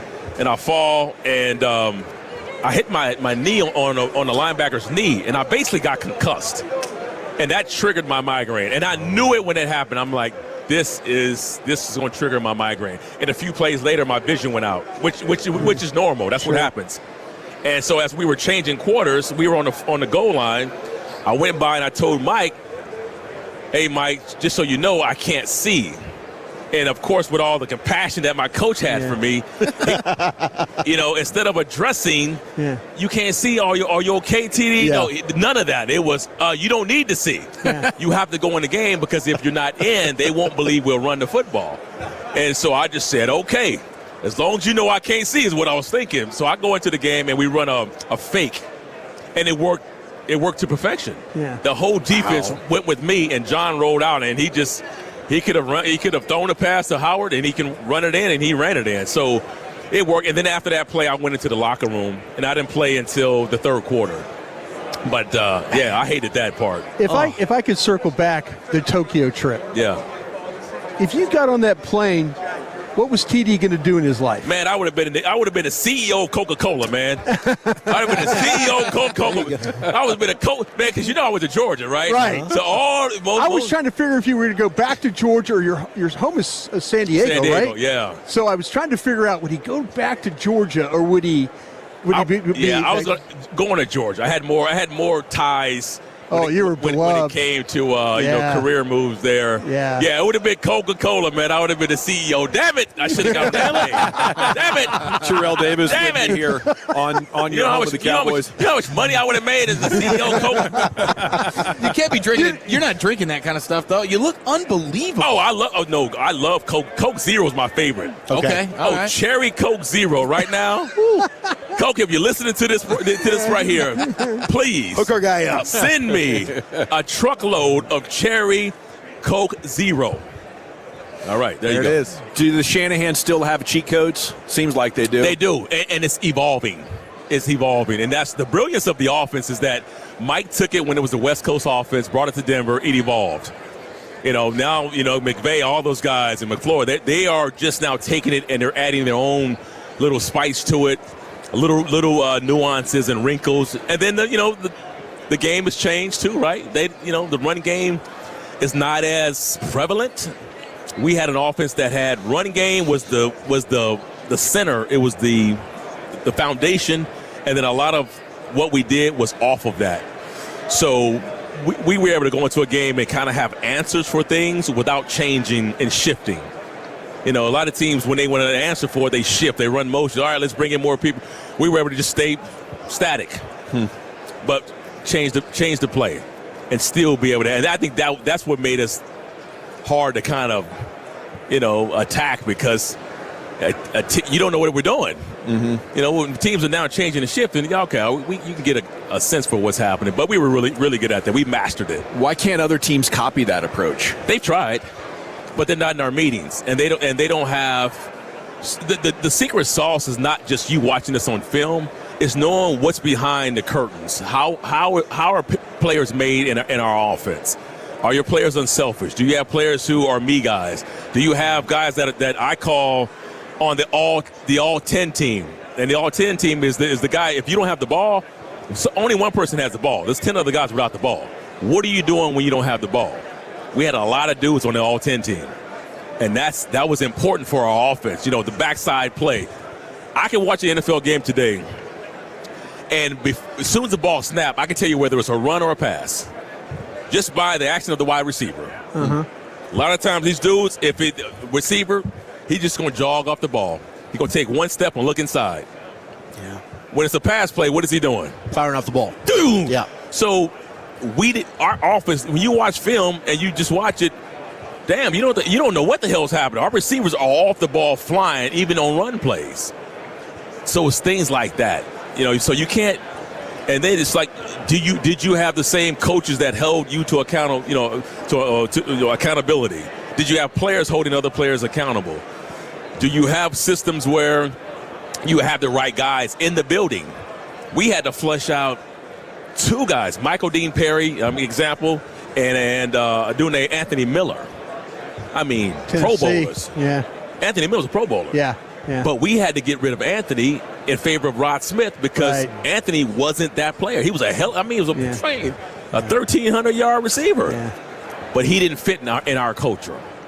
So that's the difference why teams probably couldn't duplicate what we want to do. And I remember when I retired, like teams would call me to come in and consult with them about the run game, and I was like, I don't want to do that. Like, I didn't want to coach. I didn't want to do all that. But they were trying to find places where they can come in and try to grab the secret sauce. And some teams have, obviously have gotten it now. But yeah. In a world of terrible sports opinions, somebody on our morning show beats the drum that John Elway was overrated. If he was standing here right now, what would you say to him? How much of a dumbass is he? That is the big. Come on, man, overrated. Like He would have to come up with some, like, there's really no evidence of that. I mean, that is just an opinion. Right. And it's a bad one. It is. And you just don't like Elway. You just don't like John, because the dude was the coldest quarterback I'd ever played with. And I've seen the dude up close and personal. Yeah. I've had the greatest view of watching that man go to work. And it wasn't in his heyday. Uh-huh. And he still was masterful in how great he was as a thing. And one of his biggest qualities was being able to raise the play of people around him without saying a word. Wow. Like, I knew when I got into that huddle, man, the first time I got in the huddle with John Elway, I was fucking shaking, man. I mean, I'm telling you, man, I'm like, that is John Elway. Yeah. I'm shaking, and I botched the first handoff he tried to give to me. I fumbled it. Yeah. In a game? No, in practice. Oh, okay. But it was serious. I mean, practice was as important to us. As a matter of fact, man, we made practice feel like, you mess up in practice, man, you ain't playing in the game. Yeah. I mean, that's how serious we were in practice. And it was from the coaches, but it was from the players. So I fumbled the ball. First time he gave me the handoff, and I ran down to Mike Shanahan, who's at the end watching the practice. Yeah. Mike calls me over. No, that was the second time. The first time, I jogged back after I just ran down, and Gary Kubiak is walking away from the huddle. And so he calls me over, and he says, hey, man, John Elway says you got to give him a bigger pocket next time. Yeah. So I'm like, uh-oh. Now, this is the first time I'm ever in the huddle with John. First time. Next, get in the huddle, next play, there's a pass play. I got to check down over the football. So John looks over to his right, looks left, looks at me, throws me a check down. I'm thinking, dude, don't throw me this damn ball. Throws me a check down, I drop it. Oh, no. I pick the ball up, and I run to Mike again. And I'm like, you got to be kidding me. Mike calls me over this time. Mike says, hey, man, listen, I might decide on who's on this team, but number 7 decides who plays. And I'm like, yeah. I love it, man. So I jogged back, and thank God they didn't give me the ball the third time. But anyway, I was able to recover, man, get back, and the rest is history. So would you say that person that thinks Elway's overrated doesn't know ball? Yeah. I mean, that's just the dumbest statement ever. Yeah. That's the dumbest. The dude that drug a team to 3 Super Bowls. I mean, you either that or you're not watching it. You're not watching them, or you just have this.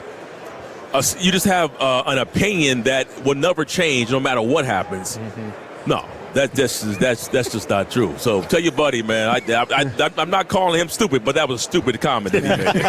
Hey, TD, Bobby Turner's still coaching in the league. Man, 76 years old, coaching. Wow. He was coaching you. I thought you were going to tell the story. It's like Bobby came over and put his arm around you and said, "No." At that time, Bobby, no. So I had just become, the starter. Yeah. And so at that time, Bobby was kind of letting me go through.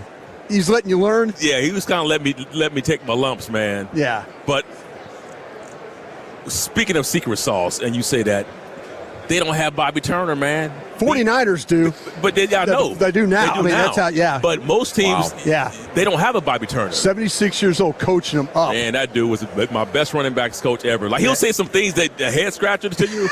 You got to say, well, what did he just say? Look at the eagle, not the worm. What the hell is that mean? Terrific stuff. Terrell Davis, check out theothertd.com. Learn more about tardive dyskinesia. Thank you so much for joining us. Thank you, gentlemen. Have a good one, man. That was terrific. Beautiful. The Hall of Famer, the Super Bowl MVP here with you in the G-Bag Nation on 105.3 The Fan. Yeah, 6,000 yards in his first full season, in his first 4 seasons. Terrell Davis with you here on 105.3 The Fan. He is sitting there on the Wild Fork Foods hotline, your #1 meat and seafood source. And he's brought to you by Tide. If it's got to be clean, it's got to be Tide. And we're coming back with our 4th hour in football's finest, Chief. Yeah, I can understand why Max Crosby wants to play for Vrabel next to the nation.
FM and HD1, Dallas, Fort Worth. Let's go, Cowboys. An Odyssey sports station. Driven by our D&M Leasing Studios. You're rolling with the G-Bag Nation on 105.3 The Fan. Here we go. It's hour 4, G-Bag Nation on 105.3 The Fan, and we're live on Radio Row. Our coverage brought to you by Stella Artois, and it's brought to you by Tide. If it's got to be clean, it's got to be Tide. We have a slightly different structure for this hour because Darren Woodson's going to join us coming up at 5:45, so we'll get the G-Bag of the day in to kick off the expressway at about 5:20. Then we'll get you about 15 minutes of LA Live. Then we'll be chatting with Woody here, hopefully the future Hall of Famer, coming up at 5:45. 18th year of eligibility, 4th year in a row as a finalist. So fingers crossed for the big announcement tomorrow night. All righty, here's Chief with your finest. Yes, sir. Plenty to get to here live from Radio Row right after this. But at the end of the day, it's about taking it a day by a time, a day and a day, just continuing to do that. You cannot lose games in the NFL and still win. To win games, you have to win the game, not lose the game. Not lose the game. It doesn't matter. He pulls another rabbit out of his head. If Witten gets first ballot, he pulled a rabbit out of his head, right? I mean, if Witten gets first ballot, there was a rabbit out of the dome situation. And we're here for it. We are. Now, we know that looks like Jay Glazer is saying that Max Crosby wants out of Vegas. Diana Rossini is saying he wants to play for Vrabel. Mm-hmm. And I understand why. I mean, Vrabel, everything you see, like what he does in terms of the game management, like it's a beautiful thing to watch. Like he really embraces that. If you're going to have a CEO head coach, like Robert Sala's like, I'm kind of the CEO coach with the Jets. He's like, I'm not calling plays, and I was just the challenge and timeout coach. And it's like, okay, said it was a mistake. How about you really embrace the role? And Vrabel does. Like he's finding every nook and cranny to find ways to win in the margins and help his team out. Sando gave us a great example from the AFC Championship game with the substitution stuff versus Denver. Like he really embraces that. So you have that factor of it, but then just like there's a likability factor with Vrabel that is just ridiculous, dude. And I don't know if my algorithm, like, it seems like, I know everybody's picking the Seahawks, but on social media, it seems like every fun story and all these different things about the teams, it's all about the Patriots. You're not seeing much about Seattle. I don't know if y'all's perspectives are different. It's like everybody's picking Seattle, but everybody wants to talk about the Patriots. It is a big story, yeah. Being back in this thing and, having the young quarterback, the star power there. But, yeah, Vrabel and the game management is a huge piece of this and their amazing turnaround. I would think as well, if I'm Max, like this team is set up to succeed. They just spent a bunch of money last year and they don't have a star pass rusher. Like this might be my best chance to go win a Super Bowl. Yes. Hey, Chief, like a legendary Iron Chef just sat down with Houston. Oh, wow. She's wearing her gear right there. Cat Cora. She's waving. Good to see you. She's waving. She's amazing. She's dressed for the part, She's dude. a legend. She can cook them up. Yeah, can she? Oh, yeah. I need to look up some of her vids. Iron Chef America. You should absolutely look up some of those vids. Yep. All right. Big time. Brian's a big fan. She's smoking meats? She beat Bobby Flay's ass. Let me. Wow, I believe it. Let me be a little honest here. Okay. The Iron Chef, they have the opportunity. They line them up. You're whispering like she can hear you. Yeah, I'm worried about this one. She's reading your lips right now, Brian. Be careful. By the way, the guy put on more clothes over there. The butt guy. Yeah, I know. He might as well have a blanket around him today. He does. He doesn't want to show cheek. He's got a wrap on his waist. I think he was a bit ashamed. But Cat Cora, if you played Iron Chef and you got to okay, who do you pick? You could pick Bobby Flay or Morimoto. You could go Brandon Hurtado. If you wanted to get the W, I hate to say it, Cat Cora was your victim. Oh, really? Yeah, like Bob. If you picked Morimoto, he's the best. You were going to lose automatically. He was going to come up with some dish and you were just going to serve yours, and it was going to be. And you did a good job, but he was going to put something on the plate. Kat's a little different. She would kind of come down to your level. So there was a possibility that you could win. She plays down to the opponent. She had a 63% win percentage. That's definitely probably the lowest among them. That's a failing grade in high school. It's a little shaky, but she could cook. She was on the show. She was on the. She's on the show. She was Iron Chef. So sorry, solid. Didn't mean to interrupt. No, it's all good. That was Squirrel. good. Squirrel. But yeah, Crosby doesn't want to be part of a rebuild. I think that's a big reason Glaze said that he doesn't want to be part of the Raiders anymore. He's in win now mode. That's a team that's in in the bleeping Super Bowl with an elite defense already, I can understand it. Boston Herald's cranking out some good content. They had the Stephon Diggs, very regular, leaving meetings to go drop a deuce and stuff like that. Now they got one. Is that a credible, like legit newspaper? Oh, absolutely. Boston Herald. Yeah, it's legit. So now, Boston. They have a story here about how basically the offensive linemen with the Patriots, they have like their own little fine system. You make mistakes, all these different things, you get fined $100, and at the end they have enough money to go on like an end of season trip together or whatever. So they're fining dudes left and right. That many F-ups? Yeah, it's $100 a pop. So, I mean, when you extrapolate that for, 17, a full season, 18 weeks? 20 weeks or whatever, it's like, you're going to go ahead and rack it up. So one of the things that's a part of the fine system is if Vrabel in the team meeting says your name, if he calls you out for anything. And I guess it's good or bad. And so Vrabel caught wind of it, that they were doing that. So Vrabel is in the team meeting now, and he knows, they don't know, but he knows that every time he says an offensive lineman's name, it's $100 out of their pocket. Oh, you know he's going to have a blast with this. So it's the rookie Will Campbell, LSU's own. Oh, boy. They're missing him. I got That's Will. culture right this there. is an epic bid. So Vrabel pulled up clips of the Patriots offense in a team meeting, standard stuff. Then he turns to his young tackle. Will, what's the call here? They're win $100. Next thing you know, he repeats it again. Will, make it $200. He says it another time. Come on, Will. $300. Players quickly got wise to their coach's antics, and the room echoed with roaring laughter. By the end, Vrabel said Campbell's name 11 times in that meeting alone. Nice. But when Vrabel called on a veteran like center Garrett Bradbury, he refrained from name calling. He said, "Hey, center, what do you do here?" Just pick it on the rookie, bro. Yeah, pick it on the rookie. And apparently, like Will Campbell does like some level of like SNL's weekend update on a Friday going into the weekend. Oh, wow. With the team, and it's just like laying out all the different things. And he was forced into the role. He wants nothing to do with it. He said for the first few weeks he was terrible at it and he was nervous and all that stuff. But now he started to get going and he's awesome at it. And he's just running down what's the menu going to be and all the different things that they need to know for the weekend. He's got an interesting voice if you've ever heard him talk. That's part of the reason why they want him to do it, because he's a rookie and he's got that Bayou sort of. He's got a twangy Bayou. It's incredible. Yeah. So there's another story about Will Campbell. Apparently, he's afraid of cats. Oh, wow. I don't blame him, man. Meow. I am. He's an LSU Tiger. I'm weary around. Oh, that's a good point. That's a big but cat. You never know. I mean, if a cat doesn't like you, they'll grab your leg. You get up in their face. They can swat your eye out. I've seen that before. Damn, you've seen that before. They can rip your eyelid open. Seen that before. Seen that before. Yeah. Please tell me. We've done radio together now 5 years. Seen that before. First time I've ever heard that Kitty story. cat eye gouging. Buddy in high school had a mean cat. Right? Eric Shell, super mean cat. First time I ever heard this story. Daryl was always scared of him. Daryl got drunk and said, "I'm not scared anymore." Got in the cat's face. Got his eye ripped open. Damn. See, this is the same story here about a friend's You're cat. not wrong about this. I was inches shy of having my eye ripped out by Guinevere, my buddy Matt Rushing, who I lived with in college. She was the meanest cat I've ever come across. But every once in a while she'd come over, lay on you. The thing was you couldn't move.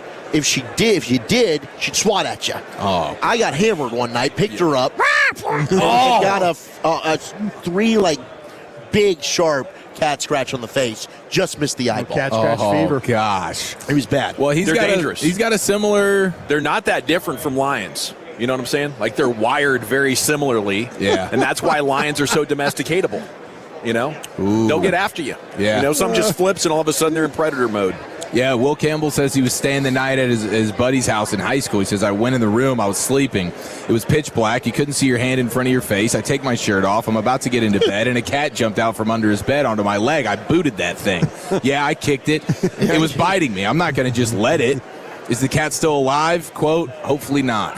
Yeah, that's a Hellcat right there. Thank you, Chief. Football's finest in the books. Let's break. We'll come back. You've heard of Devil Dogs. There's Hellcats out there for sure. We'll get you your G-Bag of the day in L.A. Live, and then Darren Woodson's going to join us here on The Fan live from Radio Row.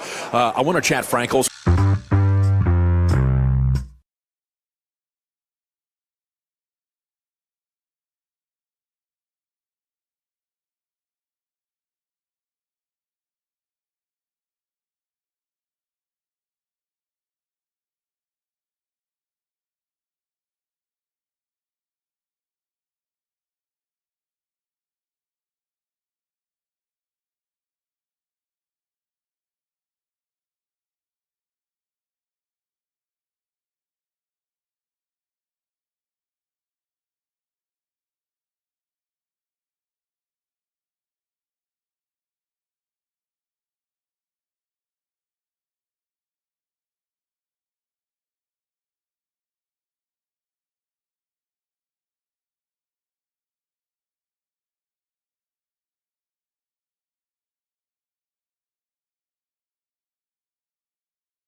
Big day across the world of sports. Started with an Anthony Davis trade.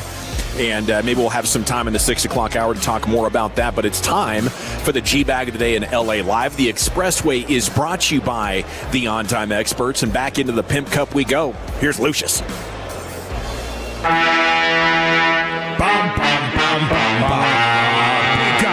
Big Godzilla. What up? Can you hear me? Do I sound good? Loud and clear. Great. All right, G-Bag of the Day. We do it every weekday at 5:30, but right now we're doing it at 5:20 because we're waiting for the great Darren Woodson. That's a good thing. Yeah. That's a great thing. We want that man to get his Hall of Fame situation taken care of. All right, our winner and champ right here is Dana White.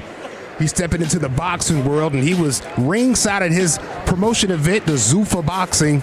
And they asked him about Oscar De La Hoya. Now, these two been going back and forth for a while now. It's starting to heat up. It's getting personal. These guys like Eddie and, Oscar. Oscar's on a sinking ship and will not shut the f*** up. This guy it's fascinating. He's going to have to throw the panties and and stockings back on and get on OnlyFans to start paying his rent. Only fails. My boy's running out of money. His ship is sinking very fast, and he's talking all the way down. Is that what you wanted? Is that what you wanted, everybody? There you go.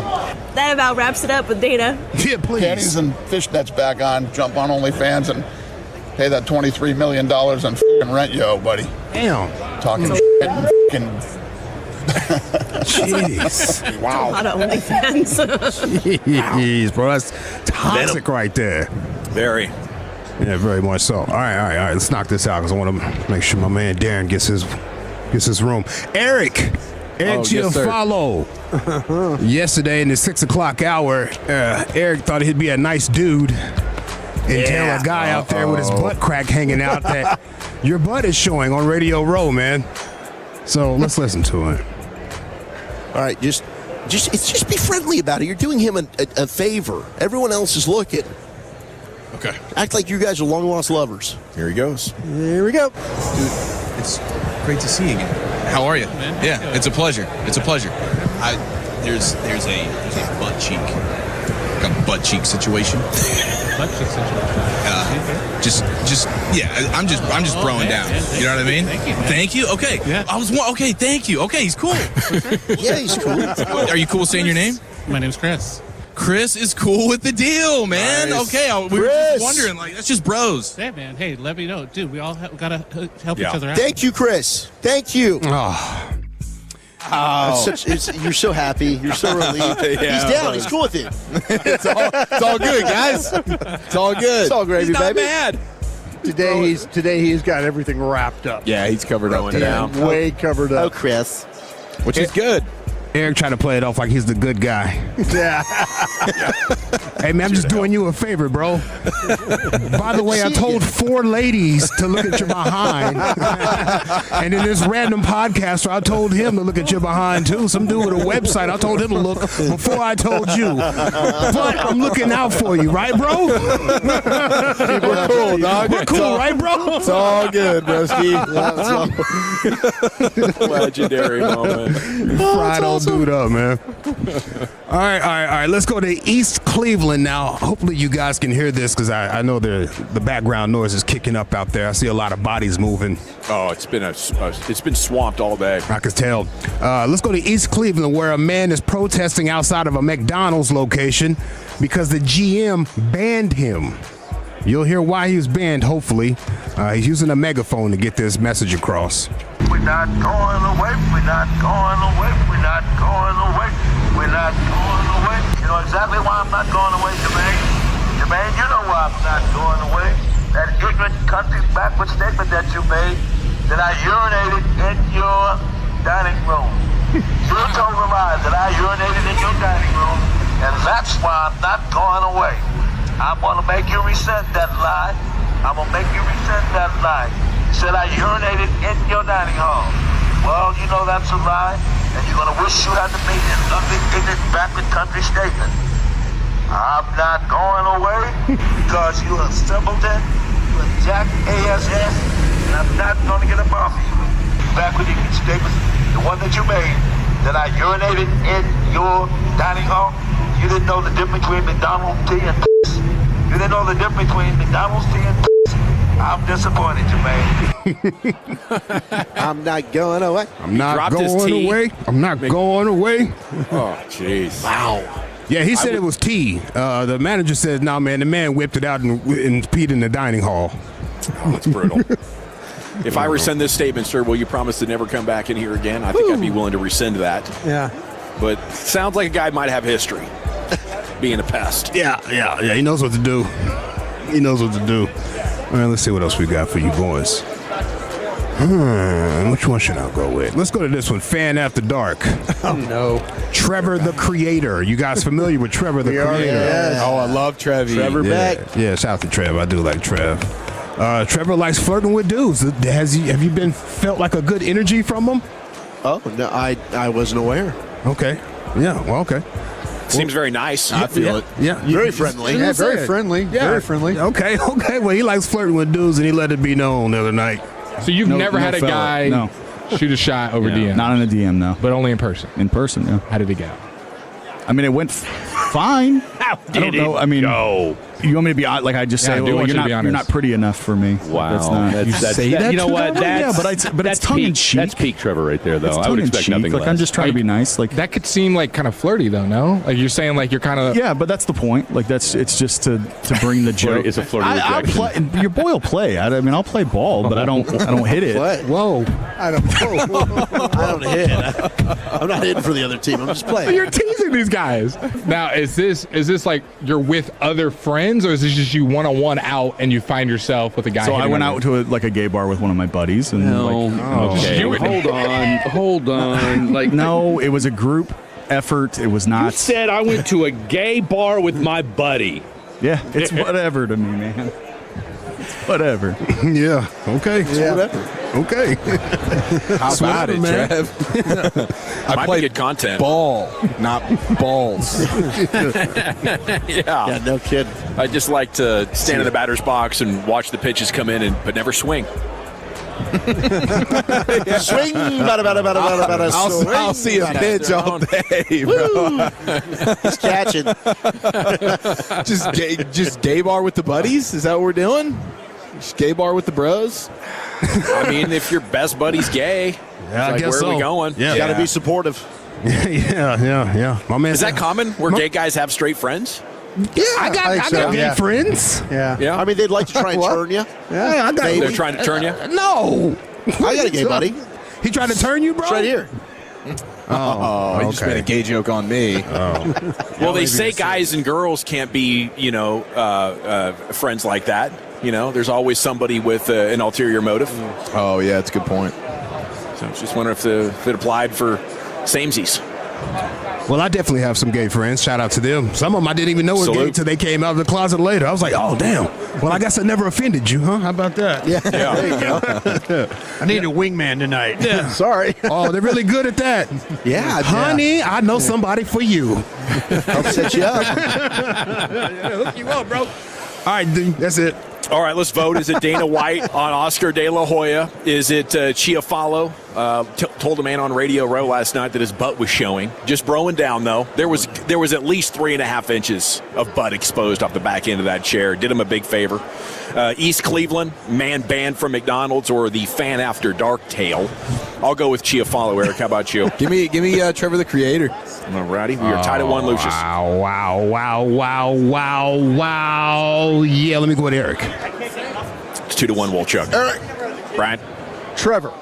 By a score of 3-2, and your new G-Bag of the Day champion with another viral Radio Row wireless mic moment. It's Eric Chiafalo. We got Darren Woodson coming up in about 12, 13 minutes or so. Let's stay in the Pimp Cup. Here's Lucius with LA Live. I'll tell you what, this is the booty show.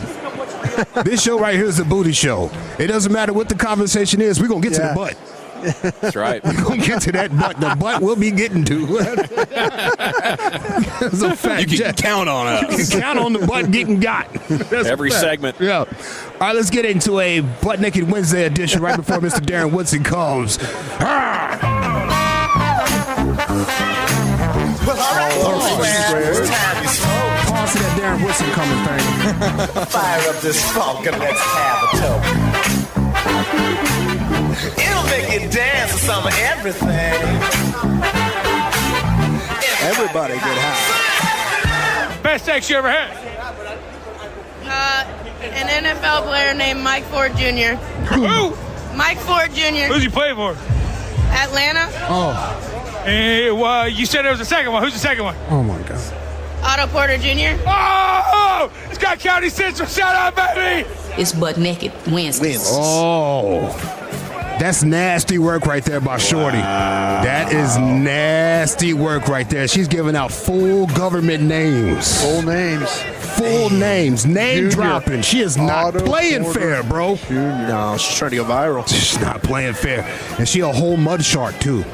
Oh, she's a whole mud shark. She's wearing sweatpants on in the clubs. You know what I'm saying? Yeah. Oh, yeah. You can see the panty line with the sweatpants. Just a slouch. Hair barely did. Oh, Shorty's a straight villain. A mud shark. Predator. For great real. white. Shorty's a great white, bro. Nasty, bro. Great white. Nasty. And you know, these dudes are at home in peace with their old ladies, and their girls are sliding down the timeline and sees this video. Oh. And it was a long time ago. Oh, yeah. Oh, yeah. You begging and pleading right now. Yeah. You begging and pleading. Yeah, that doesn't matter when it's a hammerhead. It don't matter. It don't matter, bro. Straight mud shark. Someone tagged Mike Ford Jr. on this video, and when you go to his profile, one of the first posts is a wedding video. Oh. Bro. Damn. She didn't say when. She is not playing fair. Someone said Mike Ford Jr. has been with his girl for over 8 years. I don't know if that's true or not, but wow. You tell me when, Mr. Dawson. Yeah, that's a reach. Yeah. And then Mike Ford Jr. turned off his comments on Instagram. Oh, jeez. Because everybody kept tagging him in this darn video, bro, and like leaving it in the comments, trying to do the math. Golly, dude. What a nasty move by that girl right there, bro. Not a good start to the offseason. My dude is out here stressing. That's the epitome of cloud chasing, isn't it? Yeah, absolutely. She knows what she's doing. She's trying to get the likes and the viral. That is nasty. Hey, this is LA Live for Wednesday, February 4th, 2026. It is a butt naked Wednesday edition of LA Live. Welcome in, folks. Yes. And shout out to Miss Erykah Badu. I'm wearing her merch today. You can't see it on the screen, but it says hip hop is bigger than the government. I got this from an Erykah Badu concert. Peace to the gods. Did you do your math today, son? What's today's math, son? Huh? LA Live is brought to you by Greystone Roofing and Construction. That is greystone-roofing.com. Every Wednesday, I like to ask the Tolos a question on Facebook and what is that other one I use? Threads.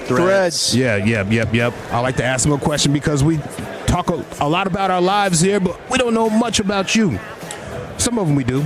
Been knowing you for a long time, actually. But I got a question for the Tolos today. Name a place you've been. I thought about this because you guys are traveling. Name a place you've been to and have no desire to go back. Name a place you've been to and have no desire to go back. I asked this to the Tolos that follow me on Facebook. You guys, you got any? Yeah, media party last night. Damn! Yeah, Big L. Yeah, I'm glad I ducked that one. It sounded like my own personal hell with the long waiting and the crowded facility. It was an all-time duck by you. They, I think they had a good concept. EA Sports, you kidding me? With all these sports guys around, of course you want to be there.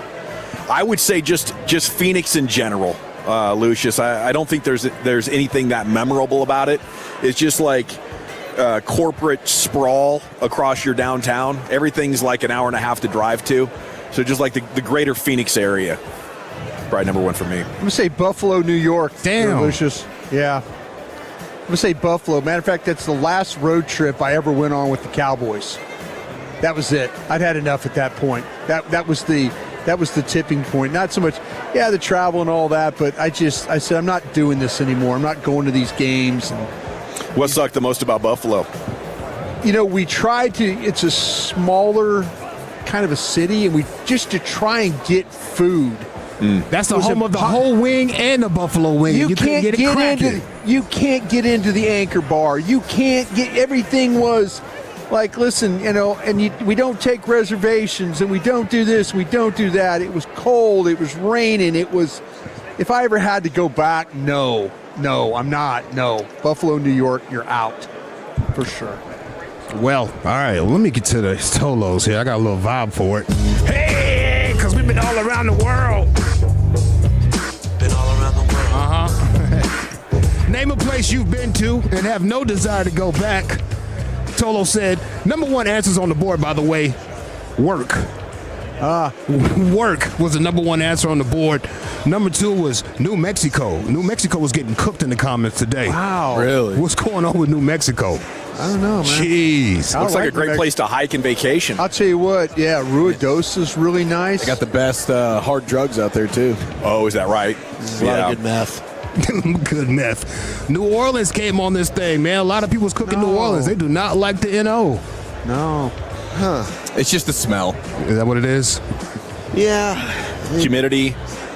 It can get a little sticky. You say humidity. Houston's right under New Orleans when it comes to places people desire not to go back to. I would pick Houston before I'd pick New Orleans. Both great food. I can't believe Vegas is on this list. I like Vegas. People don't like Vegas, apparently. 2-3 days worth, right? Yeah, that's all you can do. Three good days is what you need. Yeah. Two nights and 1 day.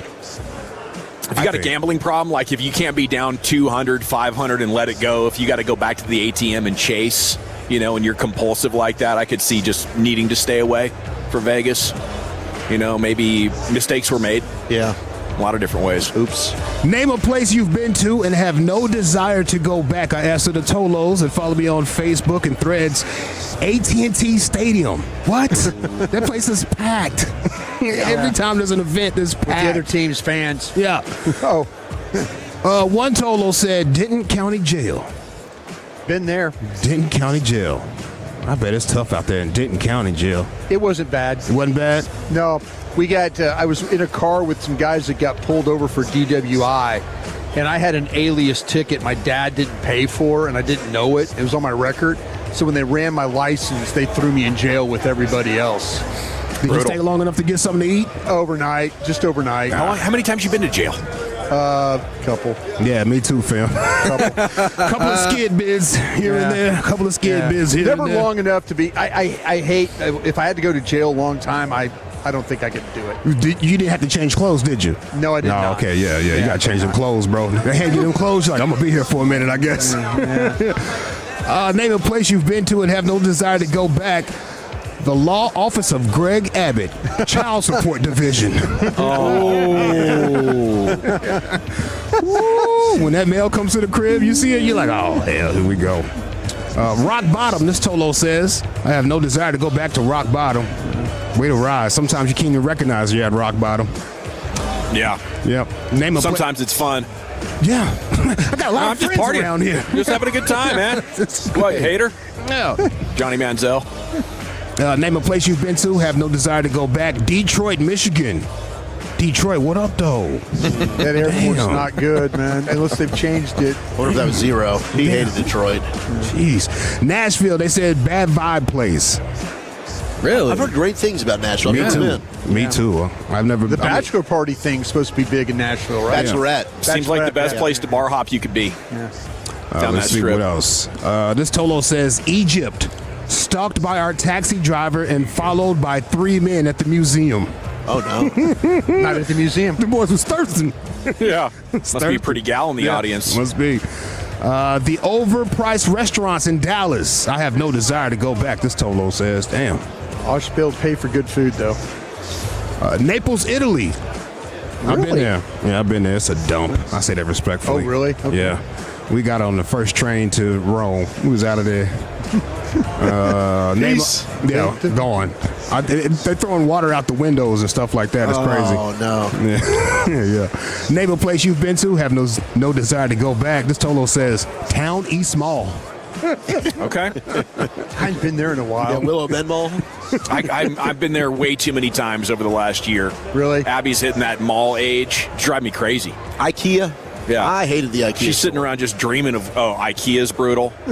Yeah. But what about the Swedish meatballs? Yeah, the little Swedish meatballs at IKEA. That keeps you coming back. I was just so angry. I don't even know where you find the Swedish meatballs. I was so lost in that place. Shoot, I think like my first few apartments, all furnished with IKEA furniture. Everything had a little lean to it. Yeah, you got to put it together yourself. I'm like, screw this. Yeah. That screw always went in there kind of sideways. I don't know what I'm doing. A little lean to it. Even if you nailed it perfect, it's not going to last more than 18 months. No. It's like the balsa wood furniture, right? Yeah. Wow. Yeah, you go to move it, and it's just going to fall apart on you. Well, there went the wall. You know, every time somebody sat down in one of the chairs, you just hold your breath like, oh, God, please. Please, not my guest. Name a place you've been to and have no desire to go back. Albuquerque. That place was a drug-infested cesspool. Okay, well. Shout out to Walter White. Yeah. I want one of these wingman jackets. I think there's a lot of West Coast cities like that, like San Francisco for sure. Yeah. You know, the needles on the road, Portland, a lot of California. I'd never been to Albuquerque though. Apparently, it's keeping the trend alive. Broaddus is really nice. Need to go there.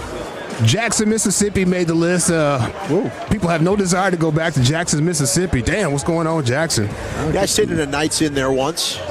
Wasn't that good? Good catfish. Yeah, I drove through one time. I'll tell you what, they go down with those McDonald's around there. They're breaking the rules, bro. They're not cooking them the way McDonald's tell you to cook them burgers, dog. They're out back flipping them. They're actually giving you good-sized patties. They give you a real-sized patty. There's onion in the meat and everything. You're like, okay, fam, what we doing back here? They ain't got the McDonald's clothes on. This is Welcome McDaniels. Can I help you? Wyoming was like that for me. I think I was terrified the entire time I was in Wyoming one way or another. It is just it's a rough northern state that doesn't feel like the roads are safe. What's up, baby? Here he is joining us now. Thank you, Lucius. LA Live with Lucius. Nights at 540 here on 105.3 The Fan. He's one of the greatest Cowboys ever. He's a three-time champ. He's a three-time first-team All-Pro, five-time Pro Bowler, finalist for the Hall of Fame as well. And he's brought to you by Choctaw Casino and Resorts. Use the code Woodson28 for up to 20% off your stay at Choctaw. And a good afternoon, Woody. It's so good to see you here. Yeah, great to see you guys. It's awesome seeing you. I walked by you like 4 or 5 times. You didn't say Brian Broaddus' favorite player of all time. Favorite Broaddus' favorite player. Yeah, I've been with Reggie White. I've been with them all. That's my favorite player. You've always given me that love, and I appreciate that. Yeah. I appreciate that. So, I mean, where should we start? What do you think of Christian Parker as the hire here for the Cowboys? I think you know what? I like it. I'm a little excited about it because it's not the norm, right? Yeah. The norm is you go find a former head coach, and then you bring that former head coach in and put him as a defensive coordinator, and then you go all over again, right? I like the fact that you brought in someone you probably don't know that well. He's been on a successful team with the Philadelphia Eagles, and let's break the norms, man. Let's open up another little can and see what Christian Parker can bring. But I'm excited. He's a young guy, man, and I think there's got to be a different push of energy within this defensive staff here with the Cowboys. So I'm excited about it. I tell you, when you talked about that vein on your neck looked like 635. Yeah. I mean, you were excited about that. I'm excited about anything that says defense with the Cowboys. Yes. Like, anything defense, let's be intentional about it, and let's go. Like, offensively, they have weapons. We all know that. Like, they can move the ball down the field. They can hit you, low with Dak and the passing game and long strikes. But defensively is where there's been struggles where you can't get in. So the offense always has to be perfect because the defense can never get there. They can never allow you to make mistakes because they can't pick up the slack. Woody, do you think that the Joneses hear what everything's being said about them? Oh, absolutely. I mean, do you think it's one of those things where Jerry and them were kind of like, let's let Shoddy and them handle the coaching thing. We'll step back. Hopefully we can jump in with the money and stuff, all that. But you really think it's the 30-year thing is getting to him? I think so. I think Jerry is as much as we look at Jerry and he's always optimistic. I think there's part that I know Jerry's one of the most competitive peer persons you will ever meet, and not just on the football field, but in business and all. And I've seen that side of him, so I know he wants to put a great product out there. And I hate the fact when I hear people say they don't care about winning championships, they care about valuations and all that. No, I think Jerry wants to win championships, and that's why he does this. Now, have they gotten there? No. I think they put some teams out there that have had opportunities now. I mean, there was a time where Witten and DeMarcus Ware and Romo, and they had some shots. They put a good team out there. They just couldn't get the job done. But now it's, who cares about what's happened in the past? They have not gotten the job done. And it starts, and all the criticism, he'll be the first one to tell you, the criticism starts with him, and then it bleeds its way down. It's just how it works. And the next guy down that rung is Shoddy. Do you believe in everything that he's got going on after 1 year? I like what Shoddy's done. I like the energy that he's brought to the team. I know the players like Shotty, but again, he's going to be measured by wins and losses. Period. And it's like the old Parcells deal. Like you can love a guy, but you can love me, but if I can't play, then hey, so it is what it is. And I like what Shotty's doing, but he has to win the games. He has to get into he has to win the NFC East. And set his goal: win the NFC East, win the NFC Championship game, win the Super Bowl. They have to get that job done. If not, you can say what you want to say. It's a failure. Yeah. This team has gone over 30 years in failure. They have to win a Super Bowl. How much of a bonus is it on defense when you're taking a guy from the Fangio system? It seems like people want a guy from the Fangio system or the Brian Flores system right now. Yeah. How much does that stuff make? I don't know enough about it, to be honest with you, to have a legitimate conversation of what system, Fangio or Flores system. I just know that there is a part of just watching them play week in and week out. They got to get better up front. They have to get better up front at the linebacker position, hands down. They just, you watch the two teams that are playing this weekend, and watch what their attitudes look like, how they approach the game. They will punch you in the mouth. Like they're going to bring, and you can tell they like to play. Yeah. Like these guys actually like to play football, which is fun. It's fun to watch, and it's fun to watch a good defense, like a Houston Texans defense, where they keep you in the game regardless of what's happening on the opposite side of the ball. They keep you in the game. They find a way. Seattle's the same, where they keep their team in the game at all times, and they have a chance to win in the fourth quarter. That's not what we're seeing with the Cowboys. The Cowboys organization is, if Dak's not having an A+ game, then damn, they're going to lose that one. Woody, I think we're seeing the safety position become a little bit more important in front offices around the league, where you see now the Kyle Hamiltons, the Brian Branch.